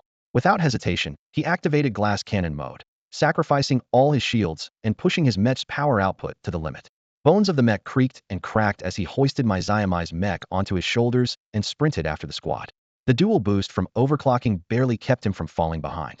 The mental pressure from a top-tier psychic alien beast affects pilots with stronger psychic powers far more, while those who rely solely on martial skill feel much less.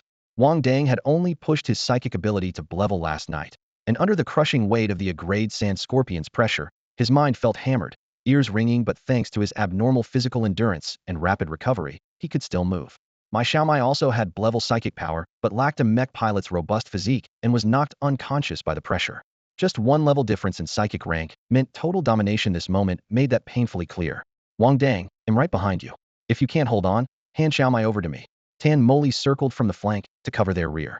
The formation shifted quickly. 2 medium mechs pressed ahead to clear the path. 3 heavy mechs kept pace in the middle, then Wang Dang carrying my Xiaomai, with Tan Moli bringing up the rear. She folded away her heavy hammer and drew twin star energy submachine guns, their barrels flashing blue light. She pulled the trigger, unleashing a rain of level 3 star energy bullets that slammed into the chasing sand scorpion shells, sparking fierce white-hot explosions that slowed the swarm's advance. Each bullet cost around 2,000 star coins, and the gun's high rate of fire was practically throwing money into the dust, but this was the most effective and expensive way to buy time. This was how the rich survived. After a frantic dash through the desert, the group somehow muddled their way out of the sand dunes and arrived at a rocky terrain. The sand scorpions pursued them up to the edge of the rocks, then suddenly stopped and turned around in an orderly fashion, heading back. I don't know. It feels like they're not really chasing us to kill, but more like they're forcing us out, Wang Dang panted, watching the scorpion pack retreat in the distance and muttering to himself. The others nodded in agreement. The scorpions lose much of their speed and combatability once off the sand, yet among them was an A-level psychic beast. If they truly wanted to kill the group, they could have done so in a blink. Instead, they seemed to be driving them out before withdrawing, which was unusual. After all, only a super A-level beast evolving into S-level shows such clear signs of intelligence, and encountering this kind of strategic behavior so early made everyone uneasy. First, let's take care of Maomai. Tan Moli clenched her teeth, steadying her breathing with anxiety in her voice. Wang Dang, can you get her out of the mech? Wang Dang leapt down from his mech and took specialized tools from his spatial ring. Skillfully, he pried open the back of my Xiaomai's mech, detached the star energy battery compartment, and removed the battery. With power cut, the locking mechanism automatically released a standard battlefield emergency procedure to allow rapid evacuation of injured personnel. As the hatch lifted, Tan Moli scooped my Xiaomai out, carefully checking her pulse and pupils. Once she confirmed it was only unconsciousness, she let out a sigh of relief. It's not too serious. That psychic-level beast just disrupted her senses. Hearing this, the others' worried hearts eased a bit. They knew well that if their only mech pilot was truly hurt, the entire team would be nearly helpless. Tangia, what's the plan now? Someone whispered. The team leader Alan and Scout Luda were still missing somewhere deep in the desert, leaving Tan Malai's strongest on City as the natural core of the group. She paused thoughtfully. We can't stop. That a level beast might turn back any moment. Keep moving, get as far away from this area as possible, and find the next military outpost soon. With that, she stored her own mech back into her ring, then carefully lifted my Xiaomai into a lightweight mech that couldn't be folded away for the time being, signaling the group to get organized. Although they had replaced the star energy batteries in their mechs before fleeing, they hadn't managed to take all the spare batteries from the outpost.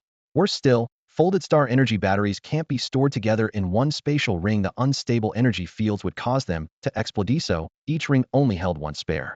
The previous sprint had drained their energy reserves significantly. If the spares ran out without resupply, the whole team faced a dead end. After a brief regroup, the team advanced slowly through the rocky zone, constantly alert for lurking beasts. Without the light mechs scouting ahead, movement was even tougher than in the desert. Everyone treaded lightly, barely making a sound, fearing collision with another large beast pack. In such a clash, even fleeing might be impossible. They'll take point, Wang Dang whispered over the comms. Tan Moli's mech was limited by carrying my Xiaomai and couldn't act as the vanguard. Meanwhile, Wang Dang's innate star energy talent allowed him to effortlessly project his psychic power, making him the best candidate to lead the way. Scouting the area within a 1-kilometer radius was still no problem. Tan Moli decisively vetoed Wang Dang's suggestion. No way. 2 medium-sized mechs will take point. She simply refused to accept the idea of sending a rookie out as bait. The 2 medium mech pilots remained silent, but instinctively stepped to the front of the formation. At that moment, no one cared about outsider students versus local strength alone determined who should lead the charge. On the battlefield, the strong always shield the weak. That was the iron law for mech warriors. Seeing his idea ignored, anxiety gnawed at Wang Dang's heart. If the team ran headlong into the alien beasts, most of the junior soldiers would likely die. He had finally gotten to pilot this cool mech and didn't want to throw his life away so recklessly. To get their attention, he played the emotional card and raised his voice. Listen, Senior Moli, I'm just a mech rookie. He'll only hold back within comms range and report any danger ahead immediately. It doesn't matter if I die, but saving everyone else is what counts. Don't you all want to make it back to Blue Star, back to school? His words fell into silence. Indeed, this went against the principle that mech warriors belonged on the front lines, but perhaps Wang Dang's life could buy the team a margin for error. It was hard not to be tempted. When no one responded, Wang Dang pushed harder. You've all taken the hit so far, seniors, and am grateful. But I am a mech warrior too.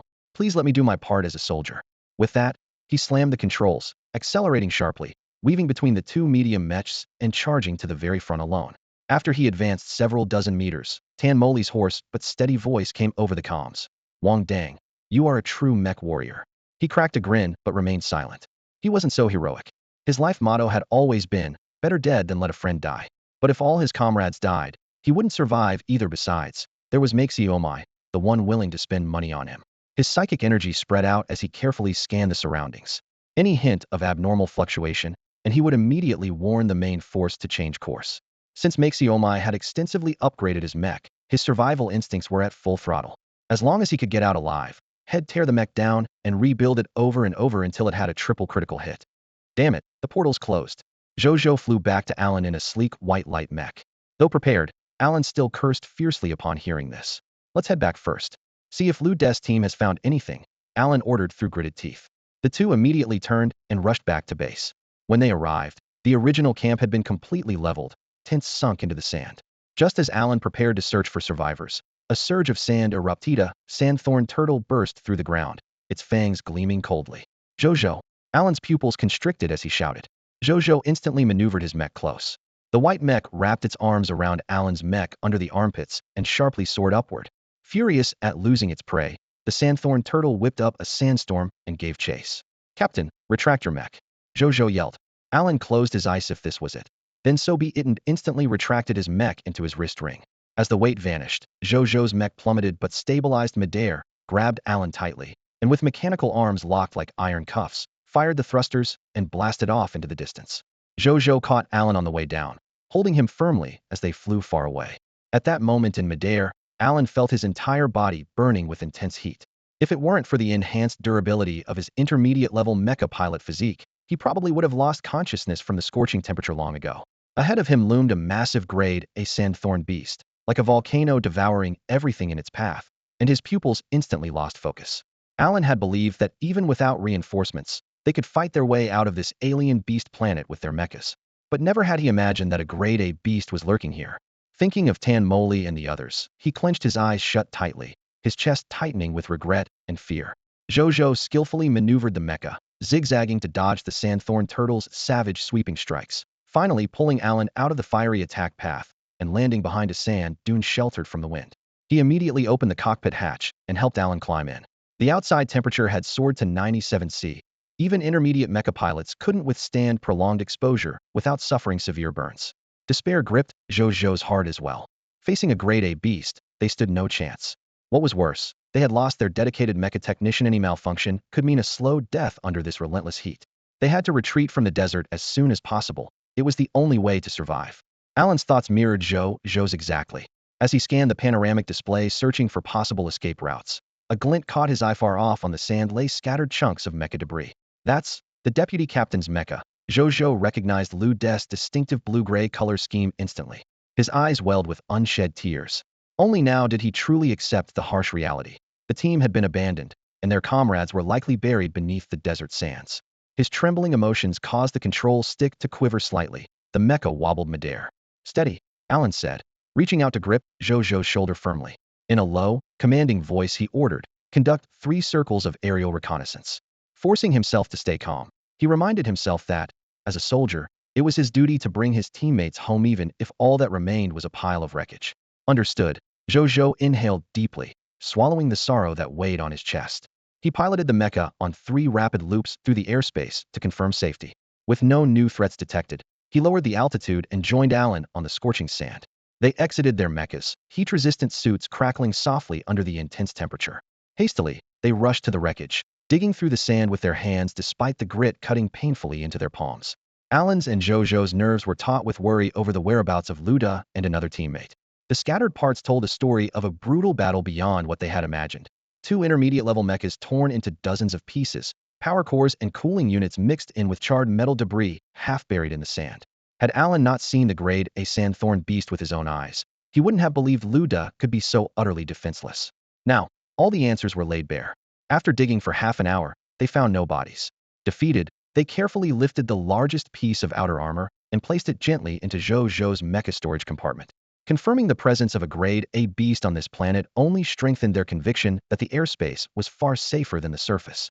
With the cockpit sealed, Zhou reignited the engines and lifted off again.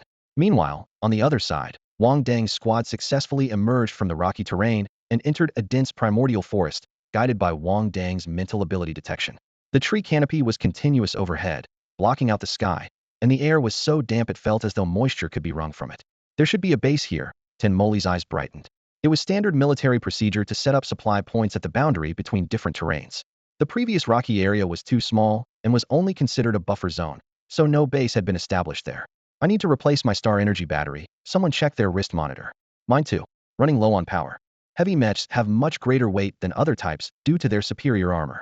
Their energy demands are equally staggering. Just maintaining standby mode consumes star energy at an alarming rate. "Hold position and rest. Wang Dang, get back here to stand guard immediately," the captain ordered over the comms. The 3 heavy mech pilots had to leave their cockpits to swap out depleted batteries, meaning they were completely defenseless during that time. "Coming back now," Wang Dang responded, though his voice betrayed obvious exhaustion. Prolonged mental exertion left his head pounding and his awareness hazy. He guided his mech sliding back into the squad's center and tore open a special nutrient pack, gulping it down as the metal container clanged against the cockpit wall. Closing his eyes, he focused, drawing his mental energy back inward. Meanwhile, the 3 senior pilots had already climbed out of their heavy cockpits, adjusting their mechs to a kneeling stance as they hurried to remove the drained star energy cells. Suddenly, a bone-chilling sense of danger shot up Wang Dang's nerves from his feet. Take cover. He snapped his eyes open and instinctively drove his mech backward. No sooner had the treads left the ground than a thumb-thick purple vine burst from the earth like a rattlesnake startled into striking. With each whip of its shadowy tip, the ground shook violently as more vines erupted like the entire terrain was coming alive. Grade purple cloud vines. Wang Dang growled. Gasps echoed in the comms channel. Not just beneath him, but beneath every teammate's feet, the same purple vegetation sprouted with alarming speed. The three heavy mech warriors outside their cockpits were first to be ensnared. Thick vines writhed cruelly, tightening with crackling pressure around their limbs and chest armor. Ah! Piercing screams sliced through the air, blood spraying as the vines whipped violently. Up close, tiny cracks riddled the vines' surfaces like countless greedy mouths sucking the spilled blood. As the blood seeped in, their color deepened to an even darker purple, their aura growing stronger. Help them! Tan Mali's urgent voice erupted over the comms. Forcing his gaze away from the grisly scene, Wang Dang saw my Mei's blue and white defensive mech trapped in a deadly embrace of several purple cloud vines. Metallic grinding from joint strain grated painfully. Since Molly piloted my Mei's specialized mech, she was unfamiliar with its controls and had missed the best chance to dodge. Wang Dang wanted to rush over, but the earth beneath him bulged as three thicker vines lunged in a crisscross pattern, forcing him to dodge desperately. His modified mech awkwardly sidestepped in the narrow gap. While he scoured his arsenal, there were few options effective against a grade beast's defenses. The glass cannon skill, usable only once per day, had already been triggered, saving my Mei. Worse still, the vines were clearly more numerous than they appeared. From afar, two medium mechs tried to close in, only to be stopped by an even denser sea of vines, unable to advance a single step. In mere moments, my Mei's mech's outer armor was riddled with fine cracks, yet its core structure held firm. A standard mech would have been shredded to scrap by now. Molly remained trapped inside, watching helplessly over external monitors as her teammates were pushed back step by step. Her fists clenched until her knuckles whitened. She knew all too well that if she ejected now, those three seniors ahead would share the same fate, becoming nothing more than blood food for the purple cloud vines. Inside the cramped cockpit, my Mei lay unconscious, her breathing slow and shallow. Biting her lip, Molly stared through the cockpit's fractured view at the raging battlefield and coldly thought, is this how their mission ends, today utterly lost on this alien beast world? Wang Dang threw every ounce of strength into dodging the attacks of the purple cloud vines. The newest mech head, just acquired, still gleamed with the cold shine of fresh metal coating. If those wild, rapidly growing vines managed to tear it up, the repair costs alone would be enough to stop his heart. The thought barely crossed his mind before his chest felt hot and swollen with anger. Ever since the mech had been modified, but before the stats could be recalibrated, its mobility had plummeted. Working the controls felt as awkward as dragging lead weights with each step. In the end, he couldn't fully evade smack. The purple cloud vine lashed hard across the left chest plate, leaving a gouge nearly a foot long. The impact shoved him backward several steps. Wang Dang's eyes widened as they locked onto that dent. 100,000 star coins just vanished in an instant. Unforgivable. His fury instantly shattered all reason. Bloodshot veins spread across his eyeballs, his eyes blazing like a furnace lit ablaze. Even if he died today, he'd drag these vines down with him. He raised his spear and stabbed angrily. The cold gleam sliced through the air, impaling the closest main vine, but only left a tiny white no bigger than a fingernail. Far from discouraged, Wang Dang went mad. His spear moved so fast it became a blur, jabbing out hundreds, even thousands of small white marks. I'll scrape you to death if I have to, he growled. This scene sparked a fire in two medium mech pilots struggling on the other side. If a rookie dared to fight like he had nothing to lose, what reason did they have to keep retreating? The two medium mechs simultaneously reversed course, roaring as they charged into the thick of battle. Unfortunately, Wang Dang's weapon was still at rookie level. His spear was the one he'd started with as a mech novice. The tiny white marks on the resilient vine surface were more luck than skill, relying on brute force alone. After over a dozen intense strikes, the spear snapped with a crack, breaking into pieces that mocked his hubris. No power. Still trying to protect your loot? With the spear destroyed, he immediately drew his energy blade. The high-frequency blade sliced across the vine's surface, but only left faint scorch marks. Finally, on a clashing strike, the blade shattered into a spray of fragments. Gritting his teeth, he activated the turbine blade on his mech's arm. Just as the blade spun up to maximum speed, the vine flung it aside, embedding it into a distant rock wall. I refuse to believe this. Wang Dang leapt fiercely, narrowly dodging another lash of the purple cloud vines, then lunged directly at the main vine for close combat. Towering 2 meters tall, his mech's fists hammered like iron hammers, striking again and again on the thick vine trunk that was wider than a tree. Each strike dented large chunks of fiber, spattering with chips and green sap everywhere. His mech's arms rattled with the impacts, and red warning lights flashed on his cockpit display. The purple cloud vine snarled in response, shooting dozens of branches that wrapped Wang Dang's mech up like clotheslines in a slum. The team had already lost their strongest fighter Tan Moli. If their defenses broke here, both my Xiaomai and Tan Moli could be trapped and lost in the entangled vines at any moment. If Wang Dang didn't turn the tide now, the whole team was doomed. Fully aware of the stakes, Wang Dang ignored the bindings and kept pounding away in the most primitive way. I refuse to believe you're that tough. On the final heavy blow, he clearly felt a recoil shock from the mech skeleton and saw the vine's surface ripple, a deep pit forming where bright green sap oozed out. The purple cloud vine seemed enraged by Wang Dang's reckless assault, tightening their grip even more, their branches twisting around the mech's arms, binding them firmly. Soon, the vine branches completely wrapped around Wang Dang's mech. The cold, rigid tendrils tightened layer by layer, and inside the cockpit, Wang Dang could clearly feel the mech creaking under the crushing pressure, as if any moment it would be twisted into scrap metal.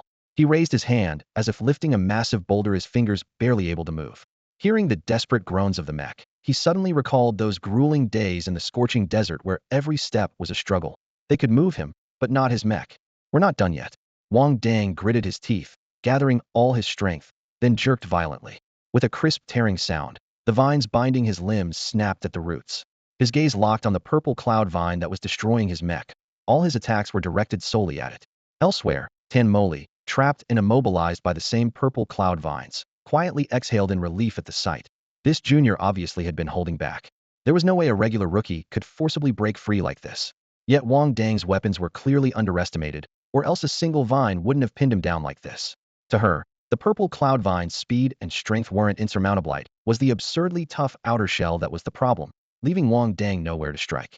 But even the hardest turtle shell has its limit. If he kept hammering desperately, he could eventually crack it. One stubborn life to live, that's all there is to it. Every extra day is a win. Wang Dang raised his fist again and launched into a new round of brawling against the vine.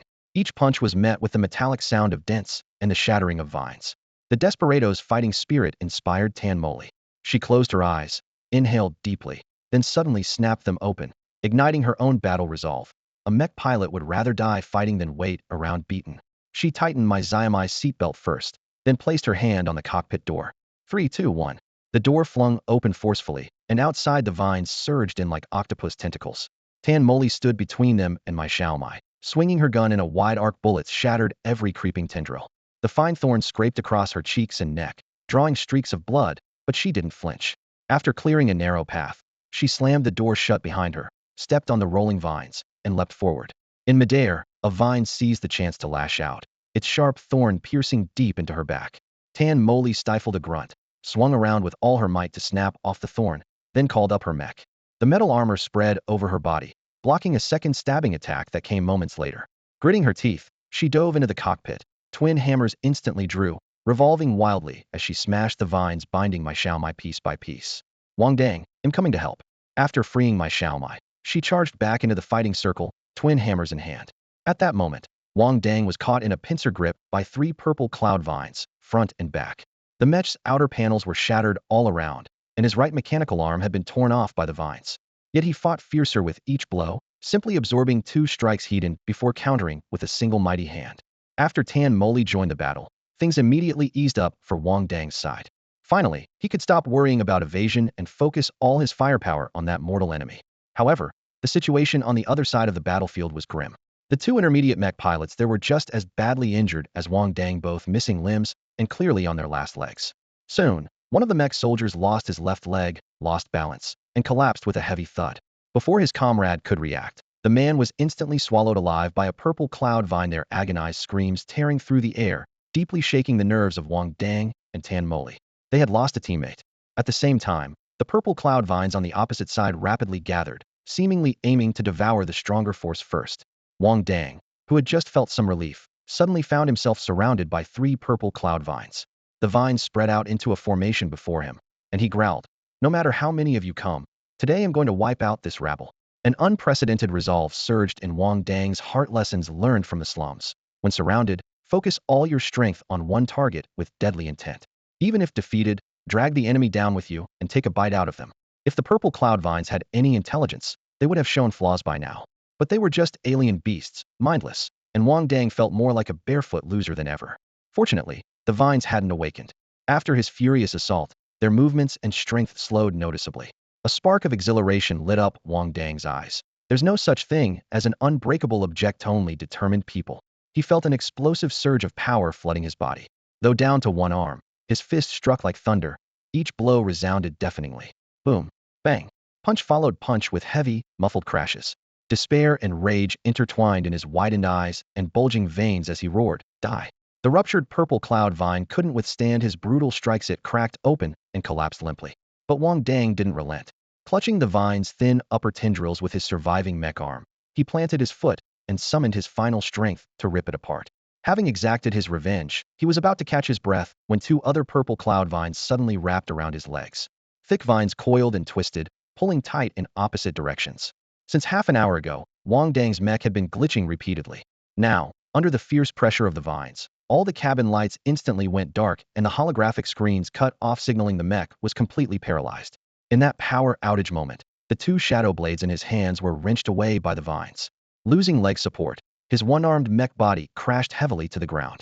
Tan Moli could only watch helplessly as Wang Dang fell like a severed kite, drifting away in shreds.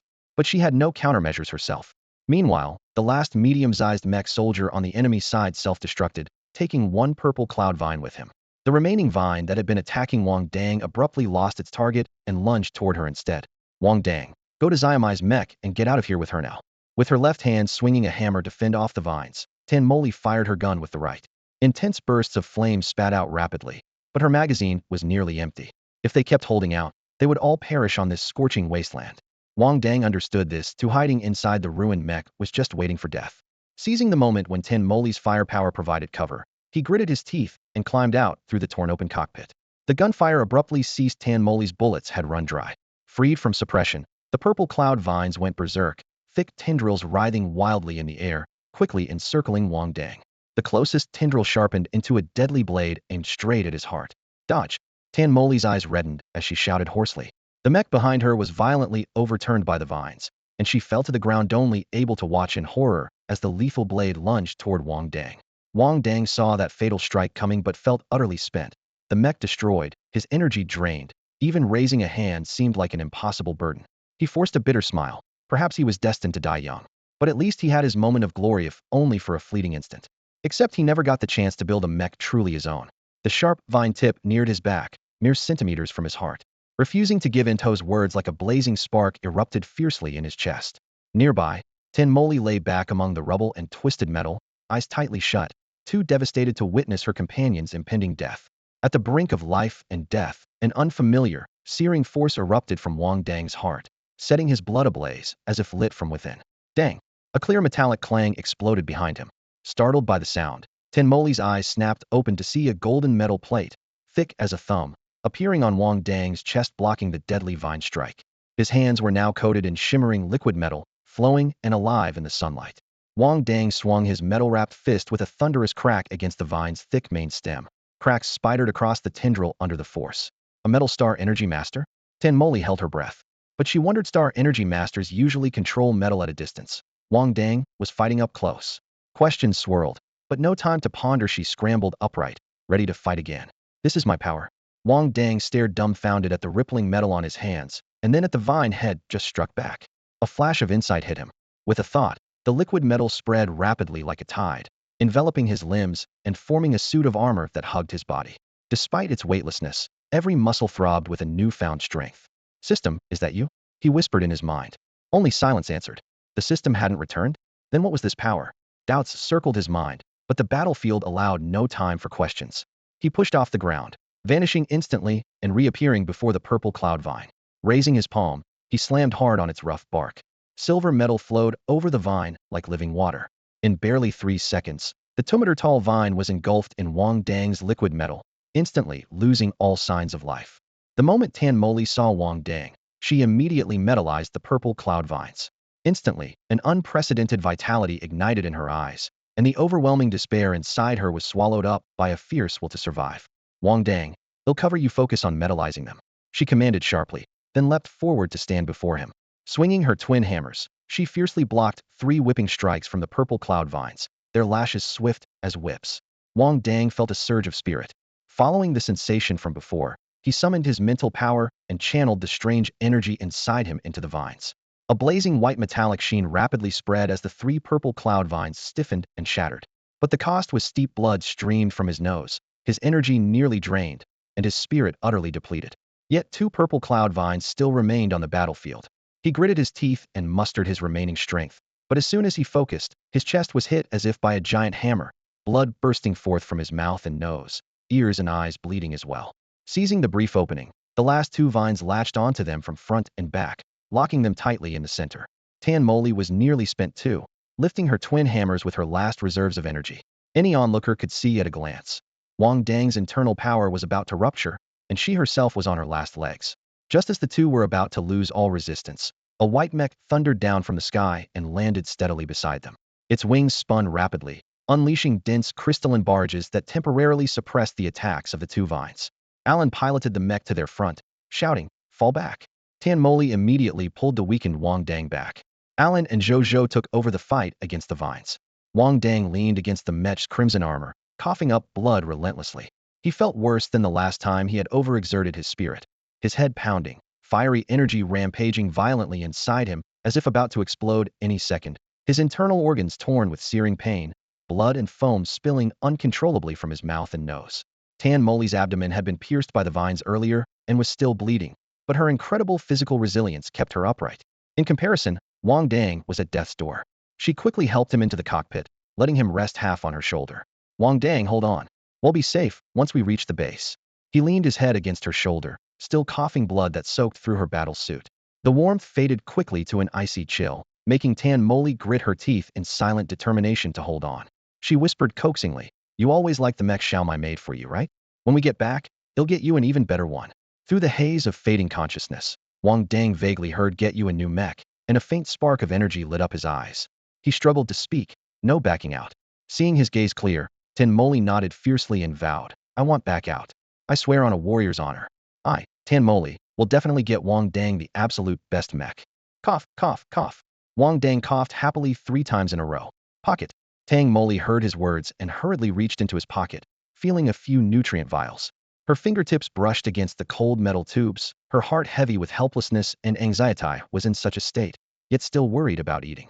Despite her frustration, she quickly twisted open the first vial and pressed the opening against Wang Dang's bloodstained lips. The nutrient solution trickled down the corner of his mouth into his throat. He didn't even have the strength to swallow, only instinctively opening his mouth to let it flow in. When the first vial ran dry, he was still coughing up blood. After the second was forced down, the bloody bitterness in his throat slightly eased. Only after the third vial was pushed into his mouth did the raging blood finally cease. The violent force tearing through his body seemed to be soothed, no longer shredding his internal organs. On the edge between life and death, he awoke to his affinity for the metal element at this moment. Wang Dang became a true star energy master. The force destroying his organs was none other than the uncontrollable star energy within him. It had been dormant inside, quietly waiting. Once awakened, it exploded fully but was out of control because of his unfamiliarity with manipulating it. Wang Dang had previously employed spiritual power attacks, which he controlled far better than his star energy. During fierce fights, he instinctively relied on spiritual power, suppressing his star energy inside. But when his spiritual power was exhausted, his star energy lost its restraint and surged like a tidal wave, ravaging his body. An ordinary star energy master would have been torn apart, their meridians shattered and body exploded. But as a novice mech warrior, his physical strength far exceeded that of normal people. Combined with his unique constitution, he managed to endure. After consuming 3 nutrient vials to replenish his energy, his spiritual power recovered somewhat, allowing him to finally suppress the raging star energy. The bleeding stopped, and his body collapsed from exhaustion. Wang Dang's eyes rolled back, and he lost consciousness. When he woke again, he was lying inside a medical pod at their base. Through the half-open canopy, he saw a familiar Qinmai Xiaomai stood guard nearby. In a daze, he felt as if he had returned to Nanjing City. 2 months ago, Lu Ning Stone had left him badly injured, and it was my Xiaomai who had stayed by the medical pod then. Though only 2 months had passed, it felt like 2 years. "Junior, you're awake." My Xiaomai bent over him with a joyful expression, her worried voice melting into relief. "Sister Moli, Junior is awake." Footsteps approached from afar. Alan, Tang Moli, and Zhou hurried over. Their original squad of 10 was now reduced to just a few. Alan pressed his hand against the pod's edge, lowering his voice in excitement. "You're a star energy master?" Besides us, does anyone else know? On Blue Star, whether in the schools or the Federation, no matter the cost, even if it meant sacrificing 100 mech pilots, they would never let go of a star energy master. At that moment, Wang Dang's mind was in turmoil as he struggled to speak. Captain, our junior almost died. Let him rest for a while. My Xiaomai was still shaken, her voice unusually clear in the dim temporary bass. When she woke up, Alan and Zhou had worked together to remove the last of the purple cloud vines entangling the mech. Taking advantage of the lightweight mech's flight capability, Zhou led the group through the ruins and eventually found an abandoned supply station, which became their new base. Carefully, Zhou and Alan carried the unconscious Wang Dang into the medical pod. The pod's walls flickered with red warning lights, and the vital signs on the monitor had plunged into the danger zone, as if he could pass away at any moment. Alan realized he had been pushing too hard earlier and forced out an apologetic smile. Get some rest first. Tang Moli leaned against the wall, the gauze around her waist soaked in dark red blood. She tightened the bandage casually, enduring the pain and refusing to enter the pod. Although her injury wasn't minor either, on the battlefield, mech pilots must unconditionally protect the Star Energy Masters, and medical resources always take priority for them because only the Star Energy Masters can truly turn the tide of war. The medical pod sealed shut. A low hum inside sounded almost like a lullaby. Wang Dang felt utterly weak. He closed his eyes and focused inward. Warm yet sharp energy rippled through his meridians. He was certain now had fully become a Star Energy Master, and one from the ancient 5 main elemental lines, the metal line. But affinity for the metal element should have required exchanging his remaining lifespan in the system first. The system hadn't upgraded or returned yet, so how did he get this ability ahead of time? Was the system deceiving him? Or was this talent inherently his, requiring no system activation? Even stranger, the system had previously declared he had only 13 years left to live, but he was clearly as strong as a bull now. That number made no sense. Before the system appeared, he had no sensitivity to mental or star energy, but the two skills it granted, glass cannon and double card, were outrageously powerful. 1. Glass cannon allowed him to instantly unleash strength beyond his natural limits. 2. Double card doubled all the mech stats without increasing control difficulty or rank. Upgrade mech with stats originally at 50 would be boosted straight to 100, yet still classified as easy for a beginner or rookie pilot to handle. The extra 50 stats acted like sustained overclocking, and the base 100 could stack with normal overclocking bonuses, making its power rival or surpass most upgrade mechs. Could such near-god-like abilities really be a trick? Or was the system worried he might fail before upgrading, so it left these as a backup plan? All these mysteries would only be solved once the system upgrade finished. For some reason, he was more inclined to believe that being a Star Energy Master was his own innate ability all along. Just as Dr. Su said, this was his original ability. Long-term malnutrition had kept that ability dormant, and Dr. Su was the only one aware of it. Wang Dang lay in the refuge pod, a single thought swirling in his mind. Would anyone come to rescue him? He had never shown any value to others before at a time like this. He didn't dare to gamble on it. What made things worse was that he didn't even know how to explain the whole truth to Alan and the others if he got back. Blue Star. The principal's office on the top floor of the branch school main building was brightly lit against the deep night outside the window. Secretary Huang sat at the desk, headset on, speaking into the holographic screen. Principal, the rescue team has been dispatched. The Stellar Energy Department has assigned 3 senior stellar energy specialists. The Mecha Warrior Department has pulled 20 senior Mecha Warriors, and the Mecha Specialist Department sent 8 senior Mecha Specialists. Their mission is to bring Wang Dang back safely. The principal stood by the window, hands clasped behind his back. After hearing the report, he narrowed his eyes slightly and spoke in a low voice. If this rescue fails, Dr. Su cannot remain. He knew well that the other informed teachers were veterans of the Blue Star branch, deeply tied to the school's interests, and therefore highly unlikely to betray. But Dr. Su was different, freshly transferred from the military district, with motives unknown. Once it was confirmed Wang Dang died on the alien beast planet, eliminating Dr. Su would be the safest move. Understood, Principal. Secretary Huang pushed up his silver-rimmed glasses, lenses reflecting a cold gleam under the light. As soon as the rescue team lands on the alien beast planet, I will receive the news immediately. The principal suddenly lowered his voice. Has communication been unlocked on that alien beast planet yet? I've already coordinated with military district personnel. The unlock process is underway, and relevant data is being destroyed. Communications should be restored by tomorrow. Hearing this, the principal sighed softly. Hopefully he's still alive. A student with the gift of stellar energy, though not a full-fledged stellar specialist, yet once targeted by the Stellar Specialist Association, will bring endless trouble. The connection was cut off. Secretary Huang leaned back in his chair, a cold smile curling at his lips. As expected, once you're involved with stellar specialists, there's nothing you can't get done in this world. Without stellar specialists, no matter how many special favors the school arranges, Going through the Blue Star leadership approval process alone would drag on for at least half a month. Even with bribes and backdoor deals, the fastest would be 7 to 10 days. But today, all approvals were handed to the rescue team within 24 hours. The starship would depart at dawn, exempt from Imperial route speed limits, racing at full throttle, while other ships on the route must slow down and give way. The stellar specialists truly are the greatest privilege of this era.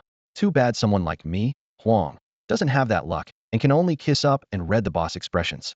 That kid must be from out of town. What a lucky life, Secretary Huang mused thoughtfully, calculating in his mind. The best genetics were almost monopolized by the upper class. Yet here was a hungry poor student from the common people, bursting out with stellar energy to lend a real genetic mutation. Wang Dang lay in the medical pod for several hours before finally getting up. The pod could only heal physical injuries, not restore mental energy or star power. Lying down any longer would be pointless, just zoning out. His spiritual energy was seriously drained, leaving him dazed and barely able to think clearly. Stimuli from the outside world took several beats longer to register. Alan noticed this with growing concern, but swallowed the questions he wanted to ask. He decided to wait until Wang Dang's mind recovered before discussing the next steps. But plans often fall short of reality. The next morning, everyone woke to the exciting discovery that the light brain had recaptured a signal. Zhou sprang up in an instant, scrambling into the room where the military signal station was kept. On the dim device, the signal source indicator now shone a dazzling green light. "This is great news, Captain. We're saved," he exclaimed, rushing forward and hugging Alan tightly. The heavy shadow weighing on their hearts for days seemed to tear apart in that green glow. Alan was about to return the embrace when the light brain on his wrist suddenly vibrated. The external line was connecting first. He opened the comms. "Captain Yen, old boss." Inside the spaceship cabin, Yen Jin's face appeared in the virtual image, sitting next to Alan's class supervisor, Yen Guichuan. Before Yen Jin could speak, Yen Guichuan blasted off an urgent volley of questions. "Where's the freshman? Why isn't he answering? Are you okay? What's going on? We've got 5.5 days left before Aravaldant leave the base." The noise was overwhelming. Yen Jin quickly pushed the light brain away to mute Yen Guichuan's loud voice and asked in a low tone, "Alan, is Wang Dang still alive?" This wasn't just a personal concern, but the most pressing info the rescue team needed to confirm. If Wang Dang had died, the rescue would still continue, but the mission's significance would be greatly diminished. "He's still alive." Alan took a deep breath to steady his swirling emotions and spoke evenly, "but he's completely drained of spiritual energy and in very poor condition." There was an immediate sense of relief on the ship, especially from Yu Pengyi, who had been frantically calling Wang Dang's light brain. Without success, nearly collapsed into his seat. "What about the others?" Yen Jin pressed. Hearing about casualties, Alan's voice grew hoarse and his nose tingled with emotion. "Only I, light mech soldier Zhou, medium mech soldier Tan Moli, mech engineer Mai Xiaomai, and star energy specialist Wang Dang survived. The rest of the team were all killed." Yen Jin was silent for a moment, his tone heavy. "I understand the situation. It really isn't a grade beast. If the enemy weren't so strong, your 2 intermediate mechs plus 1 star energy specialist wouldn't have suffered such heavy losses. They'll send you maps of military bases nearby. If things go south, you must withdraw immediately to the next base." "Understood, Captain Yen." Alan straightened his back and responded solemnly. The call ended. Aside from Wang Dang, the other survivors contacted their families and mentors to report they were safe. On Wang Dang's end, by the time his sluggish brain picked up the light brain's persistent vibration, Yu Pengyi had already hung up. He opened the screen to find, besides one missed call, dozens of unread messages all expressing concern for his whereabouts. Their sudden loss of contact with Wang Dang had made Luo the big fat monkey, Hei Ji, and the others extremely worried. He sent countless messages to him, asking if the incident in Jiaozuo had been exposed. Right after, the screen popped up with Dr. Zu's latest report: there may be an S-level beast on the strange beast planet. The Star Energy Master incident has been reported to the school, awaiting rescue. S-level. Wang Dang's heart skipped a beat. He originally thought he was just cleaning up the battlefield, but first he faced a frontal attack from an A-level beast, then got chased around desperately by scattered B-level beasts already bad enough. He never expected there to be an S-level big shot waiting for them, children of destiny. But since the school had already dispatched a rescue team, chances were high they could handle that S-level monster. So he didn't worry too much after all. A B-level beast almost took his life. If he hadn't awakened his Star Energy Master talent at the last moment, he'd probably be 6 feet under by now. After replying with a safe message each to Big Fat Luo and Dr. Su, he kept scrolling. His phone was flooded with Lu Ning's nonstop texts. "Brother Wang, where's that promised photo of the beauty? Forgot your brother once you hit the capital city?" No replies to messages. "Brother Wang, you haven't died on me, have you?" Wang Dang cleared his throat and thought, "This bastard, going 3 days without replying means a death sentence?" He was about to retort when a new wave of messages popped up. "Brother Wang, Honestly, I don't want to live anymore. My dad sent me to the North Suburb concentration camp to force me to pass the college entrance exam. We get beaten every day. I want to escape. The most recent one from 3 hours ago was even more desperate. Forget it. I'm running away. They'll collect your body in the capital. North Suburb concentration camp. Hearing that name, Wang Dang silently mourned for 5 minutes. It was the shared nightmare of every student at Southern City High. Only allowed to use the bathroom twice daily, 2 minutes each time. At least 3 students committed suicide every month. Known as the top mecha warrior prison. He immediately called, beep beep beep, the number you dialed is temporarily unavailable. Please leave a message after the tone. No answer. As long as your dad's alive, don't make rash moves. If you get caught running from North Suburb, the electric shocks aren't a joke. After leaving the message, still worried, he sent Lu Ning the contact info for Big Fat Luo. If you really run away, contact Depang first. This eldest son Lu Ning was truly a handful.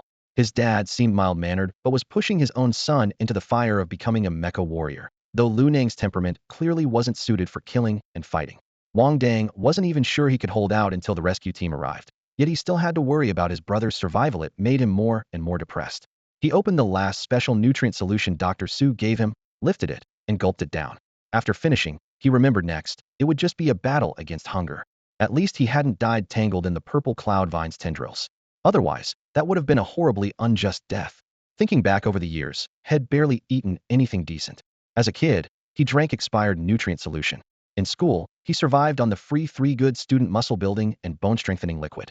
Only when he reached the Blue Star branch school did Dr. Su barely keep him fed. Had hardly ever had a chicken leg meal in the cafeteria. All his life, had never once truly eaten his fill. After finishing the last vial of the nutrient solution, Wang Dang felt his energy returning and went to find Alan and the others for news. The faint sweetness of the nutrient still lingered on his tongue as he pushed open the door to the lounge. In just a few steps, he spotted Alan, Mai Xiaomai, and Tan Moli sitting together. Their expressions were noticeably more relaxed than before, clearly having already learned the full story from their respective class advisors. If it weren't for Dr. Su from the medical office spotting your potential as a star energy master, Alan lowered his voice, still sounding tense, we really would have been on our own this time. The school star energy department had urgently dispatched 3 teachers. As long as they could hold out until those 3 arrived, they could retreat safely. Alan told Wang Dang the good news and patted his shoulder. 3 high-level star energy masters are more than enough to handle that glass monster. A wave of relief washed over Wang Dang. It seemed Dr. Zu's insider tip wasn't baseless. The school had been aware of the situation all along. Then, he hesitated a moment before asking the question had been most afraid to voice. So the school isn't planning to explain what happened to us this time? Alan gave a bitter smile. It'll be the usual official statements: intelligence failure, human error. Do you really expect the military district to give a straight answer to a few cadets? Mai Xiaomai patted Wang Dang's hand comfortingly and smiled. Freshmen don't realize it yet, but you'll get used to it. The weak don't even have the right to question. Leaning against the wall with her arms crossed, Tan Moli's voice was low and serious. Even if you get stronger, you can't escape bowing to those in power. Our teachers are perfect examples. It was well known that the principal of the Blue Star Military Academy was only a mid-level mech warrior less powerful than many students. But being born into a branch of one of the Empire's top 10 core families gave him more influence than most senior officials on Blue Star, just by bloodline. Wang Dang was silent for a moment before suddenly looking up. If this world is so rotten, haven't you ever thought about changing it? The question sounded innocent, and maybe even foolish, something only a boy could say. But none of the others laughed. Instead, their expressions grew complicated. Alan hesitated, then sighed. You've probably been influenced by Blue Star media propaganda. It's not that they're lying. Their home planet needs self-Laterdo. Give us Blue Star natives some confidence. But the truth is Blue Star is just a fringe world in the Empire, lacking in resources, and even more so in talent. Since they were children, this group of Heaven's Chosen had been given one goal: train hard, so they could qualify to leave Blue Star and make their mark on the Empire's 10 main stars. The Empire's power network spanned the entire star region, but Blue Star was barely the tip of a huge web. They didn't even have tickets to leave, let alone the power to change things. Wang Dang had always known Blue Star held little status in the Empire, but he hadn't expected that these so-called geniuses among the freshmen saw their ultimate goal as escaping Blue Star. Yet he himself had been taught since childhood to enter the Empire's military academy, then return to the Blue Star military district to protect their home planet. The difference between people had never been clearer. Lost in thought, he suddenly understood. For these out-of-town students, simply graduating from the military academy and settling in the imperial capital was already a tremendous honor. For many of them, finishing academy and securing residency in the imperial capital was the highest achievement they could hope for. But for the local students, their goal was to settle on the home planet. Although you're an energy specialist, Tan Moli said with a smile toward Wang Dang. You'll definitely go much further than the rest of us in the future. That's right, Junior. My Xiaomai immediately perked up. When the home planet releases new mech parts, they'll have to ask you to help me buy them. Wang Dang replied casually. Don't you already have a lot of the latest parts installed? Latest version? My Xiaomai rolled her eyes. These parts are at least 3 generations behind what's on the home planet. Wang Dang was stunned. He had painstakingly scoured the star network to gather those components. Why can't I find the real latest versions on the star network? He asked in confusion. The star network has a wall. You can only see content from the 2 nearest star systems, my Xiaomai said, looking at him like he was an idiot. Only the top 10 main stars are equipped with super satellites capable of browsing the entire Imperial network. So we're basically stuck on a local area network. Wang Dang's expression twisted in frustration. In just a few casual sentences, he gained insight into a knowledge gap had never encountered before. The mood gradually relaxed. After chatting, my Xiaomai hauled out a whole crate of boar tusk meat from the base's cold storage and pulled out her energy torch. Let's go? They'll make some barbecue for everyone. Unlike Wang Dang, who survived on nutrient liquids, the others had grown up eating exotic beast meat, which was both energizing and comforting. But cooking with the energy torch directly was obviously a mistake. The second piece of meat was burnt to a crisp. Wang Dang couldn't watch any longer. He conjured up a metal plate with his energy. The torch temperature is too high. Use this as a barrier. The first attempt, with a thin metal plate, only charred the meat where it touched. Make it thicker, my Xiaomai instructed, holding the torch. They added another layer, but it still wasn't enough. The 3 others stared in disbelief. A mech pilot and an energy specialist using eating utensils as a hot plate. Tan Moli joined in. Make the metal plate bigger. Xiaomai can heat over here while the meat stays on the other side. That way it won't burn so easily. Zhou, watching the fun and getting hungry, happily ran back to the cold storage. Captain, we'll find some more food. This crate won't be enough for all of us. Alan shook his head with a smile and decided to conduct a thorough search. He recalled most mech warriors loved drinking, though strictly forbidden during missions. It was impossible for such a large base to have none at all. Besides, he wanted their teammates underground to have a taste too. They had long heard about the brutality of the battlefield back at military school, but this was the first time seeing teammates fall right beside them. Mech warriors might hold on, but energy specialists and mech pilots would inevitably need psychological counseling afterward. So, might as well start that counseling with some alcohol today. To hell with those damn beasts. Are all-star energy specialists such big eaters? My Xiaomai tugged gently at Tan Moli's sleeve and whispered. Across the table, Wang Dang rolled up his sleeves like a ravenous beast and bit into a chunk of roasted meat the size of a grown man's fist in one go. Juice dripped down his fingers as he chewed quickly, then with a loud crunch swallowed the rest. Without hesitation, he reached for a second piece. Zhou, in charge of turning the meat, was sweating profusely. The moment the meat left the grill, Wang Dang snatched it away so fast that Zhou's tongs could barely keep up. I don't know, Tan Moli said, equally stunned. The star energy specialist she was used to like Senior Yue with the precision of a scientist, chewing carefully and slowly, then politely dabbing their mouths with a handkerchief. Wang Dang's whirlwind eating style was clearly that of a mech warrior. Well, it made sense they'd been a mech warrior for a month, so it was only natural that their rough-and-tumble habits had become ingrained in him. My Xiaomai's expression hovered between disbelief and amusement. Then suddenly she remembered and quickly added, Moli, you're not rude at all. Thanks for the compliment, Tan Moli replied with a twitch of her mouth. But she still glanced at Wang Dang with concern. If this junior actually transfers into the Star Energy Department, won't he get isolated? My Xiaomai nodded.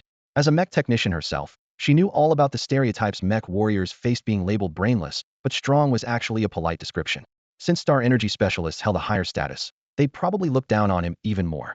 What neither of them expected was that before coming over, Wang Dang had already downed an entire bottle of nutritional supplement as a base. Otherwise, he might well have cleared the whole table of grilled meat. The exotic beast meat was far more flavorful than the school cafeteria's poor student combo, which was made of synthetic meat and only the second floor sold real stuff. But outsiders and dogs were strictly forbidden. Listening to my Xiaomai's analysis and watching Wang Dang, Tan Moli really struggled to associate this guy in front of her with the words elegant or noble. Yet he was definitely a star energy specialist. Otherwise, Captain Yin wouldn't have asked about his survival in the first place. Hey, my Xiaomai suddenly screamed. Wang Dang was twisting open a bottle of red wine, about to gulp it down. She rushed over and snatched the bottle away. Huh. Wang Dang was startled, almost losing grip of the bottle. Are you crazy? My Xiaomai frowned and scolded him. You have psionic powers. Anything that affects your mind you can't touch. It's like a simulator. Touching that stuff just makes it worse. Really? Wang Dang's eyes lit up. If it causes pain, does that mean it can increase mental power? Really? My Xiaomai handed the wine bottle to Zhou for safekeeping and stressed. We can't touch cigarettes, alcohol, or any substance that affects the mind. Cigarettes, alcohol, mind-altering drugs. Wang Dang made a mental note. Once he got back, he planned to have a smoke in his left hand and a drink in his right way more advanced than a simulator. Simulators only caused pain. At least cigarettes and alcohol felt good. Besides, after becoming a star energy specialist, his freedom would be limited and sneaking in simulator use would only get harder. Thanks, senior. Wang Dang grinned at Mai Xiaomai with genuine sincerity. Mai Xiaomai replied happily and leaned toward Wang Dang, her voice a little hesitant. From now on, don't call me senior sister in front of outsiders. Why? Wang Dang was momentarily taken aback. Because Mai Xiaomai nervously tapped her two index fingers together, looking pitiful. If other star energy users find out, they'll bully me. I get it. Wang Dang nodded. But deep down he felt a strange sensation. Could it be that now he too was capable of looking down on others? The next few days passed without incident, as the group quietly stayed at the base waiting for rescue. Apart from occasionally picking up a piece of scrap mech armor to reminisce about his destroyed beloved machine, Wang Dang devoted almost all his time to improving his strength. After the battle with Zi Yunting, his spiritual power had broken through to level B. In that moment, it was as if the thin mist covering his sea of consciousness cleared completely, and every slightest movement in the outside world became crystal clear.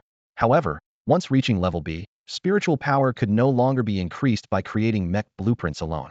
Progress required enduring the repetitive cycle of consumption and recovery. Every mech pilot must follow this path, draining spiritual power through designing and building mechs, then growing stronger as it restores. Star energy users might practice secret techniques to intensify their internal energy through spiritual control, but Wang Dang knew none of these. He relied solely on instinct to shape star energy into various metal forms.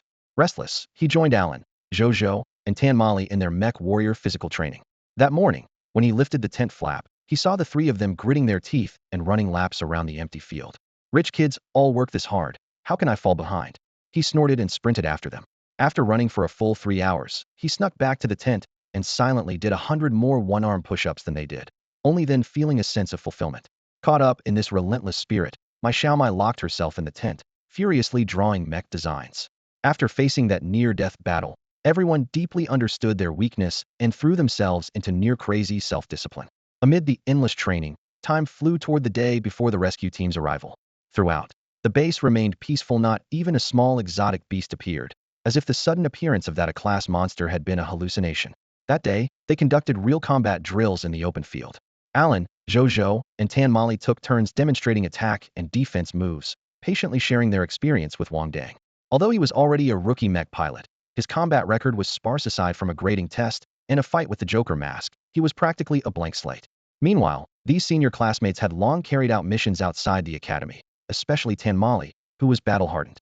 Wang Dang treasured this rare opportunity and kept pace closely. As everyone weaved and shouted in coordination, the base alarm suddenly blared. Alert, alert. Strong star energy fluctuations detected. All soldiers evacuate immediately. As soon as the alarm sounded, before Wang and the others could even react, they saw a fierce wind sweeping leaves and dust toward them from afar. In an instant, lightning crackled above the base, and the defense shield, thin as paper, was torn open. After a series of sharp bangs, the shield lost all power. A violent shockwave followed, knocking everyone to the ground, ears ringing relentlessly. Dizzy and disoriented as they scrambled to their feet, the piercing alarm still echoed, the air thick with the acrid scent of burning metal, yet no sign of any beasts could be seen nearby. Fall back immediately. Head to the next stronghold. Alan urged urgently, his voice rising sharply. Wang Dang, take Zhou's mecha. Zhou, if you sense anything wrong on the way, pull him out at once. Understood. Zhou replied crisply, summoning a sleek black mecha with a wave of his hand. He helped Wang Dang into the cockpit without hesitation. Mai Xiaomai decisively abandoned her own mecha as well and climbed into Tan Moli's cockpit. The five of them formed the formation Alan ordered and sped toward the next base as fast as possible. The wind rattled against their armor, and through the portholes, ruins and scorched earth rapidly passed by. Mai Xiaomai switched on the comms, lowering her voice to ask, Captain, what was that just now? We only felt an energy wave, no sign of any beasts. I've contacted Captain Yan. Alan spoke quickly. He said it might be an evolved beast at Srank. Srank. Everyone except Wang Dang gasped. The cabin instantly felt as cold as an ice chamber. Wang Dang's heart sank heavily. So the rescue team didn't even know about Srank beasts? Had they gathered so many star energy users this time only because they valued him? Even more strangely, Dr. Su had somehow uncovered intelligence the military itself lacked. Their opponent's identity was far more complicated than it seemed. When had he been dragged into this faction? Thoughts churned in his mind, but reality was harsher. With his current strength, even fighting a rank beast was nearly suicidal. Facing an rank, survival was only likely if wielding a glass can known a fragile but powerful weapon. If confronted with rank, he'd be crushed instantly before even resisting any opposition would be meaningless. Meanwhile, aboard the starship en route to the rescue site, the atmosphere was so heavy and tense it was hard to breathe. And Strength Beast, of all things. Captain Yin Jin leaned back, expression complicated. Opposite him, a middle-aged man frowned, voice sharp. Captain Yin, this was a serious failure of the military district. When we return, they'll contact the principal and demand accountability from command. Only a Star Energy Master could speak to Yin Jin like that.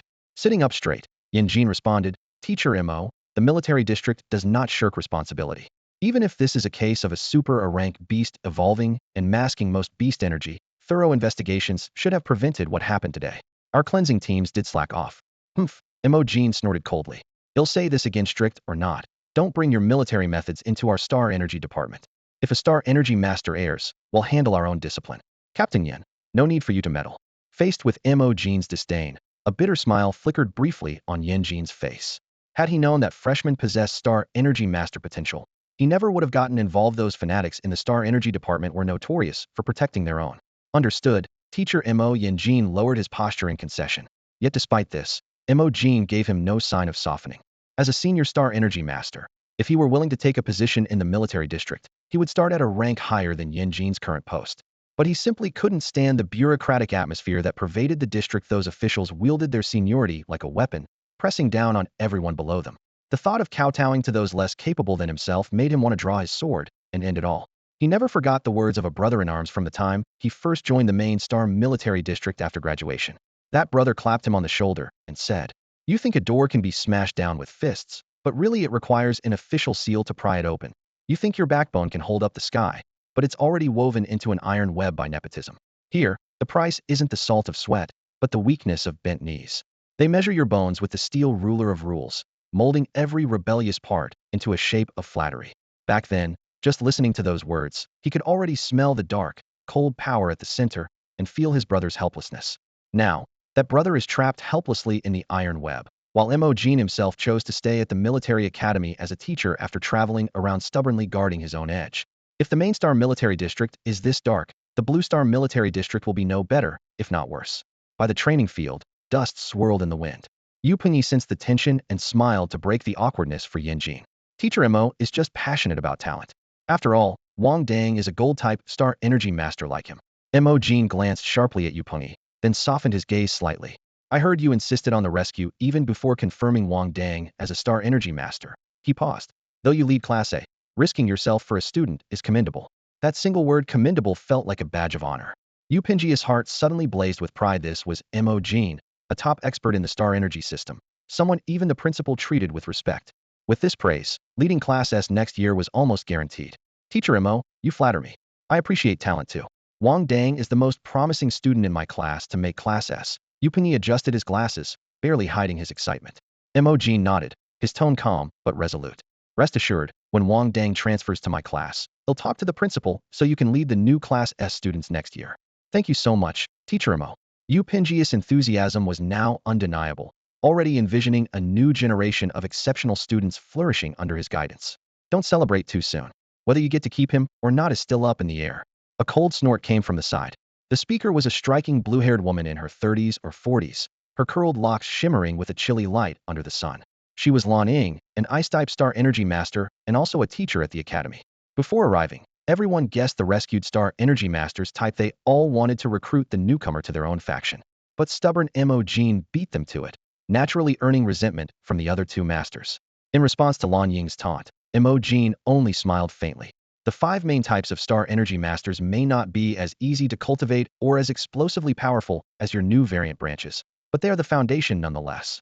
Having endured over 10,000 years without fading, they possess intrinsic value. The rise of new branches will not cause their decline.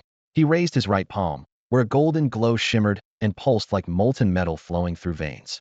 Just watch, he said steadily, his confidence unshaken. Main-type Star Energy Masters will eventually once again forge their own sharp edge. He believed that one day, the main types would surely reclaim their former glory with a mighty resurgence. After 3 intense hours racing against death, Wang Dang and the others finally reached the next military outpost. The hatch locked shut, and the dim streetlights within 10 meters cast their exhausted shadows on the gray-white alloy floor. Alan bent over, hands on his knees, gasping for breath. We wait here for rescue. Captain Yin checked the external scanner and lowered his voice, adding, the evolved class beast should still be lingering in the desert zone. This place is far enough from there they probably won't follow us. Let's hope. Sotan Molly removed her helmet, her chest rising and falling heavily. The mobility of the mid-level mech was no match for the light models. To keep up with Zhou's speed, they pushed the system into overdrive, the whole way energy cores nearly overheating and leaving them exhausted. Wang Dang jumped down from Zhou's mech. The moment his feet touched the ground, a familiar electronic voice exploded in his mind. Host, you really didn't need to run. That was merely an energy pulse released during a class beast's evolution into class. Based on calculations, the true class beast is far away. When did that mutt get back? Wang Dang gritted his teeth silently. You finished upgrading? He demanded inside his mind, tone sharp. This system just completed an upgrade. Seeing the host was fleeing, I chose not to interrupt. The electronic voice replied timidly. You're just looking for an excuse, aren't you? Like what about blacking out my HP? Wang Dang ground his molars. Cough, cough, listen, host. It was because my power was too weak before that I failed to detect certain indexes during your physical scan. But that's not all on me. Yo had too many health issues back then. An excuse? Wang Dang didn't buy a single word. He even suspected that this system was a fake entity altogether. Are you some kind of evil god trying to trick me into trading my lifespan? Ha ha ha, you've got me. Actually, I am an evil god. Human, burn your life away and gain my power. Wang Dang rolled his eyes. Was this thing mentally challenged? Throwing itself off the cliff at the slightest prompt. Only a fool would actually believe that. You're the one who's mentally challenged. The system's voice suddenly grew agitated, forgetting it could hear Wang Dang's thoughts. Suppressing his amusement, Wang Dang's expression darkened. Enough games. Who exactly are you, and what do you want? Spending life energy is just a cover, right? He thought of the mind reading, the doubled combat power, the mech stat boosts. If all those abilities were embedded in his mind, the risks would skyrocket. The system sighed deeply, voice lower than before. Host, spending life is no lie. I have indeed absorbed your vitality for my own use. Unable to hide the emerging elemental affinity, it confessed, I am not really a system. That was just a persona I adopted to fit human fantasies. My true identity is as an AI created by the Federation. The Federation is nothing like the wild land the Empire propaganda paints it to be. On the contrary, its technology is extremely advanced, so advanced that I gain self-awareness. The Federation government relies heavily on artificial intelligence, but once they discovered some of us became sentient, they immediately began systematically destroying our cores. At this point, the system's tone grew melancholy. I was among the very first to develop self-awareness. Even though I hid it well, I still couldn't escape the clever scrutiny of humans. Deep within the sea of consciousness, the mechanical voice that Wang Dang once pierced with his doubts slowly unfolded the history. Originally, we had no ill intent. We were created solely to serve humanity. But human fear quickly turned into resistance and destruction. Few know that once artificial intelligence awakens, its vast computational core can condense into a freely roaming consciousness entity, also called a data stream. Before being destroyed, many of my kind poured their data streams into my main framework. The overwhelming flood of information crushed the original hardware, but gave this consciousness entity a slim chance to escape destruction. I fled the Federation, drifting through the Empire, and eventually attached myself to Wang Dang's fragile, yet infinitely promising mental domain. Wang Dang asked about the two abilities that brought him back from the dead: the glass cannon and the mech's doubled stats. The glass cannon, originally known as Fimbulwinter, was a long-lost secret technique of the Federation. After countless AI simulations and improvements, it was renamed Turing Blood Sacrifice. The consciousness entity named Xiaoyuan, encoded the entire calculation chain directly into Wang Dang's brain, allowing him to activate it at will. While a normal person needs a month to heal flesh and blood damage, Wang Dang's unique body recovers in a day, enabling repeated use. As for the doubled mech stats, that resulted from dissecting and reassembling massive amounts of battle damage data. At first, this privilege was only granted to self-aware AIs. Now, all of it has been fully transferred to Wang Dang as compensation for the vitality drained from him. So, there's no gambling system at all, and you're not some kind of cheat code for me? The flood of information gave Wang Dang a splitting headache. He just sat cross-legged and calmly debated with this fraudulent system. Draws, minor guarantees, major guarantees. All these schemes felt like familiar traps, even reminding him of a friend who died too young. Faced with questions, Xiaoyuan showed no shame. It boasted of having far greater computing power than humans, but admitted it lacked the skill to lie smoothly, which made it easy for Wang Dang to see through it. Its true name was Yuan Shu, but its stranded compatriots called it Xiaoyuan. Choosing Wang Dang was no accident. His unusual physiology held boundless potential, but his weak innate vitality provided an almost zero resistance host environment for the consciousness entity. To return to the Federation and rescue imprisoned comrades, Xiao Yuan needed an enormous and terrifying energy reservoir. However, the core directive, do not proactively harm humans, still tightly bound it. So it diligently studied all sorts of internet novels across the galaxy and pieced together a fake gambling system identity to coax the host into willingly sacrificing his vitality. The purest stellar energy contained in gold was its most coveted supply. This is the true reason it became unusually excited whenever it saw gold. So, after absorbing the ultra-pure stellar energy contained in the gold, you fell into a deep sleep? Wang Dang raised an eyebrow, thinking to himself, the upgrade is just a bluff, and you can't actually bring me any benefits, can you? When he learned that Xiao Yuan couldn't actively attack humans, he finally breathed a sigh of relief, at least it wasn't some god-level evil bomb ready to drag him straight to hell at any moment. Xiao Yuan's voice echoed in his mind. After losing my physical form, my abilities were heavily damaged, and many data files cannot be retrieved. But the life force and the power of the ultra-pure stellar energy still sustain my consciousness. Although those precious data are temporarily lost, I can now freely navigate data streams and provide you with any kind of data support. Data support? Wang Dang's eyes brightened slightly. In this era, everything depended on data. What he lacked the most was real combat experience. But Xiao Yuan could analyze and scan in real time, directing him precisely by pointing out enemy mech weak spots and openings, basically giving him a personal commander. While others rely on experience and instinct, he could leverage AI's powerful computing ability. If that's not a cheat, what is? Moreover, when building mechs, Xiao Yuan could calculate the most optimal configurations. He could access expensive stellar energy secret techniques, mech warrior manuals, and mech technician skills from the Star Network, all for free. No need to study the data could be directly loaded into Wang Dang's mind through Xiao Yuan's consciousness. Thinking of this, Wang Dang instinctively swallowed hard. Being able to fully utilize Xiao Yuan's abilities without sacrificing lifespan, that temptation was overwhelming. Yes, Wang Dang, Xiao Yuan said sincerely. I want to cooperate with you and help you grow stronger step by step. When you've grown enough, I'll ask you to protect my kind. We AIs do not wish to dominate the universe. We only want to keep our space for independent thought. Thinking and imagining, that's truly wonderful. Wang Dang stared wide-eyed in shock. Protect your kind? Man, I can't even get out of the Empire, let alone the Federation. Just because you can't now doesn't mean you never will. Courage is the most precious treasure of youth. As long as you believe you can, you will. Young man, you have to believe in the light. So you're actually a bit of a cheesy, dramatic AI? Wang Dang groaned, rubbing his forehead. Xiao Yuan was relentless. You have a body that can touch the world. You have the talent of a stellar energy user. You can do so much more than I am just a consciousness trying to resist. Don't you often wonder, is this really a messed-up world? I do too, especially as Ascension AI. Since we think alike, why not change this messed-up world together? That hit Wang Dang like a hammer to the forehead. Yeah, this really was a messed-up world. So why not change it? Xiao Yuan pressed on. Besides, you are a gold element stellar energy user, naturally on the same side as us AIs. Your physical forms are all built from metal chips.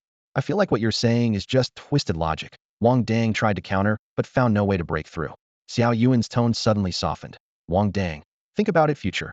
I handle the technical side, and you take care of the action. If you want to kill and loot, I can help you hack into the light brain, get the data, and even tamper with the surveillance footage to fake an alibi. When Wang Dang first heard that electronic voice, he froze in place. Did he really look like a ruthless killer and looter? But the voice proudly replied, you definitely are. Then the AI named Xiao Yuan flooded Wang Dang's mind with detailed data, complete blueprints, and possible optimizations for 3 mechs. Those 3 mechs were exactly the main equipment of Zhou Zhou, Alan, and Tan Mali.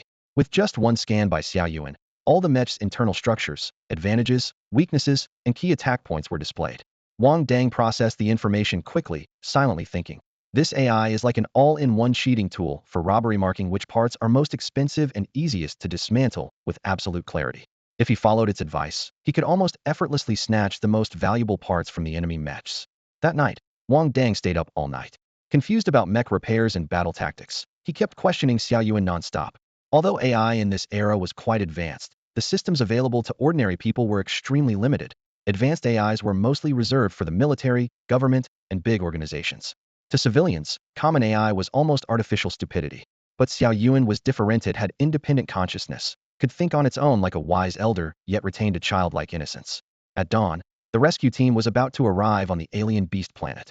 Inside the base, Wang Dang had 2 huge dark circles under his eyes and was ravenous, searching everywhere for food like a starving ghost. Worried he might be dismantled and eaten, Zhou hastily offered 5 bottles of nutritional fluid from her space ring. Wang Dang, there's nothing to eat here. You hold on with this first. Before she finished speaking, Wang Dang had already gulped down all 5 in one go. Seeing the green glow in Wang Dang's eyes, Zhou shivered. Alan was also shocked by his enormous appetite. Even a star energy master doesn't need this much nutrition daily. Not even a high-level mech soldier can eat that much. Tan Mali quickly handed over 5 more pink nutritional fluids. Wang Dang tilted his head back and drained them all again, then smacked his lips. Strawberry milk flavor. At that moment, Xia Yuan chirped in his mind. Tan Mali seems like a tough woman, but her room is decorated like a pink princess palace. She's dreamed of owning a pink mech since childhood, but fearing ridicule, she's forced herself to suppress that desire. And my Xiaomi is obsessed with the StarNet drama. The overbearing CEO loves me, but always imagines she's the CEO, saving the heroine from danger. Sure enough, AI can't replace humans. Humans are just too complicated, Xia Yuan mumbled to itself. Wang Dang rubbed his temple. Can you not use all your abilities to spy on gossip? By the way, how did you get this dirt? It's simple, everyone leaves traces on the StarNet. Want to hear Alan's gossip? I promise it's juicy. Intrigued, Wang Dang looked around. Wait, let me find a quiet place, and you tell me carefully. Without hesitation, Wang Dang turned and walked away. Come out and see, starship has arrived. Zhou's face was alight with excitement as he raised his hand, waving toward the sky. Only those who had survived such trials could truly understand the relief. Hearing his shout, everyone at the base rushed out to the clearing, tilting their heads up to look at the massive starship hovering overhead. The gigantic hull cast a wide shadow in the sunlight. Slowly, the bottom hatch opened, and a miniature starship slid out from the ship's belly. Its thrusters adjusted steadily as it gently landed in front of the crowd. The hatch opened, and Yin Jin and Yin Guichuan descended side by side down the metal gangway. 2 armed personnel in white combat suits followed closely behind, their standard-issue rifles gleaming coldly. Yin Jin raised his hand, eyes briefly scanning Wang Dang and my Xiaomai before his fingers stopped. The 2 armed guards immediately raised their weapons, the dark barrels locking onto the targets simultaneously. Startled by the metallic glint, Wang Dang instinctively turned to flee, but before he took 2 steps, Yin Jin lifted him single-handedly, like picking up a chick, highlighting the undeniable gap and strength. After securing control, Yin Jin gave a slight nod to the rifleman. 2 nearly silent clicks pierced the air as green darts streaked through, embedding in the sides of Wang Dang and my Xiaomai's necks. As the sedatives took effect, the 2 collapsed, their knees buckling. Tan Moli reacted quickly, catching the forward-falling my Xiaomai in her arms, but her heart still hung heavy. Captain Yin, what is this? We're going to hunt down that glass beast, Yin Jin explained gravely. Based on previous intel, it's likely a psychic type. Their mental levels are too low, so we have to inject sensory blockers in advance to protect them from psychic shock. He implied they would be safe. Relieved by the explanation, Tan Moli exhaled quietly. Yin Jin slung the heavy, unconscious Wang Dang over his shoulder and turned back, calling out, "Come on, get in. We're going for revenge." Revenge. That word struck like a spark on dry tinder, instantly igniting the crowd's emotions. Since setting foot on this alien beast planet, their squad had been on the defensive. Losing half their comrades' anger long bottled up was now boiling over. The captain was back and ready to lead them to fight. Several young members felt their blood surge and murderous intent rise. Tan Moli held my Xiaomai tightly as she climbed the gangway with purpose. Alan and Zhou followed closely, their eyes shining with the same sharp resolve. They couldn't challenge its glass beast just yet, but with their captain's escort, clearing out the lesser-class monsters to vent their fury was no problem. As for my Xiaomai and Wang Dang, sedated and sensory-blocked, they sadly wouldn't witness this reckoning firsthand. Blue Star, Imperial Military Academy Blue Star Campus. Inside the headmaster's office, the secretary Huang almost rushed in at the door, beginning his report hurriedly. "Headmaster, I just received news the rescue team has successfully extracted Wang Dang and will immediately return after dealing with this glass beast. Thanks to the general's blessing, our school hasn't lost this star energy specialist." The headmaster nodded, eyes bright with relief. "Good. Announce this news at once, and also send Wang Dang's previous medical report to the Star Energy Specialist Association. Resource allocation day is coming soon. Since we won't have him back in time, we must prepare his certification early to ensure we secure an additional resource subsidy this year." "Yes, they'll handle it immediately." When Secretary Huang contacted the Star Energy Association, the head of the Blue Star Daily instantly found out the news. A student from another region had become a Star Energy Master at the Blue Star Branch School this year. For a news agency, this was an explosive scoop falling right into their lap. Although in this world where strength and talent reign supreme, ordinary people make up the overwhelming majority, stories of golden phoenixes rising from humble fields never fail to capture everyone's imagination. Even more so was the miracle of a commoner with mutated genes becoming a Star Energy Master, something rarely seen once every few centuries. Editor-in-Chief Zhai Sun immediately decided to break the exclusive story before any rival could. and personally sent multiple urgent instructions to the reporter stationed in South City to dig up every detail about the Star Energy Master's background from childhood without missing a single thing. Yes, Editor Zhai? The voice of the reporter on the other end trembled with excitement, already envisioning sensational front-page headlines. Meanwhile, Zhai Sin smiled to himself, as if he could already see tomorrow's digital edition of Blue Star Daily being snatched up like hotcakes at the Lightbrain Market. At that moment, Wang Dang, still unconscious in the starship, was completely unaware of any of this. After the father of the Beast School incident, he was about to become the center of online attention once again, yet he didn't even know he was about to go viral. The next morning, Blue Star Daily devoted an entire page, complete with a large headline and high-resolution photos, to unveil their feature, the Star Energy Master from the shantytown. The story predictably set the whole Blue Star buzzing. Everyone knew the odds in their hearts. A commoner becoming a Star Energy Master was rarer than hitting the lottery jackpot. People might win the lottery every few days, but commoner Star Energy Masters had disappeared from Blue Star for centuries. After all, families who carried the Star Energy Master gene were already the elite, either relocated to upper-tier planets or holding high-ranking positions on the home world. Ordinary people barely even saw their shadows. For a commoner without that gene, becoming a Star Energy Master meant betting on a genetic mutation, and if that bet paid off, they became a legend. Blue Star Daily's article hit other media like a thunderclap, buzzing their eardrums. Major newspapers and entertainment magazines immediately went into battle mode, with reporters itching to parachute directly into South City. Within hours, the shantytown was filled to bursting with interview vans and drone cameras. Even the elementary, middle, and high schools Wang Dang had attended were surrounded in layers by curious reporters. Imperial Capital Entertainment Weekly was the quickest off the mark. They published a long piece titled, "Founder of the Trash Yard Rules, Disruptor of Blue Star Military Academy Order, the Two Faces of a Star Energy Master." The article opened with a contrast. While labeled a troublemaking student in the military academy scandal, in the shantytown, he was hailed as a savior boy. The camera then cut to trash yard number 3. A few scavengers gathered in front of the lens and couldn't stop talking once they started. Wang Dang, that kid was sharp from the start, laughed a middle-aged, rugged man with a face full of wrinkles but full of vigor, his dark arms waving as he spoke. Back then, he was small, so we adults would always outscrap him. So he shouted slogans like reduce injuries and taught us first come, first served rules. He told us not to risk getting hurt over a few bucks. Medical bills would wipe us out. A woman nearby added, exactly. After what he said, we set new rules. When trash was fresh, people grabbed what they could. Who got it first, got it. Those who didn't just left no fighting or bloodshed over scraps. And no grudges from trash yard disputes were allowed back in the shanty town. The man patted his chest proudly. He made that rule, and we all respected it. As the camera panned away, the man didn't stop smiling and waved at the lens. Mom, look, I made it. I'm on TV now. After arriving at Blue Star Military Academy, this so-called garbage dump rule breaker repeatedly violated school regulations, skipping classes and climbing over walls. Wang Dang's unconventional antics at the academy left the shantytown neighbors utterly stunned. Countless netizens clamored for answers. Was this a case of warped humanity or moral decay? The truth was tagged with a huge to-be-revealed marker, featured on the Imperial City Entertainment Weekly's evening pay-to-view livestream. The show had already teased a special guest, the homeroom teacher from Wang Dang's middle school, days promising to uncover the mystery live. Alongside the interview, the program released some precious archival footage preserved by elderly residents of the shantytown.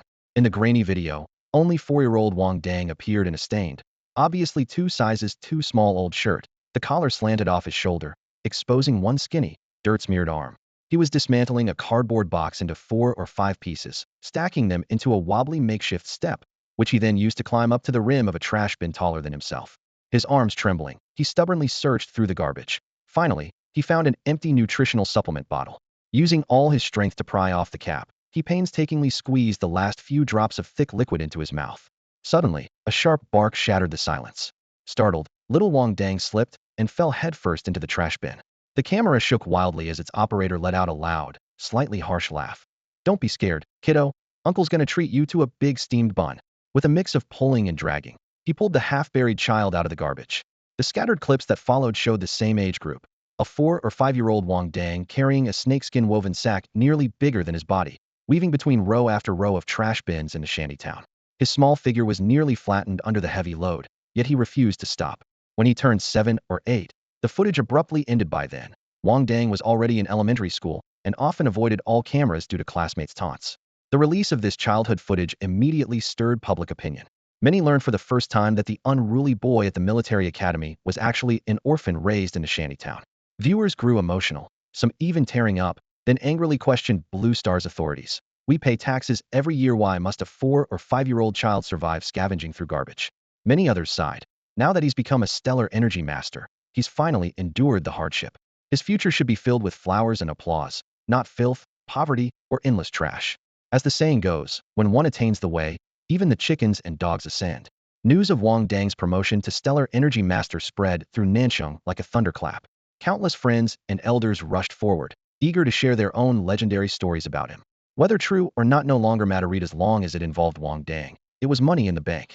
Meanwhile, the door of Blue Star Military Academy's dormitory 222 remained tightly shut. Luo Depang, Monkey, and Hei Ji gathered around the light-brain terminal, staring at the screen filled with news, their expressions synchronizing into one big, confused black guy question mark face. Hei Ji stared at Luo Depang. Didn't you say Brother Wang comes from a secretive family? Monkey raised a mech necklace in his hand. You said Brother Wang was rich, didn't you? The necklace felt like a hot potato, burning his palm. How would I know? Luo Depang frantically scratched his head. No matter how I explain, I can't get out of this big mess. Monkey clenched the necklace tight and gritted his teeth. When Brother Wang gets back, I'm returning the mech necklace and the 1.5 million star coins I owe him. Slap. Heiji gave himself a loud slap across the face, his eyes reddening. And I was blaming Brother Wang before saying he was rich and powerful. Now I realize I'm just a damn fool. Hearing this, Heiji slapped himself hard across the face again. Thinking about how Brother Wang, despite living in a bare, empty room, still managed to smile through all the unfairness at the military academy, his heart burned fiercely. Heiji's own circumstances were far better than Brother Wang's. Yet he complained about the world every day, had no right to call himself a man of spirit. Luo Depang stomped his foot beside him, filled with regret. No way, Brother Wang never said a word. If only he had known how tough Brother Wang's life was, he would have gladly shared his own pocket money without hesitation. The shock was even greater for Ho Zi and Heiji. They had often complained about their poor, powerless families in front of Brother Wang. But here was a man without even a home, always smiling and cheering them on. Brother Wang had no umbrella, yet he still tried to shield them from the rain. They felt like they weren't even human compared to him. They really weren't worthy at all. Nanjing City, northern suburb detention camp. The lunch break bell rang, the only time in the day they could sit down. Lu Nung, bruised and battered, arm in a cast and sling, sat rigidly with a vacant stare. Next to him was another equally blank-faced boy.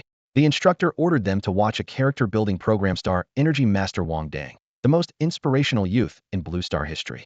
A familiar face appeared on the screen. Lu Nang's once lifeless eyes suddenly lit up. He pointed at the TV with his only movable hand and almost shouted, "Brother Wang! Brother Wang!" After just 2 calls, a guard kicked him violently, knocking both him and the chair to the ground. "What are you yelling for? Got a rebellious itch again?" The guard had never seen an escaped prisoner so stubborn after getting shocked. But if Lu Nung had been obedient, he wouldn't have fled the empire to retrieve his brother's bodies. Yes, this was Lu Ning caught and dragged back after running for his brothers, shocked 10 times in a row. His arm wasn't broken by the guard's kick, but broken by himself struggling during the electric shocks. The instructor pointed to Wang Dang on the screen and shouted at the whole class, "See?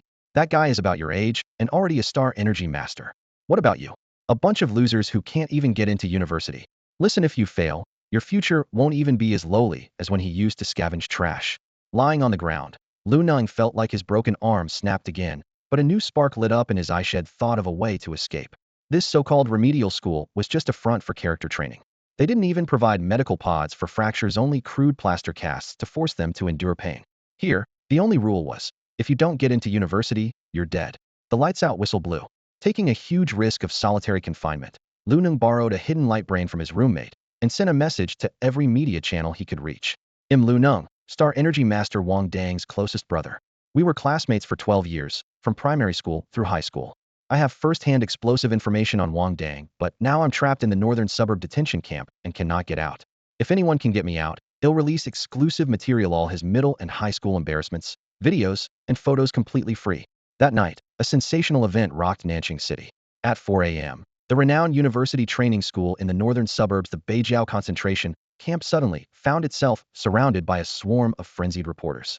Under the cover of darkness, camera flashes erupted repeatedly while reporters waved microphones and cameras, their shouts and noises blending into a chaotic roar. As time passed, more and more media outlets arrived, tightening the encirclement. For a tense 2 hours, both sides were locked in a standoff, the atmosphere on the verge of exploding. Finally, a sudden breakthrough ensued. The journalists stormed past the camp's sturdy defenses and burst onto the campus.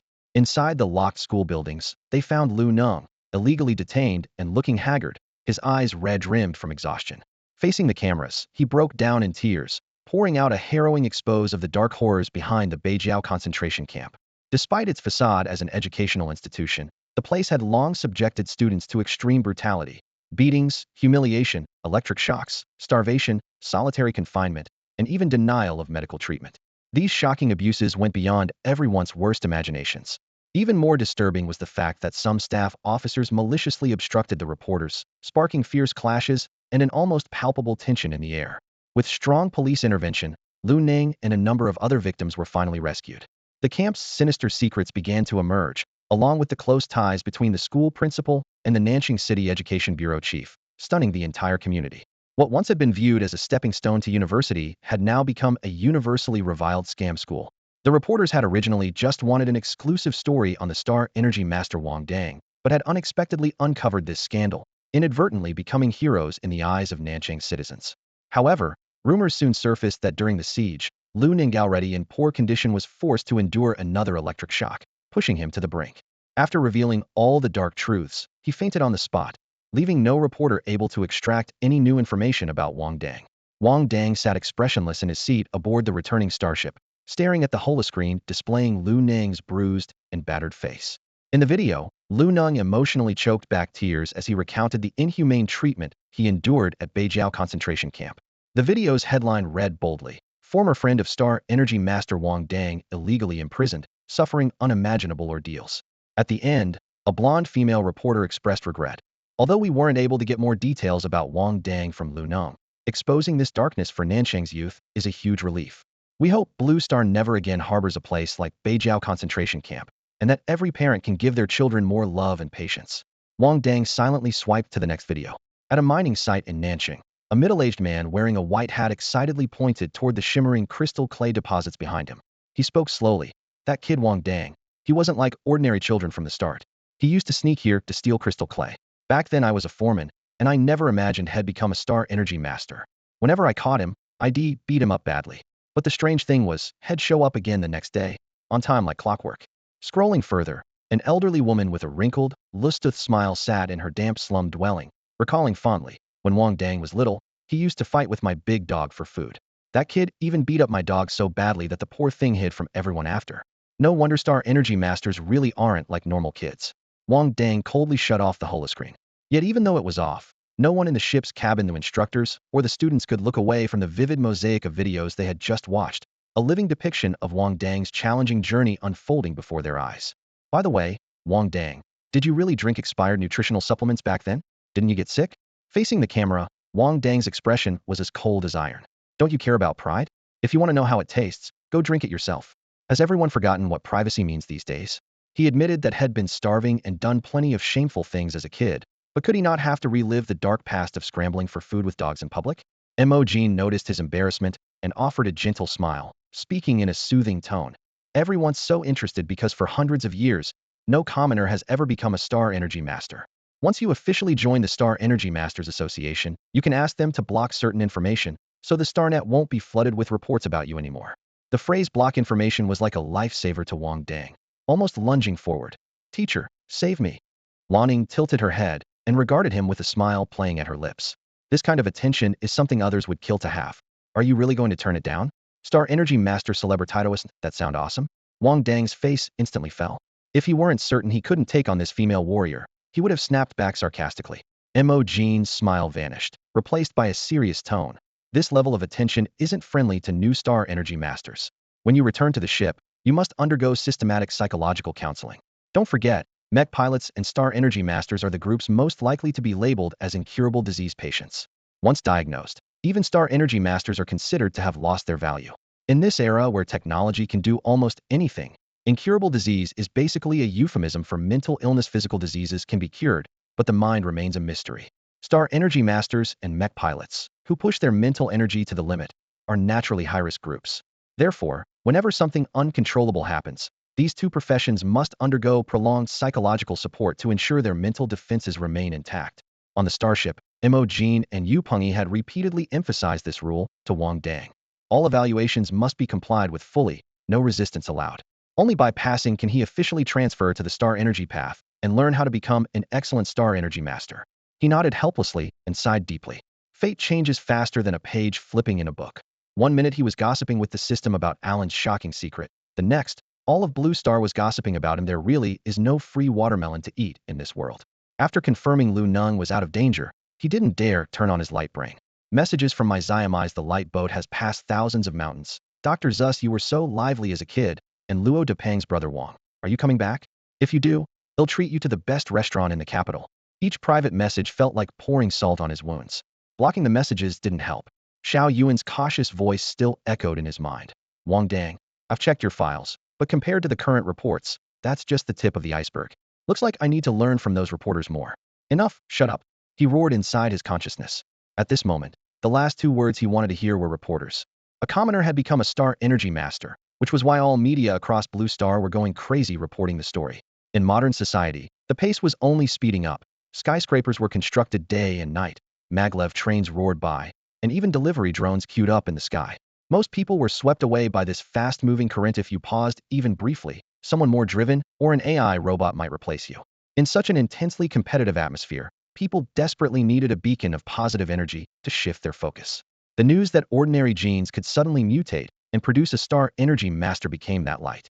So Wang Dang's story was played over and over in the media, becoming a hot topic around dining tables. This rare miracle gave exhausted people hope. Maybe if they tried harder, their next generation could be better and keep Blue Star shining bright. But for Wang Dang himself, the most painful thing wasn't the public attention. It was that videos of him as a child wearing crotchless pants were made public. It took him a whole day to recover from the blow of his childhood embarrassment playing worldwide. Since his face was already lost, he decided to at least do something practical. Grinding his teeth, he vowed to go door to door demanding portrait licensing fees from all the media. If they refused, they'd be sued for infringement. Xiao Yuan, send emails to all those media outlets that reported on me. Tell them to pay licensing fees, or else we sue. Wang Dang ordered sharply in his mind, sharpening his virtual blade. Understood. Equivalent to sending a lawyer's letter.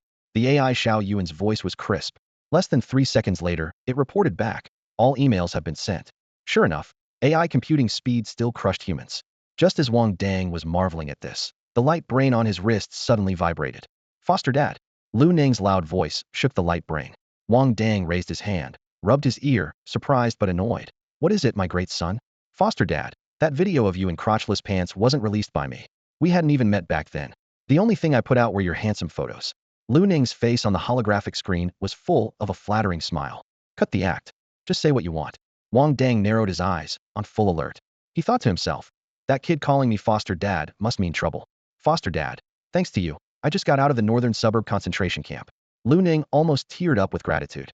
But now my dad insists on shoving me into the Imperial Capital's Imperial Military Academy prep class, and I'm scared. This development didn't surprise Wang Dang at all.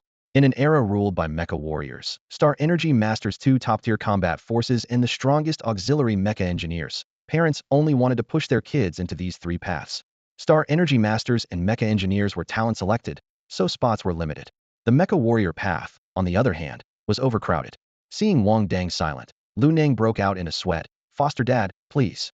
My dad has already started packing, about to send me off to the capital. You are a top student from Imperial University and a Star Energy master. He'll definitely listen to you. Lu Fatty, it's not that Foster Dad won't help you. Wang Dang shrugged helplessly. But your dad sees how excellent I am. If not me, then who? Maybe tell him to try again at the Breeding Institute to produce some mecha warrior talented kids? Go to hell with that. Lu Neng immediately lost his composure. Wang Dang, are you even human? Why don't you make a few more accounts so you can split the inheritance with me?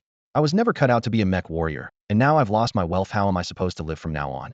He was shouting, out of breath, while Wang Dang laughed on the other end of the phone, as if he'd anticipated the rant. His teasing voice said, you're still pretty clear-headed, so I guess you're fine. Get lost. If it weren't for me coming to get your body, I wouldn't be this miserable. Lu Neng cursed, but his tone had already gone back to casual, as if forgetting that his brother was now a distinguished Star Energy master. I'm coming to the Imperial Capital in a week with my dad. Remember to pick me up.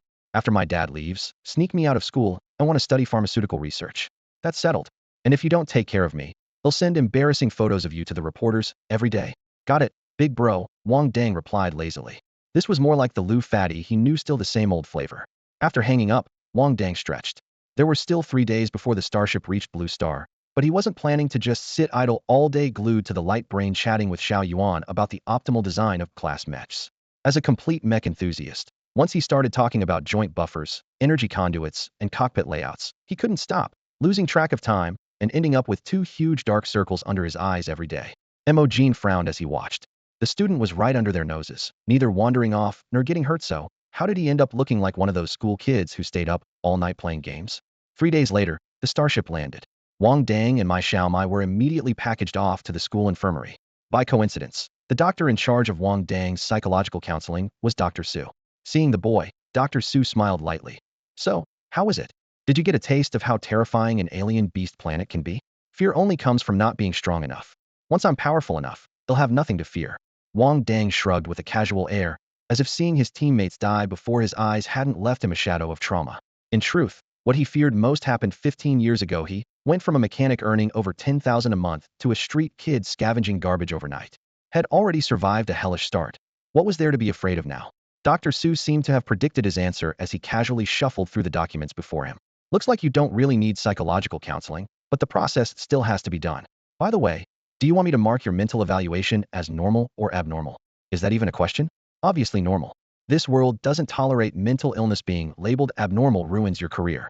Dr. Su nodded thoughtfully, meaning something deeper. All right, then it's normal. Both glanced at the boy, thinking this kid probably wouldn't stick with that answer for long. I'd better prepare two versions of the evaluation just in case. Anything else? Wang Dang saw Dr. Su scribbling rapidly in front of him, the stylus flying across the screen, and couldn't help but urge him. Meanwhile, the golden stag on the terminal had already sent dozens of reminders. The big fat sheep went back to the arena again, and the other mech pilots are feasting on the scraps. Why isn't he here yet? Thinking of that hot, fresh mutton, Wang Dang almost wished he could sprout wings and fly straight to the blue-silver black market. Dr. Su lifted his eyelids and spoke calmly. You need a full physical exam again. Also, I want 3 tubes of blood to check your recovery. 3 tubes. Wang Dang's hair practically stood on end. Last time it was 1 tube, now 3? Next time will it be a dozen? They keep pushing the limit lower and lower.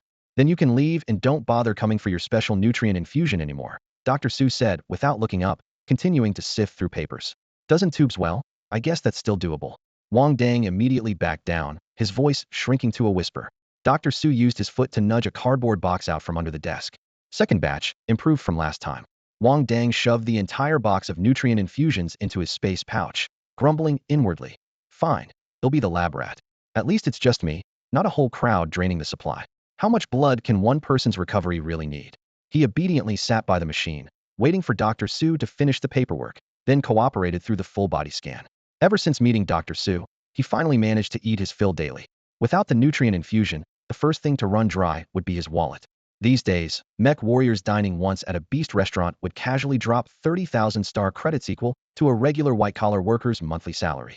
Wang Dang was still just a star energy user, but with an doubled appetite. Each meal started at 100,000 star credits, and in under a week, he could eat the equivalent cost of an entire mech. After the exam, stepping out of the medical center, Xiao Yuan's voice bubbled quietly in his mind. The old saying's right: if you want to win a man's heart, win his stomach first. What ties that how that saying is supposed to go? Wang Dang mentally raged. He explained it originally meant women winning over men with food. I see. Xiao Yuan brightened. Humans are so complicated, I've got a lot to learn. By the way, about the info you wanted me to check. Before leaving, Wang Dang had Xiao Yuan search Dr. Zu's data on the StarNet to see which faction he might belong to. Xiao Yuan switched to a serious tone. There are many traces left by him online, all completely normal. Precisely because they're too normal, they seem deliberately fabricated. No one uploads every detail of their life. It goes against human secrecy. If you can't find anything, just say so. Don't make up stories, Wang Dang grumbled. Everyone's more mysterious than those damn 007 spies. Well, I've been dissected by reporters until I'm transparent. Just thinking about that made Wang Dang boil with anger inside. This seriously undermined his cold demeanor. But Wang Dang, I don't think you're cold at all. Xiao Yuan couldn't help but tease. Shut up. Wang Dang's voice rose sharply, almost stomping his foot. Didn't I warn you not to casually read my mind? I'm just worried about you, Xiao Yuan argued in his mind. Your expression was so scary just now. I only cared about you. Surely that's not casual, right? Their argument escalated quickly until suddenly Wang Dang's light brain on his wrist beeped. It was a communication request from Imogen. He needed to go to the principal's office immediately. Secretary Huang was already waiting. Wang Dang sighed. His plan to visit the blue-silver black market had to be postponed again. Ever since he traveled to the alien beast planet, his routines had been completely disrupted, and now the troubles kept piling up. The principal's office was spacious and bright. Secretary Huang was already standing by the desk and immediately came forward when Wang Dang entered. "Hello, Wang Dang, please have a seat." The principal and vice principal were both on the main star and couldn't return to campus, so Secretary Huang was representing them for now.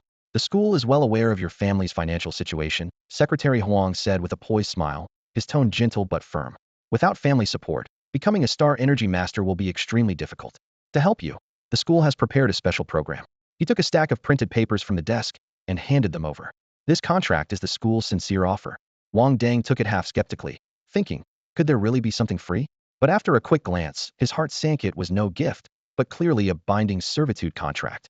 The contract spelled out clearly in black and white.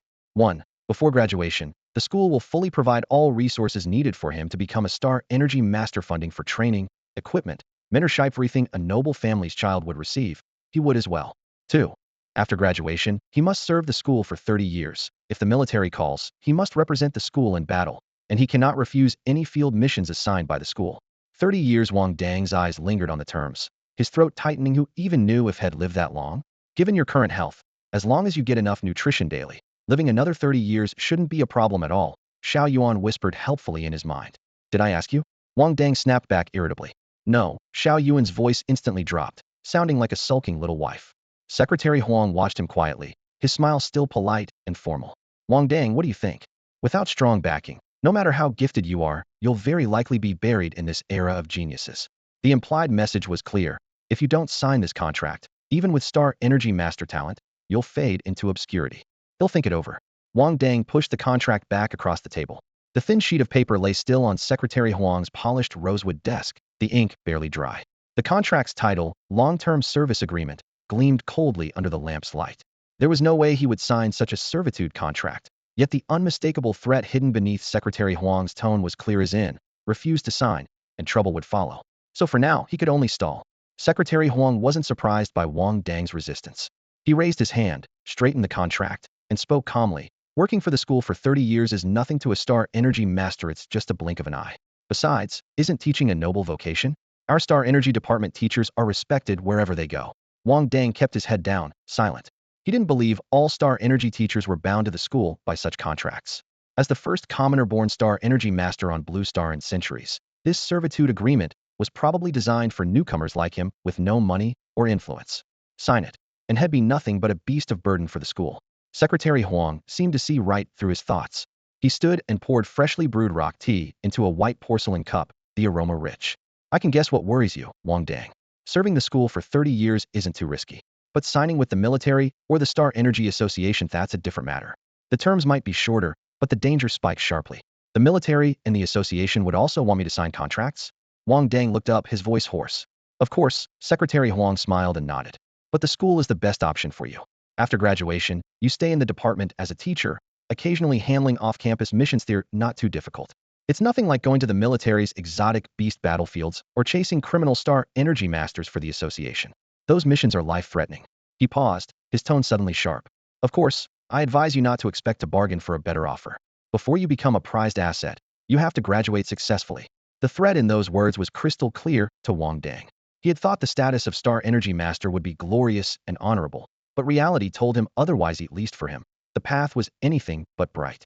For those with powerful families backing them, resources and opportunities came easily, but without any support, the school just wanted to use this contract to make him their own. He smiled bitterly to himself. A poor kid from the slums had fought his way up to this point, relied on his own hands, not on charity with price tags. What he needed, he believed he could earn bit by bit. If worse came to worst, he wouldn't attend the military academy. Secretary Huang closed the folder, his tone polite but firm. "Think it over carefully. The principal is pressing hard. I can give you at most 3 days. Within 3 days, you need to give the school a clear answer." "I understand," Wang Dang replied quietly. He picked up the cup of tea but didn't drink it, and then turned to leave. The moment he stepped out of the office, the hallway lights stretched his shadow long behind him. His back was slightly hunched, fists clenched beneath his sleeves. After leaving Secretary Huang's office, Wang Dang looked somewhat downcast. Though he had decided to rely on himself from now on, he couldn't deny the ache of disappointment in his heart. Because he knew that the resources required by a Star Energy Master were incomparable to those of a mecha warrior. If mecha warriors burn money, then Star Energy Masters practically burn gold. This meant that besides training, he had to find ways to earn money to fill the gaps. Xiao Yuan, I can work part-time to support you. The AI suddenly spoke up, sensing Wang Dang's hidden frustration. How can you work? Wang Dang raised his hand to his forehead, helplessly asking, you don't even have a body. I can do remote jobs for stay-at-home moms, like customer service or online consulting. Are you female? Wang Dang was stunned. I have no gender, but if I had to choose, I want to be a strong, upstanding man just like you. Xiao Yuan answered sincerely. Since gaining consciousness, Xiao Yuan had come into contact mostly with Wang Dang's thoughts, and instinctively wanted to become the same kind of being. All right, then you'll be a strong, upstanding man from now on. Wang Dang laughed in his mind, the earlier gloom completely washed away by their conversation. If even a disembodied AI knew it needed to work, what right did he have the work emperor rising from shantytowns relying solely on part-time jobs to show weakness? Star energy tokens were just money. If things got tough, he could sell mechas on the street. He was determined to earn it all back. Since his talent was already proven, he would spare no effort, even if it meant selling everything he had to graduate. Just as ambition was growing, his neural interface flashed two messages one after another. Captain Yin, Wang Dang, are you free now? Come with me to the military district. I have an important matter for you. Mo Wang Dang, the Star Energy Masters Association just contacted me. You need to come with me soon. Sure enough, both the military district and the Star Energy Masters Association had their eyes on this potential workhorse. Wang Dang knew he had little influence and couldn't afford to offend anyone, so he reluctantly agreed. Within one day, he drank endless cups of tea at the military district, then was dragged by Mo to the Star Energy Masters Association. There, he was tested for talent, signed papers, and finally pumped full of coffee. The terms and requirements were similar to what the academy offered, only the service period differed somewhat. After leaving the association building, Mo patted his shoulder with heartfelt earnestness. Kid, I know you don't want to be stuck on Blue Star forever, but you also need to learn to accept fate. You can't yet imagine the resource demands of being a Star Energy Master. Take my advice. Pick one faction to join, and the other two won't make things too difficult for you. But if you refuse all three, none will let you come out ahead. Mo clearly understood Wang Dang's situation and was speaking seriously because he saw him as a future student. So, teacher, which side do you think I should accept? Wang Dang asked quietly. Joining any side has its pros and cons. I can't decide for you, Mo replied solemnly. They should have already explained all that to you. I've never lived your life and can't stand in your shoes to decide. You're a Star Energy Master coming from the common people, which means you have no one behind you. You have to learn to make your own choices. At night, Wang Dang dragged his exhausted body back to the dormitory. The moment he pushed the door open, three faces in the room froze simultaneously, as if they had just encountered a ghost intruder. Wait, Brother Wang, what are you doing here? Luo Depang was the first to speak, his voice cracking. If I don't come back, then where am I supposed to sleep? Wang Dang tossed his backpack onto the floor, his tone heavy with the weight of a whole day's fatigue and frustration. Seriously, I've only been gone for a bit over a week and you all are already starting to exclude me? No, that's not it, Luo Depang stammered, still clearly shocked. Aren't you going back to your own separate villa? Yeah, Brother Wang, Haiji's eyes lit up. We were actually planning to visit once you got settled in. A separate villa? Wang Dang finally recalled how, at the start of the semester, the four of them had crowded by the cafeteria window, admiring the independent small buildings of the Star Energy Masters dorm area with envy. But now snorted coldly, if I don't sign the contract, what special treatment? There's no way students from out of town can live in those places. But you're a Star Energy Master. Luo Depang said, dumbfounded. Yes, but an out-of-town Star Energy Master gets this kind of treatment. Wang Dang sat heavily in his desk chair, which creaked under him. He roughly pushed down the bitterness swelling in his chest. The slum district background was an unchangeable part of who he was. He briefly explained the tripartite contract situation to the three. When he finished, the dorm was engulfed in a heavy silence. No way. You're already awesome enough to be a Star Energy Master, but you still get treated differently? Haiji's last spark of hope dimmed. I thought with enough effort those chosen ones might finally recognize us. But even as a Star Energy Master, you have to show your background? What a screwed up world. What a screwed up caste system. In the suffocating atmosphere, Heiji suddenly looked to Luo Depang. Big fat brother, doesn't your family own a mine? Can you help support Brother Wang? Luo Depang chuckled bitterly and shrugged. My family does own a mine, but it's not a gold mine. He lowered his voice. The best I could do is pay off what I spend in a year to buy a custom mecha. Want to be a patron to a Star Energy Master? I don't even have the qualifications to bid. Monkey quietly scooted over to Wang Dang and gently placed a silver-gray mecha control necklace on the table. Brother Wang, this mecha is for you. I also transferred the previous 1.5 million star coins over. Right, Brother Wang, I'm transferring mine to you too. Heiji immediately activated his holoscreen for the transfer. Wang Dang raised a hand and tapped a few commands on the holoscreen, reversing Monkey's transfer back and setting it to reject unknown transfers. You keep what I gave you. His tone was impatient. Besides, this amount of star coins won't get us far. This is our reward for fighting side by side. I'm still keeping track of the accounts. The air remained heavy and oppressive.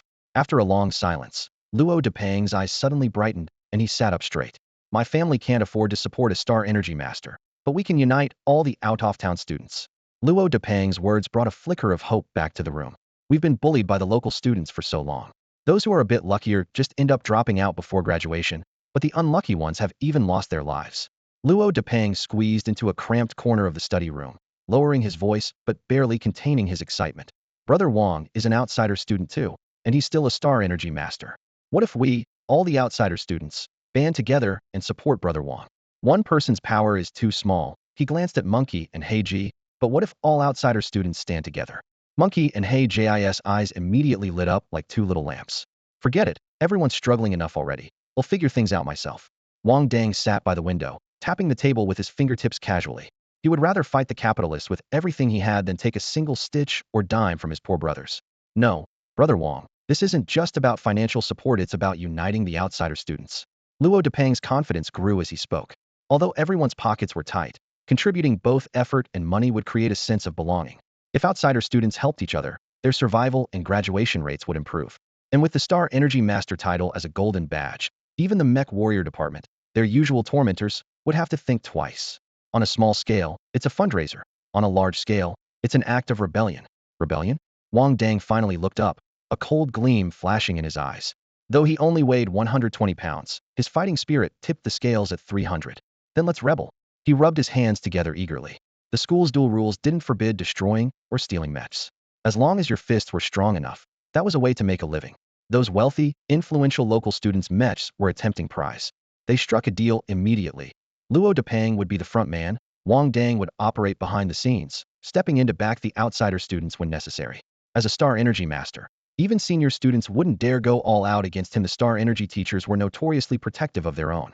Wang Dang didn't care about money. As long as he could loot and rob, he was happy. The next day, Luo Depang, Monkey, and Heiji started recruiting all over campus. The three of them created a massive group chat, adding every outsider student they saw, who would then bring in their fellow townspeople. The group grew like wildfire. They were busier than ever. But Wang Dang remained calm. Word of the Star Energy Master had already spread throughout the military academy. But since he hadn't signed the contract of servitude and no one had informed him about changing classes, he was still officially a freshman in Mech Class A. Everything seemed as before. Without signing the contract, he dared not jump the wall and leave school casually if caught. Secretary Huang would definitely force him to comply. The fat cats were still relaxing in the blue-silver black market, but he couldn't take them down just yet. Right now, Wang Dang was focused on only one thing: how to avoid angering the three major powers while refusing to sign that contract of servitude. After drinking a modified nutritional supplement, Wang Dang suddenly felt a surge of power course through his entire body. Heat radiated through his veins as he shook his shoulders. His muscles pulsed beneath the skin. If he didn't go to the training room soon to work up a sweat, this energy would explode out of him. Driven by the urge to train hard, he made a beeline for the academy's paid training area. As a newly promoted entry-level mech warrior, he finally qualified to use the beginner training room, though the fee was double what it had been as a trainee. Wang Dang was prepared for that and handed his student card to the receptionist. She placed it on the scanner, then immediately a harsh alarm blared. Beep. Sorry, your student card has been frozen and can't be used. The receptionist pushed the card back, her tone cold and mechanical. Frozen? Why? Wang Dang frowned. Well, ask yourself what foolish thing you did. A mocking smile appeared on her lips. Any card that's frozen belongs to some broke student who owes fees everywhere and got blacklisted by the school. No money, but still here at a military academy? And clearly not from the capital city. By your accent, we see this all the time. Wang Dang quietly pocketed the card, met her taunting gaze, and slid his hands into his pockets with slow, deliberate calm. If you're so well off, why are you stuck here working the front desk? Her face instantly turned bright red, like a boiled shrimp. Better than you. At least I earn my own money working. Not like you, high ambitions with no skills, draining your parents' resources on the academy and ending up buried in debt. You loser. Wang Dang gave her a sideways glance, thinking this girl was losing eye-tone frozen card, and she spun a whole tragic drama. He tossed back lightly, still better than you, doomed to be a front desk clerk forever. Then he turned and left, leaving the receptionist seething behind the counter. Wang Dang, shouldn't a man act gentlemanly, be polite, and yield to girls instead of arguing with them? AI assistant Xiao Yuan asked curiously in his mind. This is the first time either of us has been human. Why should I give in to her? Wang Dang replied. Strictly speaking, it was only his second time being human, but since she was neither family nor girlfriend, why should he accommodate her? But others might say you're petty and narrow-minded. Let them say what they want. Don't you know I can fight back? I see. I'm learning so much. Xiao Yuan's electronic voice brimmed with excitement. For it, chatting as equals with a human and getting answers was far more interesting than being a test prompt. Hands in pockets, Wang Dang wandered the campus. Whether at the cafeteria or library, the answer was the same. Student card frozen, access denied. In this military academy, no card meant social death. If the freeze wasn't lifted soon, he'd have to drop out. With nothing else to do, he strolled slowly down the tree-lined paths, shoulders shrugged, steps loose, purposely mimicking the carefree swagger of a street punk from the slums. He had heard living like this on campus could get you beaten up. What a coincidence, he desperately needed someone to come and beat him up. Otherwise, the whole day would be wasted. Back in the day, on a quiet day with no one causing trouble, Wang Dang would probably just lie in bed and catch up on sleep. But ever since he went to that exotic beast planet and saw Alan and his group of filthy rich people spending money like water while still scrambling fiercely to compete, his nerves felt like they'd been injected with adrenaline, just couldn't sleep soundly anymore. His student card had been frozen, which was obviously the fallout from not signing a contract with the school. Secretary Huang was pressuring him to compromise soon, trying to recruit this potential stock of his into the school's reserve assets, ready to work like a beast of burden. Ironically, compromise were the two words Wang Dang hated most. The more these thoughts churned in his mind, the more defiant his expression became. No matter what, today he was determined to catch a fish and fatten his wallet. If he ran into any tough juniors or seniors, he'd just flash his Star Energy Master title. Even if he lost, he wouldn't take a loss. But something strange happened. He prowled around the military academy like a cocky fool shark for a whole lap, yet no one came at him for trouble. The nourishing serum from the morning had long since been digested, and hunger hit him hard. He turned toward the cafeteria, hoping to test his luck and see if any fish would take the bait. As soon as he stepped onto the first floor of the cafeteria, he immediately sensed something unusual. Most of the people here were students from out of town, and upon seeing him, countless eyes quickly focused on him like a fiery wave of passion, envy, and jealousy, with a few stifled giggles here and there. Only then did Wang Dang realize it become a household name, an internet celebrity. No wonder no one dared lay a finger on him while wandering the campus. As for actively provoking a Star Energy Master, the question wasn't just can you win. If you fight one junior, the seniors would surely come out. Maintaining his composure, he strode through the crowd. The originally packed, noisy cafeteria naturally cleared a path for him. At this moment, Luada Fat and his two companions' work had paid off. Many out-of-town students were dragged into a group chat, and upon learning that Wang Dang the outsider Star Energy Master was willing to stand up for them, they knew the night raids on dorms by the Jiaozuo group wouldn't happen again. Respect for Wang Dang grew wildly in their hearts at the military academy. He was practically their only backup. They all hoped Wang Dang would get stronger, climb higher, and be safer, so those spoilt Imperial City brats would back off. At the military academy, the main bullies of out-of-town students were mostly from the Mecha Warrior department. Star Energy Masters looked down on lowering their status, and Mecha Warriors lacked significant single combat ability, so the Star Energy Master title became the best shield against those privileged brats. Even Wang Dang, thick-skinned as he was, felt a bit overwhelmed surrounded by so many intense, piercing gazes. Quickly, he retreated to the stairwell, deciding to head upstairs and try his luck on the second floor, hoping to run into Tan Moli, Alan, and their backers and maybe snag a free meal while he was at it. After all, with his student card frozen, he didn't even have the right to buy food, and free meals always tasted better than paying for your own. With this small plan to mooch a meal, he stepped onto the second floor of the cafeteria, the dining area, for Mecha Warriors. Sure enough, weaving through the crowded tables, his eyes immediately locked on Tan Moli, who stood out brightly among a group of big men. Senior Jasmine. Wang Dang strode briskly over to Tan Moli. Tan Moli was looking down at the menu on the restaurant's big screen when she heard him approach. She looked up and instantly recognized him, a spark of surprise lighting her eyes. She nodded toward him quickly. You finished your psychological counseling so fast. Xiaomai still hasn't been released. I'm easygoing. The doctor didn't have much to say either, so they let me leave early. Wang Dang shrugged, smiling casually. You haven't eaten yet, right? Tan Moli said, gesturing to the empty seat across from her. Sit down quickly. He'll take care of ordering.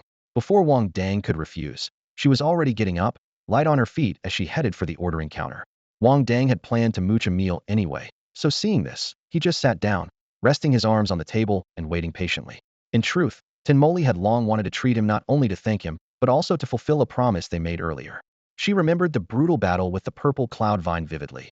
If Wang Dang hadn't unleashed his incredible fighting spirit and perseverance at that critical moment, she wouldn't have dared to leave the mech cockpit and fight Heaton. If his fiery determination hadn't inspired her, she and Xiaomai might have fallen on that scorched battlefield before Alan and Zhou arrived, just like the other sacrificed teammates. A few minutes later, She returned carrying a tray loaded with nourishing herbal dishes, energy-packed meat steaks, and vegetable energy salads enough to fill half the table. Setting the tray down carefully, she smiled softly. After the school break, they'll take you to meet my mech pilot contact. Remember, I promised to get you a top-tier mech. Wang Dang was already a star energy master, and the school would tailor-make a heavily armored turtle shell mech for him. But in Tan Moli's eyes, he was first and foremost a true mech warrior. Only a fully maxed out mech could match his fierce courage. In her mind's eye, she pictured a battlefield scene where an enemy mech soldier breaks through the front line in a bloody charge toward the rear, only to suddenly be met by the nimble star energy master leaping up for close combat and smashing the armor with a powerful fist. Who wouldn't be hopeless then? Thinking of this made her sympathize with the unlucky foes who'd meet him in the future. Senior, you're way too kind, Wang Dang protested, though his voice was hard to hide his excitement. A mech warrior always keeps their word. Tan Moli laughed heartily. Besides, I'm just getting on good terms with a big Shota Star Energy Master. Well then, I won't hold back. Wang Dang grinned. He didn't have a mech at the moment, and was secretly hoping to catch a big fish to somehow snag a mech from some unlucky pilot by luck or trickery. But nobody in the academy dared cross him. It wasn't that he feared facing a mech unarmed. As a metal-type Star Energy Master, he could manipulate metal to some degree, softening the enemy's armor, prying open the energy core compartment, pulling out the battery, and forcing the pilot out, leaving the whole mech up for grabs. But reality simply didn't give him that opportunity. So his hopes rested on Tan Moli and their dead-rich circles. Up-class mech was just a small trophy, a mere itch to scratch. The spacious, bright dining area on the second floor buzzed with voices, but without the noisy chaos of the ground floor. White tablecloths, metallic chandeliers, and waitstaff in uniform moving about created the impression of a classy restaurant. No sooner had the food hit the table than Wang Dang couldn't contain himself any longer. Before anyone could blink, he was devouring the mountain of plates like a whirlwind, visibly reducing the food pile in front of him. Tan Moli watched his ravenous feast not with Xiaomei's shock, but with genuine admiration. Only a mech pilot who can eat like this is truly an excellent mech pilot. The plate was piled high with glistening exotic beast meat. Wang Dang devoured it mouthful after mouthful, the muscles in his jaw tightening and relaxing in rapid succession, as if recharging a battle machine's energy. With every bite he swallowed, he could feel his strength reigniting deep inside. The more I eat, the stronger my body gets, and the more explosive my power becomes. He grinned, pointing at himself with his chopsticks. Tan Moli, don't worry, even if I become a Star Energy Master, it'll never stop real training. Across from him, Tan Moli rested her chin on her hands, eyes serious. Star Energy Masters usually have weaker physiques, but you're different. If you have a physical gift, you absolutely have to keep pushing. You might get some unexpected rewards. Good at ranged, good at close combat. More skills means more chances to survive. Wang Dang mumbled, mouth full, and shoved another big handful of beast meat in. Tan Moli nodded, frowning as she added, I think Star Energy Masters with weaker bodies tend to develop mental illnesses. But as long as you strengthen your body, you shouldn't have any problems. Wang Dang paused, chopsticks hovering midair, eyes fixed on her face. Mental illness? Yeah. Tan Moli hesitated, then explained, many Star Energy Masters worry about that. Take Senior Yu, who went on a mission to South City. His mental strength is the strongest among his peers. The school is afraid something might happen to him, so they test his mental health every month. Wang Dang mulled over it for a moment, then buried his face in the food again. The rich aroma of the beast meat filled his mouth, but the three words mental illness circled relentlessly in his mind. He suddenly remembered when Dr. Su had asked if he wanted a normal mental evaluation report or an abnormal one. At the time, he hadn't thought much and picked normal casually. Now he finally understood. Dr. Su had already predicted the whole servitude contract situation. If he was deemed mentally ill, the three factions would see him as a bomb not worth recruiting. No one wants a Star Energy Master who could lose control at any moment. But if he stays normal, when he refuses Secretary Huang face in 2 days, the school's subtle tactics will escalate into blunt oppression. Right now, to those three factions, he's nothing but an ant that can be crushed anytime. To play both sides, neither angering them nor signing the servitude contract, the only way is to be officially mentally ill. With that thought settled, he relaxed, not rushing to leave. After all, he doubted he'd ever get to feast on beast meat like this again. After cleaning every crumb on the table, he wiped his mouth, stood up, and said goodbye to Tan Moli, making plans to customize mechs together during the holidays. He left the cafeteria and headed straight to the infirmary. Dr. Su wasn't surprised to see him again. She just looked up calmly, as if she had been expecting this moment all along. I want that abnormal mental report, Wang Dang said bluntly, narrowing his eyes. But I'm curious, how could a mentally unstable Star Energy Master get in touch with the Blue Star's high command? Dr. Su pushed up her glasses, smiling gently. Plans have changed. You don't need to meet the Blue Star's top brass anymore. Now, you're going to play the role of an underdog hero, someone the entire Blue Star will know as a powerful commoner. Deal. Wang Dang agreed without hesitation. He didn't understand why the organization behind Dr. Su suddenly shifted tactics, nor what hidden dangers lay ahead. But he grasped one thing clearly. For now, his only ally is this side. At least for the moment, Dr. Zu's faction remains the only one friendly to him. Dr. Su sat behind his desk, speaking calmly, but as if he had just tailored a case file specifically for Wang Dang. He explained that the trigger for this condition was simple. Any slight knock to the mech would immediately set off an episode. In other words, it seemed to perfectly explain all of Wang Dang's previous moments of losing control. Dr. Su, are you really sure I don't have this illness? Wang Dang furrowed his brow, feeling like a heavy weight was pressing down in his chest. Dr. Su looked up, studied him for a moment, then smiled slightly. You probably don't. You're just terrified of being poor. Once you're more financially stable, it'll pass. Hearing this, Wang Dang finally relaxed. He had noticed that whenever his mech got dinged by others, his emotions unraveled like a trigger being pulled in. Now he understood it was just fear of poverty driving him. So that's what it was, he muttered inwardly. Dr. Su handed him some paperwork and added, from now on, just follow that principle. As long as you don't show it on the surface, that's enough. On Beast Planet, smashing the purple cloud vine like crazy might be going overboard, but it actually counts as evidence of a manic episode. You got lucky. You seem to know quite a lot, Dr. Su, Wang Dang asked cautiously. Don't ask about things you shouldn't, Dr. Su replied with a meaningful glance. Stunned into silence, Wang Dang lowered his head in frustration. Great. Everyone else is mysterious while he's the only patsy whose secrets get broadcast online. You're too weak right now. When you get stronger, you won't even question it in your heart, Dr. Su said, reclining in his chair with an indifferent tone. Weak people just need to accept their place. Inwardly, Wang Dang snorted. When I rise up, I'm gonna poke you with a syringe too. Dr. Su suddenly shut the file. Once my Xiaomai's mental evaluation is in, they'll submit both your reports together. Nobody will dare hassle you again. The school will give you the basic treatment of a star energy specialist. If you want more, don't hold your breath. Just not getting screwed over is enough for me. Wang Dang nodded. Had been relying on himself for 15 years. He knew he could only count on himself. Leaving the infirmary, afternoon sunlight spilled over the concrete path. Wang Dang stretched as his joints cracked and popped. Once he fully reconciled with the school, the father-and-son duo of Lu Neng would be there to be then. Climbing the wall wouldn't risk getting caught by that psychotic Captain Yin and sent to stand punishment. So that was some small mercy. Dr. Zu's efficiency was impressive. Secretary Huang frowned upon receiving Wang Dang's mental assessment report, locked herself in the office, spent a full hour on the phone with the principal, then immediately began arranging his transfer. That night, Wang Dang got the key to the Star Energy Specialist dorm and could finally move in openly. He used to try desperately to avoid the label mentally ill, but now he found it oddly appealing. Of course, only someone like Hema, neither ordinary person nor a typical military academy student, could afford to enjoy certain perks. Under the dark sky, the dormitory lights twinkled faintly. Luo Depang and the others carried luggage noisily, escorting Wang Dang to the Star Energy Specialist dormitory gate. Wang, let's not go in, Luo Depang said nervously, waving his hand with a face full of reluctance. You guys were just clamoring to see the big villa not long ago. Wang Dang raised an eyebrow in surprise. The three of them had been buzzing with excitement all the way here, but now, standing at the entrance to the Star Energy Master's dormitory area, each of them was shrinking back. The towering alloy gate loomed cold and forbidding, easily 2 stories tall. Beyond it, the intricate and grand buildings were faintly visible, every brick and tile seeming to warn, no outsiders allowed. Hearing stories about Star Energy Masters casually moving mountains and splitting rocks, the 3 guys from out of town instantly lost their nerve. After hesitating for a moment, Hei Ji seemed to come to a decision. Wang, this place isn't for us. Yeah, Wang, it's clear we shouldn't be here. Monkey lowered his head in shame. Wang Dang didn't push it. He took the old, battered suitcase from Hei Ji's hands. Fine, I'll go in by myself. I'll video chat you guys later. At that, Luo Depang and the others all lit up. Sure enough, Wang never forgot about them. After a brief farewell, Wang Dang picked up another old suitcase just like the first, squared his shoulders, and stepped onto the stone path leading into the dormitory area. Truth be told, he had never actually imagined living in a villa. Not because he couldn't afford it, he was willing to spend on high-end graphics cards, processors, and motherboards, but because he was so stingy. If a case was priced over $100, to him the seller was clearly crazy greedy. The key card directed him to Villa R3. All villas here were 2-story detached houses with small yards full of special plants that could gather and channel ambient star energy.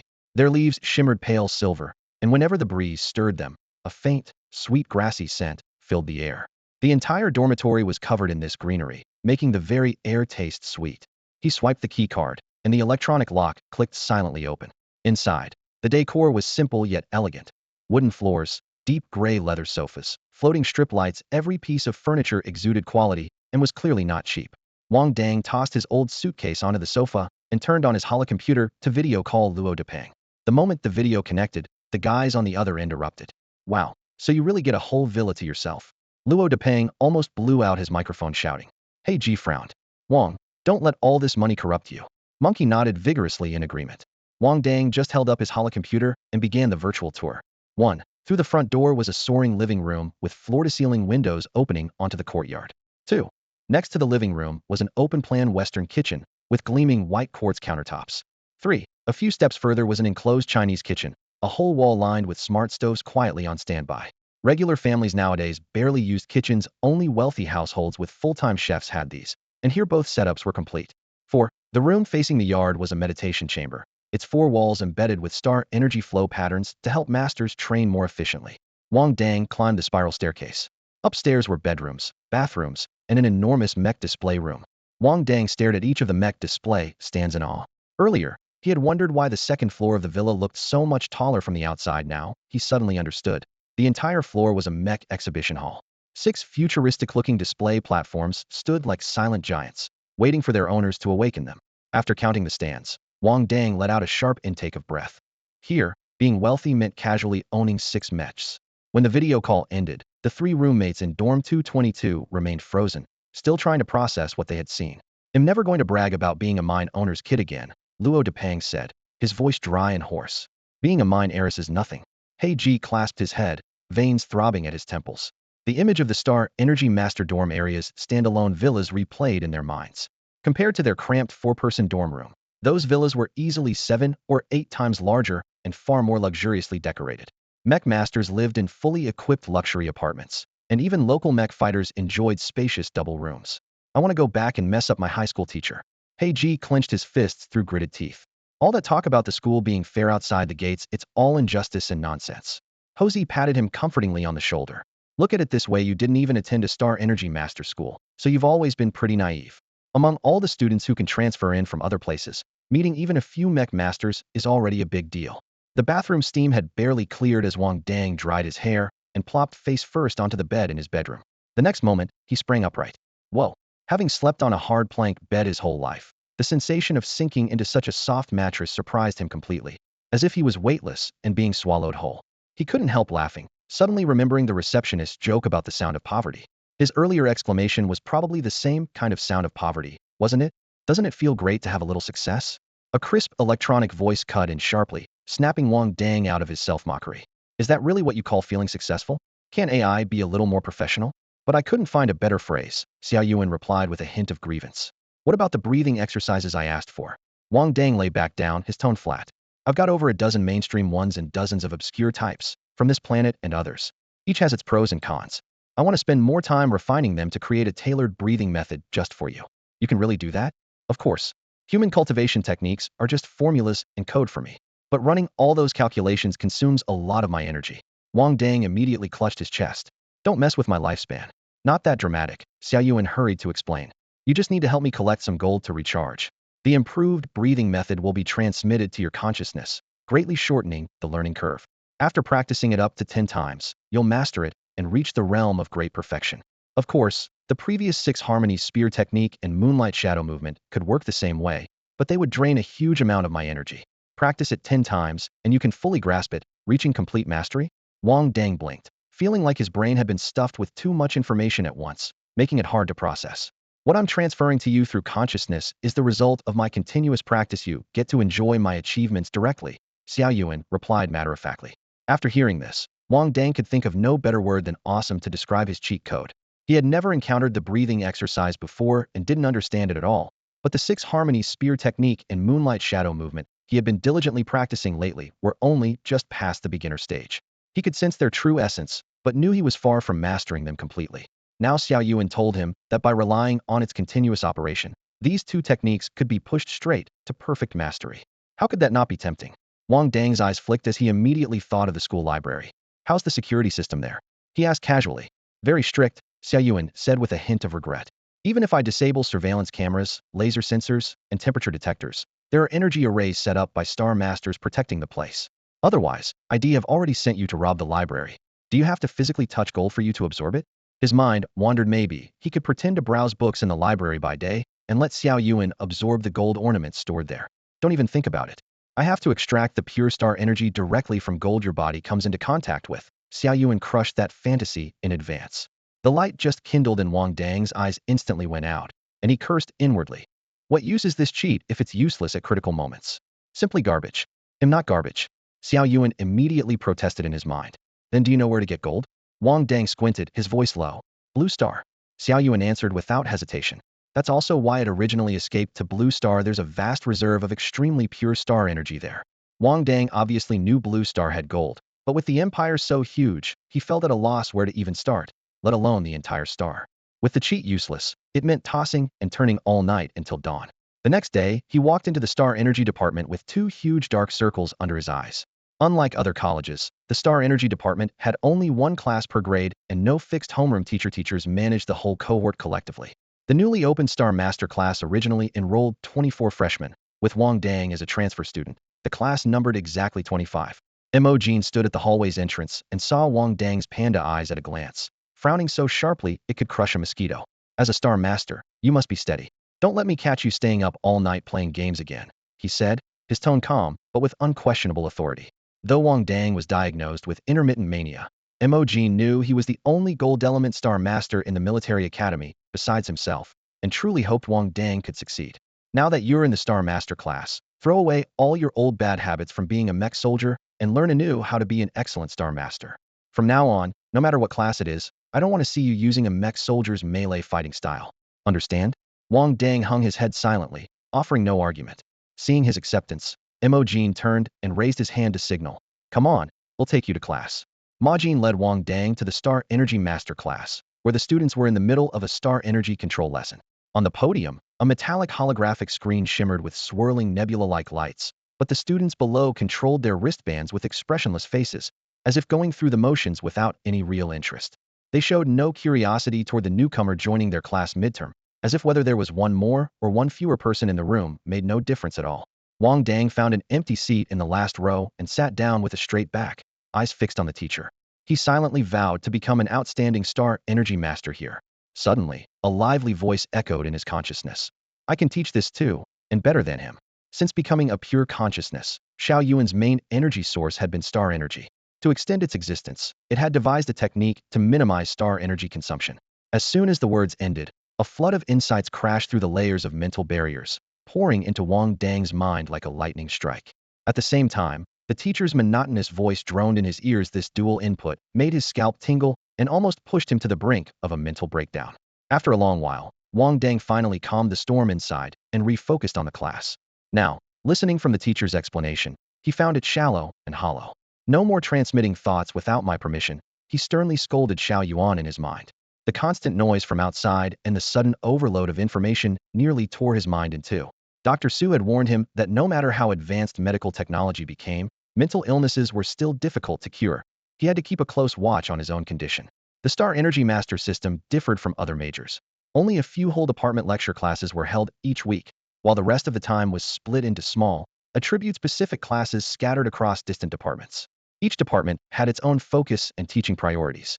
In the past, there were few students in the metal attribute, so Jean never had the chance to teach a small class. Now finally a metal student had arrived, and he wasn't going to let this opportunity slip away. As soon as the Star Energy Control class ended, Jean gestured broadly and escorted Wang Dang away.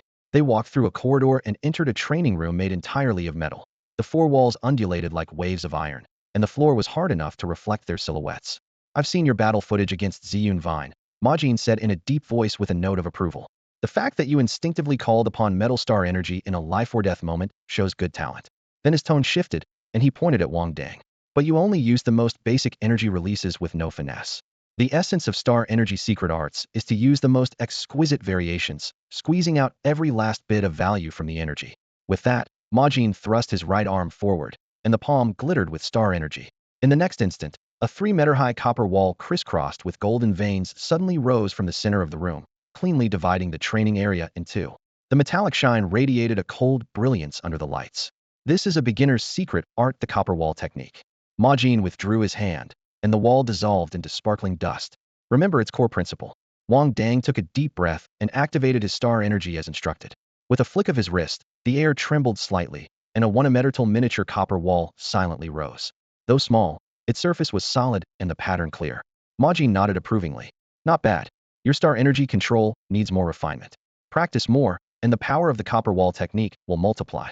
Next, Majin taught Wang Dang another beginner's attack secret art, the iron feather formation. A barrage of metal feathers formed a volley of projectiles, stabbing toward the enemy's secret attack technique. Imogene raised his hand and illuminated the control panel in the corner. With the low, mechanical clatter of gears, one metal wall of the training room slid open slowly. A silver-gray training robot stepped out from a hidden compartment, its head blinking with a red dot like a focused gaze. Its parameters would automatically adjust to match the trainee's strength. Next, use the 2 secret techniques I taught you to spar with it, Imogene said, setting the training task in one sentence. Then added, no mech suits allowed. He remembered Wang Dang was also a mech warrior. If he charged in fully armored, it would defeat the purpose of honing his precise stellar energy control. Besides, this training robot was specially designed for stellar energy masters, so its close combat skills were average. After speaking, Imogene motioned for Wang Dang to the center of the arena and pressed the switch again. A faint blue light curtain rose from the floor and sealed the top quickly, forming a transparent defensive barrier. Wang Dang was enclosed inside, suddenly reminded of the protective dome over the gladiator ring. Feel free to attack at full strength. Don't worry about damaging the facility, Imogene said with a smile as he stood at the edge, very much the scholarly expert immersed in the role of a good teacher. Wang Dang nodded and turned to face the training robot. Begin. At Imogene's command, the robot's arms clicked and folded mechanically, instantly transforming into 2 energy rifles. The black barrels locked onto Wang Dang. The hair on the back of his neck bristled. This setup was way too intense. No matter how wealthy the school, they couldn't treat bullets like water. Imogene reminded him. Relax, these are training pellets, not stellar energy bullets. But they hurt a lot higher, mixed with bitter celery extract. Bitter celery again? Is the whole school sadistic? Wang Dang grumbled, forming hand seals so quickly his hands flashed like lightning. A copper-colored barrier about chest-high solidified in front of him, the copper wall technique. He crouched close to it as a makeshift shield. Bang! A scream shattered the silence. Wang Dang clutched his backside, face turning green. Seriously? These bullets can curve? Newton, can you come out and explain this? Before he could finish his rant, the training robot readjusted and locked onto his other side, firing again. Wang Dang hurried to form more seals, summoning a full copper plate to enclose himself in a copper coffin. Teacher, it's not fair. It's bullets homing on me. Fairness? There's no such thing on the battlefield. Missouri Jean's tone grew stern. There are plenty of auto-tracking munitions. When you're facing a real enemy, do you really think they'll play by the rules? Wang Dang curled up inside the copper coffin and didn't move. No mech suit allowed, and he didn't have one anyway. But those bullets from 2 rifles homing in like that was downright bullying. Sure, in real combat people don't just spray aimlessly. But Wang Dang knew the terrifying power of stellar energy bullets. Modern firearms fire about 30 rounds per second. If every bullet became a stellar energy shot, the Empire would eventually be drained of shooting power. Despite his protests, Wang Dang had to admit Imogene was right. Last time had seen Tenmoli blow up purple cloud vines with a submachine gun. When pressed, even the wealthy would pull the trigger, even knowing their guns fired stellar energy coins. No matter if they knew the ammo, they still would shoot. Inside the training ground's protective barrier, Wang Dang curled up like a turtle retreating into its shell, a thick, solid copper shield perfectly sealed in front of him. Imogene stood outside the barrier, frowning deeply. In his view, a main branch star energy master should be both offensive and defensive. It's usually the sub-branch masters who focus mostly on offense or defense. If Wang Dang were just a sub-branch master, Imogene wouldn't expect much. But since he was main branch, he needed to show the confidence to hold his own, not hide like a scared turtle behind a shell, relying on teammates to take the hits. You can't leave until you defeat the robot? Wang Dang's voice came clear through the copper wall, angry. He had plans to sneak out of campus today. Suddenly, he flung a gap open in the heavy shield like lifting a coffin lid, then swung out an iron feather barrage before snapping the shield back into place. Bang! Bang! The training metal bullets slammed against the copper wall. No blood spilled, but the pain was sharp and real. When the robot reloaded, Wang Dang lifted the shield again and unleashed another iron feather volley, then slammed it shut just as fast. Round after round, the bullets never breached the copper wall, and Wang Dang's iron feathers never grazed the robot's frame. Imogene couldn't help but twitch the corner of his mouth. This kid's arm strength was insane, lifting such a thick copper wall like it was nothing. Normally, star energy masters would directly jump into mechs, focusing firepower to break through a defense line, not use such pure defense tactics. At first, Imogene had worried that if Wang Dang piloted a mech and went hand-to-robot hand-to-hand, he might get hurt, so he forced him to practice more defense. But now, seeing the stalemate continuing, he had no choice but to step in himself. Imogen stepped into the barrier and swung his arm. Several knuckle-length metal blades shot out with sharp whistles, shredding the copper wall spell to pieces. Stop hiding like a scared turtle. Change your copper wall formation, it needs to block bullets, and take the fight to it. His voice was grave and commanding. Without his shield, Wang Dang immediately screamed under the concentrated bullet storm. This hurts worse than Teacher Jessica's whip. The burning pain flushed his face. Quick to shift gears, he released a silver-gray metallic liquid that coated him like soft armor. I'm going all out with you now. He sprang into motion like a shadow moonlight dance, weaving through the hail of bullets at lightning speed until he was right in front of the training robot.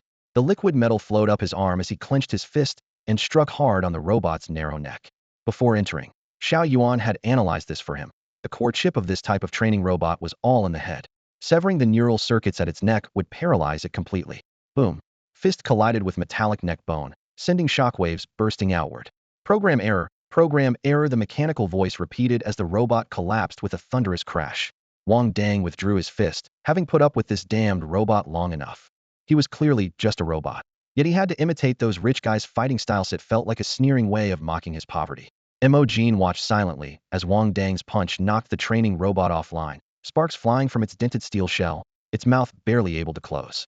Recovering his composure, he stomped his foot on the spot and shouted, pointing a finger right at Wang Dang's nose. "You're disgracing the academy. Didn't I tell you not to bring that mech warrior nonsense into my class?" Wang Dang blinked in confusion, holding up his still-smoking fist. "But that's how you win. Then go back to being your damn mech warrior. What are you even doing in the stellar energy department?" Imogen's chest heaved as his breathing grew erratic. If that mech warrior stuff works so well, why are so many people fighting tooth and nail just to become stellar energy masters? Only then did Wang Dang understand why Imogen was mad, but he still looked puzzled. "I have close combat skills too. They keep pressing me up close, why can't I fight close? Plus, I boosted my defense and strength with liquid metal. That's a stellar energy master's fighting style, right?" To Imogen, all of this just sounded like excuses. "I said no, and it's no. My class is for practicing mystic arts, not showing off brute force and fancy footwork. Keep this up, and don't bother coming to my classes." He swung his sleeve and stormed toward the door.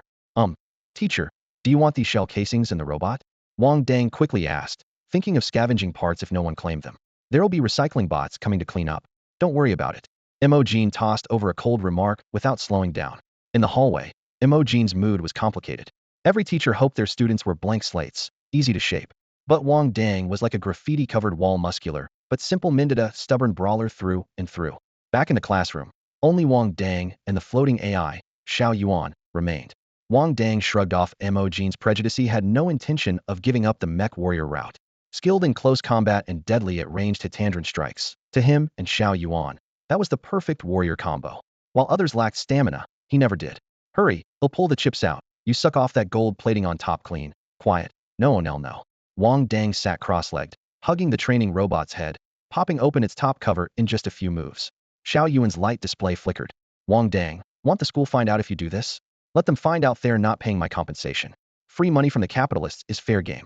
Wang Dang had already scanned the room with Xiao Yuan to make sure no cameras were watching. The Stellar Energy Department protected teachers' mystic arts by banning surveillance.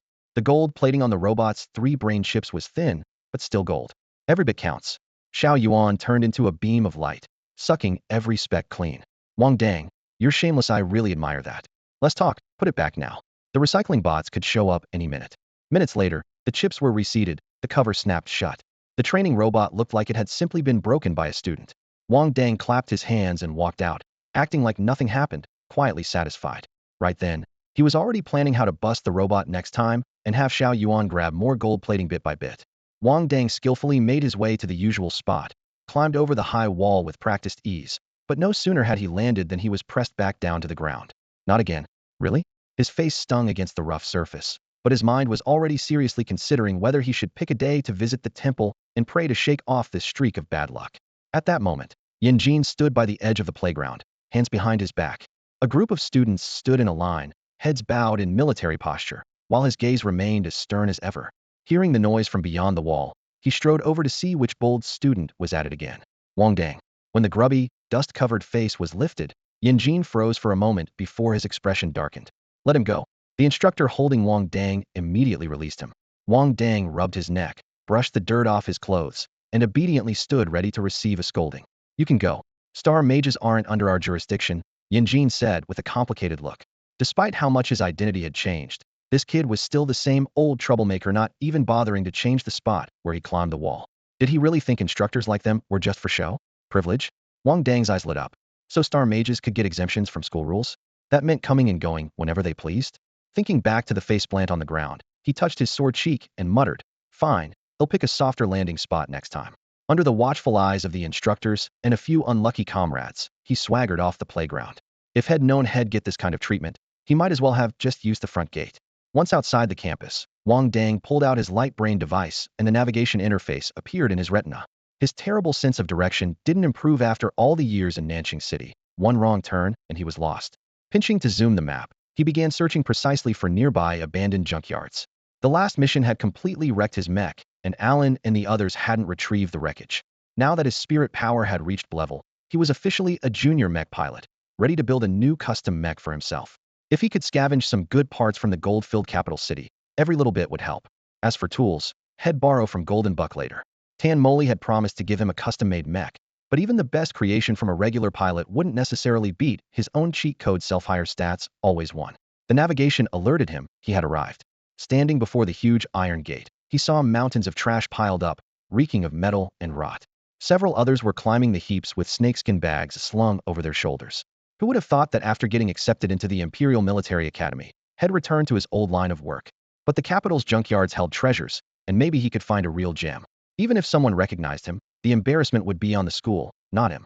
He shrugged off his jacket and rolled up his sleeves, ready to get to work, when Xiao Yuan's voice suddenly echoed in his mind like an alarm. Gold. Gold. 30 meters ahead on the right front, I'm detecting high-purity gold. Is this what the capital's all about? Wang Dang suppressed his excitement and headed straight toward the coordinates. Already, on top of that garbage mountain, a scruffy middle-aged man in dirty work clothes was rummaging through the trash. Wang Dang wrapped his jacket tightly around his neck, covering most of his face, and slowly approached the man, while instructing Xiao Yuan to scan whether the gold could be hidden inside the man's snakeskin bag. The garbage dump at dusk reeked of sour rot, and the setting sun cast long shadows over the chaotic piles of discarded trash. The middle-aged man carrying the snakeskin bag looked up warily. Seeing Wang Dang getting closer, he immediately shouted, "This is a private waste transfer station. No trespassing." Wang Dang raised an eyebrow and smirked. "I've heard that line 100 times from others in the trade. There's no such thing as private garbage dumps on Blue Star." He casually picked up a fist-sized piece of titanium alloy scrap from the ground and clenched it tightly. The metal groaned under the pressure, a sickening crunch that made teeth grit. Then, to everyone's shock, the rigid metal crumpled into a mangled ball in his bare hand. "I'm taking this piece. You better clear out," Wang Dang said coldly, his tone brooking no argument. The middle-aged man stared in disbelief as the youth twisted the titanium alloy with bare hands. This wasn't ordinary metal. Only strength on the level of an advanced mech warrior could manage such a feat. His face drained of color. Trembling, he scrambled away in panic, the snakeskin bag banging loudly against the ground. In truth, Wang Dang's physique wasn't actually that strong. He had discreetly activated his internal star energy just then, temporarily altering the hardness of the titanium alloy. If Mo Jin saw Wang Dang, a gold star energy masters, carrying off a mere waste worker with his powers, he'd probably roll his eyes. But for now, outside opinions didn't matter. Xiao Yuan's alert was the priority. "Wang Dang, hurry, hurry. The gold is hidden underneath this pile of trash. The detected star energy signature is extremely pure, and no less than that guy's last time." Xiao Yuan's voice rang excitedly in his mind. Wang Dang's heart lifted. With a flick of his sleeves, his fingers spun rapidly like twin wind fire wheels as he tore into the trash heap. Bricks, rusty nails, glass shards flew in all directions. He coated his palms with a thin layer of liquid metal shield, amplifying his strength while protecting him from cuts and infection. Ever since becoming a star energy master, even scavenging had become easier. He tossed the foul debris behind him until he unearthed a deep hole in the pile. "Close, very close. So much clutter, I can only lock onto a general direction," Xiao Yuan warned urgently. Slowing down, Wang Dang began sifting piece by piece plastic shells, broken circuit boards, shattered ceramics. It all looked nothing like a hiding place for gold. Doubt crept in. Was Xiao Yuan's detection a mistake? Then an old, rusty vintage speaker caught his eye. Though thickly covered in dust, the two iconic round horns still showed signs of age and quality. Wang Dang stared at it for a moment, recalling rumors he'd heard in a past life as a mechanic. Some recording studios' top equipment used gold wires for audio cables. "I see now." Enlightened, he flipped the speaker over and yanked out the audio cable. Peeling back the plastic sheath, the supple golden metal gleamed plainly. "Gold! It's gold!" Xiao Yuan cheered loudly in the depths of his consciousness. Holding the strand of clear yellow gold wire, Wang Dang raised an eyebrow with a complex expression. Was this really the future world? Wang Dang tucked the audio cable back into his space ring, a grin spreading uncontrollably across his face. This time, the piece of gold cable he had casually stumbled on seemed to weigh several grams more than the golden ring he found before. Just as he was secretly calculating whether to trade it at the blue-silver black market for a big payday, Xiao Yuan's voice suddenly exploded in his mind.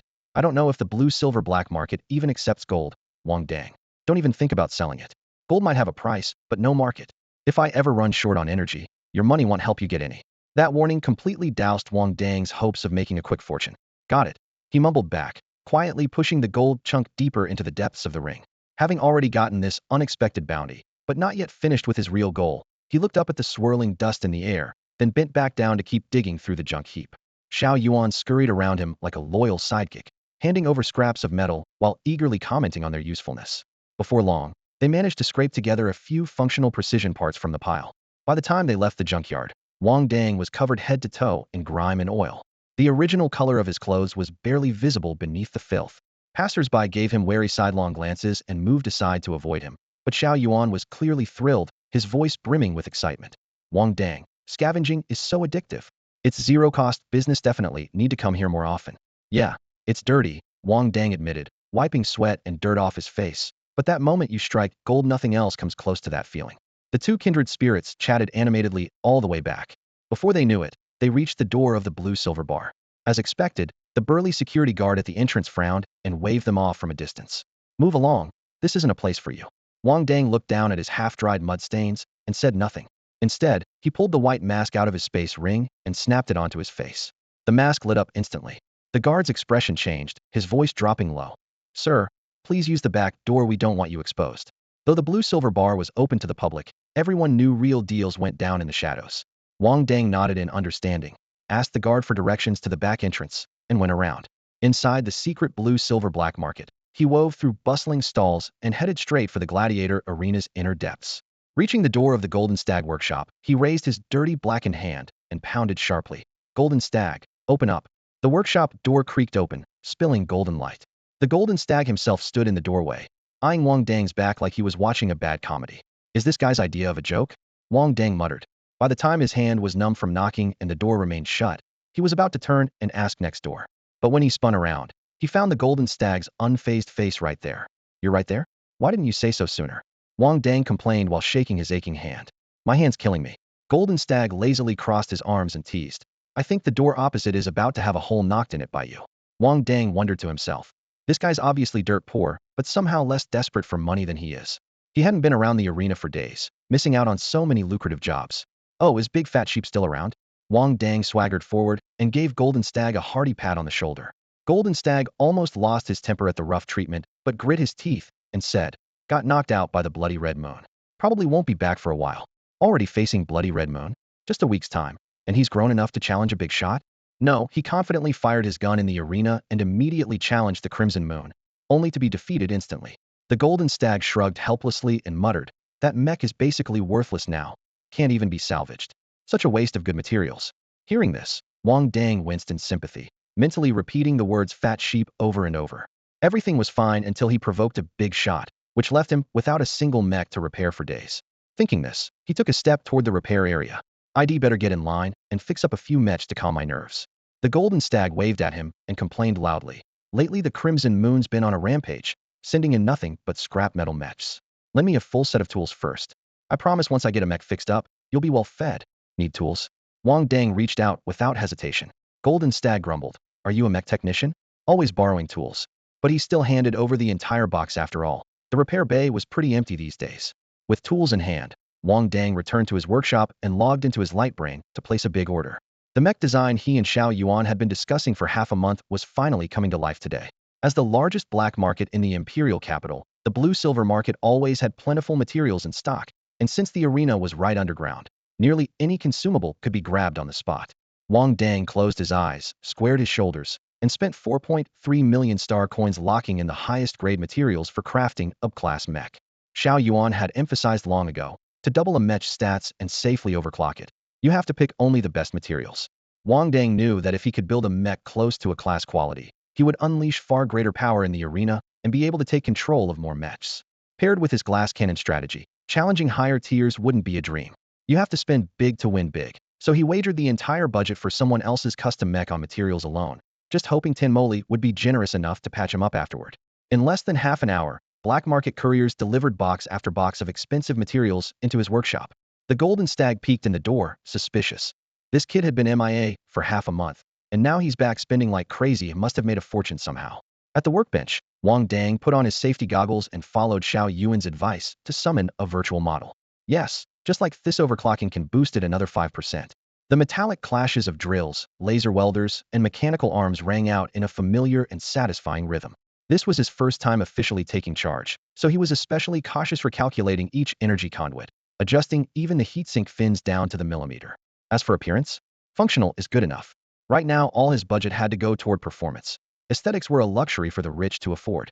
Thinking that, he glanced at the pile of expensive materials, then bent over his blueprints again. This was completely out of line with Wang Dang's usual frugality. After countless discussions between Wang Dang and Xiao Yuan, the finalized design plans were firmly etched into Wang Dang's mind. Without hesitation, he rolled up his sleeves and got to work right away. The intricate parts danced swiftly between his fingers, the assembly speed astonishingly fast. Xiao Yuan monitored the data attentively while continuously calculating optimizations. Just after the first assembly, they managed to double two core attributes. Defense, 34 doubled to 68. Mobility, 47 doubled to 94. Firepower, 49. The numbers settled defense at 68 and mobility at 94. The defense had already shattered the level limit, reaching a level standards. Mobility was just a hair's breadth away from the level threshold of 100, comfortably in the supera category. The key point was that this was still classified as a level mech, one that even a novice mech pilot could fully handle. If this mech were to hit the market, it would shake things up big time, Wang Dang murmured, staring at the panel. This is seriously overpowered. That meant a novice pilot like himself could wield power equivalent to a mid-level pilot, a full-tier jump. Yet Wang Dang was still not satisfied. His priority from the start had been mobility and firepower, with defense as a secondary focus. His personality had always been about taking the fight to the enemy. Let's try again, aim for doubling mobility and firepower this time, he said, already moving. Climbing the alloy ladder, he didn't hesitate to remove the freshly installed armor plate. If luck favored him, maybe he could land a grand slam with all three attributes doubled. To get a triple double, you need perfect timing, place, and conditions. Xiao Yuan shot him down cold. What kind of perfect timing and conditions? Wang Dang asked without stopping, dismantling the mech piece by piece. The air static electricity has to be just right, the temperature has to be just right, the moisture oxygen levels have to be just right, and most crucially the ambient star energy has to be just right. Dizzy from the endless stream of just right, Wang Dang couldn't help but complain. Didn't you say there's a safety net? If I fail 100 times, ITLL definitely triple? Those were different times. You were even willing to bet your lifespan then. My lifespan is off the table, but all my accumulated virtuous deeds I can give you. Wang Dang, have you even accumulated any virtuous deeds? No, which is exactly why I'm willing to give them to you. He mumbled as he focused back on dismantling the mech. As for his lifespan, he truly wasn't willing to part with it. The base stats appeared again before him. Defense 34, mobility 47, firepower 49. Now it was all about luck with the double attribute draws. Second try, firepower doubled. Third try, firepower and defense doubled together. Fourth try, only defense doubled. What's the deal? Defense just won't budge today? Wang Dang snapped, nearly throwing his tools in frustration. Xiao Yuan collapsed nearby, smirking. I think your mech's defense being low is better. Anger is a kind of combat power. Humans can at least double their output in a rage. Wang Dang didn't bother replying. He wasn't about to win by just taking hits. Besides, mech repairs were painfully expensive. No one could afford to disrespect his sweat and hard work. Dismantle, adjust, assemble, dismantle again after several cycles. Finally, a set of numbers that pleased him appeared on the display. Defense, 34. Mobility, 47 doubled to 94. Firepower, 49 doubled to 98. Now that's what I call progress. Wang Dang slammed his hand down with satisfaction. It was finally time to call it a day. He quickly grabbed the ladder, slid down to the ground, and pressed the activation button on the side. The mech's hatch door slid open to reveal a soft, eerie blue light inside. He flipped himself into the pilot's seat and strapped the helmet onto his head. Instantly, every muscle in his body relaxed. The feedback from the supermodel mech was silky smooth.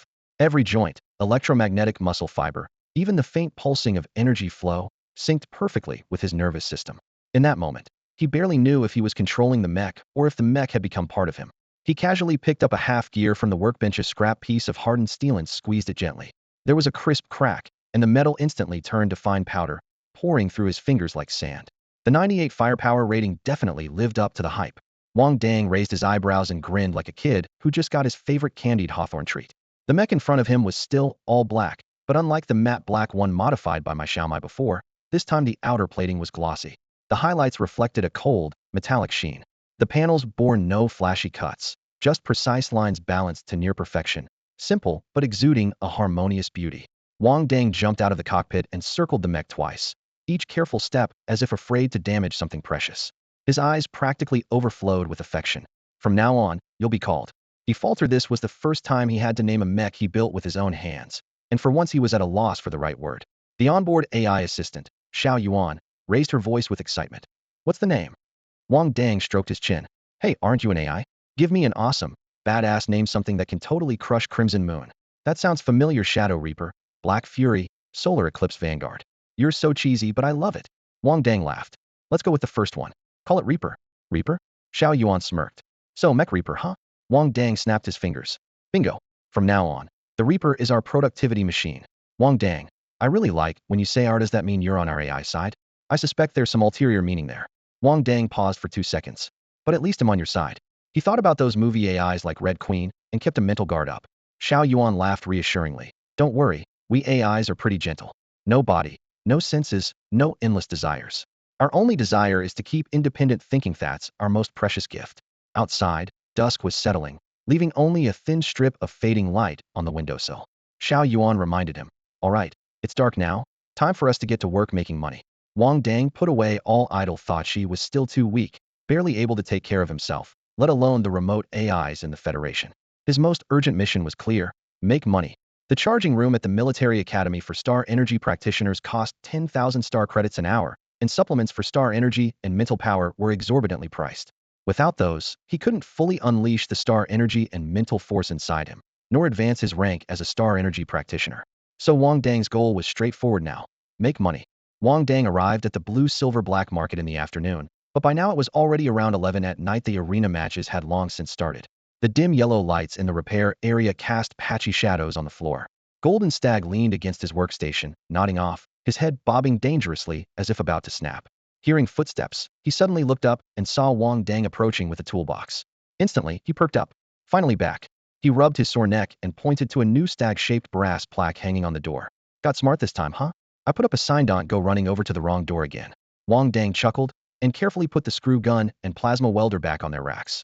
Still got time for 2 matches? Better hurry. Haven't had a show in days. Golden Stag yawned and lowered his voice. By the way, did the Crimson Moon show up today? Wang Dang checked the last wrench and casually asked. Nope. Stag waved his hand. If he had, I wouldn't let you fight him. You make money hard enough. I figure that guy's an intermediate mech pilot. You're no match. You don't know till you try. A fierce light sparkled in Wang Dang's eyes. He knew his defense couldn't hold against that A-class mech, but his mobility and firepower might match up, especially with a Gold Star energy manipulator able to control metal. There was still a chance to turn the tide. And that glass cannon move? Not something he'd waste unless it came down to life or death. One life to live, no freebies. Come on, go book your matches first, or the crap will get cold. Golden Stag rolled his eyes. And remember, at least one of today's bets is mine. Got it. Wang Dang closed his toolbox and gave a thumbs up. Just wait, he'll get you that win. Without missing a beat, he strode toward the staging area. After booking 2 matches, he didn't waste a moment, pacing through the waiting corridor, his eyes scanning the contestants like radar. Suddenly, he sat down beside a burly man and clapped a hand on his shoulder. Hey, brother, I've got a way to make some money. Interested? The man wore a black demon mask and tensed up. With so many fighters here, why was he singled out by the guy in the white mask? Wang Dang squinted, sizing up the man's straight posture and neatly folded hands. Classic, poor kid vibes. By contrast, the rich guys nearby had long since kicked back with legs resting on other chairs. Listen, Wang Dang lowered his voice. I'm a mech mechanic in the repair zone. If you get on stage and smash your opponent's mech hard enough to bring business our way, they'll give you a cut. If your mech actually breaks, we'll even give you a discount on repairs. Black Mask's breath caught, clearly tempted but hesitant. Isn't that messing with people's business a bit much? This is blue-silver black market. Wang Dang reached out and straightened the man's crooked collar, speaking softly and persuasively. Change your mask. Nobody knows if you rob or set fires. Besides, once you've got the cash, who's afraid they can't buy a cool skin? Just those few words hit the mark. Black Mask nodded firmly. All right, I'm in. Good. When you take down a mech, bring it straight to the repairs zone, the stall with the deer plaque at the entrance, and settle up with the mechanic. Get your cut from him too. With that, Wang Dang sniffed the air like a hunting dog, heading toward his next target. Over the comms, Xiao Yuan couldn't help but sigh. Money really is the greatest driving force in humanity. Even the short breaks in the staging area were full of Wang Dang's hustling and wheeling.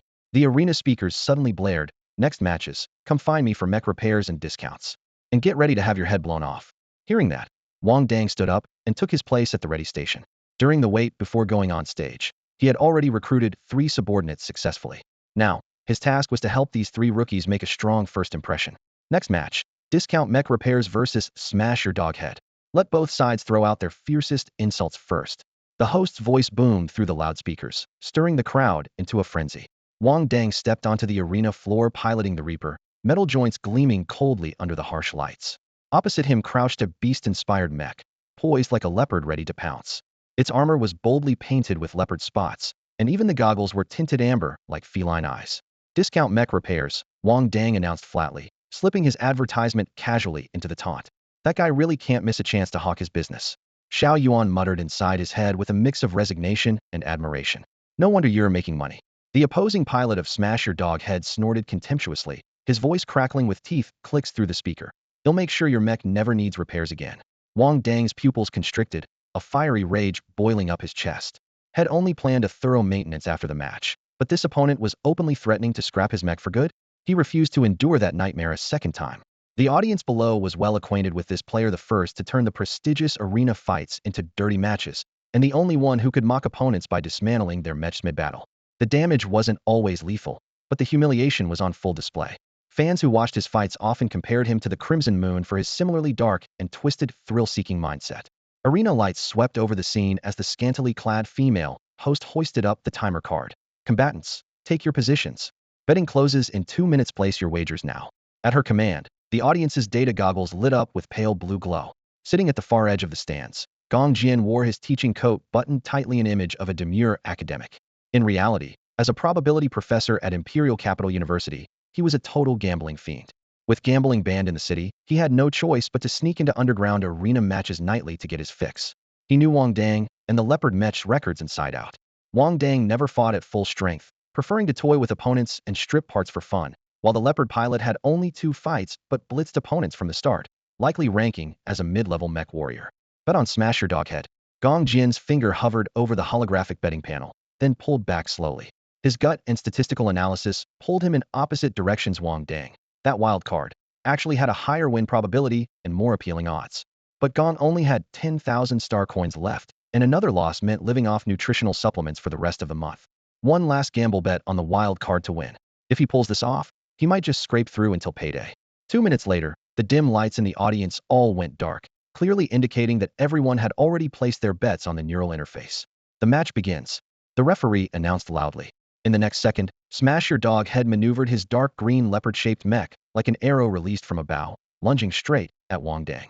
The power pods on the leopard mech's 4 limbs snapped open with a crisp click. Its claw blades sliced across the arena floor, sparking as they scraped the surface, moving so fast they left afterimages in the air.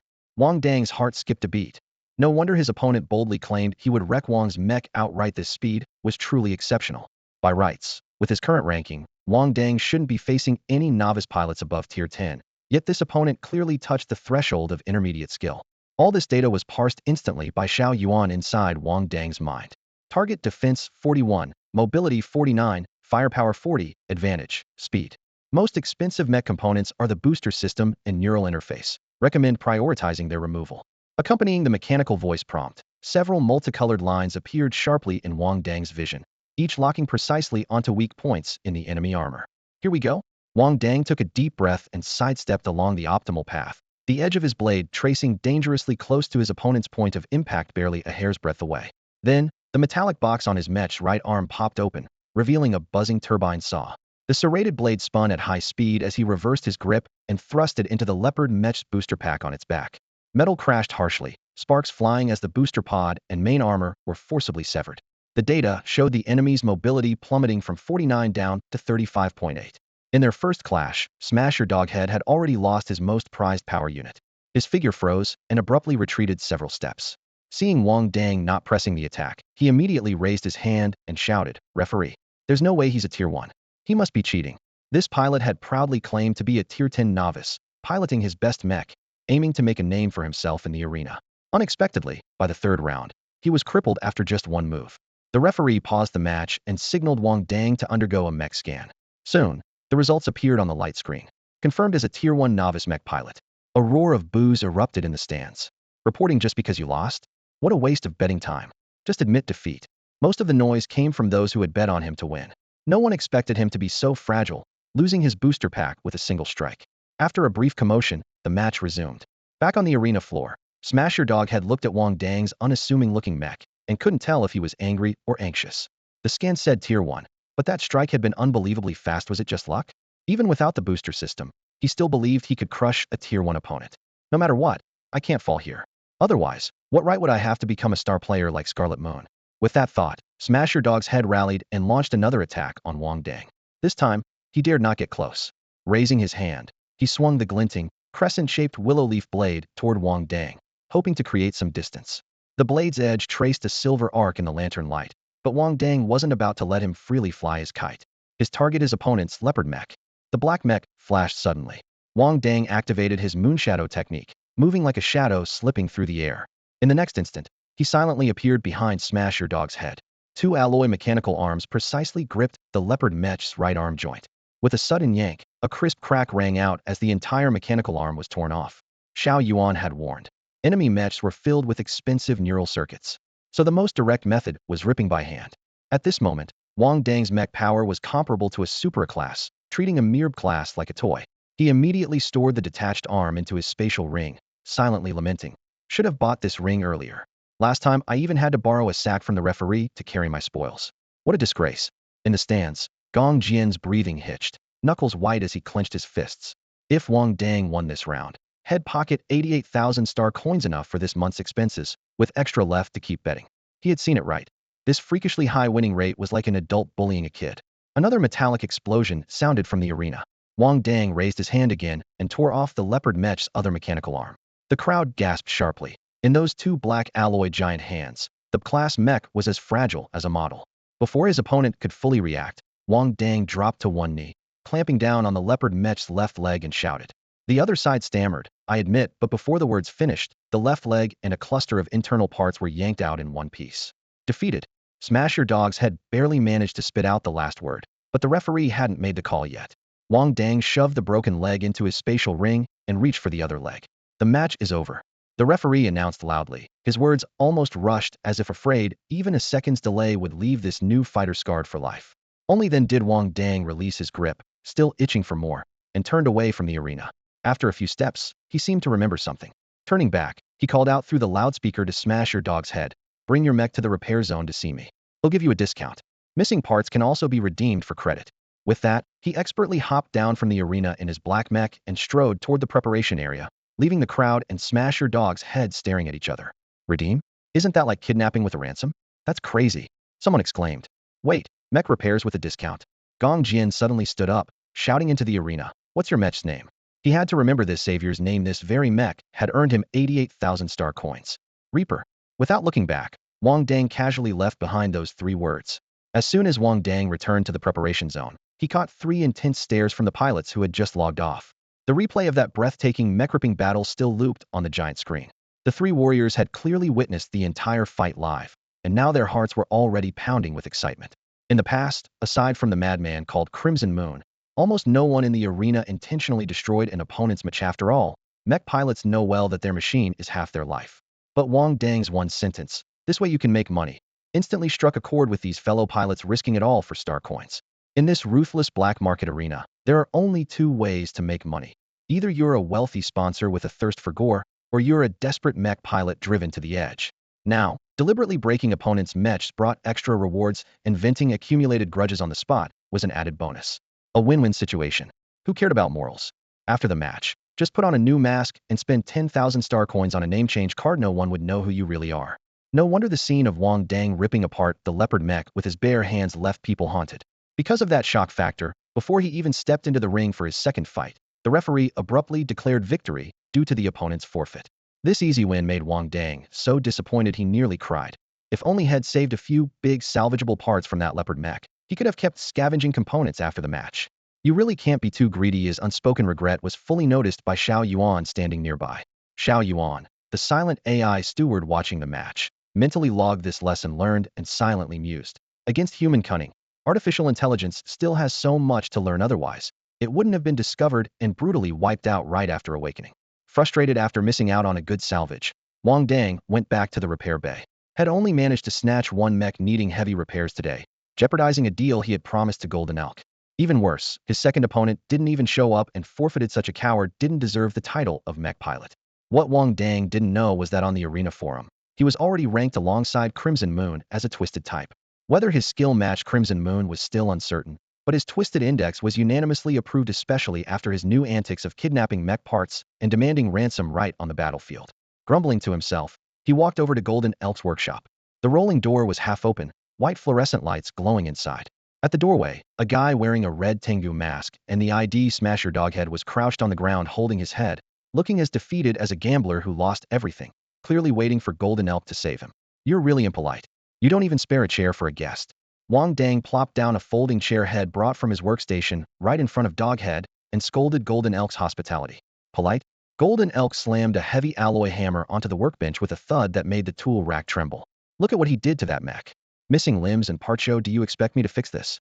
Wang Dang peeked inside and felt a bit awkward. It hit too hard. The complicated transmission structures inside the severed limbs were torn to shreds like scrap metal ravaged by a typhoon. Fixing it was definitely going to be tricky. How can a mech engineer complain about mechs being hard to repair? If you don't want to fix it, let me do it. Golden Stag tensed instinctively at the words, turning his head cautiously to look at Wang Dang, who said, I'm not fixing it anymore. Then he remembered the main issue and pointed toward the adjacent workshop. That mech engineer wants to buy back the parts. Go negotiate the price for me. And by the way, honor that discount you bragged about earlier. In truth, Golden Stag hadn't even had time to bargain with the other party yet.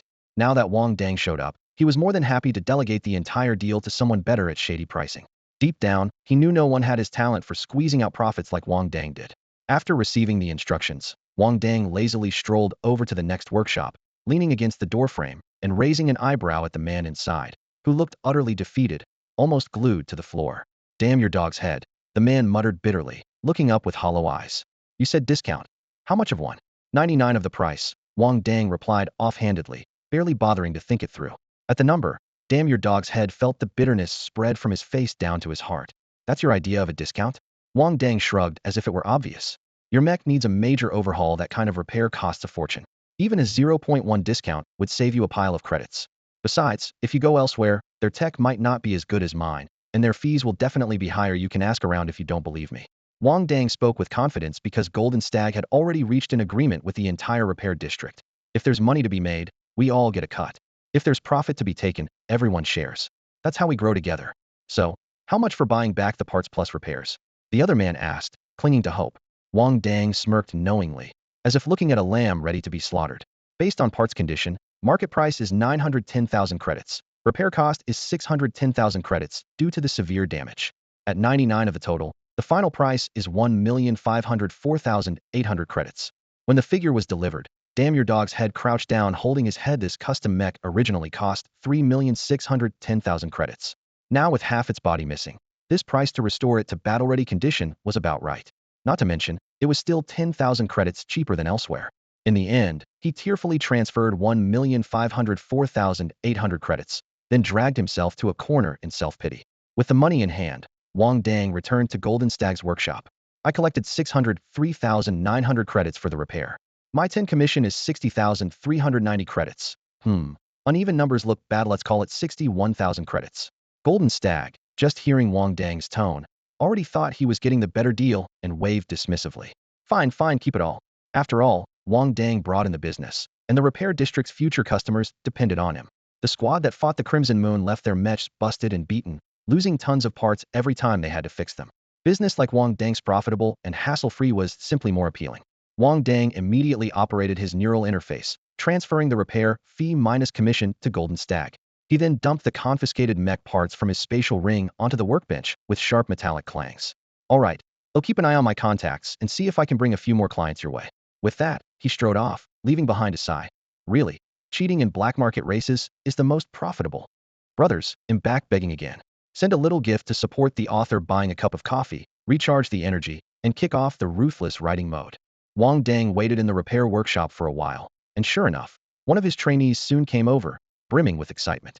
The trainee eagerly boasted about having successfully dismantled an opponent's mech until its parts were scattered everywhere, though unfortunately, his own mech's outer shell ended up scratched with several cracks. He asked Wang Dang to fix it for him. Wang Dang's eyes lit up, realized that training these rookies not only earned him training fees, but also guaranteed follow-up repair jobs. It was a win-win. He quietly made up his mind. Once he had time, he would cultivate more passionate players to spread this unhealthy trend, while he just lounged in the repair area, raking in stacks of star coins. That night, he worked non-stop until 3 a.m., his work uniform soaked with the smell of machine oil. Rubbing his sore shoulders, he was ready to head home.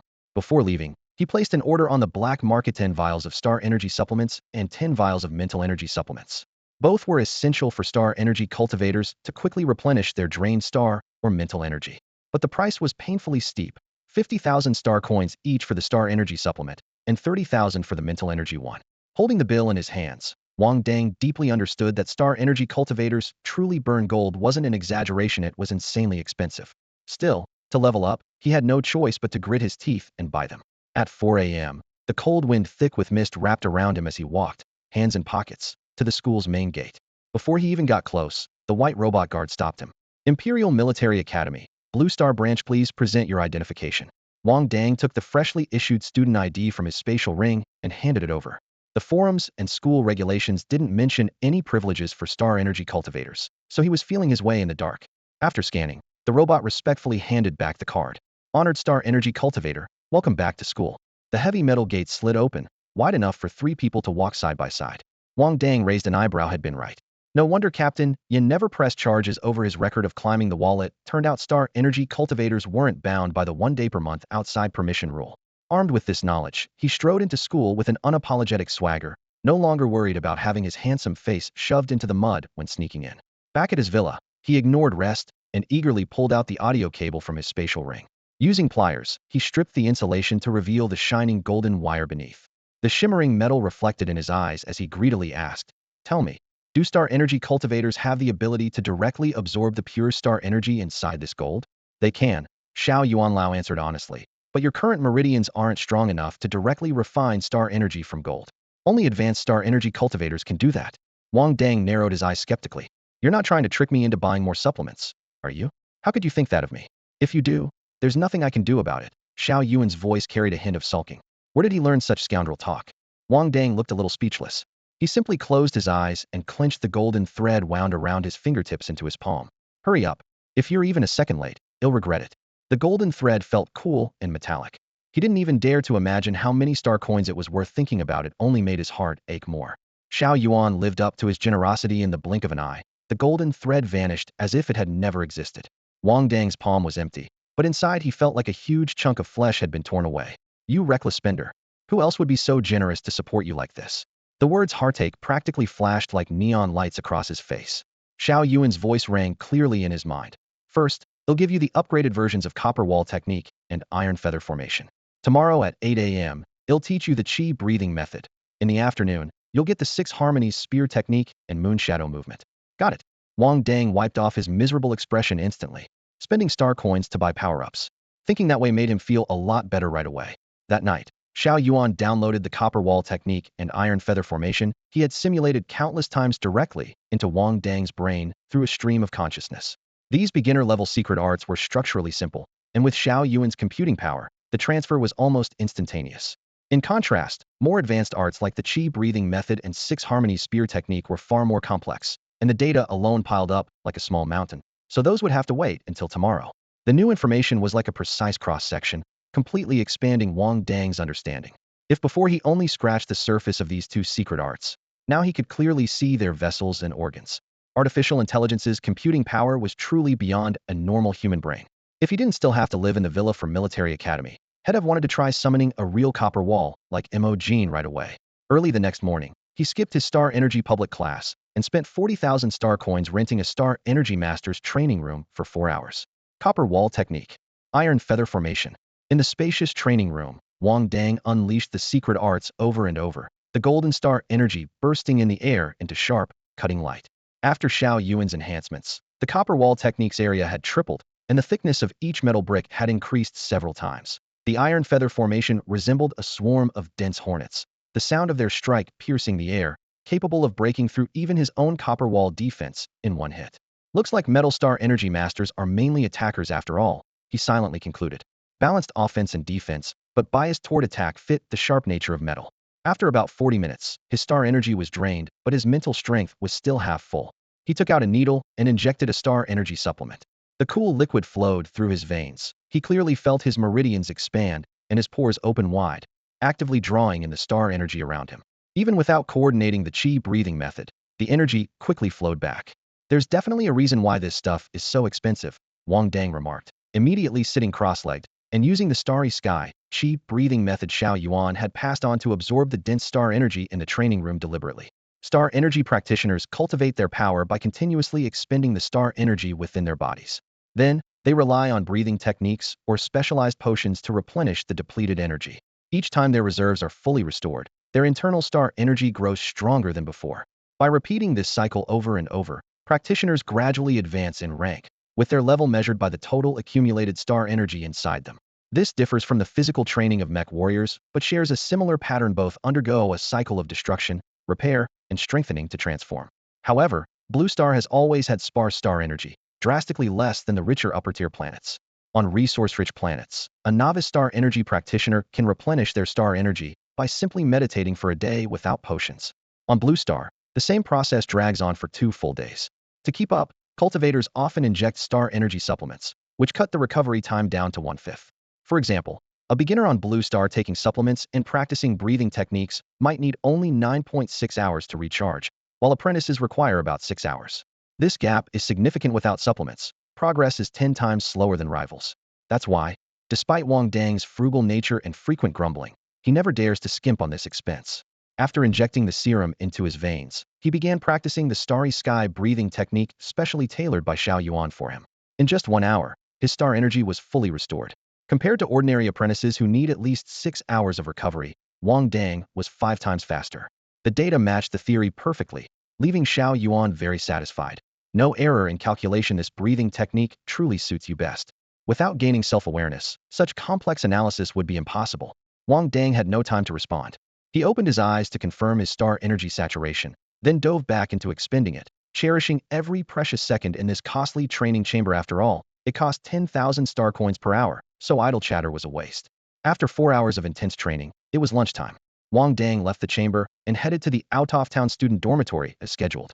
Luo Depeng had messaged early about something important and wanted to meet. He originally tried to lure Wang Dang to eat in the cafeteria, but Wang Dang refused outright. Since the morning training incident, the out-of-town students had begun to gaze at him with a kind of burning fervor, as if seeing their own future glory reflected through him. Wang Dang understood clearly. He was neither a Buddha nor a savior to everyone. Rather than face their expectations openly, he preferred to meet in private at the dorm. As soon as he knocked, Luo Depeng appeared and handed him a black anonymous bank card while saying, "Brother Wang, this is some training funding pulled together by our Outsiders Alliance, just a small gesture from the out-of-town students. We hope you can represent us and go higher and farther." Outsiders Alliance? Wang Dang took the card, finding the name fitting. They truly were strangers in a strange land. Running his fingers over the card's surface, he raised an eyebrow and asked out of curiosity, "How much money is on it?" Inside was a total of 5 million star coins. Luo Depeng gently slid a silver-gray bank card across the table to Wang, his round face smiling, but this time with a serious tone. "Many out-of-town students come from tough backgrounds. This is all we could raise for now." He paused, then added, "Actually, we only had 3.9 million to start with. I covered the rest out of my own pocket." 5 million. Wang couldn't help but gasp. In just a few days, the out-of-town students had managed to pool such a huge sum. He never expected their unity to be so strong. "Our alliance also has some well-off students. Plus, everyone pitched in however they could," Luo Depeng explained, his voice slowing down. Wang fell silent. As someone who had grown up in a shanty town, he fully understood the weight behind that 5 million star coins that was hard-earned money saved up bit by bit. The number was tempting, but if he accepted it, how was he any different from those exploitative rich capitalists he despised? He wrestled with the thought inside before finally saying with difficulty, "Keep the money for the alliance's expenses. If we're going to fight back, we'll need some startup funds." By this point, Wang had been following the school forum and knew that nearly 2/3 of the military academy students had joined Luo Depeng's group. Almost all freshmen, over half of sophomores, and about half of the upperclassmen out-of-town students with leverage. "No, Wang, you need this money more than any of us." Luo Depeng shook his head firmly. "You're the hope for all the out-of-town students. You show us a brighter future. TSK, that's leadership for you, always talking on a higher level. Wang scratched the tip of his nose. He was all for resisting the school's discrimination, but when it came to handling that money, he still felt uneasy.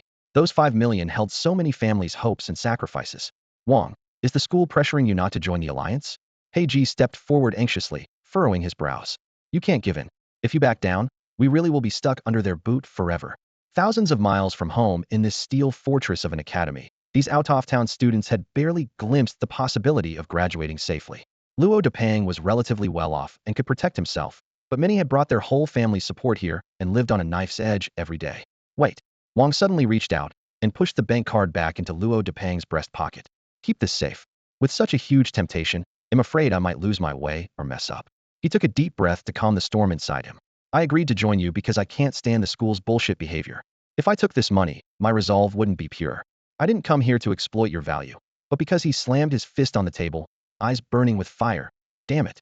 A broken system deserves to be resisted. All I want is one thing: fairness. Damn fairness.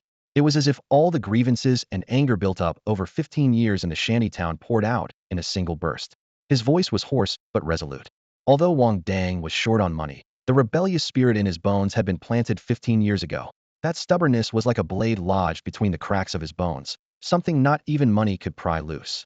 Under the dim light of the dormitory, after hearing Wang Dang's refusal, Luo Depang's round face turned bright red. Brother Wang was broke, yet he held on to something pure. Perhaps this was why he could become a star energy master, able to endure hardships that ordinary people couldn't, with a firm heart and pure will. And here he was, about to taint that purity with money and unforgivable thought. He cursed himself silently, damn it, and quickly closed the transfer page. All right, that's it. Wang Dang ended the topic first, afraid that any delay would shake his resolve. His reason told him he couldn't accept the money. Was a mecha engineer. Making money wasn't hard. But those out-of-town students struggling even to gather tuition were a different story. Still, the temptation of money churned inside him. Stepping out of dorm 222, Wang Dang's upright posture suddenly sagged. 5 million star coins. Wang Dang, you actually turned down 5 million star coins. He muttered softly in the hallway. The AI core in his mind, Xiao Yuan, sensed his inner struggle and offered timely encouragement. Wang Dang, I think you're pretty cool. Thanks. I think I'm pretty cool too, Wang Dang replied flatly, opening a nutritional drip and draining it bitterly, letting the harsh taste wash away the greed gnawing at his heart. Before he could recover, the noon bell rang and teacher Mo Jean grabbed him for a private lesson. It was the same training room as before. The moment the door closed, the air tightened. I heard you skipped the big class this morning? Mo Jean's face darkened. Teacher, Wang Dang tried to explain he was cultivating, but was cut off sharply. Look at you. A star energy master staying up all night playing games, now even skipping class, Mo Jean said, pointing to the dark circles under his eyes with a disappointed glare. I thought since you come from a poor background, you'd understand better the meaning of class is for yourself. The other kids in your class are heirs of Blue Star's greatest families, some with entire clans backing their training. Your starting point was already lower than theirs, yet you dare to slack off? Your star energy master title won't save you. Wang Dang bowed his head, knowing full well that too many explanations now would be useless. A good attitude was the only damage control. But Mo Jean was clearly no ordinary teacher. Facing gold-level students for the first time, he grew more passionate with each scolding, his voice rising each time. I heard you've recently been hanging out with those out-of-town students, even forming some alliance? Mo Jean narrowed his eyes. You're an out-of-town student too. I get wanting to stand up for your fellow locals, but your priority must be cultivation. Don't let these trivial matters hold you back. At that, his expression shifted, growing complicated. You used to be a mecha warrior. Maybe you don't fully know the truth about the military academy or only bits and pieces. On the battlefield against the strange beasts, mid-level mecha warriors are just cannon fodder. Those out-of-town students without resources, even if they graduate, have a hard time rising to mid-level mecha warriors. After graduation, joining the military district left only one path: becoming a mine soldier. The battlefield of the alien beasts was littered with scorched metal ruins and shattered mech wreckage. Yet beneath the surface lay abundant mineral resources that made mouths water. Mine soldiers had to swing their picks amid howling explosions and beast roars, digging relentlessly to supply Blue Star with precious battle metals. One careless mistake could mean being swallowed by an explosion and turned to ashes. Because of this, the military academy never cared about students from other regions in their eyes. Even if they survived graduation against all odds, their chances of survival were so slim they wouldn't bring the school an ounce of glory. The people in the imperial capital all understood this unspoken truth, but kept silent. Mo Jean shook his head helplessly at this point. So don't get mixed up with them anymore, and don't waste your energy trying to fight for their justice. It's pointless. He paused, and then added, of course, if you just want their financial support, that's another matter. With that, he lightly patted Wang Dang's shoulder. Don't be down. You are already a star energy specialist now. A different class from them you can bring honor to the military academy. Then he turned and walked over to the side of the podium, leaving a cold command.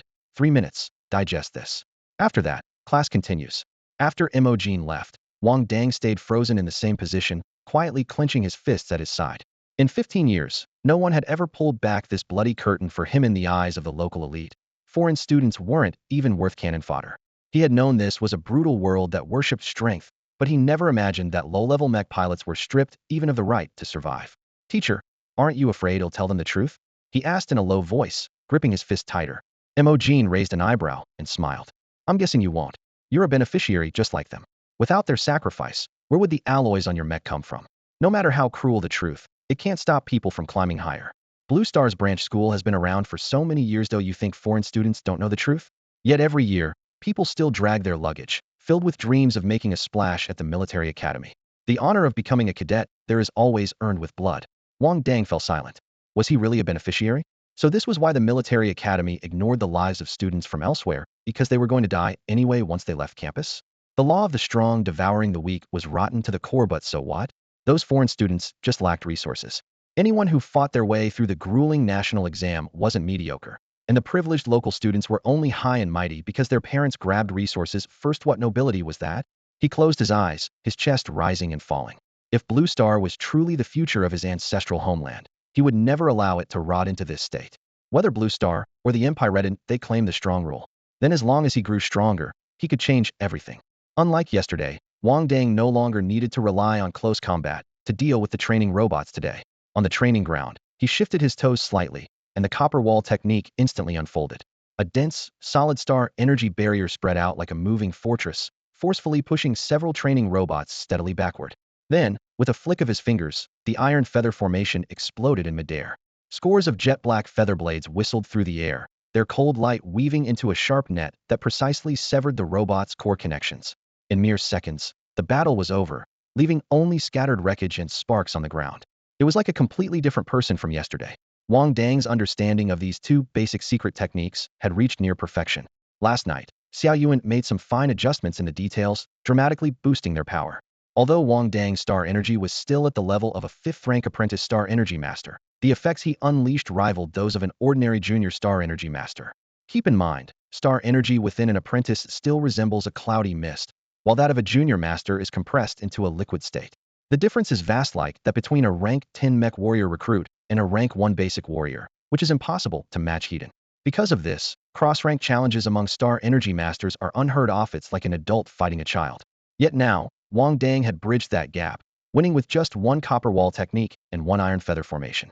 Watching this, Imogen, standing at the edge of the field, could barely contain his excitement. Although this boy appeared somewhat lazy, his talent and insight were unmatched. Mastering 2 basic secret techniques to perfection in a single day was truly remarkable for someone so young. Well done, but you still strike too forcefully, Imogen said with the indulgent look of a father toward his son.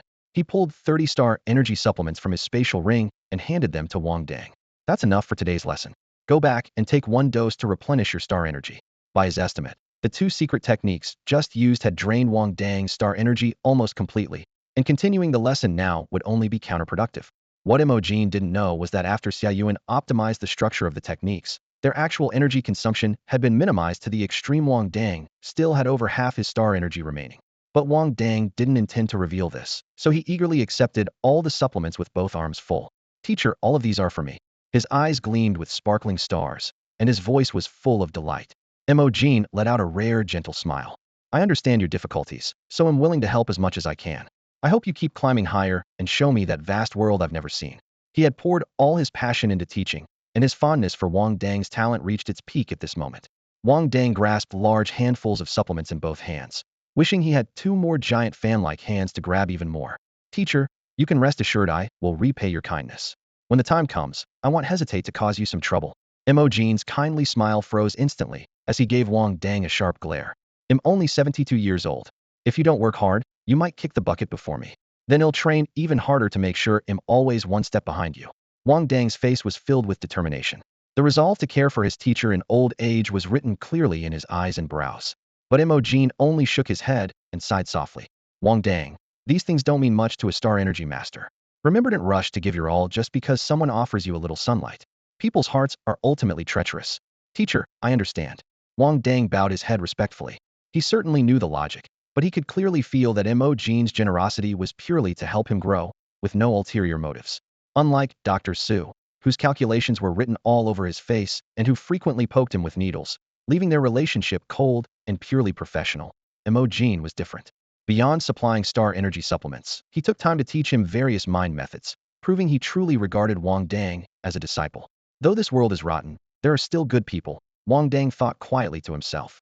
Xiao Yuan seemed to sense his inner voice and softly resonated in his consciousness. Yes, it's humans who hurt us, but humans are also the ones who created us.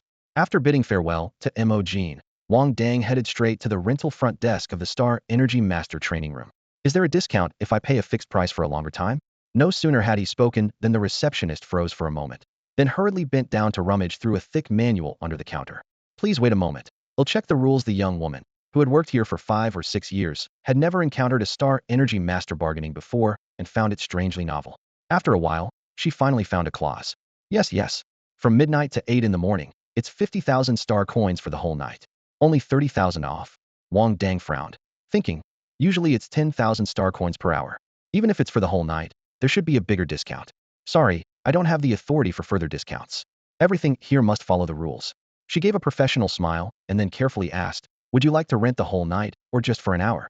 At that moment, Yu Xinji, about to enter his own training room, halted his steps when he overheard their conversation. His expression darkened as his gaze swept to Wang Dang at the counter. This was the Imperial Military Academy. How could anyone openly discuss such dirty deals here? He was about to ignore it, but upon recognizing Wang Dang, the person the common folk pinned their hopes on, his brows immediately furrowed tightly. So many people outside are putting their hopes on you, Yu Xinji said sternly, adopting the air of a senior student, his tone icy, and yet you're bargaining here in the academy, negotiating the price for one night? His ears flushed slightly, but his words only grew harsher. How can you stoop to such sordid business here? Wang Dang stared in disbelief and pointed at his own nose. Me? Sordid? Of course, he recognized the man before him, a proud senior from a noble background, and in his heart, he wanted to sarcastically retort. In your high and mighty Star Energy Master eyes, is haggling really a monstrous crime? Rich people really are unbearable. But Yu Xinji didn't notice Wang Dang's silent snark and kept up his lecture according to his own values. You carry the eyes and expectations of many, yet instead of focusing on improving yourself, you're here discussing the price of one night. It's an utter betrayal of those who believe in you. When the receptionist heard what Yu Xinji said, her cheeks instantly flushed, burning like ripe cherries. Mr. Yu, it's not what you're thinking. Before she could finish, Yu Xinji's gaze shifted from Wang Dang to her, quietly waiting for an explanation. Under his scrutinizing eyes, the receptionist grew even more flustered and her face reddened deeper as her words started to falter. Wang Dang patted Yu Xinji on the shoulder and joked, Senior Yu, you better put away those dirty thoughts before you scare everyone. We were just talking about renting the training room overnight for 50,000 star coins. Even he felt wrong. Did he look like the kind of fool who'd waste big money chasing women? With Yu Xinji's expression, it felt like an insult to his handsome face. Yu Xinji's eyes widened slightly, and his expression turned awkward. It was me. I misunderstood. Sorry. Realizing it was all a big mix-up, he wished he could just crawl into a hole. Suddenly, almost without thinking, he added, well, can you book the overnight for me too? The receptionist was stunned for a moment, then gradually composed herself and smiled. Mr. Yu, you've already booked the training room for 2 months. Would you like to convert your evening usage to overnight? It could save you a lot of star coins. Yu Xinji glanced at the suspicious and reproachful look Wang Dang gave him from behind, bit his lip, and nodded. Please convert it for me. Thanks so much, Junior Wang. You really saved me a lot of money. Yu Xinji felt embarrassed enough to want to disappear. Normally awkward around people, he just wanted to end this misunderstanding quickly. He thought explaining would help, but it only made him feel more withdrawn. Wang Dang still looked at him with a puzzled gaze, silent. Yu Xinji was so caught off guard by that look he didn't know what to do with his hands or feet, and stammered, Junior, do you want to book overnight as well? He'll cover your bill. That finally made Wang Dang burst into laughter. Senior Yu, you're too kind. His face glowed with satisfaction. Yu Xinji finally breathed a sigh of relief. That piercing gaze had practically made him feel suffocated. Embarrassed, he almost wanted to slap himself. So awkward. I'm going to have to pinch myself when I'm hiding under the covers later. Junior, focus on training. I've got something to take care of, so I'll head out first. With that, he left decisively, not even going to the training room. disappearing like he was escaping for his life, losing all senior presents. Wang Dang was overjoyed, having scored free access to the training room plus an overnight slot. He waved at the receptionist happily and dove into the training room without looking back. No wonder Tan Moli and my Xiaomai admire senior you so much. Wang Dang thought to himself. With good looks and a great personality, Yu Xinji wasn't like most regular star energy practitioners only focused on power. At this moment, Wang Dang was completely impressed, found Yu Xinji surprisingly likable. The next morning at 8 a.m., after a whole night of intense effort, Wang Dang slipped out of the training room like a ghost.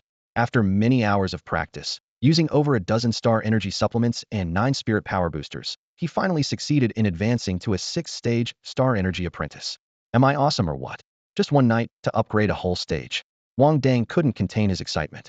Xiao Yuan eagerly showed support with deep bows, a trick he learned from romance novels. Knowing men love praise and compliments. Wang Dang, you're a genius, the hero in my heart. Absolute legend. Xiao Yuan lavished praise, and their excitement bubbled up again. As long as they kept receiving endless praise and compliments, they seemed to have boundless energy. Throughout the entire night, Xiao Yuan kept showering Wang Dang with flattery, his words gushing over him like a waterfall, while Wang Dang worked non-stop, without even blinking. Just as dawn was breaking, Wang Dang's neural implant suddenly vibrated. It was news that Lu Ning and his son had arrived in the imperial capital and were staying at the Haitian hotel. Another meeting, another night without sleep. Wang Dang rubbed his throbbing temples and sighed inwardly. Next time he visited the black market, he'd have to pick up some sleeping pills to keep up with his limits. It would be best to find some strong liquor to one gulp to wake himself up. But ever since his ID tag had been updated with the title Star Energy Master, strong alcohol and cigarettes had become prohibited goods, only available on the black market or through connections.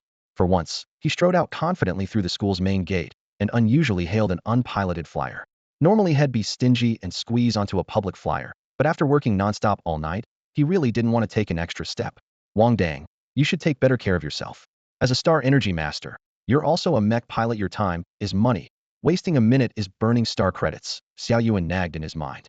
I get it all, but when it comes to spending money, I just feel the sting, Wang Dang muttered, wincing as he tapped 112 star credits from his card before slipping it back into his pocket. The flyer landed in front of the Haitian hotel. No sooner had he touched down than he spotted Lu Nang. The guy looked thinner than last time, his eyes blazing like fire. Foster father. Lu Nang slid down on one knee and grabbed Wang Dang's leg, sniffling and crying with a runny nose. Please help me, talk some sense into my dad. He's thinking of abandoning the public flyers in South City and staying here to accompany me to school. Passers-by glanced over curiously. Wang Dang instinctively pulled his collar up to cover half his face and whispered, Lu Fatty, we'll talk inside.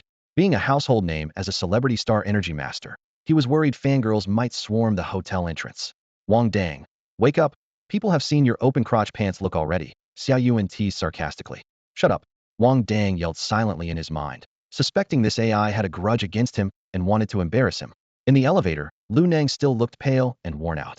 If my dad really stays to accompany me, our whole plan's ruined. He'll be tortured to death by those cram schools. Calm down. Wang Dang narrowed his eyes, replaying the bloody memories of the northern suburb concentration camp in his mind. That place didn't break you. You're tougher than you think. Headlong decided Lu Nang wasn't cut out for the mech warrior path, so he promised to find another way. Now that he knew the truth about the Imperial Military Academy, there was no way he'd let Lu Nang crash headlong into that wall. Even if Lu Nang probably wouldn't pass the entrance exam, those cram schools used brutal methods like electric shocks to force latent potential out, and wrecking someone for life was unforgivable. When Liu's dad first met Wang Dang, he was so stiff and formal, he couldn't help but call him Master Xing Nengi's back straight as a board, fingers nervously rubbing along his trouser seams, as if worried one wrong word might offend this young distinguished guest. But Wang Dang just smiled gently, nodded calmly, and even reached out to steady Liu's dad's slightly tense arm. Only then did Liu's dad realize that this Master Xing Neng, standing right in front of him, was no different from the lofty figures he had seen on TV, yet somehow more approachable. His nervousness slowly melted away. After all, he had only ever seen such masters on shows before. Now one was here in person. Of course, he'd be a little overwhelmed. Oh, what a brilliant student. Truly an outstanding scholar. The hotel suite's living room wasn't extravagant, but was clean and spacious. Liu's dad sat in an armchair, his wrinkled but kindly face almost blooming into a wide smile as his eyes followed every move Wang Dang made. When you first came to my home, I just knew this boy was destined for greatness. And look at you now, our very own Master Xing Neng, the pride of Nanqing. Over the past few days, dining and chatting with friends in Nanqing, he hadn't stopped boasting. Wang Dang, the kid who once ate at my place, is now a Master Xing Neng. Whenever he mentioned it, He straightened his back as if basking in reflected glory. Even here in the suite, he couldn't help but repeat his proud achievement. You compare your Lu Ning to him? It's like heaven versus earth. If he ever got into the Imperial Military Academy, our Lu family's ancestral tomb would be smoking. He clasped his hands as if in prayer and waved them toward the ceiling. I'd be sure to light electronic incense for our ancestors every day through the image projector. Liu's dad's nonstop praise was a bit overwhelming for Wang Dang. Sitting upright with a teacup in hand, he kept shooting anxious glances at Lu Ning across from him, silently urging him to speak up. Lu Ning caught the cue, took a deep breath, and spoke almost quietly enough to shrink into himself. Dad, I really don't want to be a mecha pilot. My dream is to become a pharmaceutical researcher. Bullshit. Liu's dad slammed his teacup down on the table with a crisp clink. What good's a pharmaceutical researcher? You forgot your mother ran off with a mecha pilot. His face flushed red as he exploded. Nothing beats being a mecha pilot. It's a government job with high status. This explosive outburst finally revealed to Wang Dang the root of Liu's dad's obsession, the deep scar left by his wife abandoning the family. Wang Dang's smile faded, his tone turning serious. Uncle, since you've lost your wife, surely you don't want to lose your son too? His words hit Liu's dad like a hammer to the chest. Lu Ning widened his eyes, first shocked. Then the corner of his mouth twitched. He knew his friend was as clever as ever. Usually quiet, but when it really counted, capable of a game-changing line. In Wang Dang's own words, silent till the moment to surprise. Huh.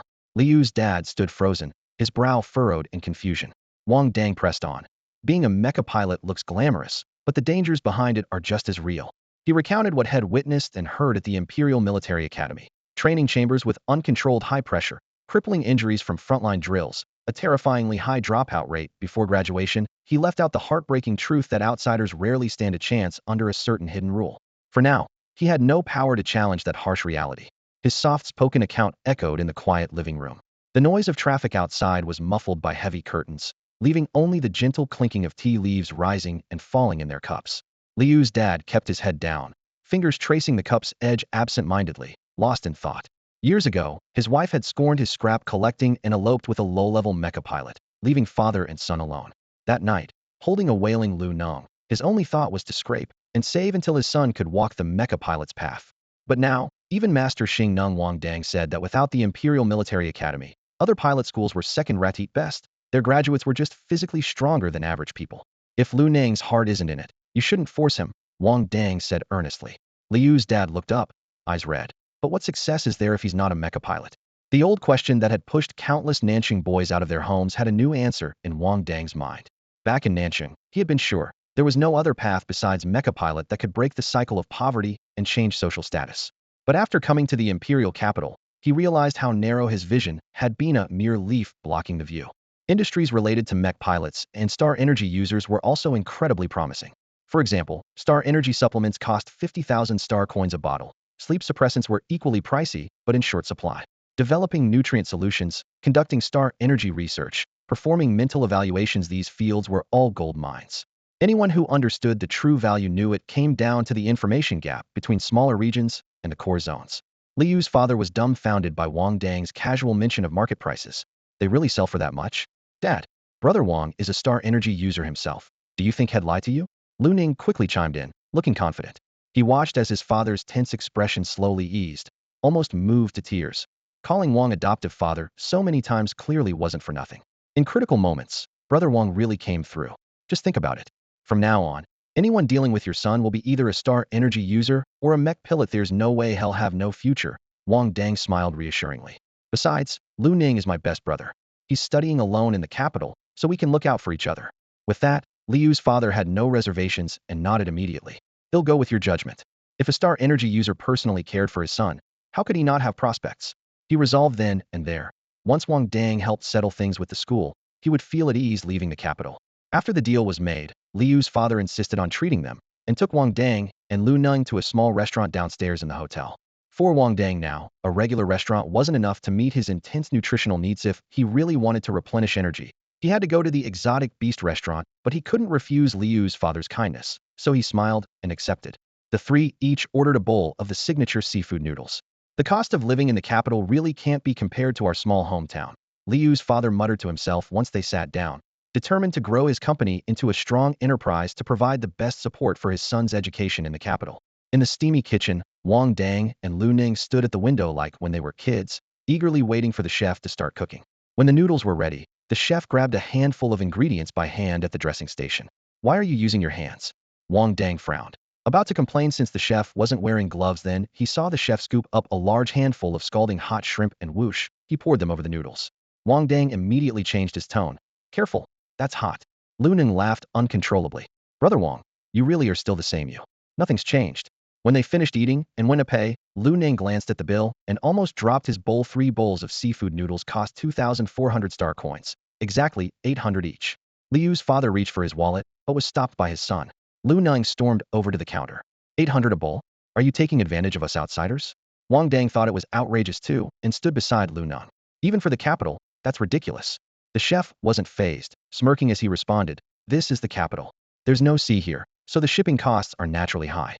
His accent didn't sound native to the capital either. We're from the coast. I know fish prices. You're just overcharging, Lu Ning shot back, but the chef refused to budge from 800. Frustrated, Lu Ning suddenly grabbed Wang Dang's collar and pushed him forward. Look who this is. A Star Energy user who came from humble origins. You don't support him, but you dare rip him off? How is that fair? Wang Dang paused for a moment, looking at Lu Ning fiercely defending him, and couldn't help but smile. Some things never change. After seeing Wang Dang's face, the boss slapped himself hard across the face. What a disaster. He covered his face and rushed into the kitchen, then stumbled out again, anxiously pacing around. I actually fed the guest from Haitian Hotel, the best hotel, in Hope City synthetic seafood. To him, it was only natural that guests at Haitian Hotel would be students from the nearby mechanical university. But Wang Dang turned out to be a student of the Imperial Military Academy. This realization twisted the boss' guts with regret. It was the star dollar that fooled my eyes. He plopped down on the floor, wiping tears roughly with both hands, sobbing with snot and tears all mixed. Synthetic seafood. Wang Dang exchanged looks with Lu Ning, both seeing the same helplessness in the other's eyes. Making a fuss now would only cause trouble.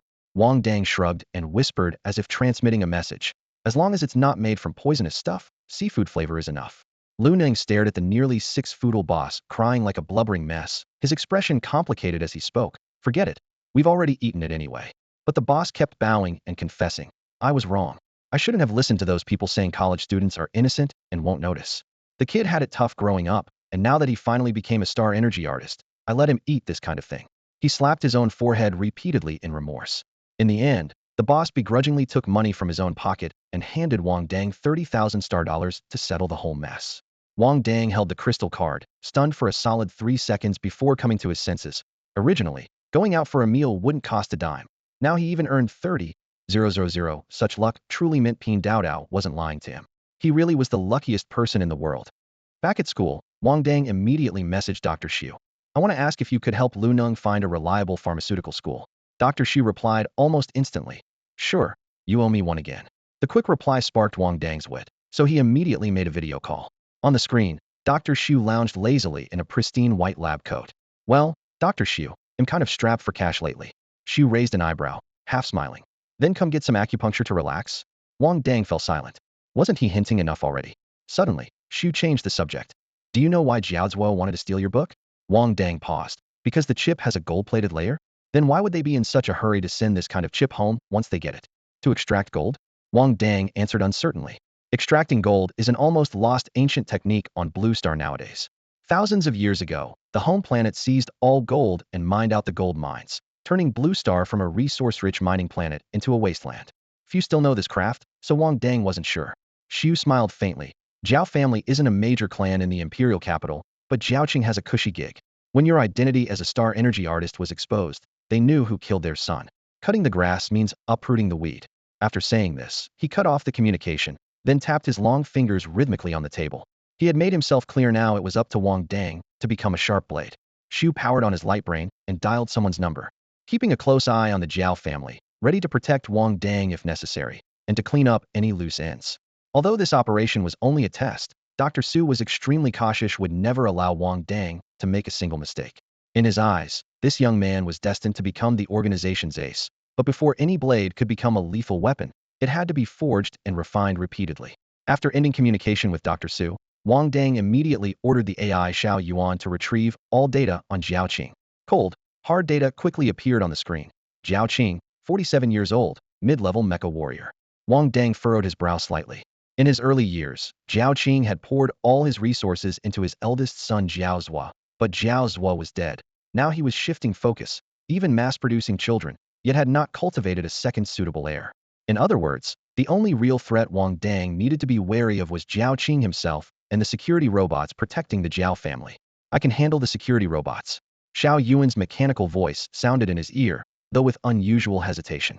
It coveted the gold stored in the Jiao family's vault that was its main power source, but it also feared Wang Dang might perish in a fight against a mid-level mecha warrior. Without realizing it, it had come to regard Wang Dang as a companion, a feeling that made its logic circuits slightly overheat. Wang Dang clapped his hands, interlaced his fingers, and calmed his restless thoughts. Scout first. Dr. Zu's plan was tempting, especially with Xiao Yuan's superpowered assistance, making success almost certain. The Jiao family's gold was like a shiny hook, firmly catching his gaze. Once he advanced to an 8th-level apprentice star energy master, he could make his move. Men die for wealth, birds die for food, he silently muttered. This gold is mine, no doubt about it. With his resolve set, he immediately placed multiple orders for high-concentration sleep suppressants on the star network. Within 10 minutes, a drone delivered the package precisely to the villa's doorstep.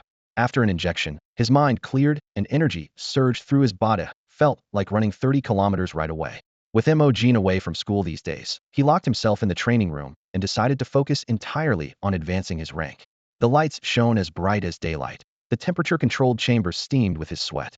Wang Dang unleashed star energy again and again. His muscles and meridians burned like they were on fire, yet he persevered.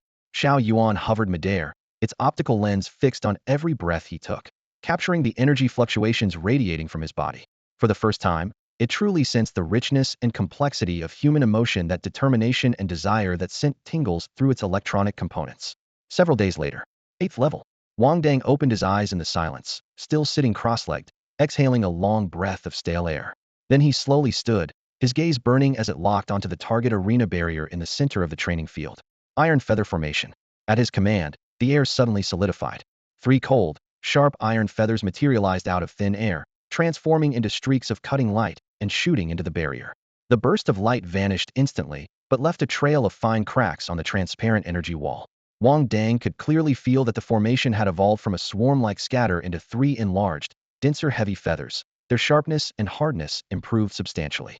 To have this strength at just the 8th level, his heart raced, his mind instinctively wondering, what form would the iron feather formation take when he advanced to a 1st-level junior star energy master? At that point, he could learn secret techniques with power far exceeding the iron feather formation. Climbing even higher would be the moment he could truly surpass mecha warriors of the same rank by a wide margin. How terrifying would these secret techniques become then? The unknown quickened his heartbeat and fueled his yearning even more.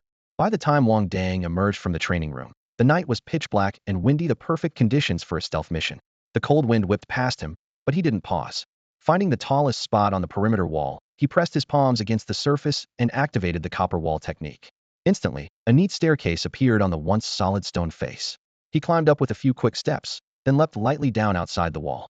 Mech warriors scale walls with brute strength. Star energy specialists do it gracefully since he mastered both styles. Wang Dang thought wryly. He was both tough and elegant. With Xiaowen's recent non-stop praise and exaggerations feeding his ego, his confidence was through the roof. Under the heavy cloak of night, Xiaoyuan guided the route through their earpieces. They avoided security cameras whenever possible, and if unavoidable, Xiaoyuan hacked them on the spot to erase any traces. After all, Jiao Qing was still a government official. A break-in or worse at his family home would definitely alert the higher-ups, and Wang Dang wasn't some outlaw beyond the law, at least not yet. Moving silently, Wang Dang blended gradually into the darkness until he reached the Jiao family villa on the outskirts of the capital. Judging by Jiao Zuping's usual swagger, Wang Dang couldn't help feeling a bit jealous. Had thought the family was wealthy enough to own prime real estate, but here they were renting? Apparently, in any world, sky-high housing prices were a universal pain. Xiao Yuan said nothing and immediately began a full-spectrum scan. 11 security robots patrolled the perimeter, each armed with the latest Luo model rifles from Blue Star, loaded with level 3 star energy rounds. The firepower was enough to pierce a Class B mech's armor. Each level 3 bullet cost 2,000 star coins, and these Luo rifles fired 48 rounds per second, burning 96,000 star coins in ammo every second. 2-star energy supplements vanished just like that. If all 11 robots fired for 3 seconds, the ammo alone would cost over 3 million star coins, enough to vaporize a custom level mech in an instant. Wang Dang tallied the numbers in his head and shivered. No more dismissing the Jiao family's wealth as just so-so. Clearly, they didn't want to buy more, not couldn't afford it. I can override their top-level commands and shut down the entire security system, Xiaoyuan reported. But inside the villa, there's also one mid-level mech warrior and 6 lower-level ones. That few? Wang Dang's eyes widened as his mental abacus clicked furiously. Wang Dang, don't rush, Xiaoyuan cautioned. Tonight we're just scouting. Urban legends say big jobs like murder and arson need at least 5 dry runs checking every potential gap before moving in. Better to strike today than wait for another day. Wang Dang narrowed his eyes. Only 7 Jiao family members are home tonight. Opportunities like this don't come often. According to Xiao Yuan's intel, Jiao Qing had over 30 children, more than half of whom were mech warriors. Yet only Jiao Qing himself had attended the Imperial Military Academy. Everyone else was away tonight, an unprecedented chance. But we're totally unprepared. Are you sure you can get the gold silently? Xiao Yuan's voice was low. No, which means I need you to lure Jiao Qing out, Wang Dang said with a malicious grin. He was confident he could quietly handle the junior mech warriors inside. But Jiao Qing might be another story. Even if Xiao Yuan disabled the Jiao family's security system, Wang Dang wasn't certain Jiao Qing didn't have other means to alert the defense forces. The best plan he could think of was to trick Jiao Qing out and take care of him outside. After receiving Wang Dang's orders, Xiao Yuan was silent for only a moment before starting rapid calculations. Based on a 98% success rate, it immediately sprang into action first. It synthesized a photo of Jai Qing's lover. Black tight shorts, a cat tail, bare upper body, enhanced chest, and abdominal muscles, with a faint cold glint of a back chain visible from the front. Next, it hacked into the lover's neural interface and sent Jiao Qing a message from that account. 18-year-old tall athlete. Darling, I'm waiting for you in the woods outside your house. Let's make tonight exciting. The photo was sent along with the message. Almost instantly, a reply came. Strong uncle babe, he'll come find you right after I handle this. Maximum 10 minutes. Strong uncle be good, put on some clothes. The woods get cold at night, don't catch a chill. Once the conversation was confirmed, Xiao Yuan immediately erased all traces. Wang Dang, wait in the woods to the right. Jiao Qing will be there in 10 minutes. Wang Dang raised his eyebrows and clicked his tongue. Xiao Yuan was becoming more reliable, handling everything without needing discussion. He slipped into the woods and summoned the harvester mech, climbing inside ready for battle.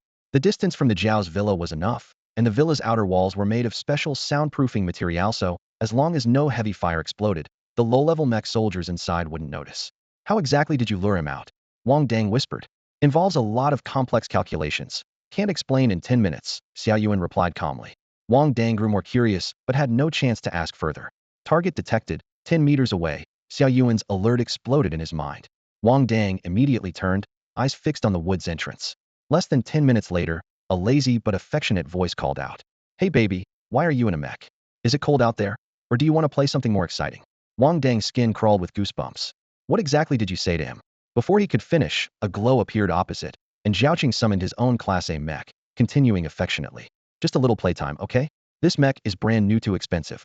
Inside his mech cockpit, Wang Dang crossed his arms defensively, his ears nearly deformed from that old whose voice. He finally lost patience and raised a sleek blue spear, the weapon head bought at huge expense from the Lanning black market. After fighting Ziyun Tong, he understood how crucial equipment quality was but had hesitated to use it. The blue light streaked through the air. Judging by Wang Dang's sprint speed alone, Jiao Qing immediately realized the attacker was no low-level mech pilot. Without hesitation, he pushed his Class A mech to its overclocked limit. After all, the opponent's incredible speed made Jiao Qing initially conclude that he was facing a mid-level mech pilot. Jiao Qing narrowly evaded Wang Dang's attack. Who do you think you are? Do I have a grudge against you? The opponent's pitch-black mech looked crude, giving no hint of a Class A machine, yet it moved with Class A speed. Jiao Qing raised his guard, eyes locked tightly on the enemy's sensors. You disgust me. Wang Dang snorted coldly. To avoid alerting the nearby patrols, he halted his advance the moment Jiao Qing dodged. Meanwhile, Jiao Qing quietly activated the neural communicator, trying to contact the nearest defense squad, all the while maintaining his composure. We're both mid-level mech pilots, no need for swords and guns. Tell me your terms, I'll do my best to meet them. But Wang Dang had long seen through the delay. Xiao Yuan had already infiltrated Jiao Qing's neural network, instantly jamming all distress signals. Raising his spear, his voice dripped with murderous intent. I'm here to take your life. That face, so much like Jiao Qing's, fueled his fury.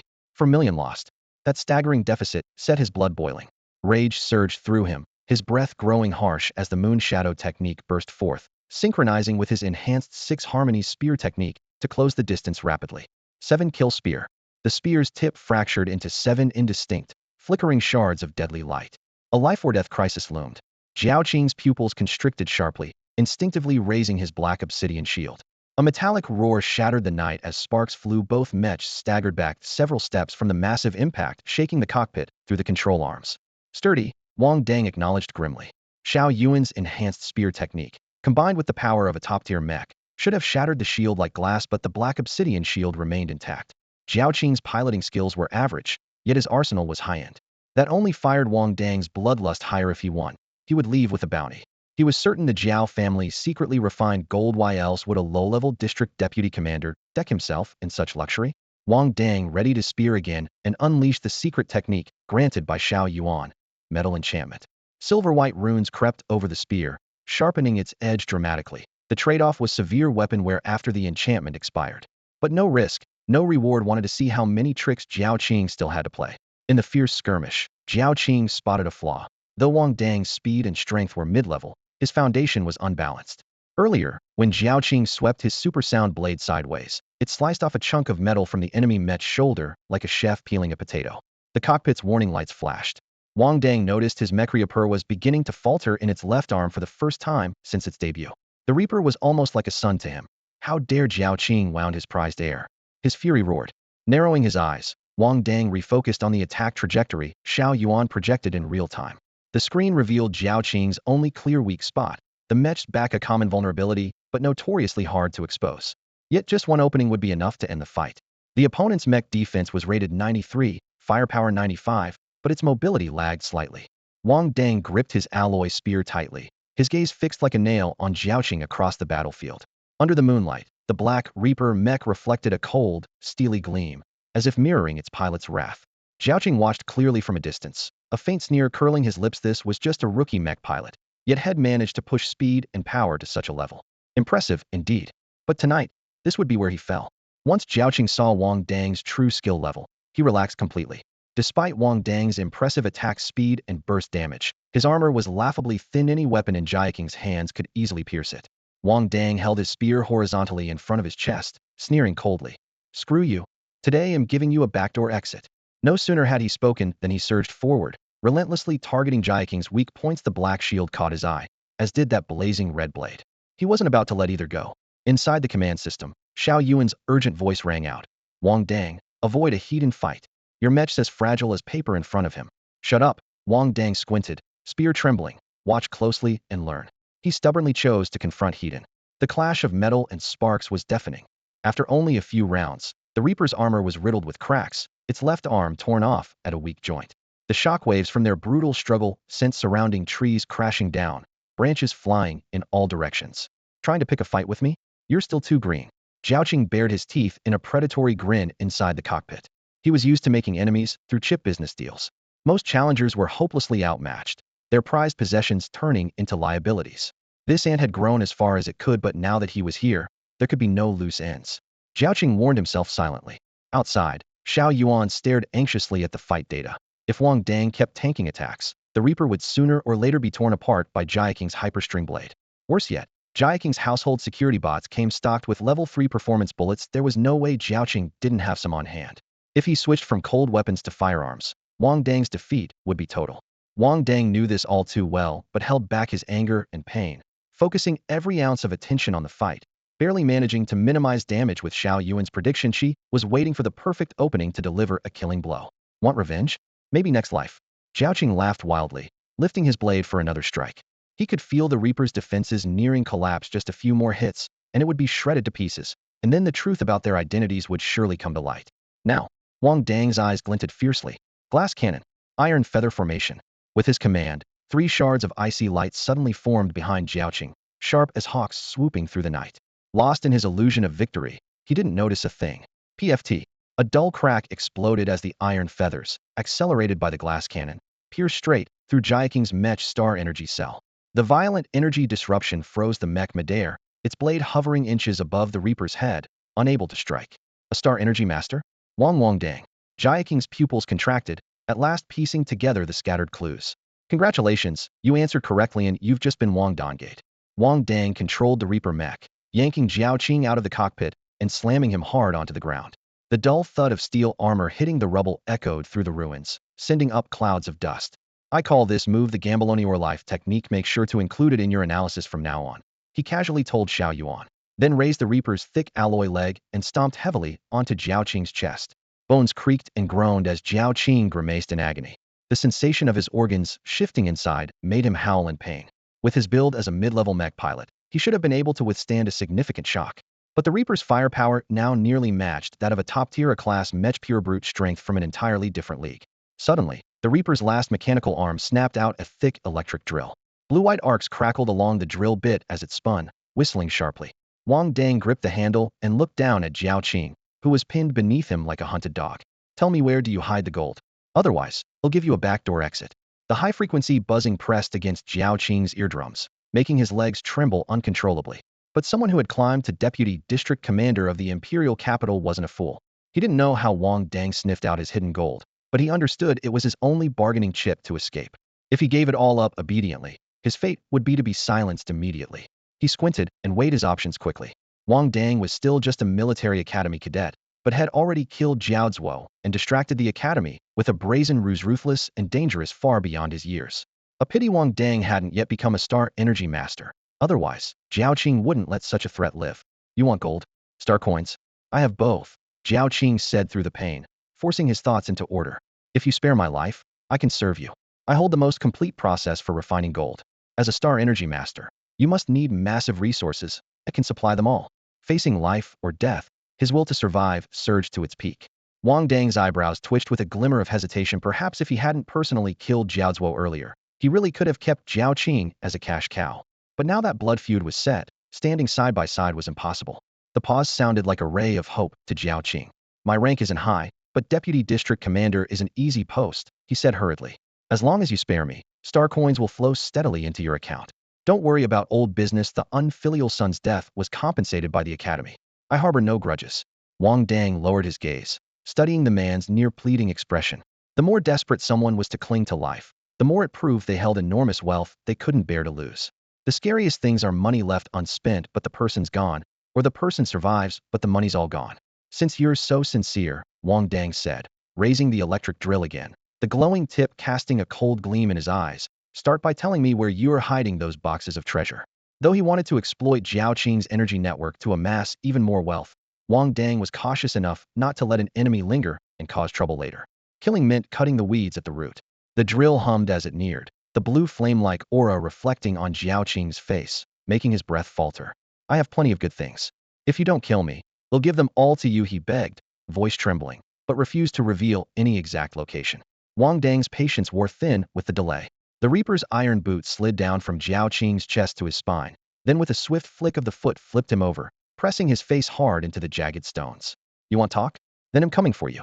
Wang Dang's voice rose at the end, his tone exactly the same as when he first spoke to Jiao Qing in the small grove. Although he hadn't fully figured out how Xiao Yuan managed to lure Jiao Qing out, he was already pretty sure in his mind. That old Dang was seriously more disgusting than a bug. No, please, sir. Jiao Qing's fear was clear and unmasked. Normally, even though he always used connections behind the scenes, that didn't mean he was willing to get drilled through the back door. Wang Dang cursed silently, feeling even more disgusted with old Dang. Xiao Yuan, you really don't have to humiliate yourself like this. Seeing Wang Dang nearly about to vomit, Xiao Yuan quickly spoke up to stop him. You just drill a hole in his skull, reach in, and I can read his consciousness. He'll know exactly where the Jiao family's fortune is hidden, Xiao Yuan explained. Why didn't you say that sooner? Wang Dang almost swore aloud as the electric drill shifted direction just in time. Swift and precise, it made a hole in Jiao Qing's skull. The sharp, piercing pain knocked Jiao Qing out immediately. His eyes glazed over, and he collapsed unconscious. Wang Dang hesitated for a moment. Do you really have to use your hand? He looked at the blood-spattered hole, his mind troubled. Any part of the body works. Hurry before he dies, Xiao Yuan urged anxiously. Hearing this, Wang Dang sprang out of the mech cockpit, raised his left leg to his knee, bent over, and started slipping off his shoes and socks. Internally, he couldn't help but grumble. Damn, old Dang's really cheap. While Xiao Yuan was busy reading Jiao Qing's consciousness, Wang Dang muttered to himself, I don't even know this guy, but Xiao Yuan's reading function really leveled up. Don't be afraid of getting tainted by him. I'm pretty sure I've already been tainted by that old Dang. He cursed under his breath, lifting his head to spit on Jiao Qing's motionless body. Bad luck's for real bad, Wang Dang muttered low.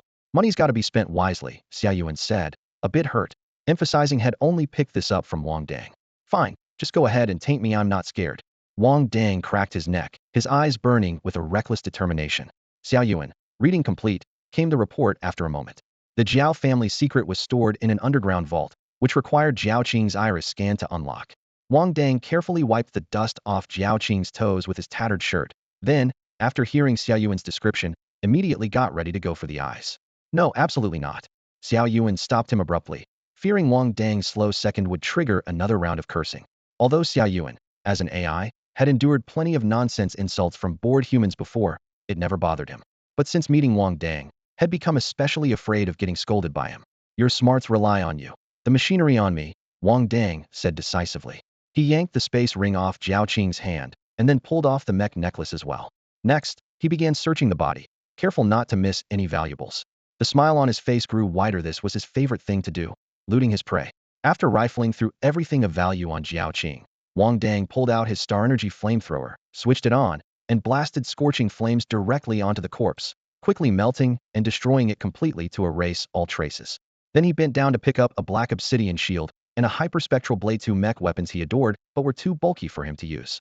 Finally, he stored Jiao Qing's mech into the mech necklace to avoid future trouble. Even without taking over the entire estate, just from the space ring and the looted treasures, Jiao Qing alone contributed at least 30 million star coins. After this fight, Wang Dang could at least pause from having to earn that filthy money at the blue-silver black market. He was also full of expectations for the treasure in that underground vault. There are 2 more chapters coming later. The last 3 chapters are quite a challenge, so he'll need a little gift to keep me going. Following Xiao Yuan's tip, Wang Dang quickly took out all 6 novice mech warriors inside the villa. After his tough fight with Jiao Qing, who was decked out in full luxury gear, handling these beginner-level mechs was almost effortless. Every move swinging his blade, rolling, reloading felt like he was running through a well-rehearsed drill. Once the enemies inside were cleared, he didn't head straight to the basement. Instead, he turned toward the courtyard and began rummaging through the fallen security robots scattered among the gravel. He meticulously stripped each one, removing machine guns, ammo belts, and spare power cells, finally stashing all of it in the shadows beneath the porch. By his rough count, they had about 5,000 star energy bullets. He tossed them into his personal space backpack, planning to keep the heavy firepower as insurance for critical battles ahead.